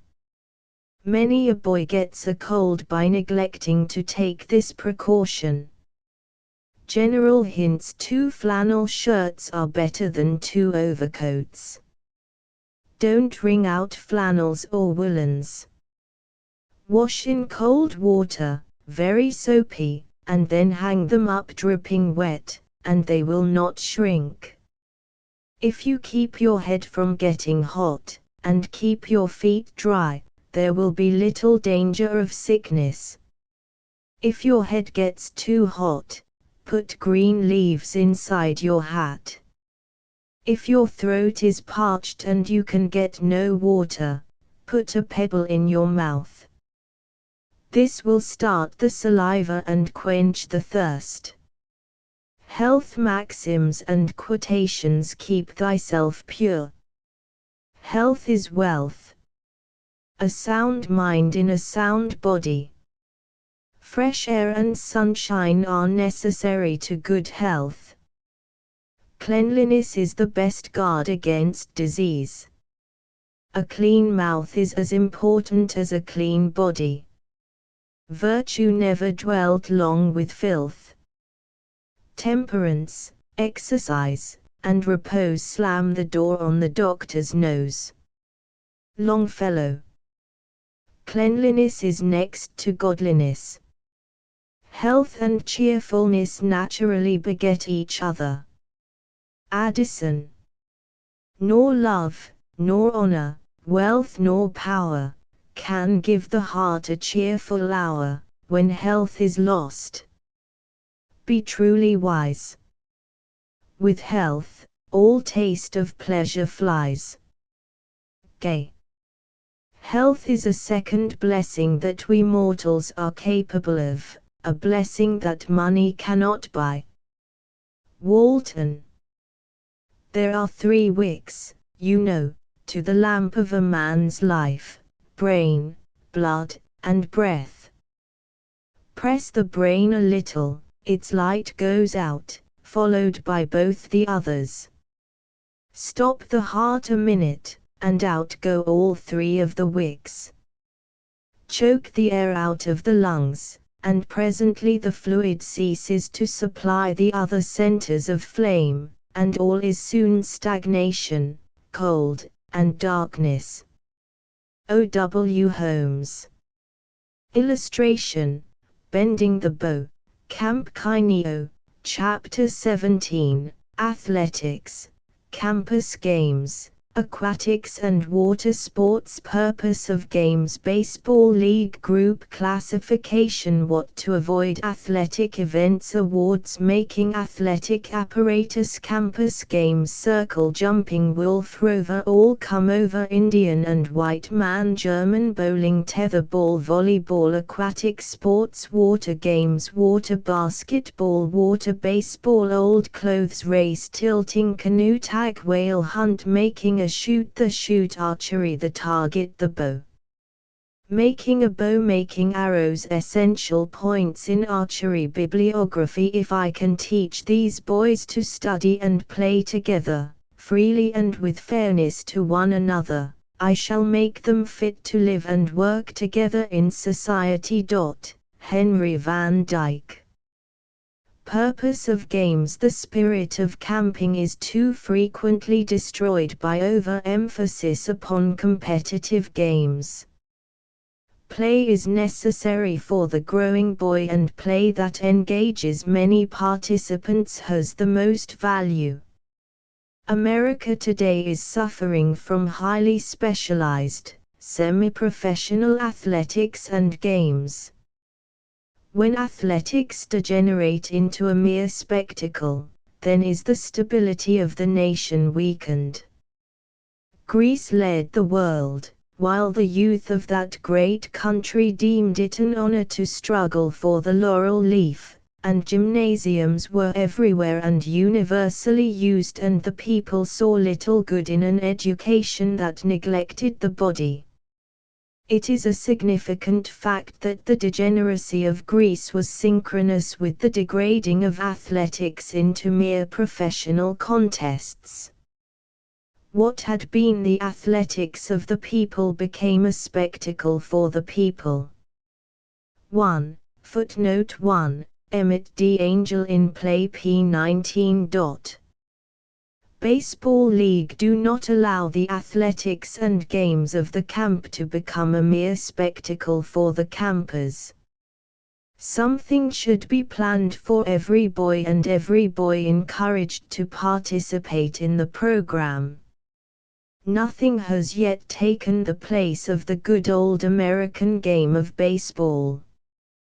Divide the camp boys into teams. Have a league playing a series of games. The teams may be named after the different colleges or prominent cities, or as one camp named the league, the Food League, after popular camp dishes, such as prunes, bean soup, hash mush, chipped beef. It is needless to state that the boys in the league not only had a lot of fun, but the camp paper contained very amusing accounts of the games played. Arrange a schedule of games and keep accurate records of all games played either in the camp log or camp paper. A dinner given to the winning team adds to the excitement of the league's existence. Do not neglect the younger boys. Have 2 midget teams engage in a series for best 2 out of 3 games. Occasionally a game between the leaders and older boys is the exciting game of the season, especially if the leaders are defeated. The same rule of participation should govern the athletics of the camp. Inter-tent games help to develop group loyalty, cooperation, fair play, and courtesy to opponents so desirable. Groups. In some camps the boys are divided into 2 groups, those under 5 feet in height and those over 5 feet. Events are planned for these 2 groups. The system of grouping suggested by the School Athletic League is that of grouping the boys according to physiological rather than chronological age, as follows: prepubescent boys under 90 pounds, pubescent boys or juniors, 90 to 110 pounds, post-pubescent or intermediates, 110 to 130 pounds, seniors, above 130 pounds. The boys are weighed in competing costume. This system is looked upon as being fair and practical. What to avoid? The following should be avoided: marathon runs, sustained effort in and under water, and competitive long-distance running. The longest sprint race should be, for boys, 50 yards, for juniors, 75 yards.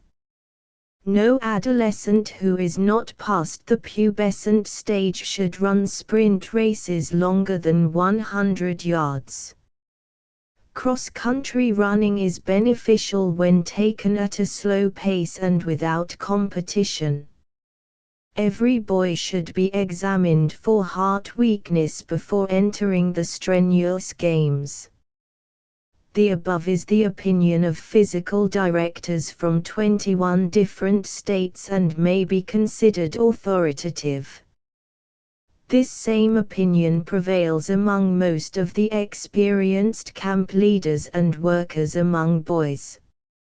Events: the athletics usually planned for camp are 50-yard dash for boys, 75-yard dash for juniors, 100-yard dash for seniors, running high jump, running broad jump, pole vault, 8 and 12-pound shot put, baseball throw and relay race. Awards: ribbon awards presented to the winners at a special meeting of the campers aid considerably in fostering the true spirit of clean athletics and wholesome sport, and are appreciated by the winners as souvenirs of the good-natured contest. Camps possessing a stereopticon: 1. Should secure the set of slides and lecture accompanying from the Moral Education League of Baltimore, MD, entitled The True Sportsman. Rental terms are $5 a week and expressage. Transcribers: footnote 1, Stereopticon, a magic lantern, with 2 projectors arranged to produce dissolving views. A perpetual cup for all-round proficiency, upon which is engraved the name of each year's winner, is a good way of recording the annual athletic meet. A shield with the names of the winners of the season's events painted or burned upon it and hung up in the camp lodge helps to retain the interest of the winner in the camp after he has become a grown-up or alumnus. Illustration: take-off, cross-section of take-off, jumping standards, winking smiley apparatus. Boys who like to make things may be put to work making various pieces of athletic apparatus. A take-off may be made of a plank or board, 8 inches wide and 36 inches long, sunk flush with the earth. The outer edge of this plank is considered the scratch line. Remove the earth to a depth of 3 inches and width of 12 inches. To make a pair of jumping standards, first saw out the bottom blocks, each being 10 x 10 inches and 2 inches thick. In the center of each block chisel out a hole 2 x 2 inches and about 1 inch in depth. Into these holes fit the ends of the upright pieces, which should be 5 feet long and 2 inches square. Before securing the upright pieces, bore holes an inch apart, into which may be inserted a piece of heavy wire or large wire nail to hold up the cross piece or jumping stick. Be sure to space the holes alike on both uprights, so the cross piece will set level when the standard is in use. 4 5-inch braces are fastened in at the lower part of the upright. Study the diagram and you will succeed in making a pretty good pair of standards. Campus games after supper is usually a period in the camp life rather difficult of occupation. Campus games appeal to most boys. These games are designed especially for the after-supper hour, although they may be played at any time. Circle jumping stand the boys in a circle with all hands clasped. One of the crowd lies down in the center with a rope as long as 1/2 the diameter of the circle. To the end of the rope is tied a small weight like a sandbag. He whirls the weight around with the full length of rope revolving with increasing rapidity. As it approaches the players, they hop up and let it pass under their feet. The one whose foot is touched is out of the game, and the boy who keeps out of the way of the rope the longest is the winner. Wolf here is a Japanese game full of fun and action. Place a dozen or more boys in line, and have each fellow place his hands firmly on the shoulders of the boy in front of him. Choose one of the fellows for the wolf. The first boy at the head of the line is called the head of the serpent, and the last fellow is the tail. The wolf stands near the head of the serpent until a signal is given. Then he tries to catch the tail without touching any other part of the snake. The boys who form the body of the serpent protect the tail by wreathing about in all sorts of twists to prevent the wolf from catching the tail. This must be done without breaking the line. When the tail is caught, the wolf becomes the head and the tail becomes the wolf. The last boy in line is the tail. The game can be continued until every boy has been the wolf.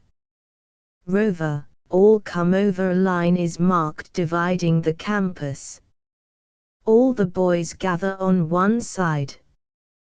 One boy in the center endeavors to have them step over the line by calling out, "Rover, Rover, all come over."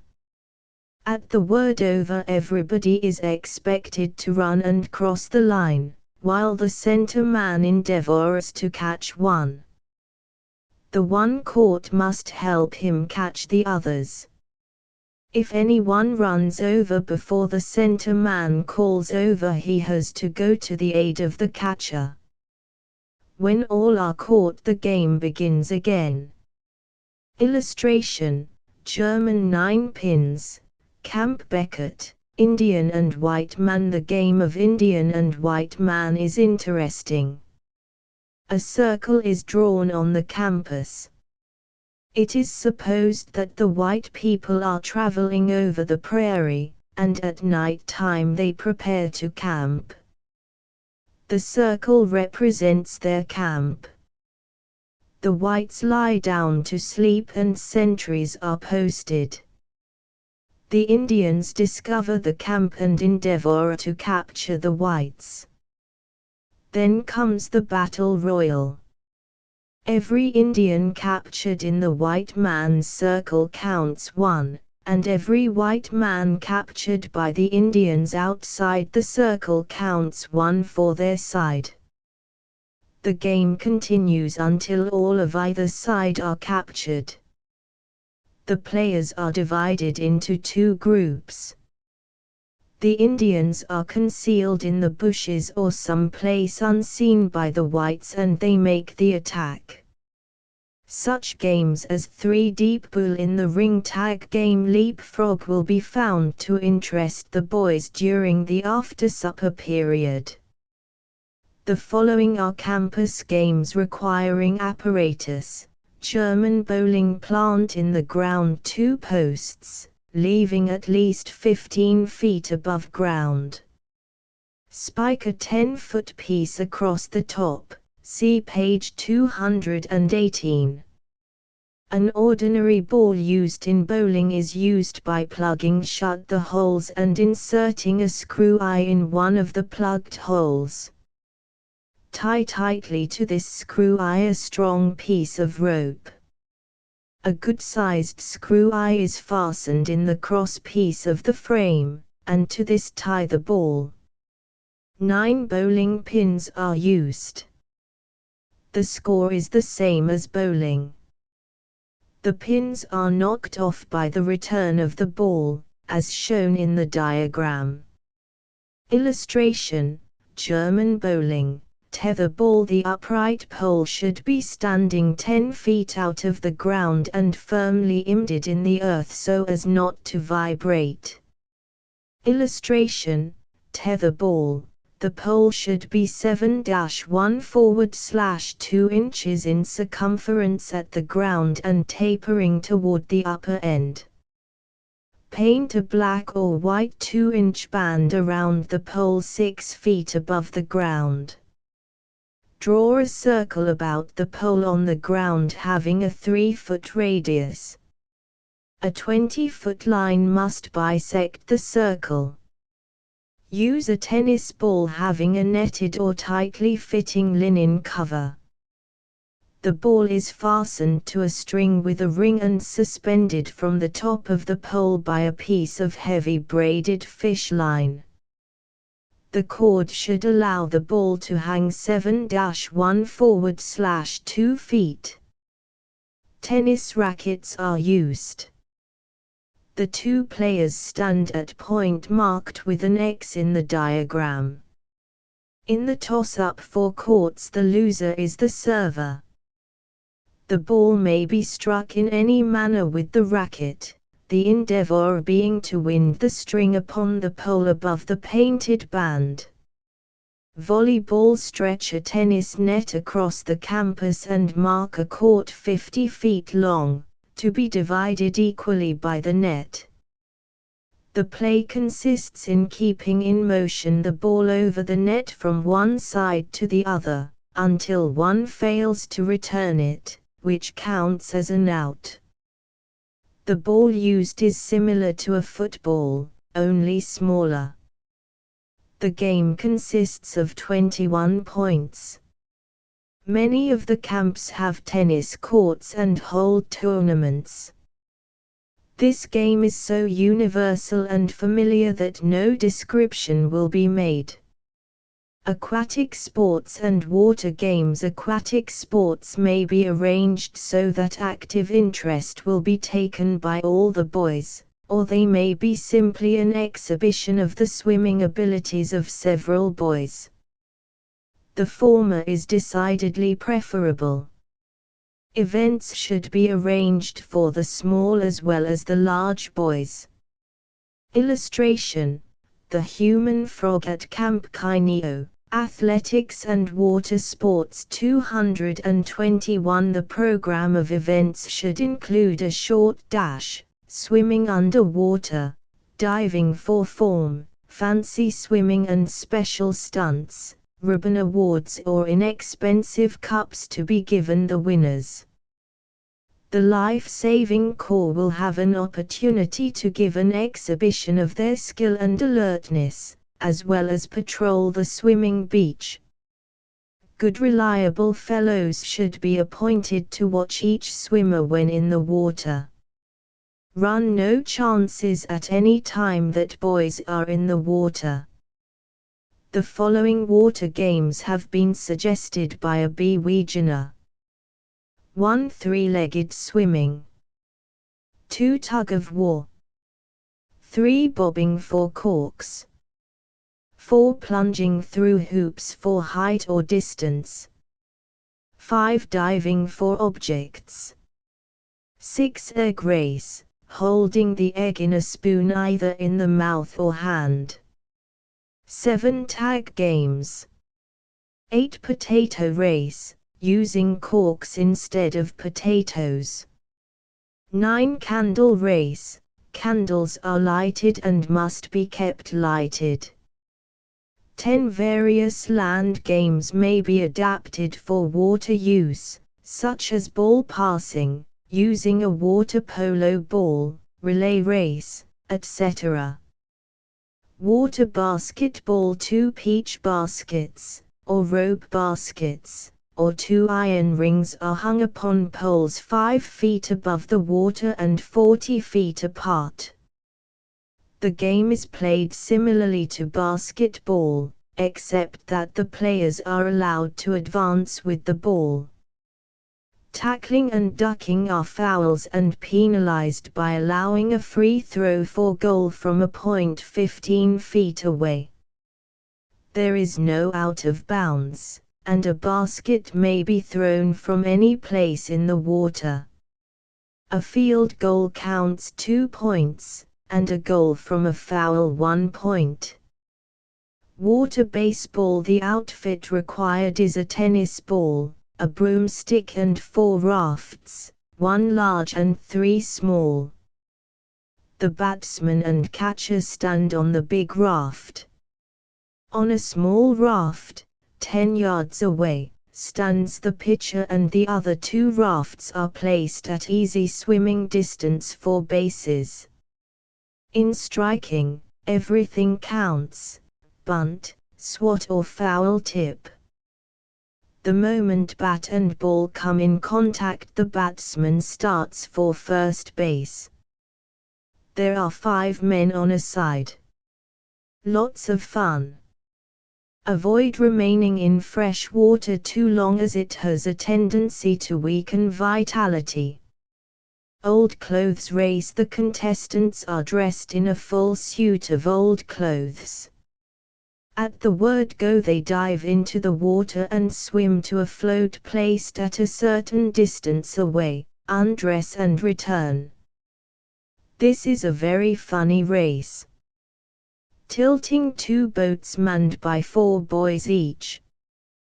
One boy is the spearman and is armed with a light pole about 8 or 10 feet long, having a soft pad of rags, or better yet, of waterproof canvas duck to keep it from getting wet and soggy. If a flat-bottom boat is used, the spearman stands on one of the end seats. A quarterdeck or raised platform should be built on an ordinary boat or canoe. The battle is fought in rounds and by points. If you put your opponent back into the boat with 1 foot, it counts you 5, 2 feet, 10. If he loses his spear, you count 5, except when he is put overboard. If you put him down on 1 knee on the fighting deck, you count 5, 2 knees, 10. If you put him overboard, it counts 25. 100 points is a round. A battle is for 1 or more rounds as agreed upon. It is forbidden to strike below the belt.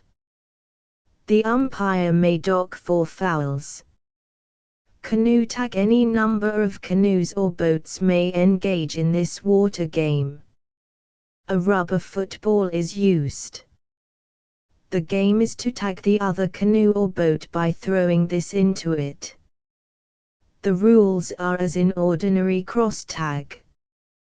Whale hunt. The whale is made of a big log of wood with a rough-shaped head and tail to represent a whale. 2 boats are used, each manned by the boys of 1 tent, the leader acting as captain, a boy as bowman or harpooner, the others as oarsmen. Each boat belongs to a different harbor, the 2 harbors being some distance apart. The umpire takes the whale and lets it loose about halfway between the 2 harbors, and on a signal the 2 boats race out to see who can get to the whale first. The harpooner who first arrives within range of the whale drives his harpoon into it, and the boat promptly turns around and tows the whale to its harbor. The second boat pursues, and when it overtakes the other, also harpoons the whale, turns around and endeavors to tow the whale to its harbor. In this way the 2 boats have a tug-of-war, and eventually the better boat tows the whale and possibly the opposing boat into its harbor. Shoot the chute. Illustration: diagram for shoot. A shoot. The shoot is great fun and one should be built in every permanent camp and swimming hole. The one described is by a D. Murray and has stood the test of several years in a number of camps. The plan drawn is for a shoot 40 feet long, 3 feet wide and 18 feet high. These dimensions can be changed in length and height, but not in width. The chute is built of 7 4/8-inch matched pine boards, to the same width as sheet zinc, usually 3 feet, the boards being firmly cleated together on the underside by 2x6-inch cleats 5 feet apart, throughout the length of the chute. Boards should be screwed to the cleats from the face of the chute with 1-1 4/2-inch screws, the heads being countersunk.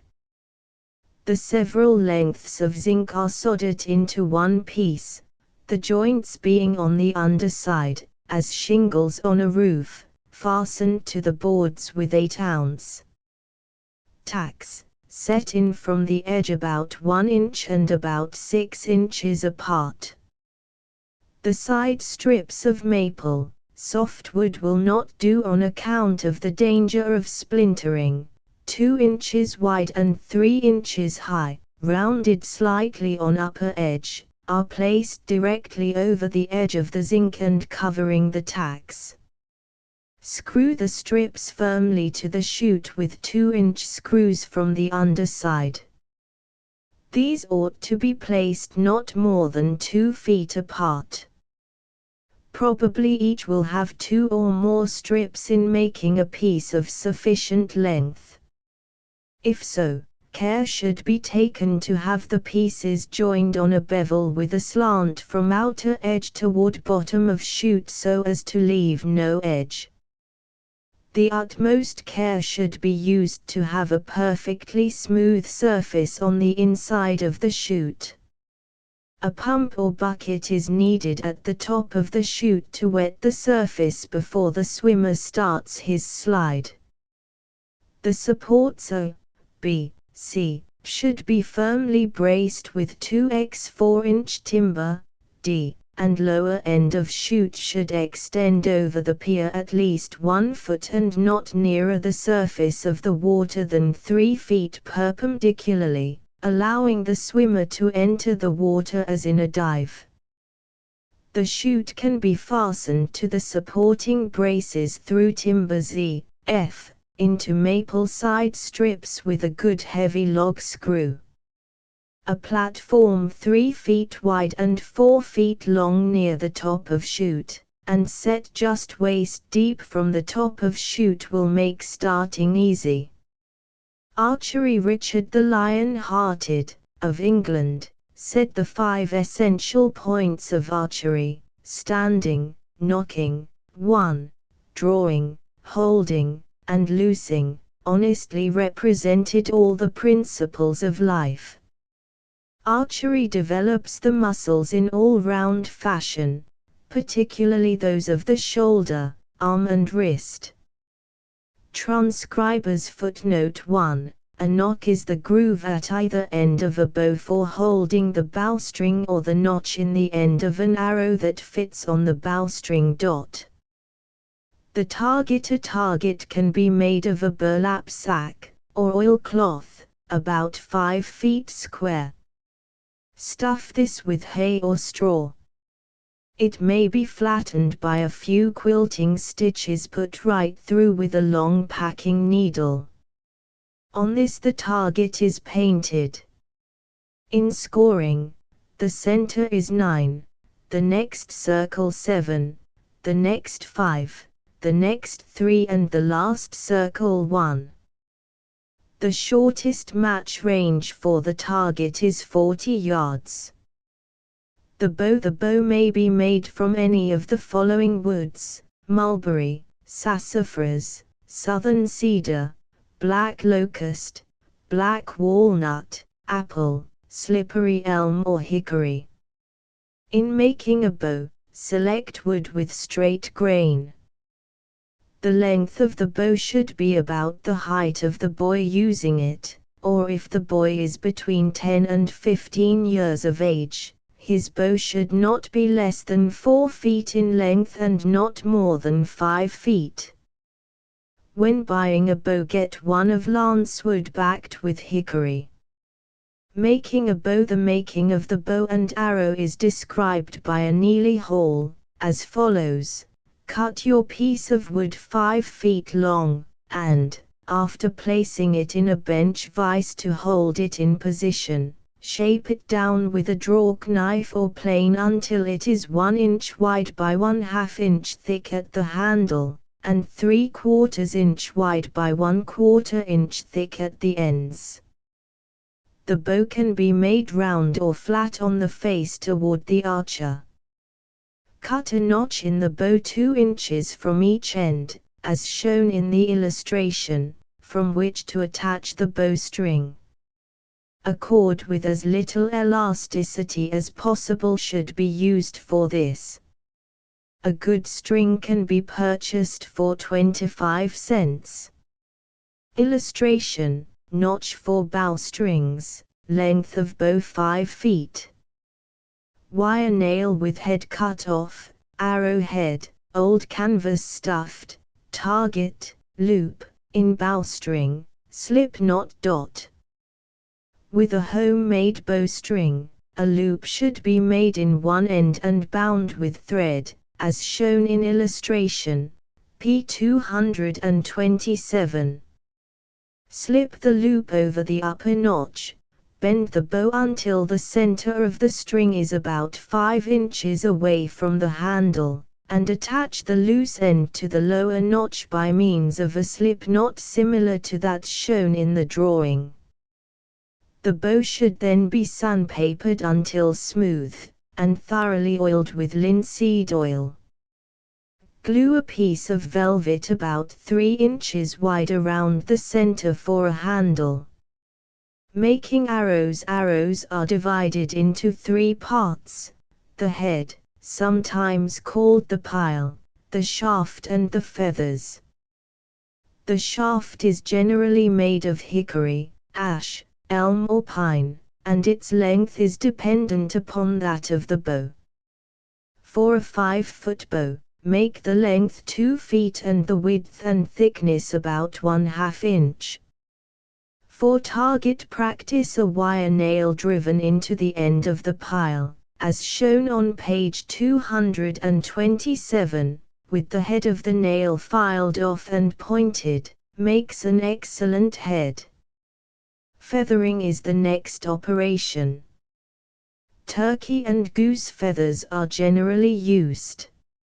Strip off the broader side of the vane of 3 feathers and glue them to the shaft 1 inch and a quarter from the notch, spacing them equally from each other. One feather should be placed at right angles to the notch. This is known as the cock feather and should always point away from the bow when the arrow is shot. Archery. The rules for the 5 essential points are these: standing, in taking position to draw the bow, the heels must be 7 to 8 inches apart, feet firm on the ground, yet easy and springy, not rigid. Knocking, this is manipulating the bowstring. Hold the string with 2 fingers and the arrow between the first and second fingers. Grip firmly, but not so as to give awkwardness to any finger. Drawing, in drawing stand with the left shoulder toward the target, turning the head only from the neck and looking over the left shoulder. Then raise the bow with the left hand, keeping the upper end inclined 1 or 2 degrees from the body. With the right hand draw the arrow to chin level and below the ear. Holding, steady the aim a moment and keep the point of aim directly in view, looking along the whole length of the arrow. Loosing, in letting the arrow go, do not jerk, but loose smoothly, and be certain your bow arm does not move when loosing. To get a clean, sharp loose is more than halfway to hitting the target. Bibliography Indoor and Outdoor Game, 188, A.M. Chisley. American Sports Publishing Company. An Athletic Primer, Group 12, Number 87, J. E. Sullivan. American Sports Publishing Company Official Handbook YMCA Athletic League, Group 12, Number 302. American Sports Publishing Company Tether Tennis, Volleyball, etc., Number 188. American Sports Publishing Company. The above booklets are published at 10 cents each, and should be in the hands of every camp leader, also the latest guides in baseball and tennis. At Home in the Water, George H. Corson. Association Press, 75 cents. 20 pages of this excellent book are devoted to water sports, and it also contains complete rules for water polo, a splendid game for adults, but unwise to play in a boys' camp. The Birch Bark Roll, Ernest Thompson Seton. Doubleday, Page and Company, 25 cents. Two Little Savages, Ernest Thompson Seton. Doubleday, Page and Company, $1.75. These books give valuable hints on archery, which is peculiarly adapted for camp life and sport. The Witchery of Archery, Maurice Thompson. Charles Scribner's Sons, $1.50. Fascinating and entertaining. Illustration, A Lesson in Nature's Classroom, Chapter 18. Nature Study, The Outdoor Instinct, Antiquity of Nature Study, The Modern Idea, Boy Collectors, Arousing Interest, Herbarum's Homemade Press Equipment, New Kind of Hunting, Walks Afield, Night Sounds, Fishology, Purposeful Trips, Outdoor Talks on Nature, Bibliography. If nature is to be a resource in a man's life, one's relation to her must not be too exact and formal, but more that of a lover and friend. John Burroughs. Outdoor Instinct. The boy is always nearer to the heart of nature than the grown man. He has a passionate love of the open air and of the fields and woods. He is never really happy indoors. Nature has planted this outdoor instinct in the boy's heart for the good of the race. Day and night teach him their lessons. The boy will absorb much that is interesting and also much that will be of real value in giving him a broader outlook upon life. Camping gives abundant opportunity for the study of nature. Nature study is not a fad of modern times. Nearly 350 years before Christ, Alexander the Great placed at the disposal of his tutor, Aristotle, the services of 1,000 men throughout Asia and Greece with instructions to collect and report details concerning the life, conditions and habits of fishes, birds, beasts and insects.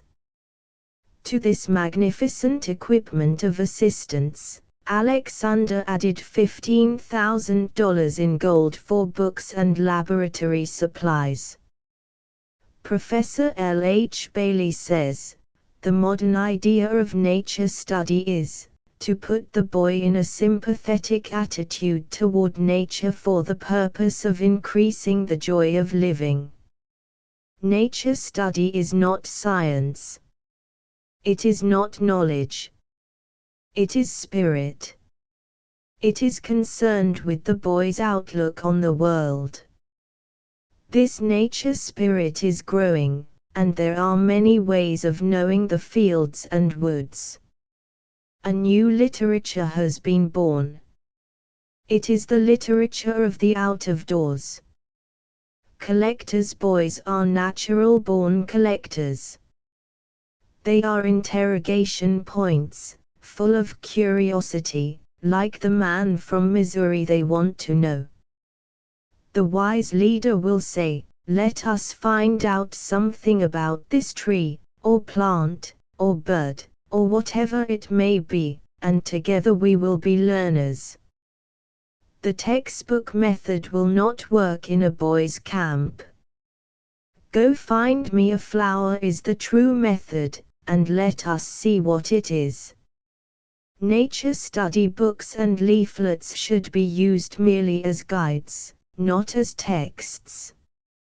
Arouse interest by encouraging the boys to make collections of leaves, flowers, etc., found in the vicinity of the camp.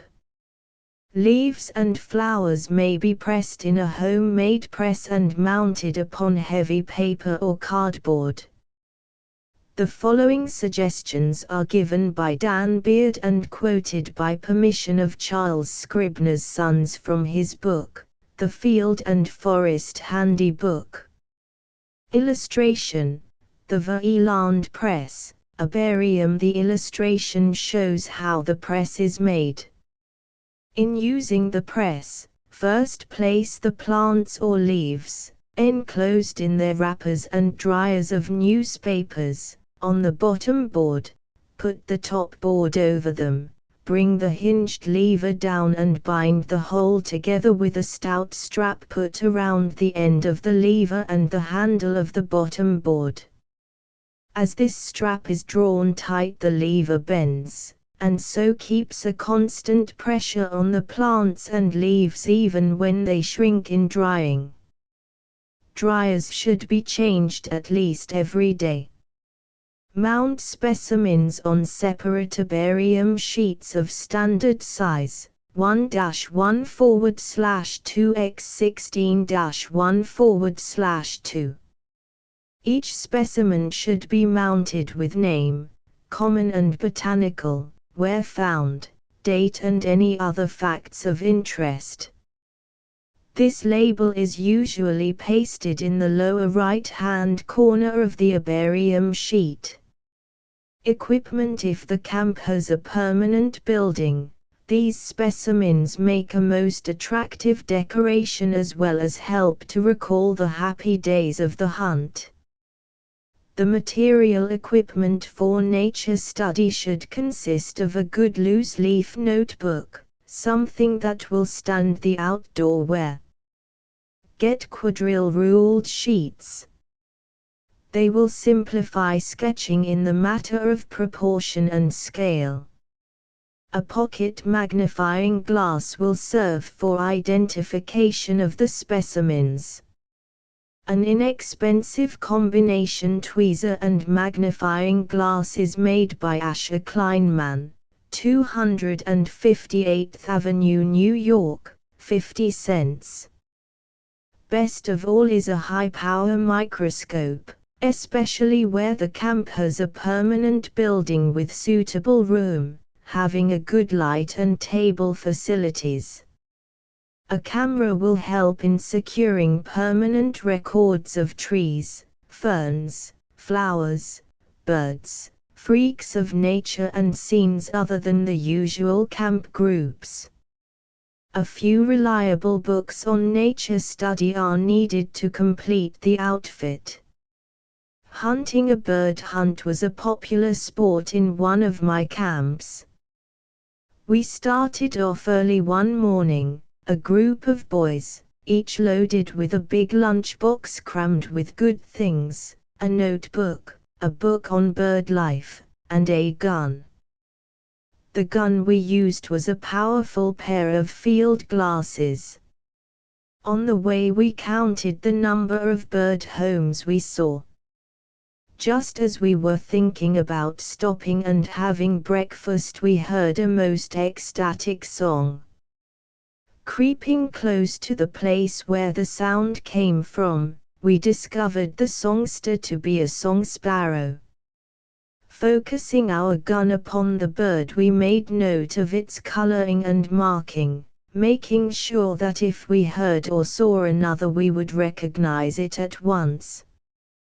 While we were eating our breakfast, there was a dash of white, yellow, and grayish-brown, a whirring sound, and, as the bird lighted upon the low bushes nearby, a clear, piercing whistle came from its throat. Our gun revealed to us a meadow lark. By this time the boys were as much excited over the bird hunt as over a game of ball. Walks afield, a flower walk observing the wild flowers, a fern walk discerning the delicate tracery of the fern in its cool haunts, a tree walk, noting the different trees, all are natural ways of interesting boys in nature study. Night sounds. G.B. Affleck in the April, 1910, number of Physical Training tells his experience in studying nature with several groups of boys. The night sounds surrounding a camp in northern Minnesota were a puzzle to boys and to the counselor of the tent at the end of the row. This problem continued unsolved for more than a week, despite all attempts both by day and night. Finally, one moist, warm night, Ned, after stealthily approaching the sound, satisfied himself of its location in a certain tree, and in the morning was rewarded by the discovery of the toad camped on a branch near the source whence the sound had issued. Replacing the frog so that the coarse tubercles of its back corresponded to the bark, Ned enjoyed a merited reward at the expense of his tent mates who, though often hot, required some minutes to find the hidden treasure. Then came the wonder of the stick toes and fingers, the feeding with flies, and the result was a new pet for the tent. In the next letters written to the folks, this find was the central theme. How much better this discovery and the examination of the peculiar colors and structures, also the conclusions, based upon observed structure, as to the life and habits of the tree frog than would have been a scientifically learned discussion of the family Hylidae. In a camp of 50 boys, the writer remembers 3 who had special delight in collecting pebbles, and they made several all-day trips to distant brooks and beaches in the search for new specimens. Another group became so fascinated with the study of the food of fish that they begged the privilege of cleaning the catch of each returning party. Proud was that lad who incidentally located the heart of a pickerel, and because of his school knowledge of physiology he could not be convinced that the fish breathed without lungs till he had spent many hours in the vain endeavor to locate said organs. Then he knew that his former idea had been inadequate. Physiology. Fortunately, nature is so interrelated in her various phases that an attempt at exploration in one direction soon opens other fields, until with the growth of experience there comes a corresponding expansion of interest. Thus the lads, searching for pebbles, were perforce attracted by the plant and insect life of the brook, and the one delving into the mystery of breathing oxygen without lungs developed a new interest in the physics of fluids, while those who located the tree frog enlarged their sphere by the knowledge that their pet rejected some of the bugs offered it. The leader, commencing thus with the limited or special interest of each group, may evolve in his own mind the plan which most naturally will lead the boys not only into a wider field of concrete facts, but also into the habit of seeing relationships, of drawing conclusions and of raising questions for further investigation. A group of boys interested in a study of fish may well be organized for an all-day trip to the route of the rapids or the Bay of Springs. Others with geological preferences may spend a night on the top of the distant hill which offers outcroppings of interest. The embryo botanists cannot do better than to take a bog trot for the rare orchid, anomalous pitcher plant, or glistening sundew. Lovers of the deep shade may paddle to the inlet of the creek and there enjoy a side trip on the fragrant carpet of hemlock and pine needles. Thus it will be found that by anticipating the probable findings in which the particular group is interested, the leader gives a point and purpose, adding not only to the enjoyment of the outing, but imparting, in addition, some satisfactory knowledge of the vicinity. Longfellow said that a strong evidence of goodly character was the thoughtfulness one displayed in caring for a tree. One of the best things at Camp Beckett was a series of outdoor talks on nature given by Silas H. Berry. Seated on a huge rock, he told the boys about the shaping and clothing of the earth, foundation stones, mountains and hills, lakes, ponds, and rivers, the beginning of vegetable life, the variation and place of the freak, the forest and its place in the world's progress, the alternation of the forest crop, man and his neighbors. Another afternoon the boys went into the woods, and while they squatted on nature's mattress of fragrant pine needles, see illustration, page 230, he told about leaves and their work, cells and their place, roots and their arrangement, tendrils and their mechanism, flowers and their devices, seeds and their travels. The third talk was upon the evolution of plant life, law and logic of creation, perpetuation of life in the lower forms, edible and poisonous mushrooms, and the perpetuation of life in the higher forms. The boys had a different conception of life thereafter, and they possessed that nature love which always tends toward naturalness and simplicity of living. They could sing with feeling. I love thy rocks and rills, thy woods and templed hills. Bibliography: How Nature Study Should Be Taught, Edward F. Bigelo, Ph.D. Hines, Noble and Eldridge, $1. A Book of Inspiration. Many practical suggestions are given for arousing interest among boys in nature study. The Nature Study Idea, Liberty H. Bailey. Macmillan Company, $1.25 net. An interpretation of the new movement to put the boy in sympathy with nature. Field and Forest Handy Book, Dan Beard. Charles Scribner's Sons, $2. Nothing better published for the benefit of those having permanent camps.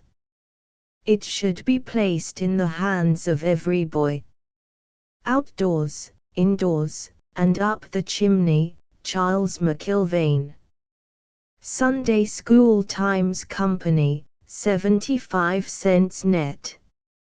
A series of interesting stories about commonplace things. Just the kind of information to give a boy on rainy days. Dan Beard's Animal Book.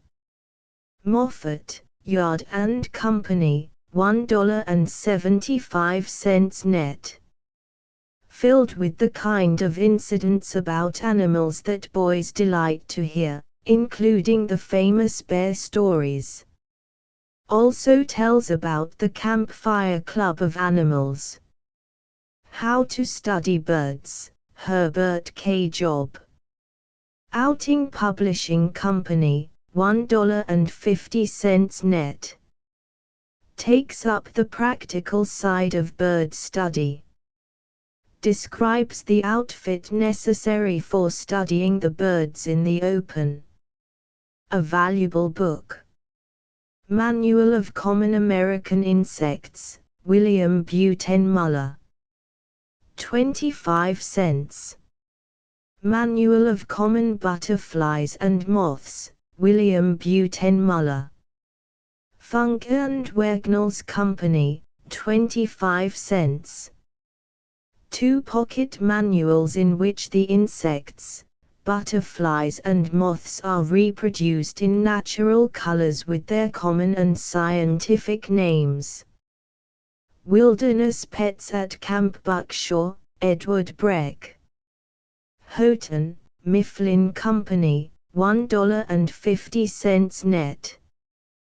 True Tales of Wilderness Pets written by an experienced woodsman. Intensely interesting. Young Folks Nature Field Book, J. Alden Loring. Dana, Estes and Company, $1. Contains a seasonable hint for every day in the year. The alternate pages are left blank for notes or record of things seen. How to Know the Wildflowers, F. T. Parsons. Charles Scribner's Sons, $2 net. How to Know the Ferns, F. T. Parsons. Charles Scribner's Sons, $1.50 net. Familiar Trees and Their Leaves, F. D. Matthews. Appleton and Company, $1.75 net.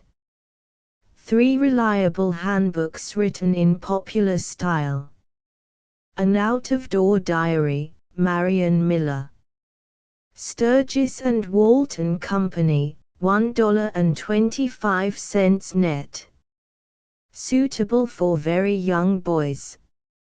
Illustration, Making a Walk to the Beach Camp Wayanda, Chapter 19. Forecasting the weather table clouds rain clear weather winds how to tell direction of wind signals lost on a cloudy day points of compass homemade weather prophet plant barometer bibliography sunshine is delicious.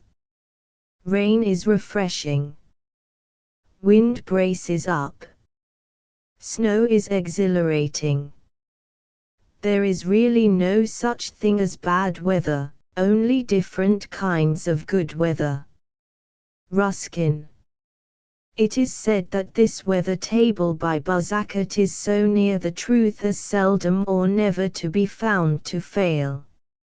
Forecasting the weather if the new moon, first quarter, full moon, or last quarter, comes between in summer in winter 12 and 2 a.m. fair frost. Unless wind SW 2 and 4 a.m. cold and showers snow and stormy 4 and 6 a.m. rain 6 and 8 a.m. wind and rain stormy 8 and 10 a.m. changeable cold rain if wind W snow if E 10 and 12 p.m. frequent showers cold and high wind 12 and 2 p.m. very rainy snow or rain 2 and 4 p.m. changeable fair and mild 4 and 6 p.m. fair 6 and 8 p.m. fair if wind NW fair and frosty. If wind N or NE 8 and 10 p.m. rainy if S or SW rain or snow if S or SW 10 and 12 a.m. fair and frosty clouds every cloud is a weather sign. Low clouds swiftly moving indicate coolness and rain. Soft clouds, moderate winds, fine weather. Hard-edged clouds, wind. Rolled or ragged clouds, strong wind. Mackerel sky, 12 hours dry. Rain look out for rain when the tree frog cries. Fish swim near the surface. Walls are unusually damp. Flies are troublesome and sting sharply. A slack rope tightens. Smoke beats downward. Sun is red in the morning. There is a pale yellow sunset. Rain with east wind is lengthy. A sudden shower is soon over. A slow rain lasts long. Rain before 7, clear before 11. Sun drawing water, sure sign of rain. A circle round the moon means storm. When the grass is dry at night, look for rain before the light. When the grass is dry at morning light, look for rain before the night. When the dew is on the grass, rain will never come to pass. Fog in the morning, bright sunny day. Swallow flying high means clearing weather.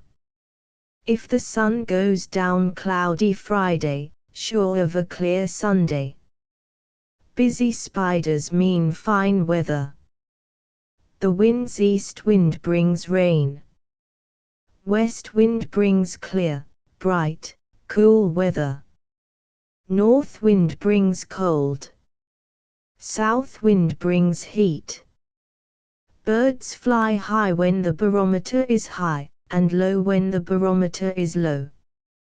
Direction of wind, the way to find which way the wind is blowing, if there is only very light breeze, is to throw up little bits of dry grass, or to hold up a handful of light dust and let it fall, or to suck your thumb and wet it all round and let the wind blow over it, and the cold side of it will then tell you which way the wind is blowing.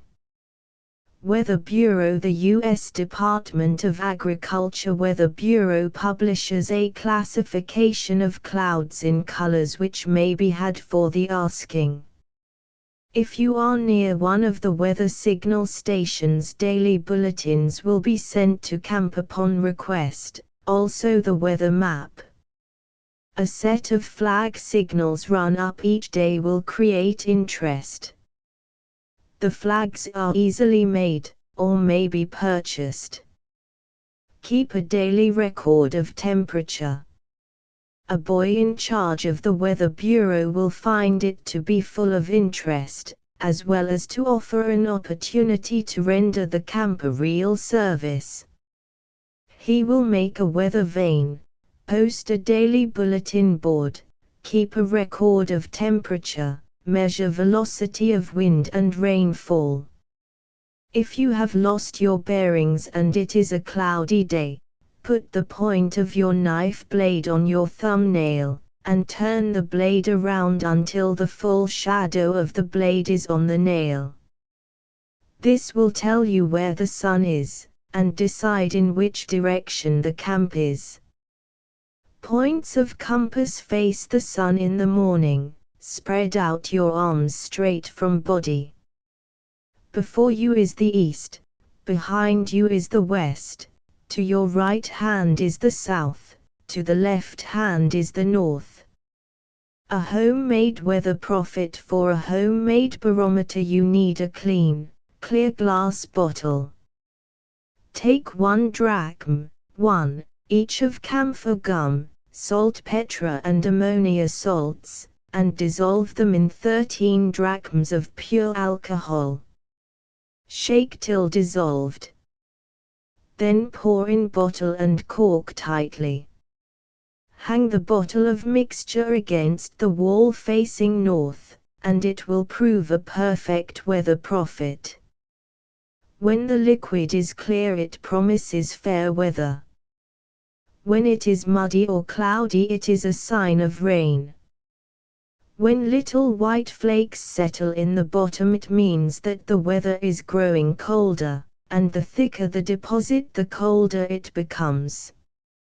Fine, starry flakes foretell a storm, and large flakes are signs of snow. When the liquid seems full of little, thread-like forms that gradually rise to the top, it means wind and sudden storm. Transcribers footnote 1, drachma, drachm, U.S. customary system equal to 1/16 of an ounce or 27.34 grains, 1.77 grams. Apothecary weight equal to 1/8 of an ounce or 60 grains, 3.89 grams. U.S. Department of Agriculture Weather Bureau.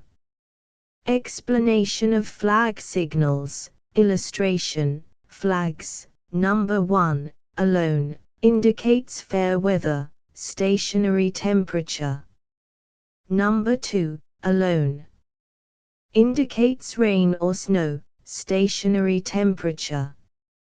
Number 3, alone, indicates local rain, stationary temperature. Number 1, with number 4 above it, indicates fair weather, warmer. Number 1, with number 4 below it, indicates fair weather, colder. Number 2, with number 4 above it, indicates warmer weather, rain or snow.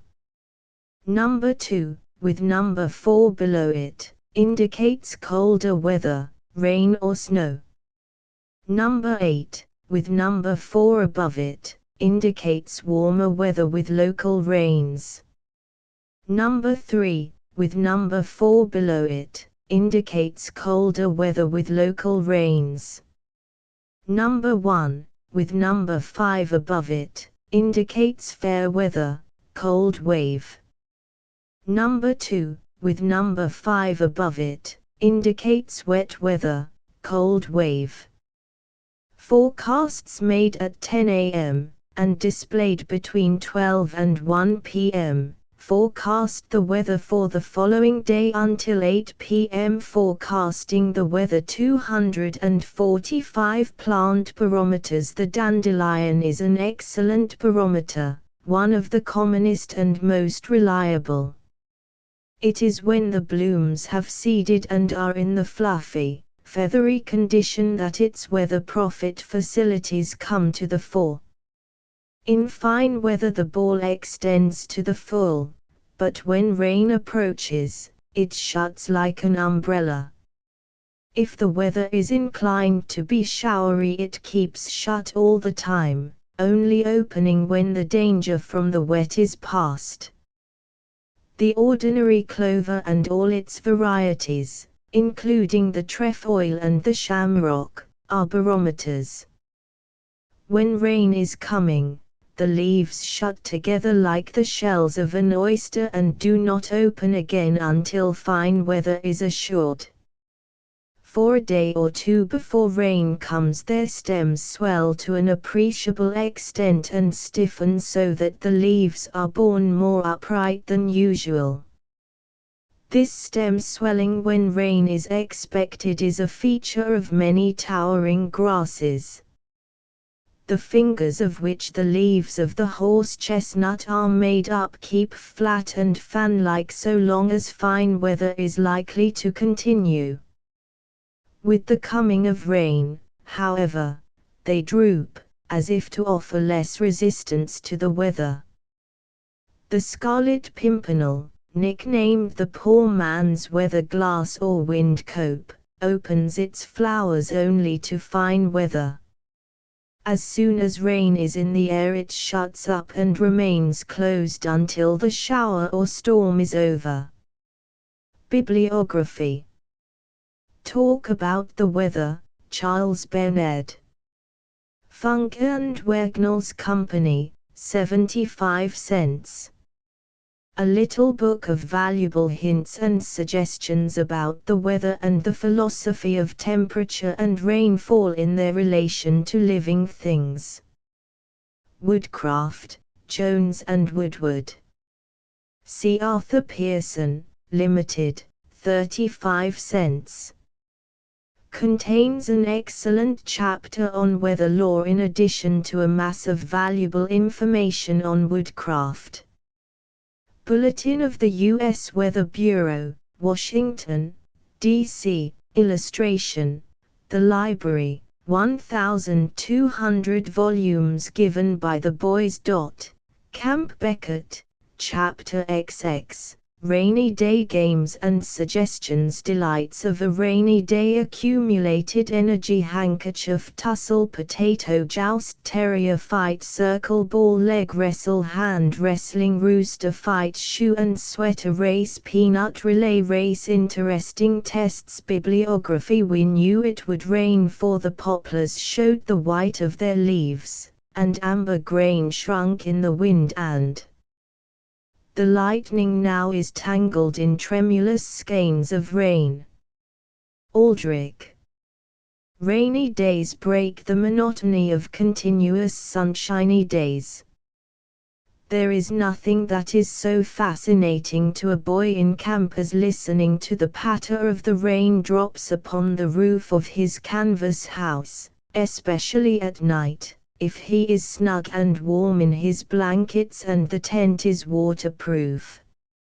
A rainy day is the kind of a day when the chess and checker enthusiasts get together. Games are rescued from the bottom of the trunk or box. Ponchos and rubber boots are now in popular favor. Thunder and lightning but add to the boys' enjoyment. What indescribable excitement there is in the shivers and shudders caused by an extra flash of lightning or a double fortissimo roll of thunder. There is also the delight of playing in the puddles of water and wearing a bathing suit and enjoying a real shower bath. To some boys it is repair day, rips are sewed up, buttons sewed on clothing, and for the initiated, the darning of socks. In camps with permanent buildings, a big log fire roars in the fireplace. The boys sprawl on the floor with their faces toward the fire, and while the rain plays a tattoo, upon the roof, someone reads aloud an interesting story, such as Treasure Island, the Shadowless Man, the Bishop's Shadow, or the chapters on the beneficent rain and when the dew falls from Jean M. Thompson's book, Water Wonders. It all depends upon one's viewpoint whether rainy days are delightful or disagreeable. Transcribers footnote 1. Signal on a drum or bugle to summon soldiers to their quarters at night. Continuous, even drumming or rapping. Surplus energy: boys are barometers. Restlessness is usually a sign of an approaching storm. The wise leader senses the situation and begins preparing his plans. If the rain is from the east and comes drizzling down, better plan a several-day program. For after the excitement of the first few hours' rain, the boys begin to loll around, lie on the cots, or hang around the kitchen and develop a disease known as grouchitis. During the first stages of the disease, the boys are inactive and accumulate an oversupply of energy, which must find an outlet.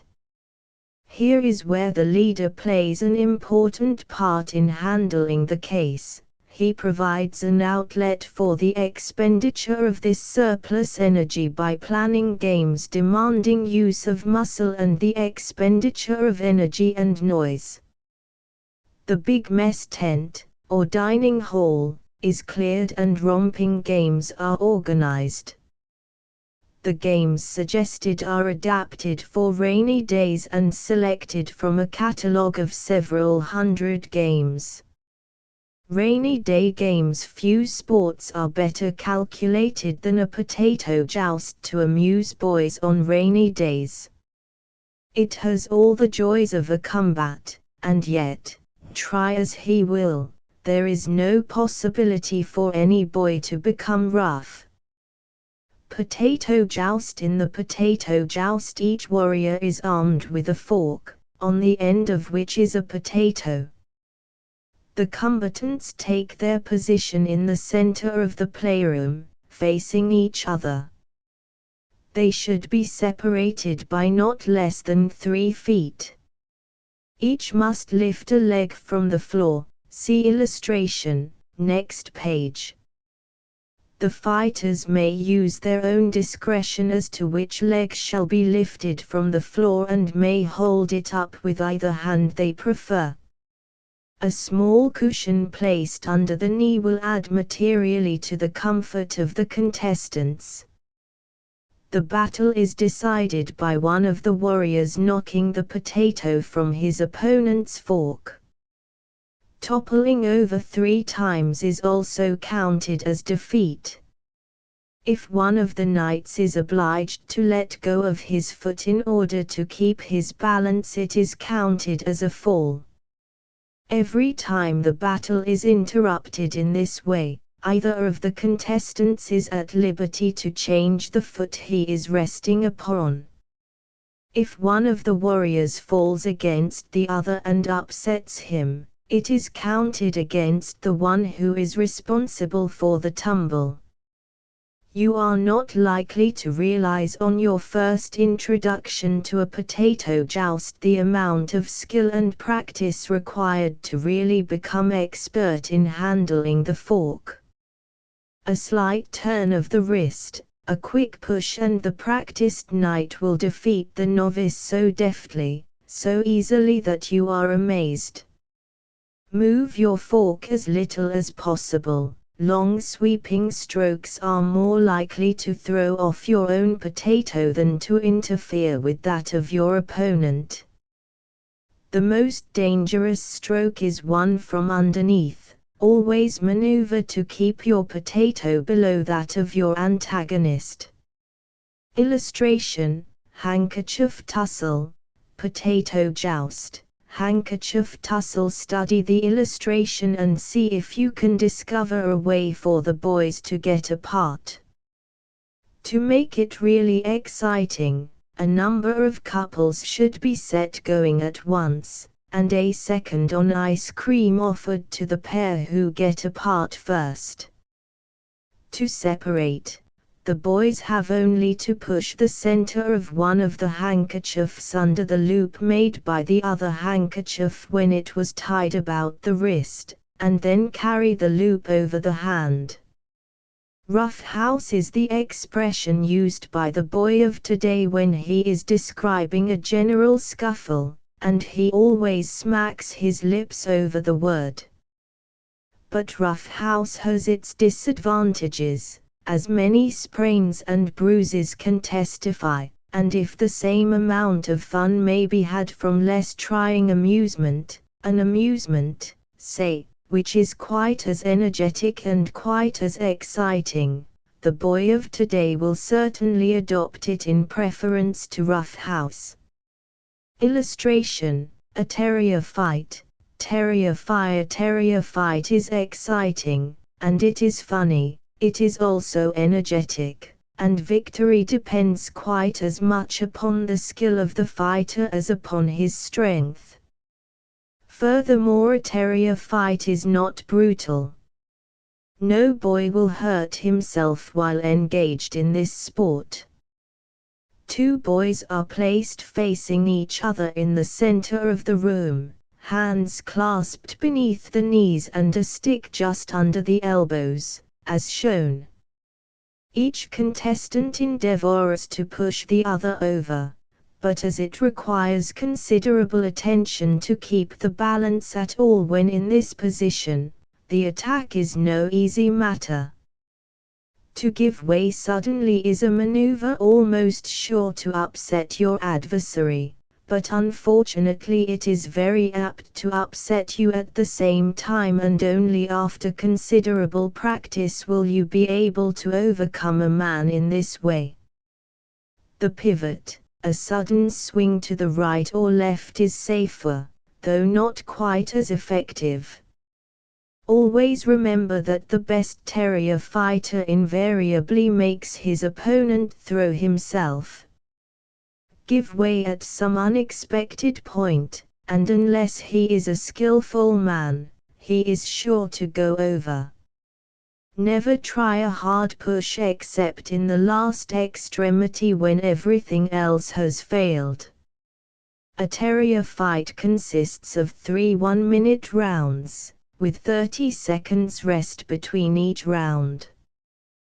The one scoring the largest number of falls during the time set is accounted the winner.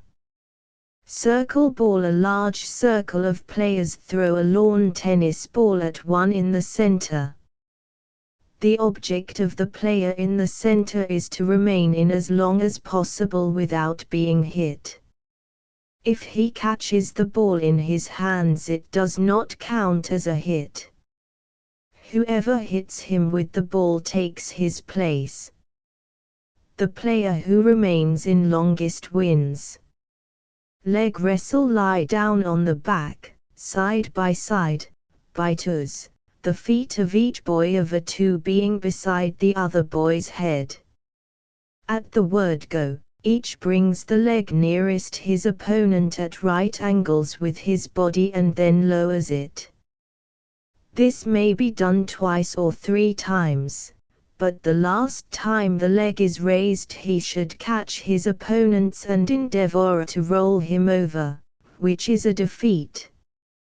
Hand wrestling. Take hold of each other's right or left hand and spread the feet so as to get a good base.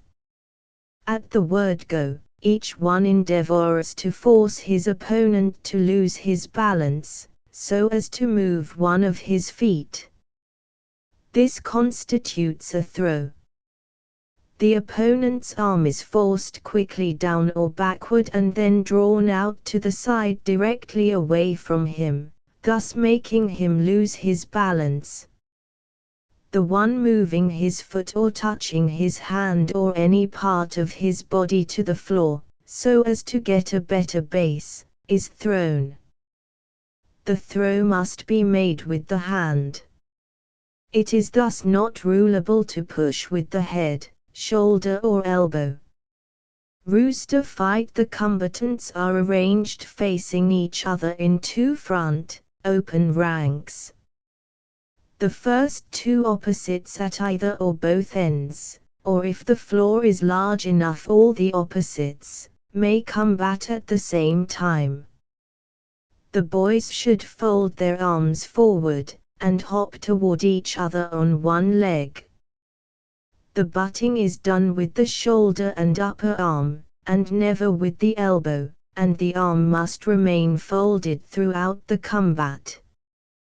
When the 2 adversaries meet, each attempts to push the other over, or make him touch to the floor the foot that is raised. When all have fought, the winners arrange themselves in 2 opposing ranks and renew the combat. This is done, until but one remains, and he is declared the victor. Shoe and sweater race. The sweaters are placed at the opposite ends of the room. The boys start with their shoes, or sneakers, on, laces out. A line is drawn in the middle of the room. Here the contestants sit down and pull off their shoes, or sneakers, run to the sweaters and put them on. On the return trip they put their shoes on and finish with both shoes and sweaters on. Peanut relay race. Boys are lined up in 2 columns, as in ordinary relay races. For each column 2 chairs are placed a convenient distance apart, facing one another, with a knife and a bowl half full of peanuts on one, and an empty bowl on the other. At the proper word of command the first boy on each side takes the knife, picks up a peanut with it, and carries the peanut on the knife to the farther bowl. Upon his return the second boy does the same and so on. The second boy cannot leave until the first has deposited his peanut in the empty bowl, and has returned with the knife. Peanuts dropped must be picked up with the knife. Fingers must not be used either in putting the peanut on the knife or holding it there. The side, every member of which first makes the round, wins. A few interesting tests: you can't stand for 5 minutes without moving, if you are blindfolded. You can't stand at the side of a room with both of your feet touching the wainscoting lengthwise. You can't get out of a chair without bending your body forward or putting your feet under it, that is, if you are sitting squarely on the chair and not on the edge of it. You can't crush an egg when placed lengthwise between your hands, that is, if the egg is sound and has the ordinary shell of a hen's egg. You can't break a match if the match is laid across the nail of the middle finger of either hand and pressed upon by the first and third fingers of that hand, despite its seeming so easy at first sight. Bibliography: Social Activities for Men and Boys, A.M. Chisley. Association Press, $1. 295 Ideas, Games, Socials and Helpful Suggestions. A Gold Mine for $1. Games for Everybody, Macy Hoffman. Dodge Publishing Company, 50 cents. 200 pages of rare fun. Education by Play and Games, G.E. Johnson. Gin and Company, 90 cents. A discussion of the meaning of play. Contains also a number of good games, graded according to ages or periods of child life. Play, Emmett D. Angel. Little, Brown and Company, $1.50 net. A very practical book, containing instruction for planning more than 100 games, including 8 games in the water. Illustration, Hiawatha presented by the boys, Camp Beckett, Chapter XXI. Educational Activities: Recreative and Constructive Education, Whittler's Club, Pyrography, Boat Building, Plays, Lantern Talks, Library, Tutoring, Photography, Agriculture, Forestry, Scout, Craft, Camp, Paper, Record of Personal Achievement, Kite Making and Flying, Model Aeroplane, Parachute, Idea Box, Furniture, Camp Clock, How to Make a Moccasin, How to Make a Rough and Ready Hammock, a homemade toboggan, Handy Funnel, Ink for Scouting Games. Bibliography. Tease education forms the common mind, just as the twig is bent the tree's inclined. Pope. A boy is better unborn than untaught. Gascoigne. Camping should not be merely a time of loafing or having fun. The boy who has returned from a camp, having learned some definite thing, whether it be different from the school curriculum or supplementary to his school work, has accomplished something and his outing has been of use to him. All play and no work makes Jack a dull boy, as well as all work and no play. Recreative and constructive education forms a combination which appeals strongly to a boy. He would call it doing things, and in the doing would have fun galore. In addition to nature study, woodcraft, first aid instruction and similar types of educational activities in vogue in boys' camps, there are many other forms of educational activities which boys can engage in during the camping season. Whittler's Club. A Whittler's Club organized to meet 1 hour several mornings a week, proved attractive to a group of boys in one camp. Under the leadership of a man who understood Sloyd, 1. Work, the boys were taught how to handle a knife. And it is surprising how few boys really know how to handle this useful article found in every boy's pocket. They were also taught to know the different kinds of wood, bark, grain, and method of cutting and sawing wood for building and furniture purposes, etc. A popular model was a paper knife made of wild cherry. The bark was permitted to remain on the handle, while the other end was whittled evenly and smoothly for cutting leaves of books or magazines. With the aid of a pyrography set, the name of the camp and that of the owner of the knife was burned on the handle. Transcribers footnote 1. Manual training developed in Sweden, using woodworking tools. Pyrography carved paddles, war clubs, hiking sticks, etc., were used to display the artistic ability of the boys who brought to camp pyrography sets. The camp name, date of hikes, miles traveled, and other interesting information was burned on these souvenirs. Shields containing the athletic records and names of honor boys were made and hung upon the walls of the permanent building. Boat building, illustration, boat building at Camp Durrell. In one large camp an experienced boatman was engaged, and under his direction 3 large dories were built by the boys. Plans were carefully worked out, lumber purchased, and details of boat construction explicitly explained. It took 3 weeks to build the boats, but no boats of the fleet were used and appreciated as much by the boys as these, which represented so much of their own labor and time. See illustration.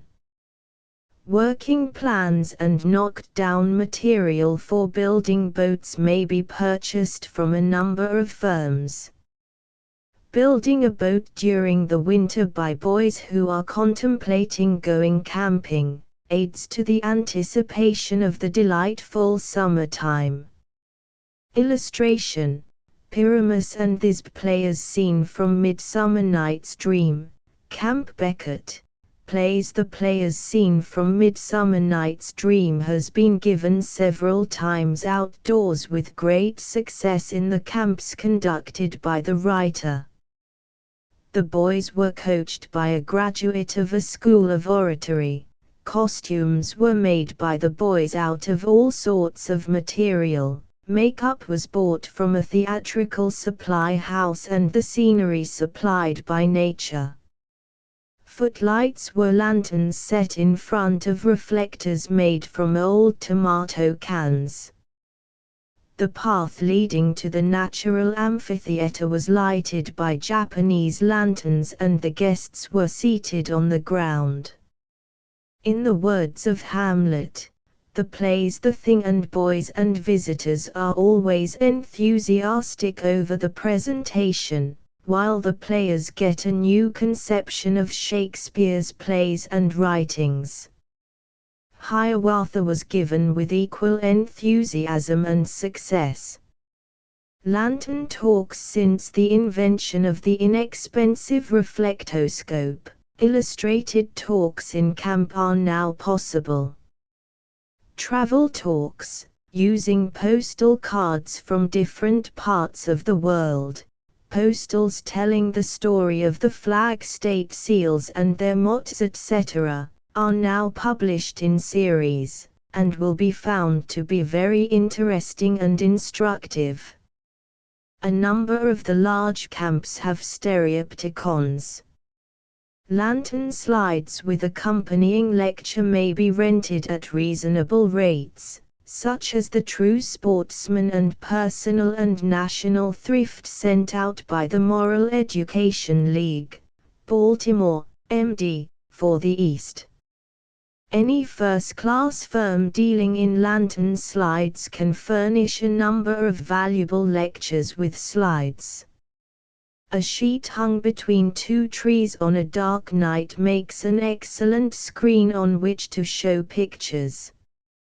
Library. Every camp should have a library or at least a small collection of good books.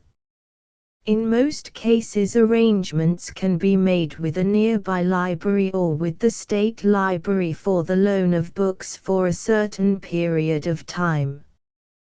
Camps having permanent buildings should grow a library. The excellent library of 1,200 books in the camp of the writer was given by the boys. See illustration. Illustration: book identification.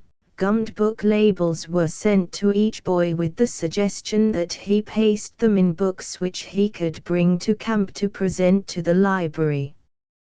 Some boys would bring as many as 10 books from the home library, all good, readable books. The books are catalogued and a loan system established under the Department of Education, and the following rules govern the library and use of books. 1. Library open for 1/2 hour after dinner daily except on Sunday, when it will be open for 1/2 hour after breakfast. 2. Books can be kept out 3 days. If kept over time, a charge of 2 cents per day is made. Books may be renewed if returned on day due, otherwise the usual charge will be made. 3. From 9 o'clock am to 12 o'clock am, and from 2 o'clock p.m., books may be taken away to read in the room, but must not be taken outside the building under any condition. Violation of this rule will deprive the violator of the use of the books for 3 days. 4. Please bring small change to pay fines. Tutoring. The following announcement is sent by the writer to parents and boys concerning tutoring in camp. Special announcement of tutoring. Provides opportunity for 1. Those who, on account of illness or other unavoidable circumstances, have fallen behind their grade and wish to catch up by summer study. 2. Those who, on account of poor work or failure in examination, cannot be promoted unless they do special work during the vacation time. 3. Those who have not fully mastered a given subject and desire to review and strengthen themselves in the subject. 4. Those who wish to use their summer in order to earn an extra promotion. Instruction. Many of our camp leaders are college men and have the requisite scholarship to conduct the academic feature of the camp. The instruction is very largely individual and is given in the morning and does not interfere with the recreation life. The combination of study and recreation makes tutoring attractive and stimulating. Subjects. Any subject in the grammar or high school curriculum. Time. 2 or 3 periods per week will be given to each subject. Cost. $1 per week will be charged for each subject. An accurate record is kept of every boy being tutored, on a card, see illustration, and a duplicate sent to his parent at the close of the season. Illustration: report cards, photography. To stimulate interest in photography, a contest is held during the latter part of the camping season for a cup, to be awarded to the boy securing the best collection of photographs of camp life. The award is determined upon, first, selection of subjects, and, second, execution of detail. Ribbon awards are given for the best individual photograph in these 3 classes: A. Portraits, B. Groups, C. Landscapes. The regulations governing the contest are: 1. Exposure, developing, and printing must be the work of the exhibitor. 2 mounted or unmounted photographs may be submitted. 3 All photographs must be handed in before 12 o'clock noon, date inserted. For camps having good dark rooms, the following rules may be suggestive. 1 Key to the dark room must be returned to the office immediately after using room and locking same. 2 If films are drying, inform the office of same, so that the next user may be notified and care taken not to disturb the films. 3 Room must be kept clean. A. Do not wipe shelves with the hand towels. B. Hang hand towels on nail provided. C. Leave buckets and trays in clean condition. D.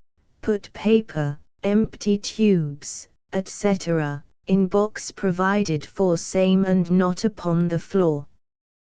4 Use only the buckets provided, and not those used for kitchen or camp purposes. 5 Use only your own property and that provided by the camp, and never touch the property or films or plates of others. Camp paper. Every large camp has its official organ or camp paper. An editorial board is appointed, and the doings of the camp recorded in a permanent manner through the weekly issue or reading of the paper. Various names are given the paper, such as the camp log, Dudley doings seen and heard, way and our whirlwind, the Masqua, the Wyanoka log, Kino camper. Some of these papers are printed and others are mimeographed and sold to the campers at 5 cents a copy. Most of them, however, are written in a book and read at the campfire. Agriculture. Where a camp is located so as to be near a farm, opportunity should be given city boys to study soil, rotation of crops, gardening, etc. In cooperation with the Department of Agriculture and under the leadership of a student of an agricultural college, an experiment in raising vegetables may be tried in long-term camps.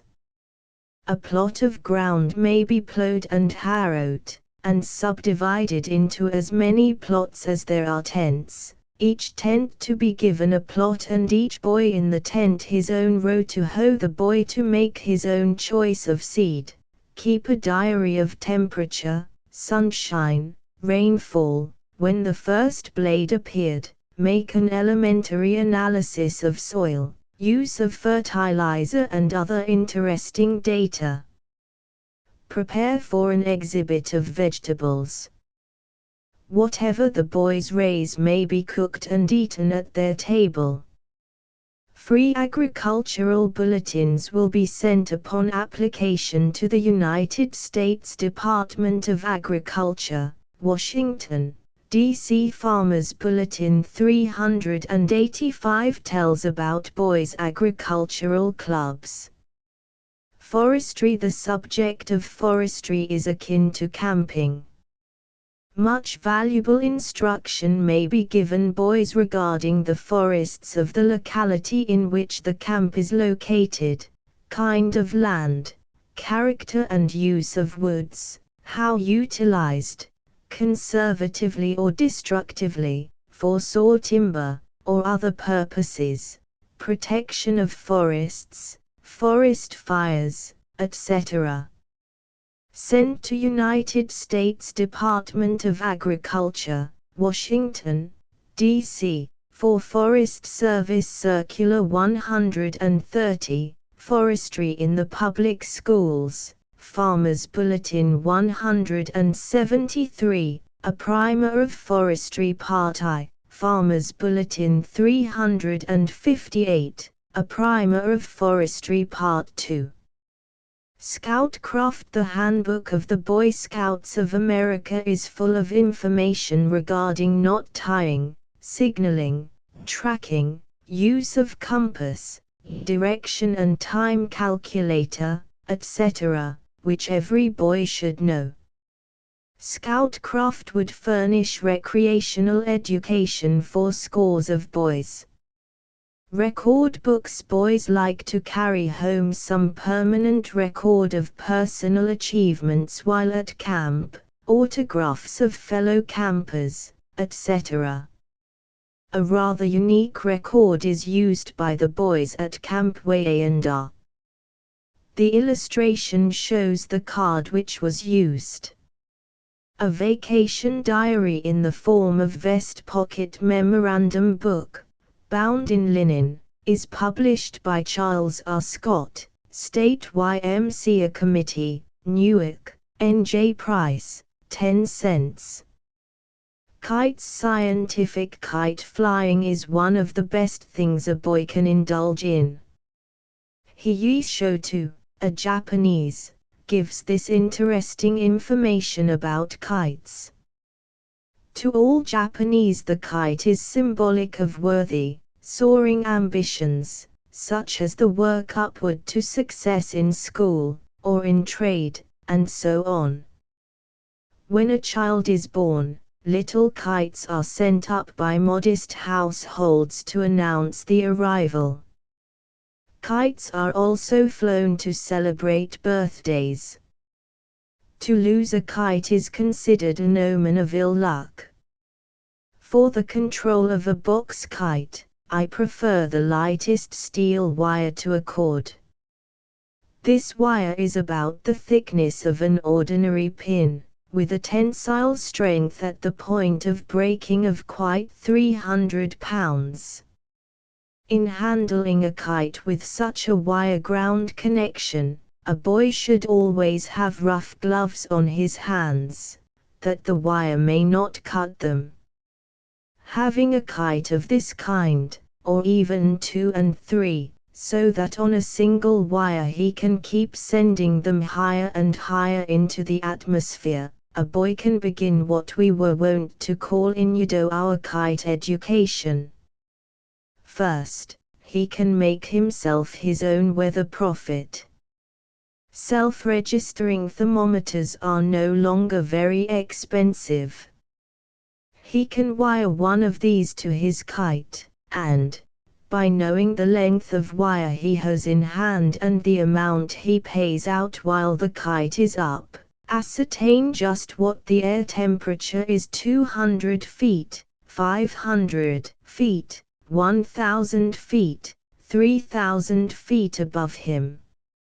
Illustration: box kites.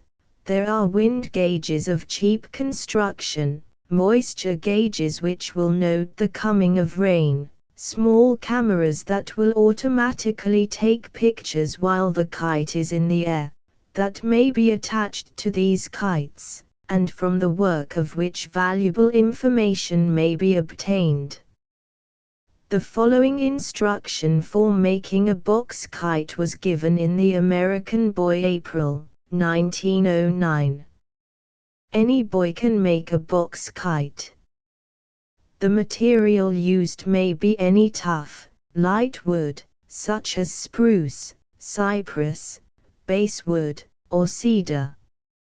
Cut 4 pieces 42 inches in length, and 16 pieces 18 inches in length. The cuts show clearly how they are to be put together. Use glue and small brads at every point.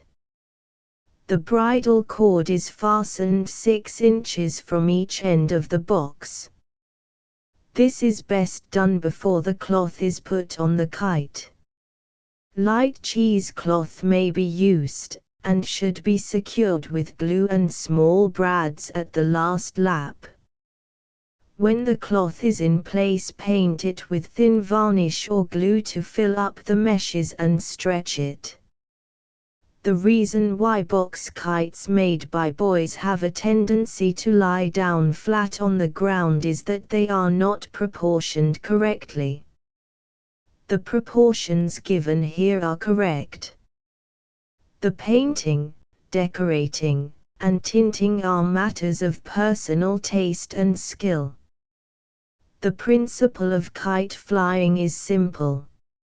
Air is a fluid like water, but on account of the many changes of temperature, to which it is subjected, it constantly changes its density and is found to consist of layers or strata. These layers are not all flat and parallel, but take every variety of shape as the clouds do. In flying a kite you simply pull it up one of those layers just as you would pull a sled or wagon up a hill. Always run facing the wind. Aeroplane season is now a calendar event in the boy's life. Many boys are engaged in building these fascinating little ships of the air. The Boy's Book of Model Aeroplanes by Francis A. Collins, Century Company, $1.20 net, gives complete directions how to build these marvelous new toys. Form a club and conduct an aviation meet during the season.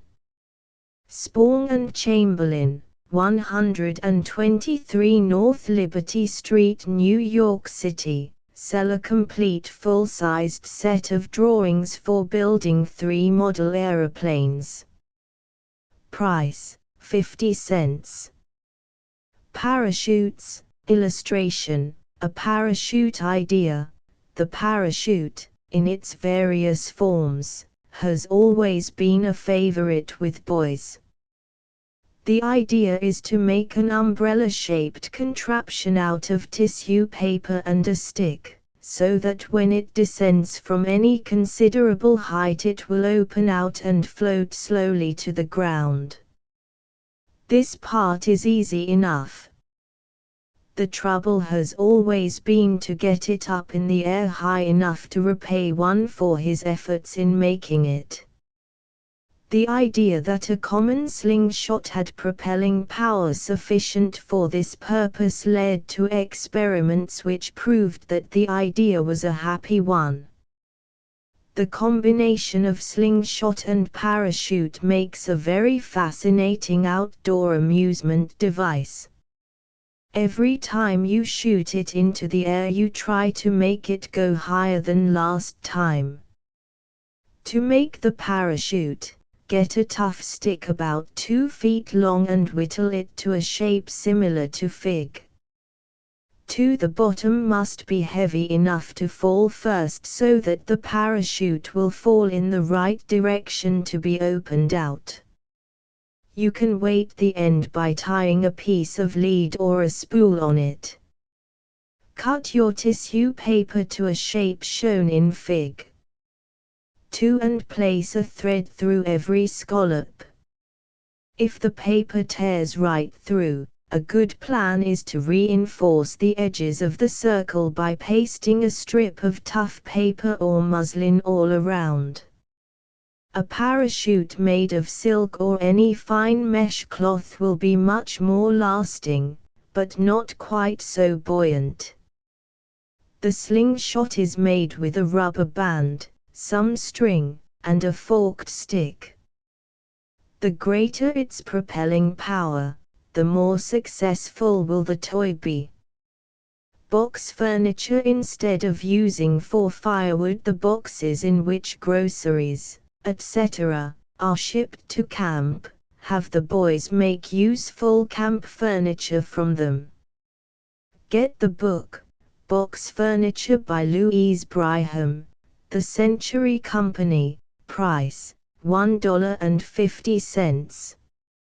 It tells what to do with boxes, and how to make all sorts of convenient furniture. Camp clock. Mark the ground around the camp flagpole with white stones or stones whitewashed, like a sundial. The sun's rays will cast the shadow of the pole so that the time of day may be accurately ascertained. See illustration. In the Handbook of the Boy Scouts of America is the following description for making a sundial or hunter's clock. To make a sundial, prepare a smooth board about 15 inches across, with a circle divided into 24 equal parts, and a temporarily hinged pointer, whose upper edge is in the middle of the dial. Place on some dead level solid post or stump in the open. At night, fix the dial so that the 12 o'clock line points exactly to north, as determined by the north or pole star. Then, using 2 temporary sighting sticks of exactly the same height, so as to permit sighting clear above the edge of the board, set the pointer exactly pointing to the pole star, that is, the same angle as the latitude of the place, and fix it there immovably. Then remove the 2 sighting sticks. Illustration: camp clock, sundial or hunter's clock. Some quotations to burn or paint on the sundial. My face marks the sunny hours, what can you say of yours? Grow old along with me, the best is yet to be. Translation of motto on cathedral sundial, Saint Augustine. The hours pass and we are held accountable. The illustration shows how to locate the North or Pole Star. F.O. Van Ness gives the following directions for making a pair of moccasins. Illustration: Sioux moccasin, Fig. 1. Place foot on leather or canvas and draw outline of foot. Turn same and make pattern for other foot. Fig. 2. Distance GB equals length of foot plus 1 inch. Distance AC equals width across instep plus 1/2 inch. Cut DF halfway between B and G. Cut EG halfway between A and C. Cut piece reverse of this for other moccasin. Place B of Fig. 2 to B of Fig.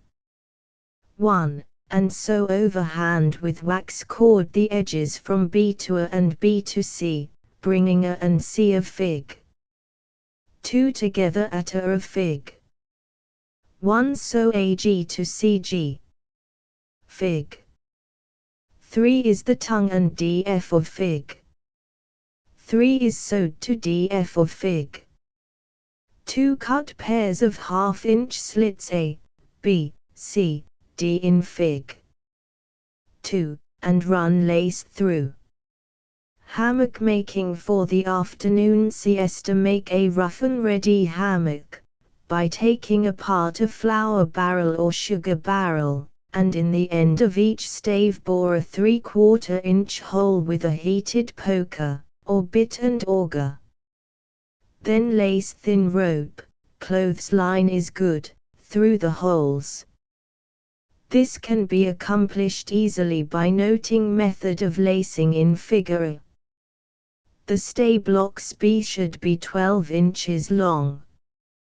Figure C shows hammock ready for use. Illustration: rough and ready hammock. A toboggan. Get a cheese box. Knock in the end very carefully, so as not to split it. Pull out all the nails and lay it flat, and you have a piece of very thin board about 4-1/2 feet long and 11 inches wide.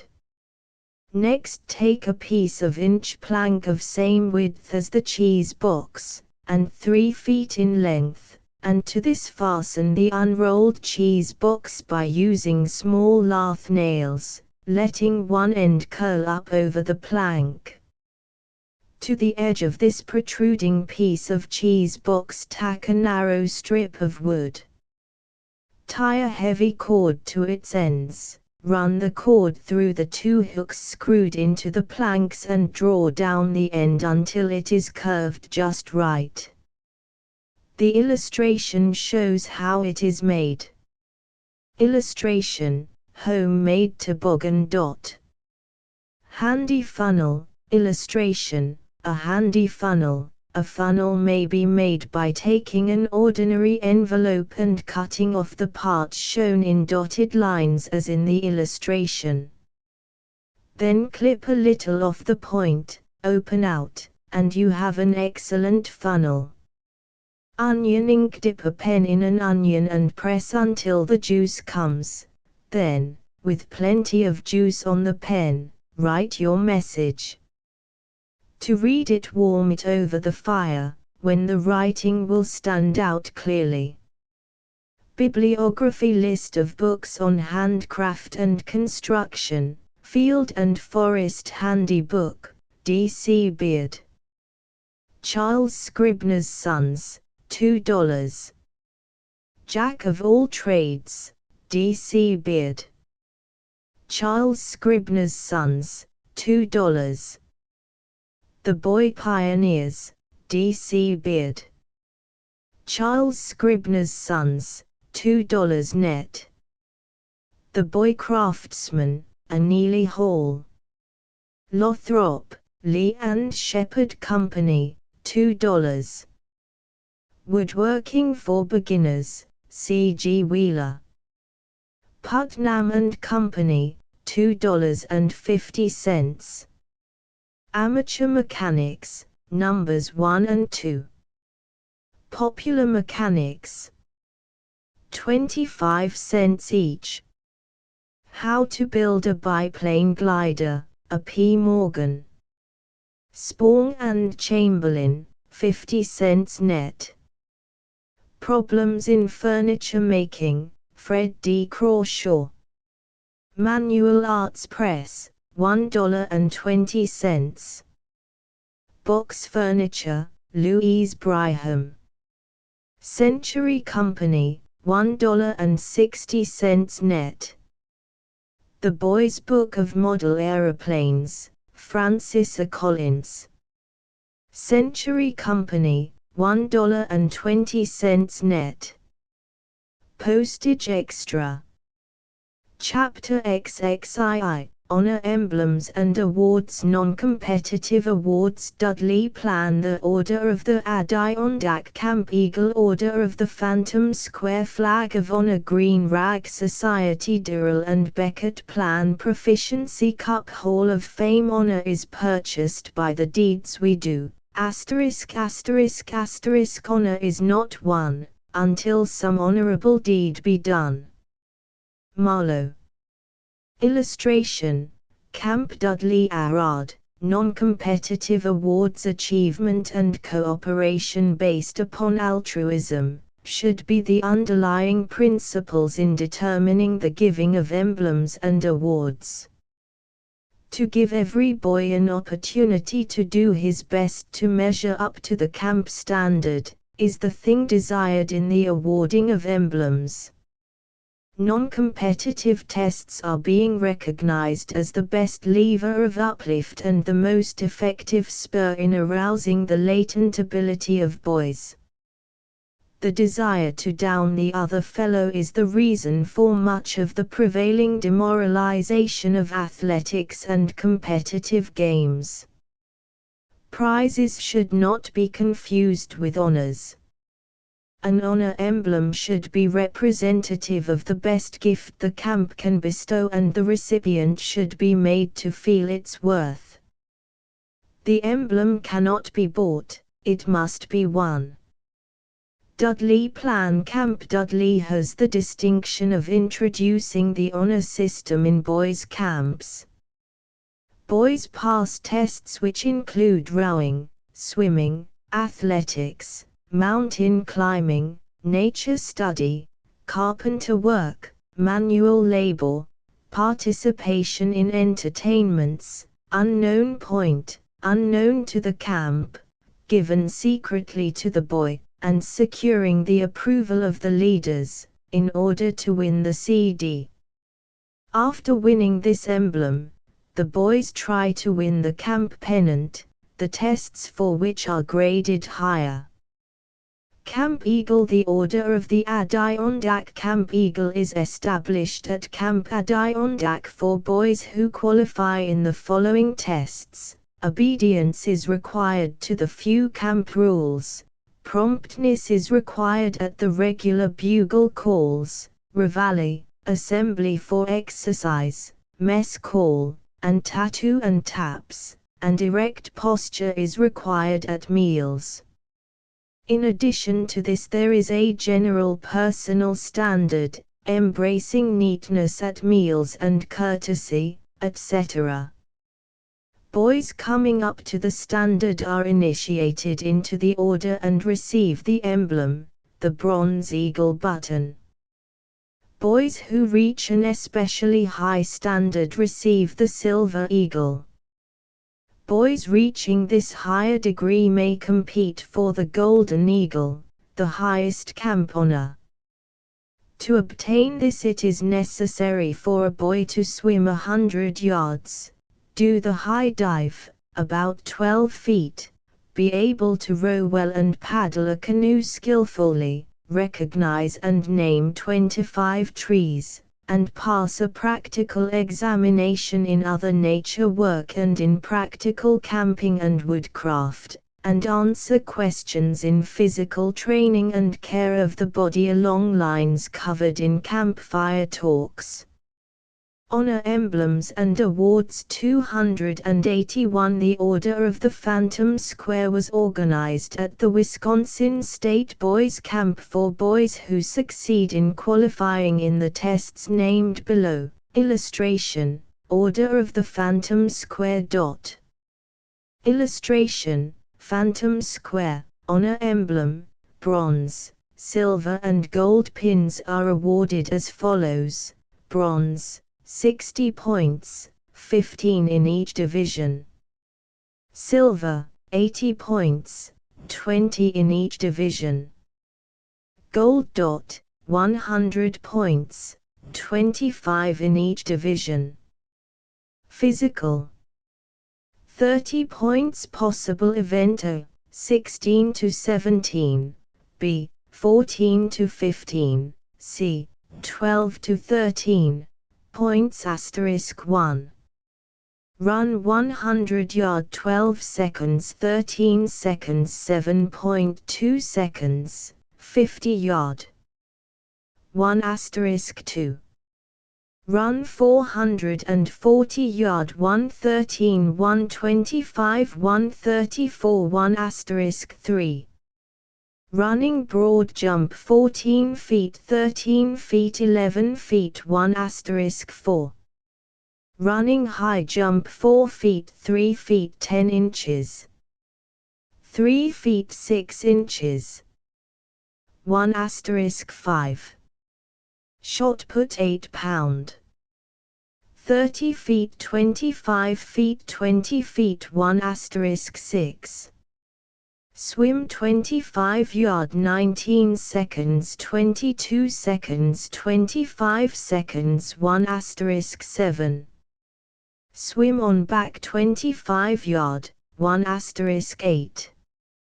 Swim 100 yard, 1 *9. Dive in acceptable form, 1 *10. Row 1 mile 4:24 25 5:10 1 *11. Life-saving test 70 to 79, 80 to 89, 90 to 100 3 to 5 plus 12. Calisthenic drill 8, 11, 14 times 1 to 3 plus 13. Early plunge in lake 8, 11, 14 times 1 to 3 *14. Walk 10 miles 2 plus 15.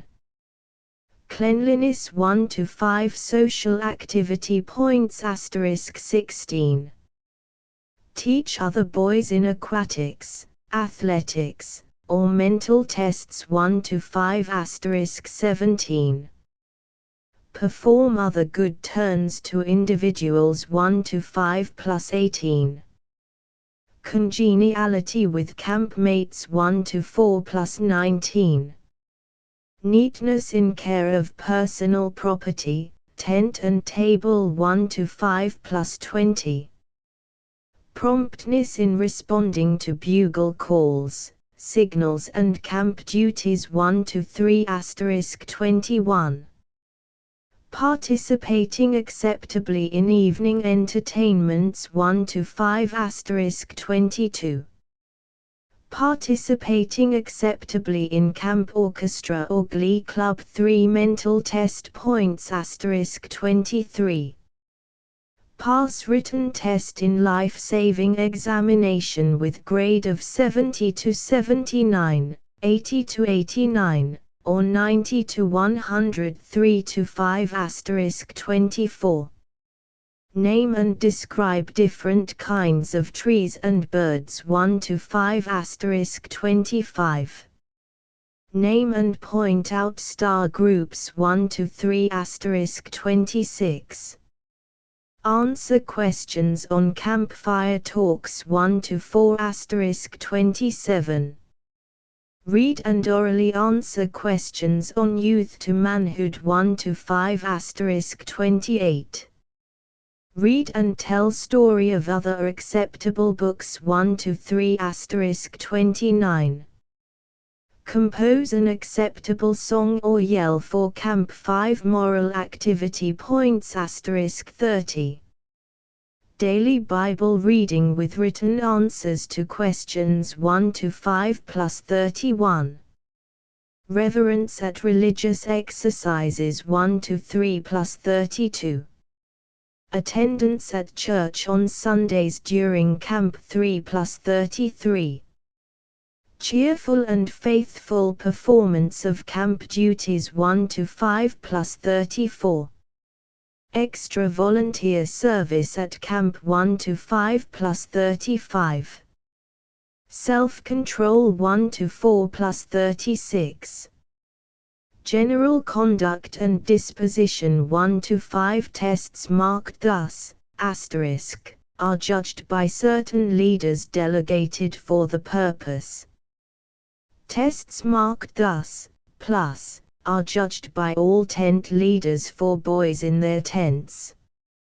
After a candidate has won the requisite number of points for the first degree, a unanimous vote of all leaders in council assembled is necessary, after which, a solemn ceremony of initiation is conducted. The honor emblem is given to all who win a total of at least 30 points covering all the tests. Flag of Honor Camp Couching spirit is developed through the Flag of Honor, which is awarded each day to the tent scoring the highest number of points, as follows: every boy up and in line at 3 minutes after 7, scores 5 points for his tent.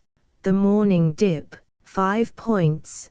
Tent inspection, 100 points for perfect, winning in athletic and aquatic meet, 25 points, second, 20, third, 15, fourth, 10, and fifth, 5 on a winning baseball team, 5 points, and amateur stunt, 10 points. Green Rag Society Camp Eberhart has the following elaborate plan. The camp emblem itself represents the first degree, and the camper must be in camp for 1 full week before he can wear it. The emblem is a brown triangle with a large E placed upon it with a green background. A green bar is added for each year spent in camp. The second, third and fourth degrees are indicated by a small green star, to be placed at the points of the triangle, beginning at the lowest point, then the upper left, then the upper right. The second degree will be awarded by the first star, the third degree by the second star, also entitling the winner to membership in the Brown Rag Society. The fourth degree will be awarded by the third star, and the winner be entitled to membership in the Green Rag Society. Membership in the Green Rag Society is the highest honor the camp can bestow. The following are the requirements for the higher degrees. Requirements for the second degree. 1. To catch a 1-pound fish from Corey Lake. 2. To catch a 1-pound fish from any other lake while at camp. 3. To row a boat, passing the rowing test. 4. To be able to swim 50 yards. 5. To be able to walk 1 mile in 11 minutes. 6. To be able to run 100 yards in 14 seconds.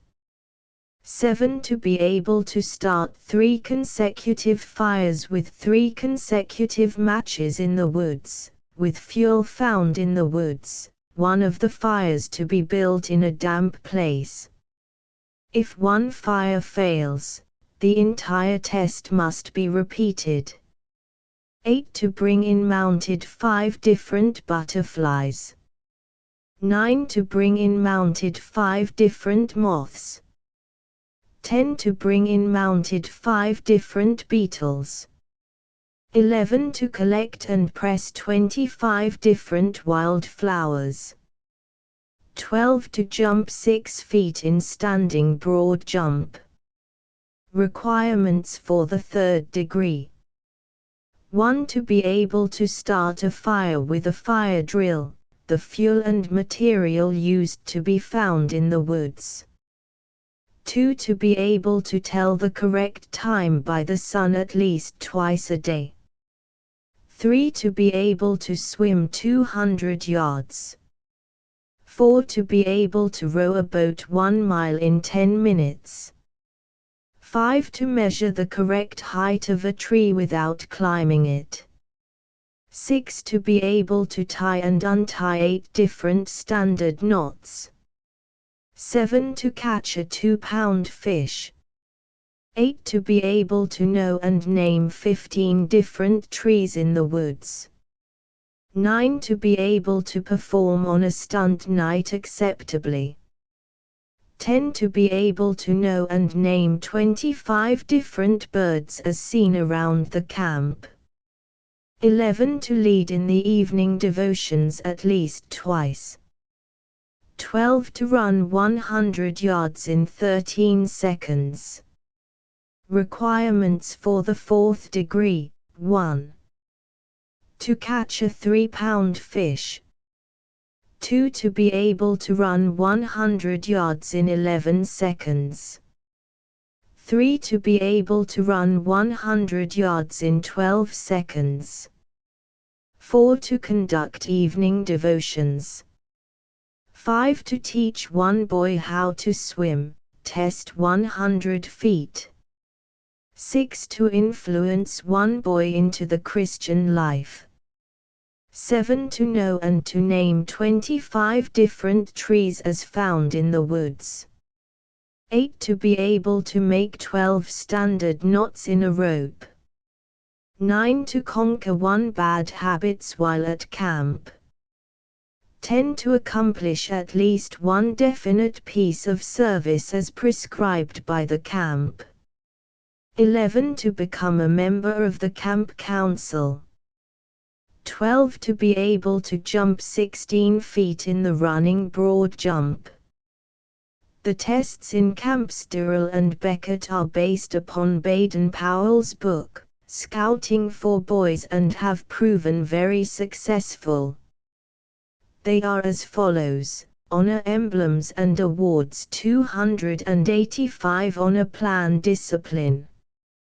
1. Doing camp duty promptly, efficiently and cheerfully. 5 points. 2. Participating promptly in preparing tents, baggage and beds for inspection. 4 points. 3. Loyalty to captain in all games. 5 points. Observation. 1. Observe the ways of birds, animals and people and jot down a sketch of them in a notebook. 3 points. 2. Take a walk and upon return to the camp write upon the following 6 subjects. A. Nature of byways of paths. B. Different kinds of trees you noticed. C. People you met. D. Peculiar smells of plants. E. Kind of fences you saw. F. Sounds you heard. 3 points. 3. Observe sanitary and hygienic disorder and correct the same. 5 points. 4. After the reading aloud of a story, write an account of it. 3 points. Woodcraft. 1. Observe the tracks of birds and animals and distinguish them. 2 points. 2. Identify 15 birds, or 15 trees, or 15 flowers, or 15 minerals. 2 points. 3. Tie a square knot, a weaver's knot, a slip knot, a Flemish coop, a bowline, a half, timber clove, boom hitches, steve door and wall end knots, blackwall and catspaw turn and hitch hook hitches. 2 points. 4. Make a star fire and cook a meal upon it for the boys of your tent. 3 points. 5. Find the south at any time of day by the sun with the aid of a watch. 1 point. 6. Estimate the distance across water. 1 point. 7. Judge the time of day by the sun. 1 point.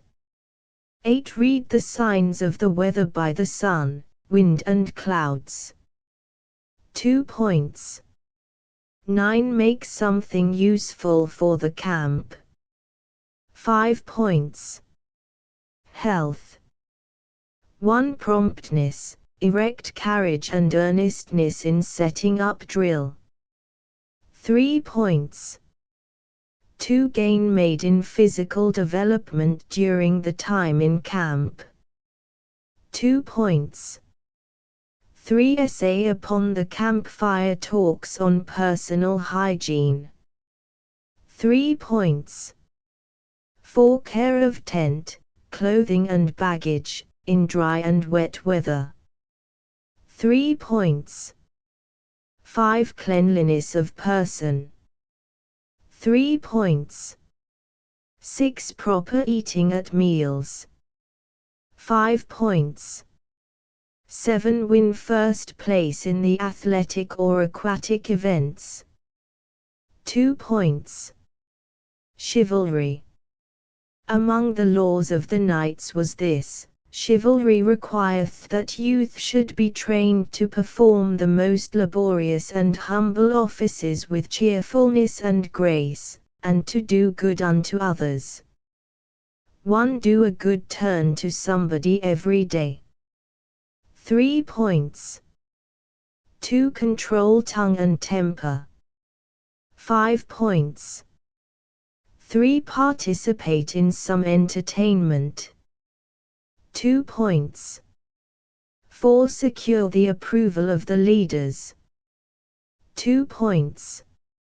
5. Promptness in attending chapel services. 2 points. Saving life. 1. Be able to swim 50 yards and return without stopping. 1 point. 2. Pass the examinations in life-saving and first aid work by written and demonstration work. 5 points. 3. Row from wharf to a given point and back in a given time. 1 point. Patriotism. 1. Respect for the United States flag at raising and colors. 5 points. 2. Memorize America and Star-Spangled Banner. 1 point. 3. Write an essay explaining the plan of governing your own town and city. 2 points. 4. Write in your own words what you think citizenship means. 2 points. 5. Describe upon paper some historic spot or building near your home and its connection with the making of America. 1 point. Note. Each boy must win 90 points out of a possible 100 to secure the honor emblem. Leaders will be appointed to take charge of the different tests, to whom the boys will report when they qualify in the tests and receive their points. The final decision in the giving of the honor emblem is made at a full meeting of the camp council. The honor emblem consists of a white swastika, 1 cross with garnet felt D for Durrell and B for Beckett. Boys who fail to secure the emblem in one season are credited with points which hold good the next season. The honor pennant is awarded only to those who render special service to the camp. Illustration: Honor Camp Leader. The camp emblem is a garnet solid triangle with the initial of the camp in white felt upon it. A white bar placed above the triangle represents the attendance. 1 bar is given for each year. The senior leader's emblem is a white felt disc with a garnet felt triangle, and the junior leader's emblem, a garnet felt disc with a white felt triangle. Transcriber's footnote 1. The swastika is an ancient religious symbol, a Greek cross with the ends of the arms bent at right angles. It was adopted by the Nazi Party under Adolf Hitler in 1935. This book was written 22 years earlier. Campers will find enough suggestions in these outlines to develop systems of their own which will help in the all-round development of the boy. Camp Kineo Cup. Some camps prefer the awarding of what may be called proficiency cups. At Camp Kineo a silver cup is awarded to the boy in each division who is the best all-round fellow, considering manly qualities, loyalty to camp, deportment, behavior under all conditions, skill in athletics, aquatics, tennis, baseball, and all other sports, self-control, temperament, popularity with boys and good standing with counselors. The judges are the director and camp council, whose decision counts for 60% toward the final award, the boys not competing deciding the other 40% toward the final award. Hall of Fame. At Camp Wildmere there is a Hall of Fame. Votes are taken for the most respected leader and the most respected boy, the most popular leader and boy, the boy who has done the most for the camp and the boys, the most courteous boy, neatest boy, best built boy, brightest boy, favorite in games, neatest in tent, best all-round camper, boy who talks least about himself, the one with the best table manners, the quietest boy, most generous boy, handsomest boy, best-natured boy and the camp humorist. Illustration: Striking the Colors, Chapter 23. Packing up the last night. Packing up. Instructions to leaders. The last word. Farewell, wild hearth where many logs have burned, among your stones the fireweed may grow. The brant, 1, are flown, the maple leaves have turned, the goldenrod is brown, and we must go. Arthur Guiterman. Transcriber's footnote 1. Brant, dark wild goose of the Arctic having a black neck and head. The last night in a boys' camp should be the best of all the nights. It is usually a night of reminiscence, Around the campfire or log fire in the lodge all the campers gather and rehearse the good times of the days that have passed all too quickly, those days of close intimacy of tent life, where boys of different tastes, temperaments and dispositions were thrown together, where life's great lessons of give and take were learned and where character was put to the test. Friendships have been formed which will last through life. The same group of fellows will never come together again. The director, perhaps as no other person, realizes the importance of making this night one of permanent impression, and his goodbye talk to the fellows will reiterate the why of camping and emphasize the taking home of the spirit of good which has prevailed and the making it count for the best things in home, school, factory and church life of those boys who enjoyed the benefits of the camp. All the favorite songs of the camp are sung. The leaders make speeches and the boys have an opportunity of telling what camp life has done for them. As the fire dies down, the bugler off in the distance plays God Be With You Till We Meet Again, silence, and then taps.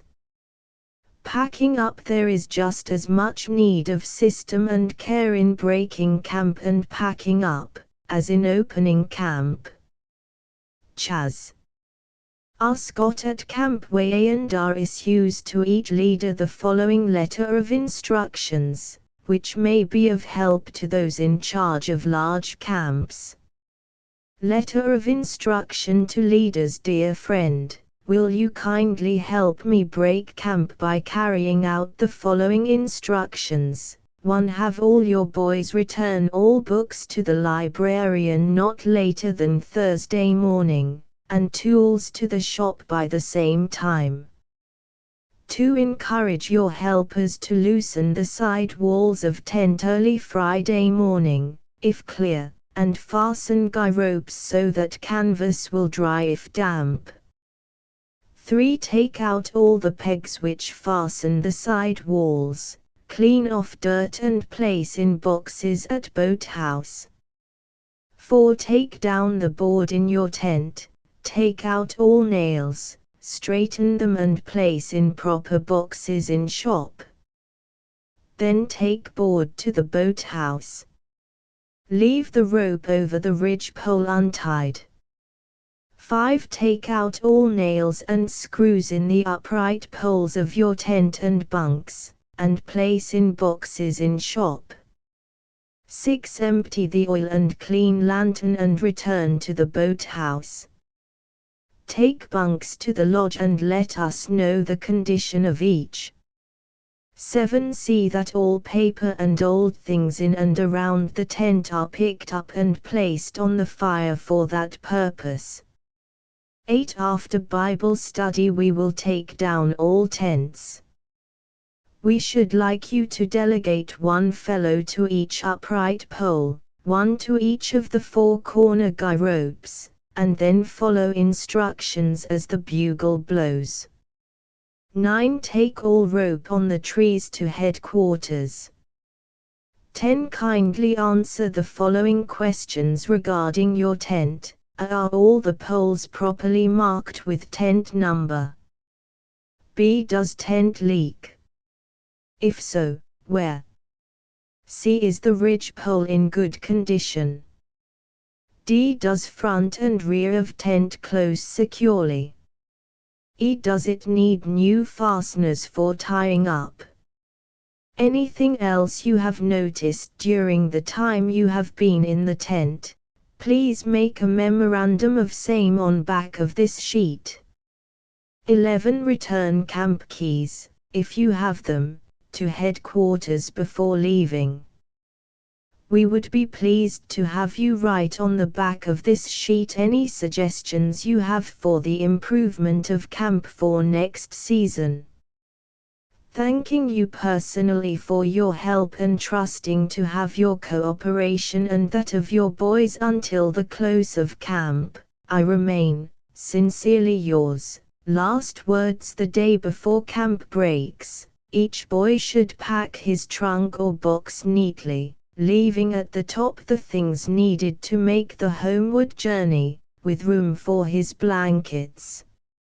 If the packing is left until the last day, confusion will result and temper be sorely tried. Permanent buildings should be securely safeguarded against the severity of the winter and the breaking in of thieves. All kitchen utensils should be thoroughly cleaned and dried. If they are put away, moist rust will eat holes. Give the stove a good coat of old grease and cover with burlap or old canvas. Hang the tents in bags where the squirrels and rats cannot get at them. When camp is closed, it should be in such condition that it would require but a few hours to reopen and make ready for the next outing. Index: Advance Party, Aeroplanes, Agriculture, Aquatic Sports, Archery, Athletic Events and Awards, Athletic Grouping, Bacon, Bandages, Bank, Barometer, Homemade, Barometers, Plant, Baseball League, Baseball, Water, Basketball, Water, Beds, Bible Study, Bites and Stings, Blanket Roll, Bleeding, Boats and Boat Building, Books, Rainy Day, Bow and Arrows,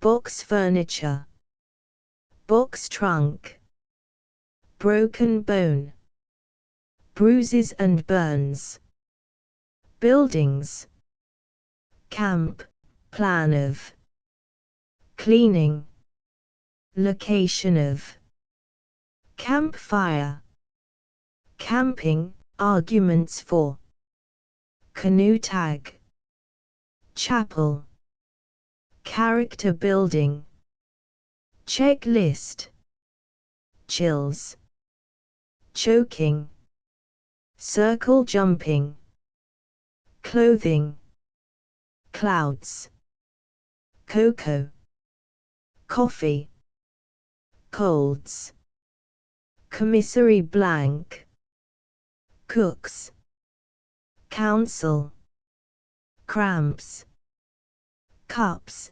Drinking, Cuts, Departments, Digestion, Time of, Director, Dirt, Discipline, Dishwashing, Dislocation, Drains, Dramas, Outdoor, Drowning, Rescue from, Eggs, Egg Test, Earache, Evening Program, Eyes, Fainting, Fee, Field Glasses, Fireplace, First Aid, Fish, Receipts, Fish, Study of, Flag Raising and Striking, Food Charts,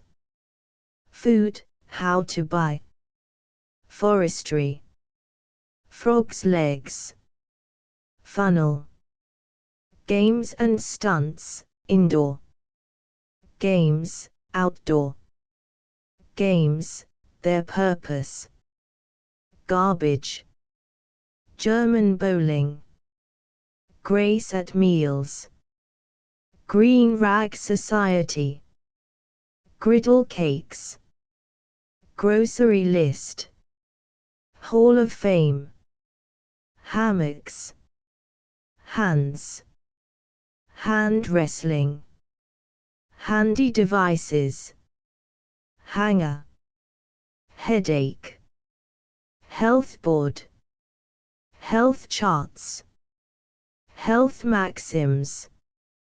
Health talks. Herbarium. Hickoff. Honor awards. Honor cup.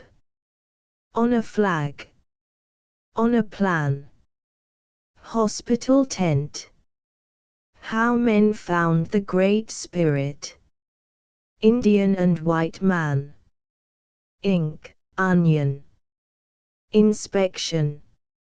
Internal organs. Jumping standards. Kites. Lamps. Lantern talks.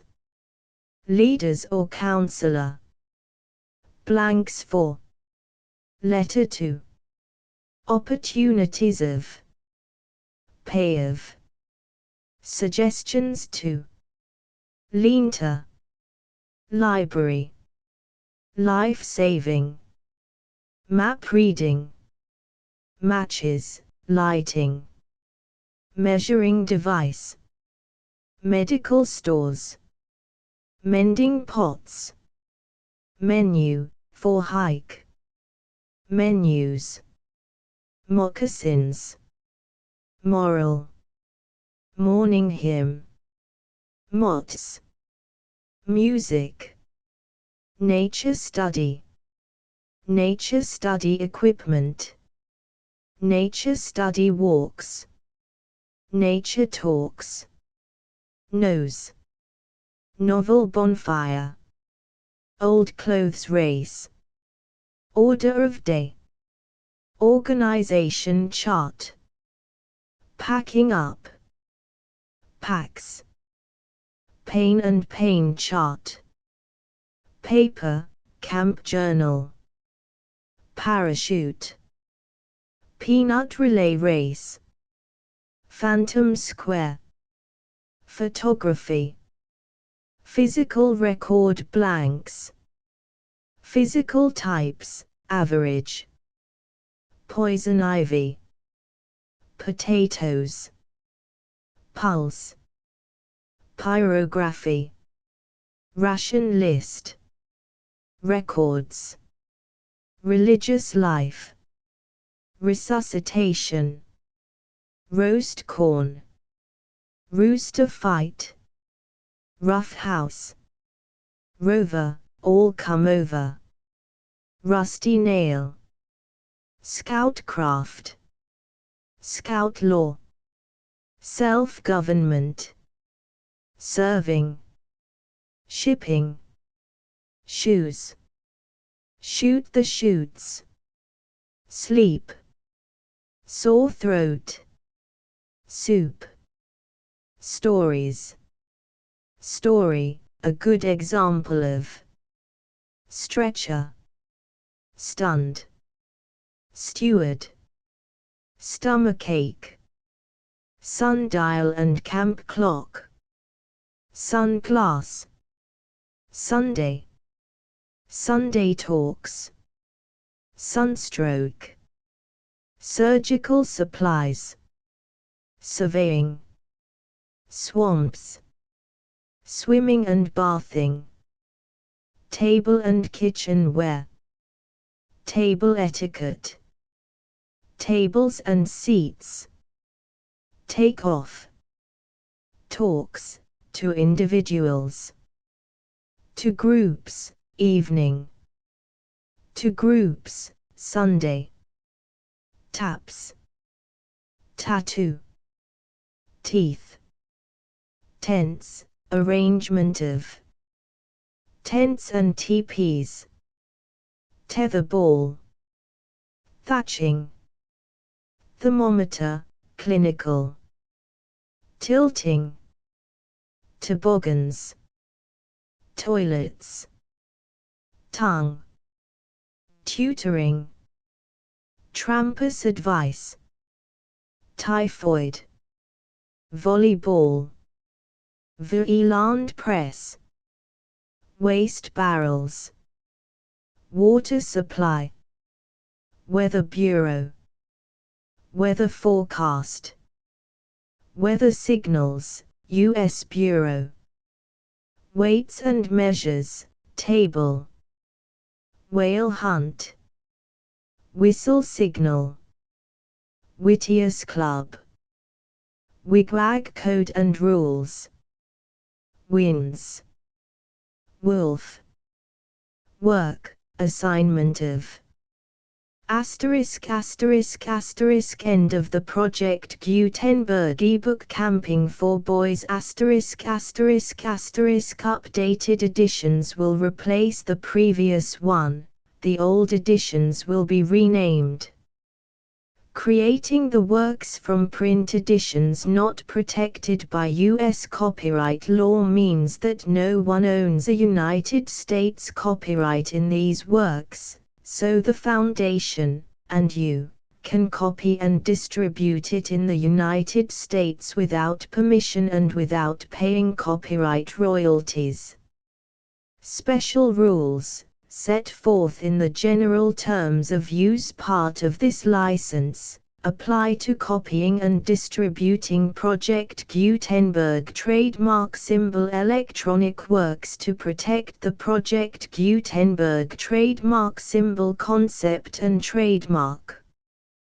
Project Gutenberg is a registered trademark, and may not be used if you charge for an ebook, except by following the terms of the trademark license, including paying royalties for use of the Project Gutenberg trademark.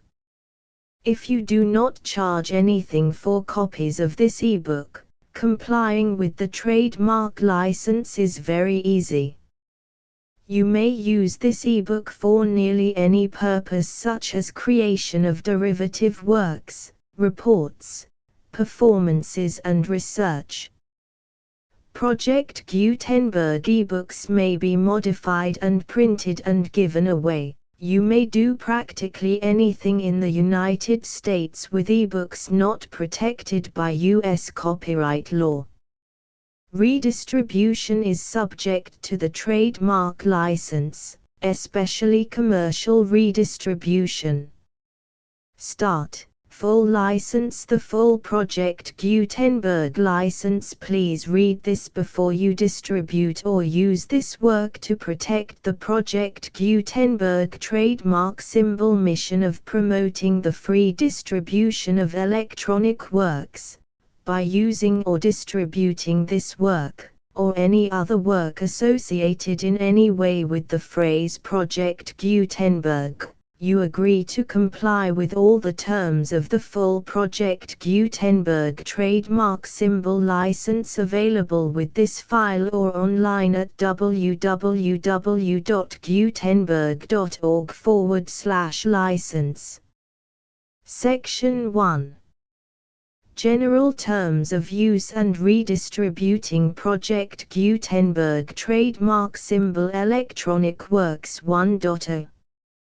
By reading or using any part of this Project Gutenberg trademark symbol electronic work, you indicate that you have read, understand, agree to and accept all the terms of this license and intellectual property, trademark/copyright, agreement. If you do not agree to abide by all the terms of this agreement, you must cease using and return or destroy all copies of Project Gutenberg trademark symbol electronic works in your possession. If you paid a fee for obtaining a copy of or access to a Project Gutenberg trademark symbol electronic work and you do not agree to be bound by the terms of this agreement, you may obtain a refund from the person or entity to whom you paid the fee as set forth in paragraph 1.e.8. 1.b Project Gutenberg is a registered trademark. It may only be used on or associated in any way with an electronic work by people who agree to be bound by the terms of this agreement.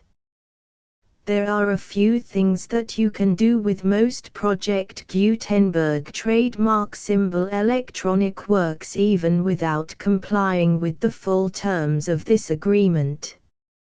See paragraph 1.c below. There are a lot of things you can do with Project Gutenberg trademark symbol electronic works if you follow the terms of this agreement and help preserve free future access to Project Gutenberg trademark symbol electronic works. See paragraph 1.e below. 1.c. The Project Gutenberg Literary Archive Foundation, the Foundation or PGLAF, owns a compilation copyright in the collection of Project Gutenberg trademark symbol electronic works.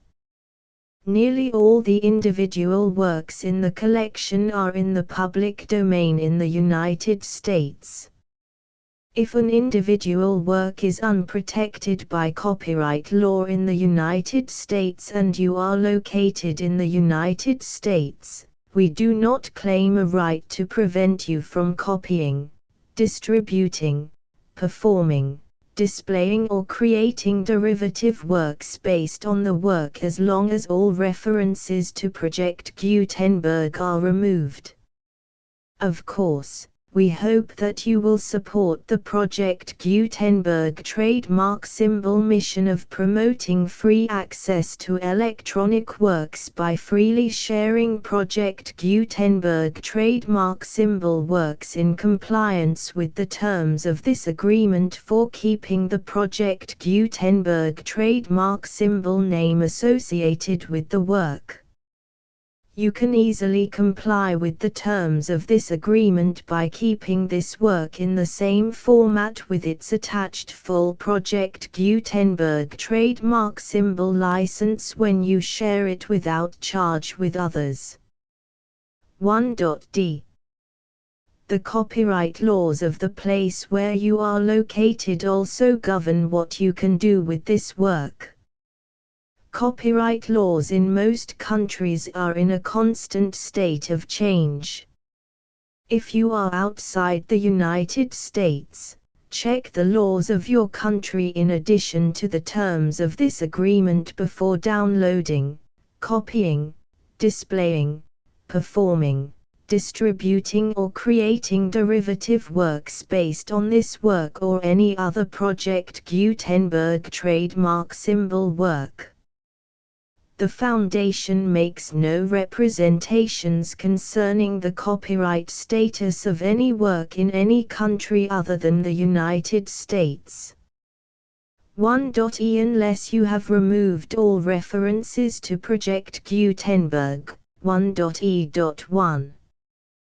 The following sentence, with active links to, or other immediate access to, the full Project Gutenberg trademark symbol license must appear prominently whenever any copy of a Project Gutenberg trademark symbol work, any work on which the phrase Project Gutenberg appears, or with which the phrase Project Gutenberg is associated, is accessed, displayed, performed, viewed, copied or distributed. This ebook is for the use of anyone anywhere in the United States and most other parts of the world at no cost and with almost no restrictions whatsoever. You may copy it, give it away or reuse it under the terms of the Project Gutenberg license included with this ebook or online at www.gutenberg.org. If you are not located in the United States, you will have to check the laws of the country where you are located before using this ebook. 1.e.2. If an individual Project Gutenberg trademark symbol electronic work is derived from texts not protected by U.S. copyright law, does not contain a notice indicating that it is posted with permission of the copyright holder, the work can be copied and distributed to anyone in the United States without paying any fees or charges.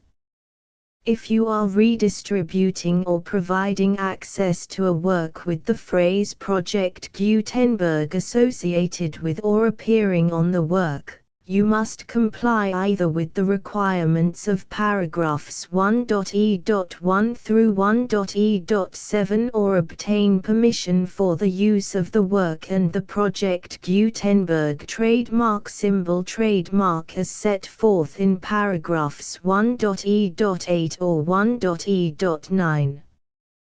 1.e.3.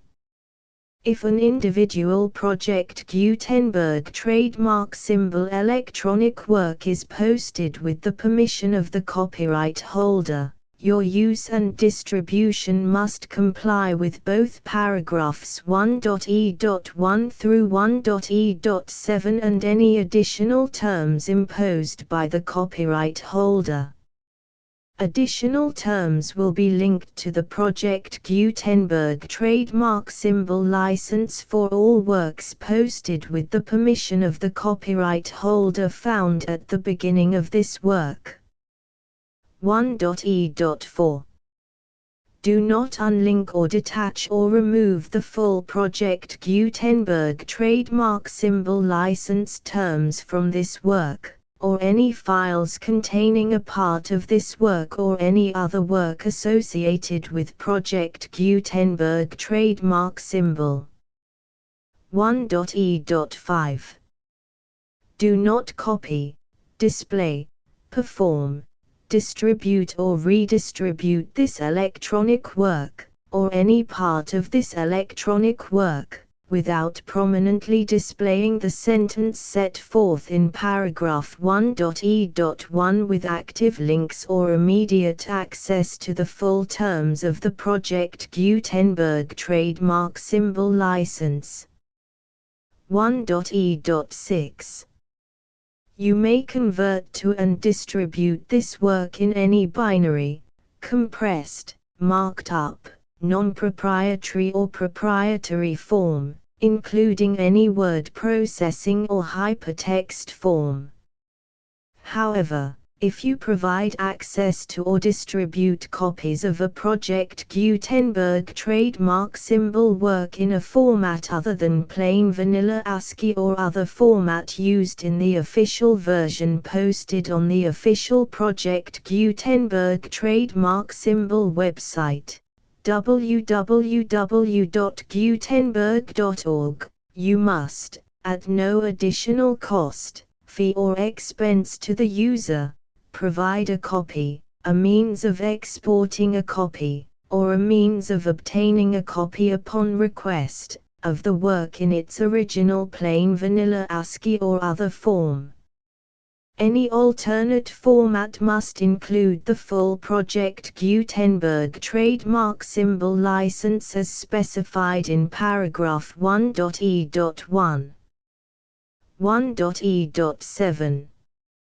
Do not charge a fee for access to, viewing, displaying, performing, copying or distributing any Project Gutenberg trademark symbol works unless you comply with paragraph 1.e.8 or 1.e.9.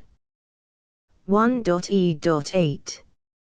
You may charge a reasonable fee for copies of or providing access to or distributing Project Gutenberg trademark symbol electronic works provided that you pay a royalty fee of 20% of the gross profits you derive from the use of Project Gutenberg trademark symbol works calculated using the method you already use to calculate your applicable taxes. The fee is owed to the owner of the Project Gutenberg trademark symbol trademark, but he has agreed to donate royalties under this paragraph to the Project Gutenberg Literary Archive Foundation.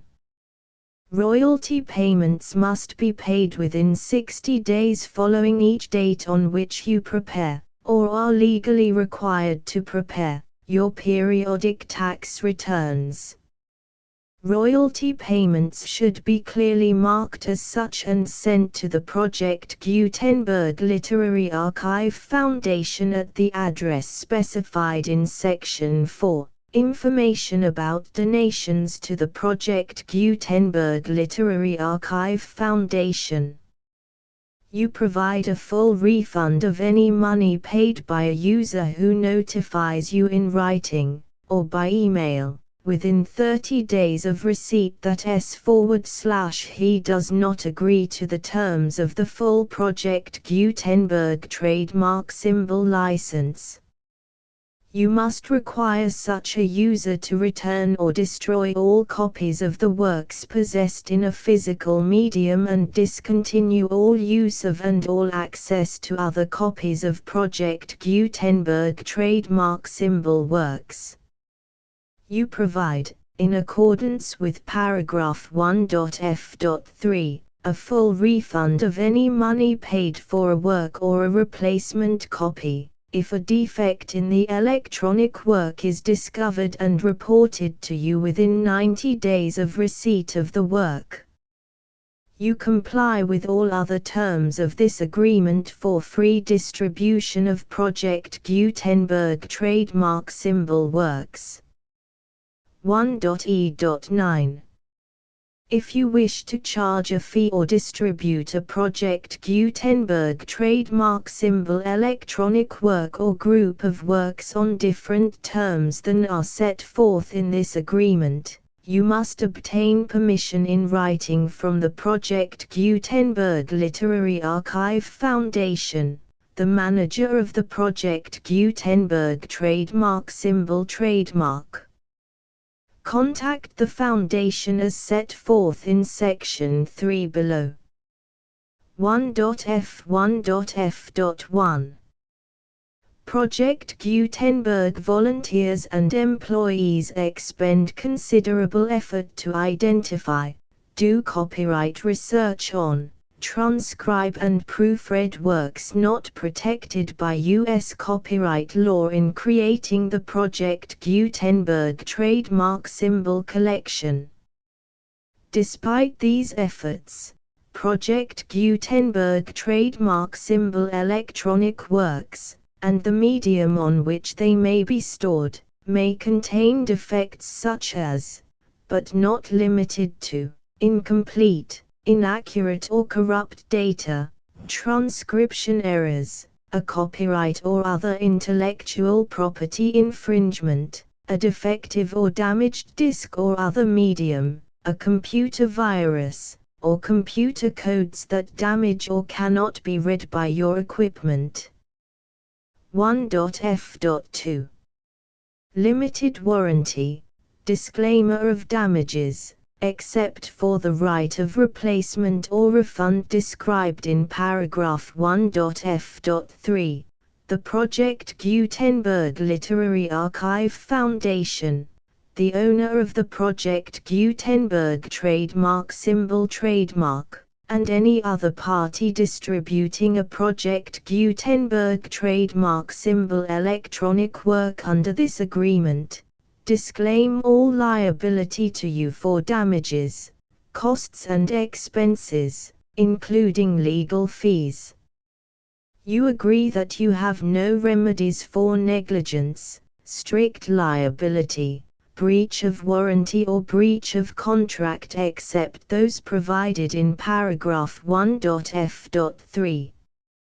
You agree that the Foundation, the trademark owner, and any distributor under this agreement will not be liable to you for actual, direct, indirect, consequential, punitive or incidental damages even if you give notice of the possibility of such damage.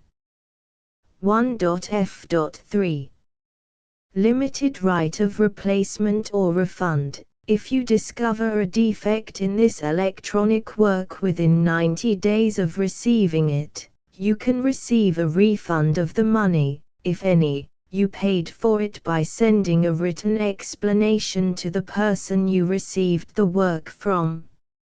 If you received the work on a physical medium, you must return the medium with your written explanation.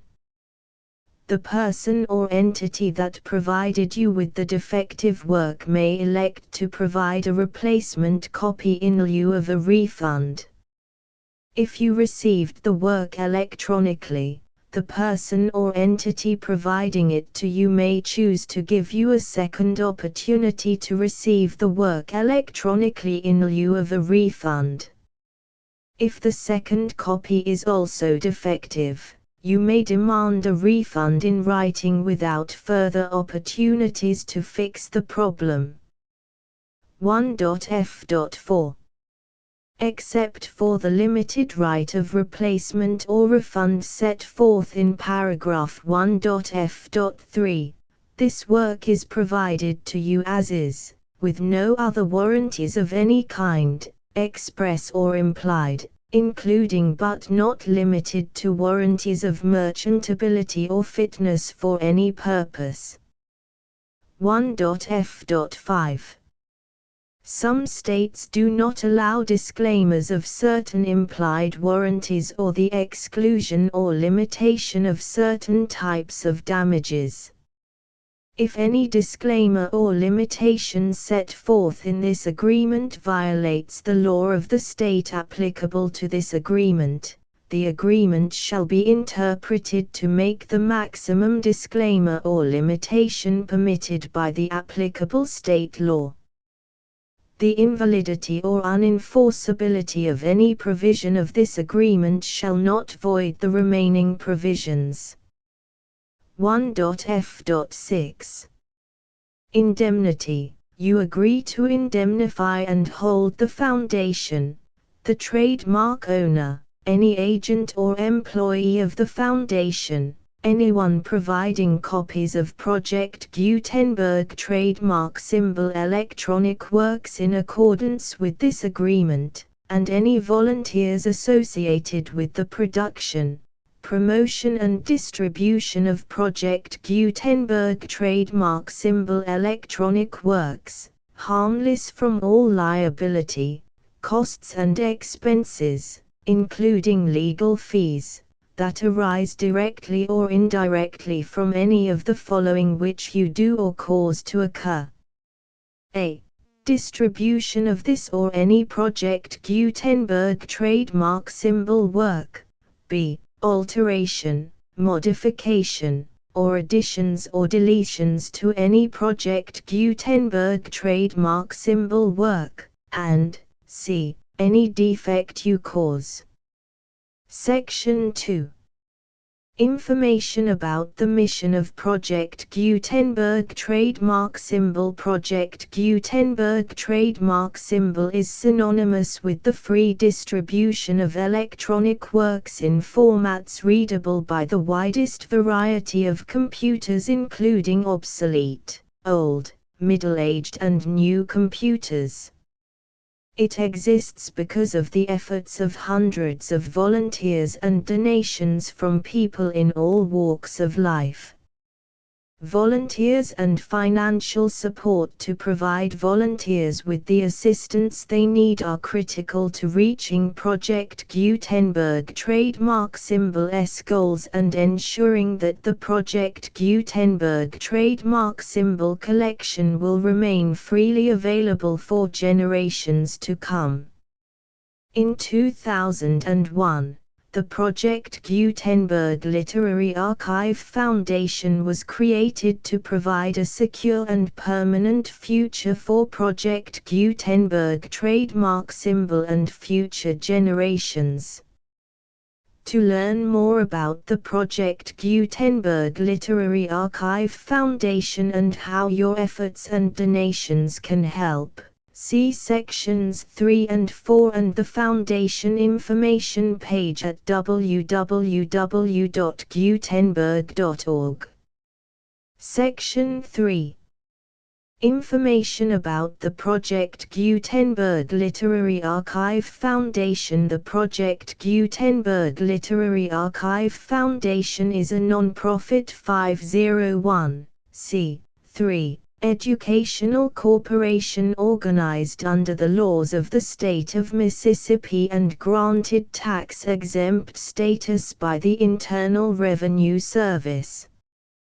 The Foundation's IN or Federal Tax Identification Number is 64-6221541. Contributions to the Project Gutenberg Literary Archive Foundation are tax-deductible to the full extent permitted by U.S. federal laws and your state's laws.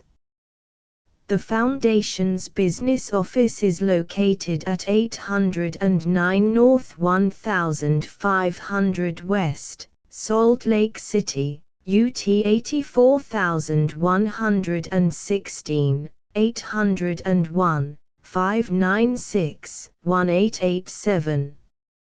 Email contact links and up-to-date contact information can be found at the Foundation's website and official page at www.gutenberg.org/contact section 4. Information about donations to the Project Gutenberg Literary Archive Foundation. Project Gutenberg trademark symbol depends upon and cannot survive without widespread public support and donations to carry out its mission of increasing the number of public domain and licensed works that can be freely distributed in machine-readable form accessible by the widest array of equipment including outdated equipment. Many small donations, $1 to $5,000, are particularly important to maintaining tax-exempt status with the IRS. The Foundation is committed to complying with the laws regulating charities and charitable donations in all 50 states of the United States. Compliance requirements are not uniform and it takes a considerable effort, much paperwork and many fees to meet and keep up with these requirements. We do not solicit donations in locations where we have not received written confirmation of compliance. To send donations or determine the status of compliance for any particular state, visit www.gutenberg.org/donate. While we cannot and do not solicit contributions from states where we have not met the solicitation requirements, we know of no prohibition against accepting unsolicited donations from donors in such states who approach us with offers to donate. International donations are gratefully accepted, but we cannot make any statements concerning tax treatment of donations received from outside the United States. U.S. laws alone swamp our small staff. Please check the Project Gutenberg web pages for current donation methods and addresses. Donations are accepted in a number of other ways including checks, online payments and credit card donations. To donate, please visit www.gutenberg.org/donate. Section 5. General information about Project Gutenberg trademark symbol electronic works. Professor Michael S. Hart was the originator of the Project Gutenberg trademark symbol concept of a library of electronic works that could be freely shared with anyone. For 40 years, he produced and distributed Project Gutenberg trademark symbol ebooks with only a loose network of volunteer support. Project Gutenberg trademark symbol ebooks are often created from several printed editions, all of which are confirmed as not protected by copyright in the U.S. unless a copyright notice is included. Thus, we do not necessarily keep ebooks in compliance with any particular paper edition. Most people start at our website, which has the main PG search facility, www.gutenberg.org. This website includes information about Project Gutenberg trademark symbol, including how to make donations to the Project Gutenberg Literary Archive Foundation, how to help produce our new ebooks, and how to subscribe to our email newsletter to hear about new ebooks.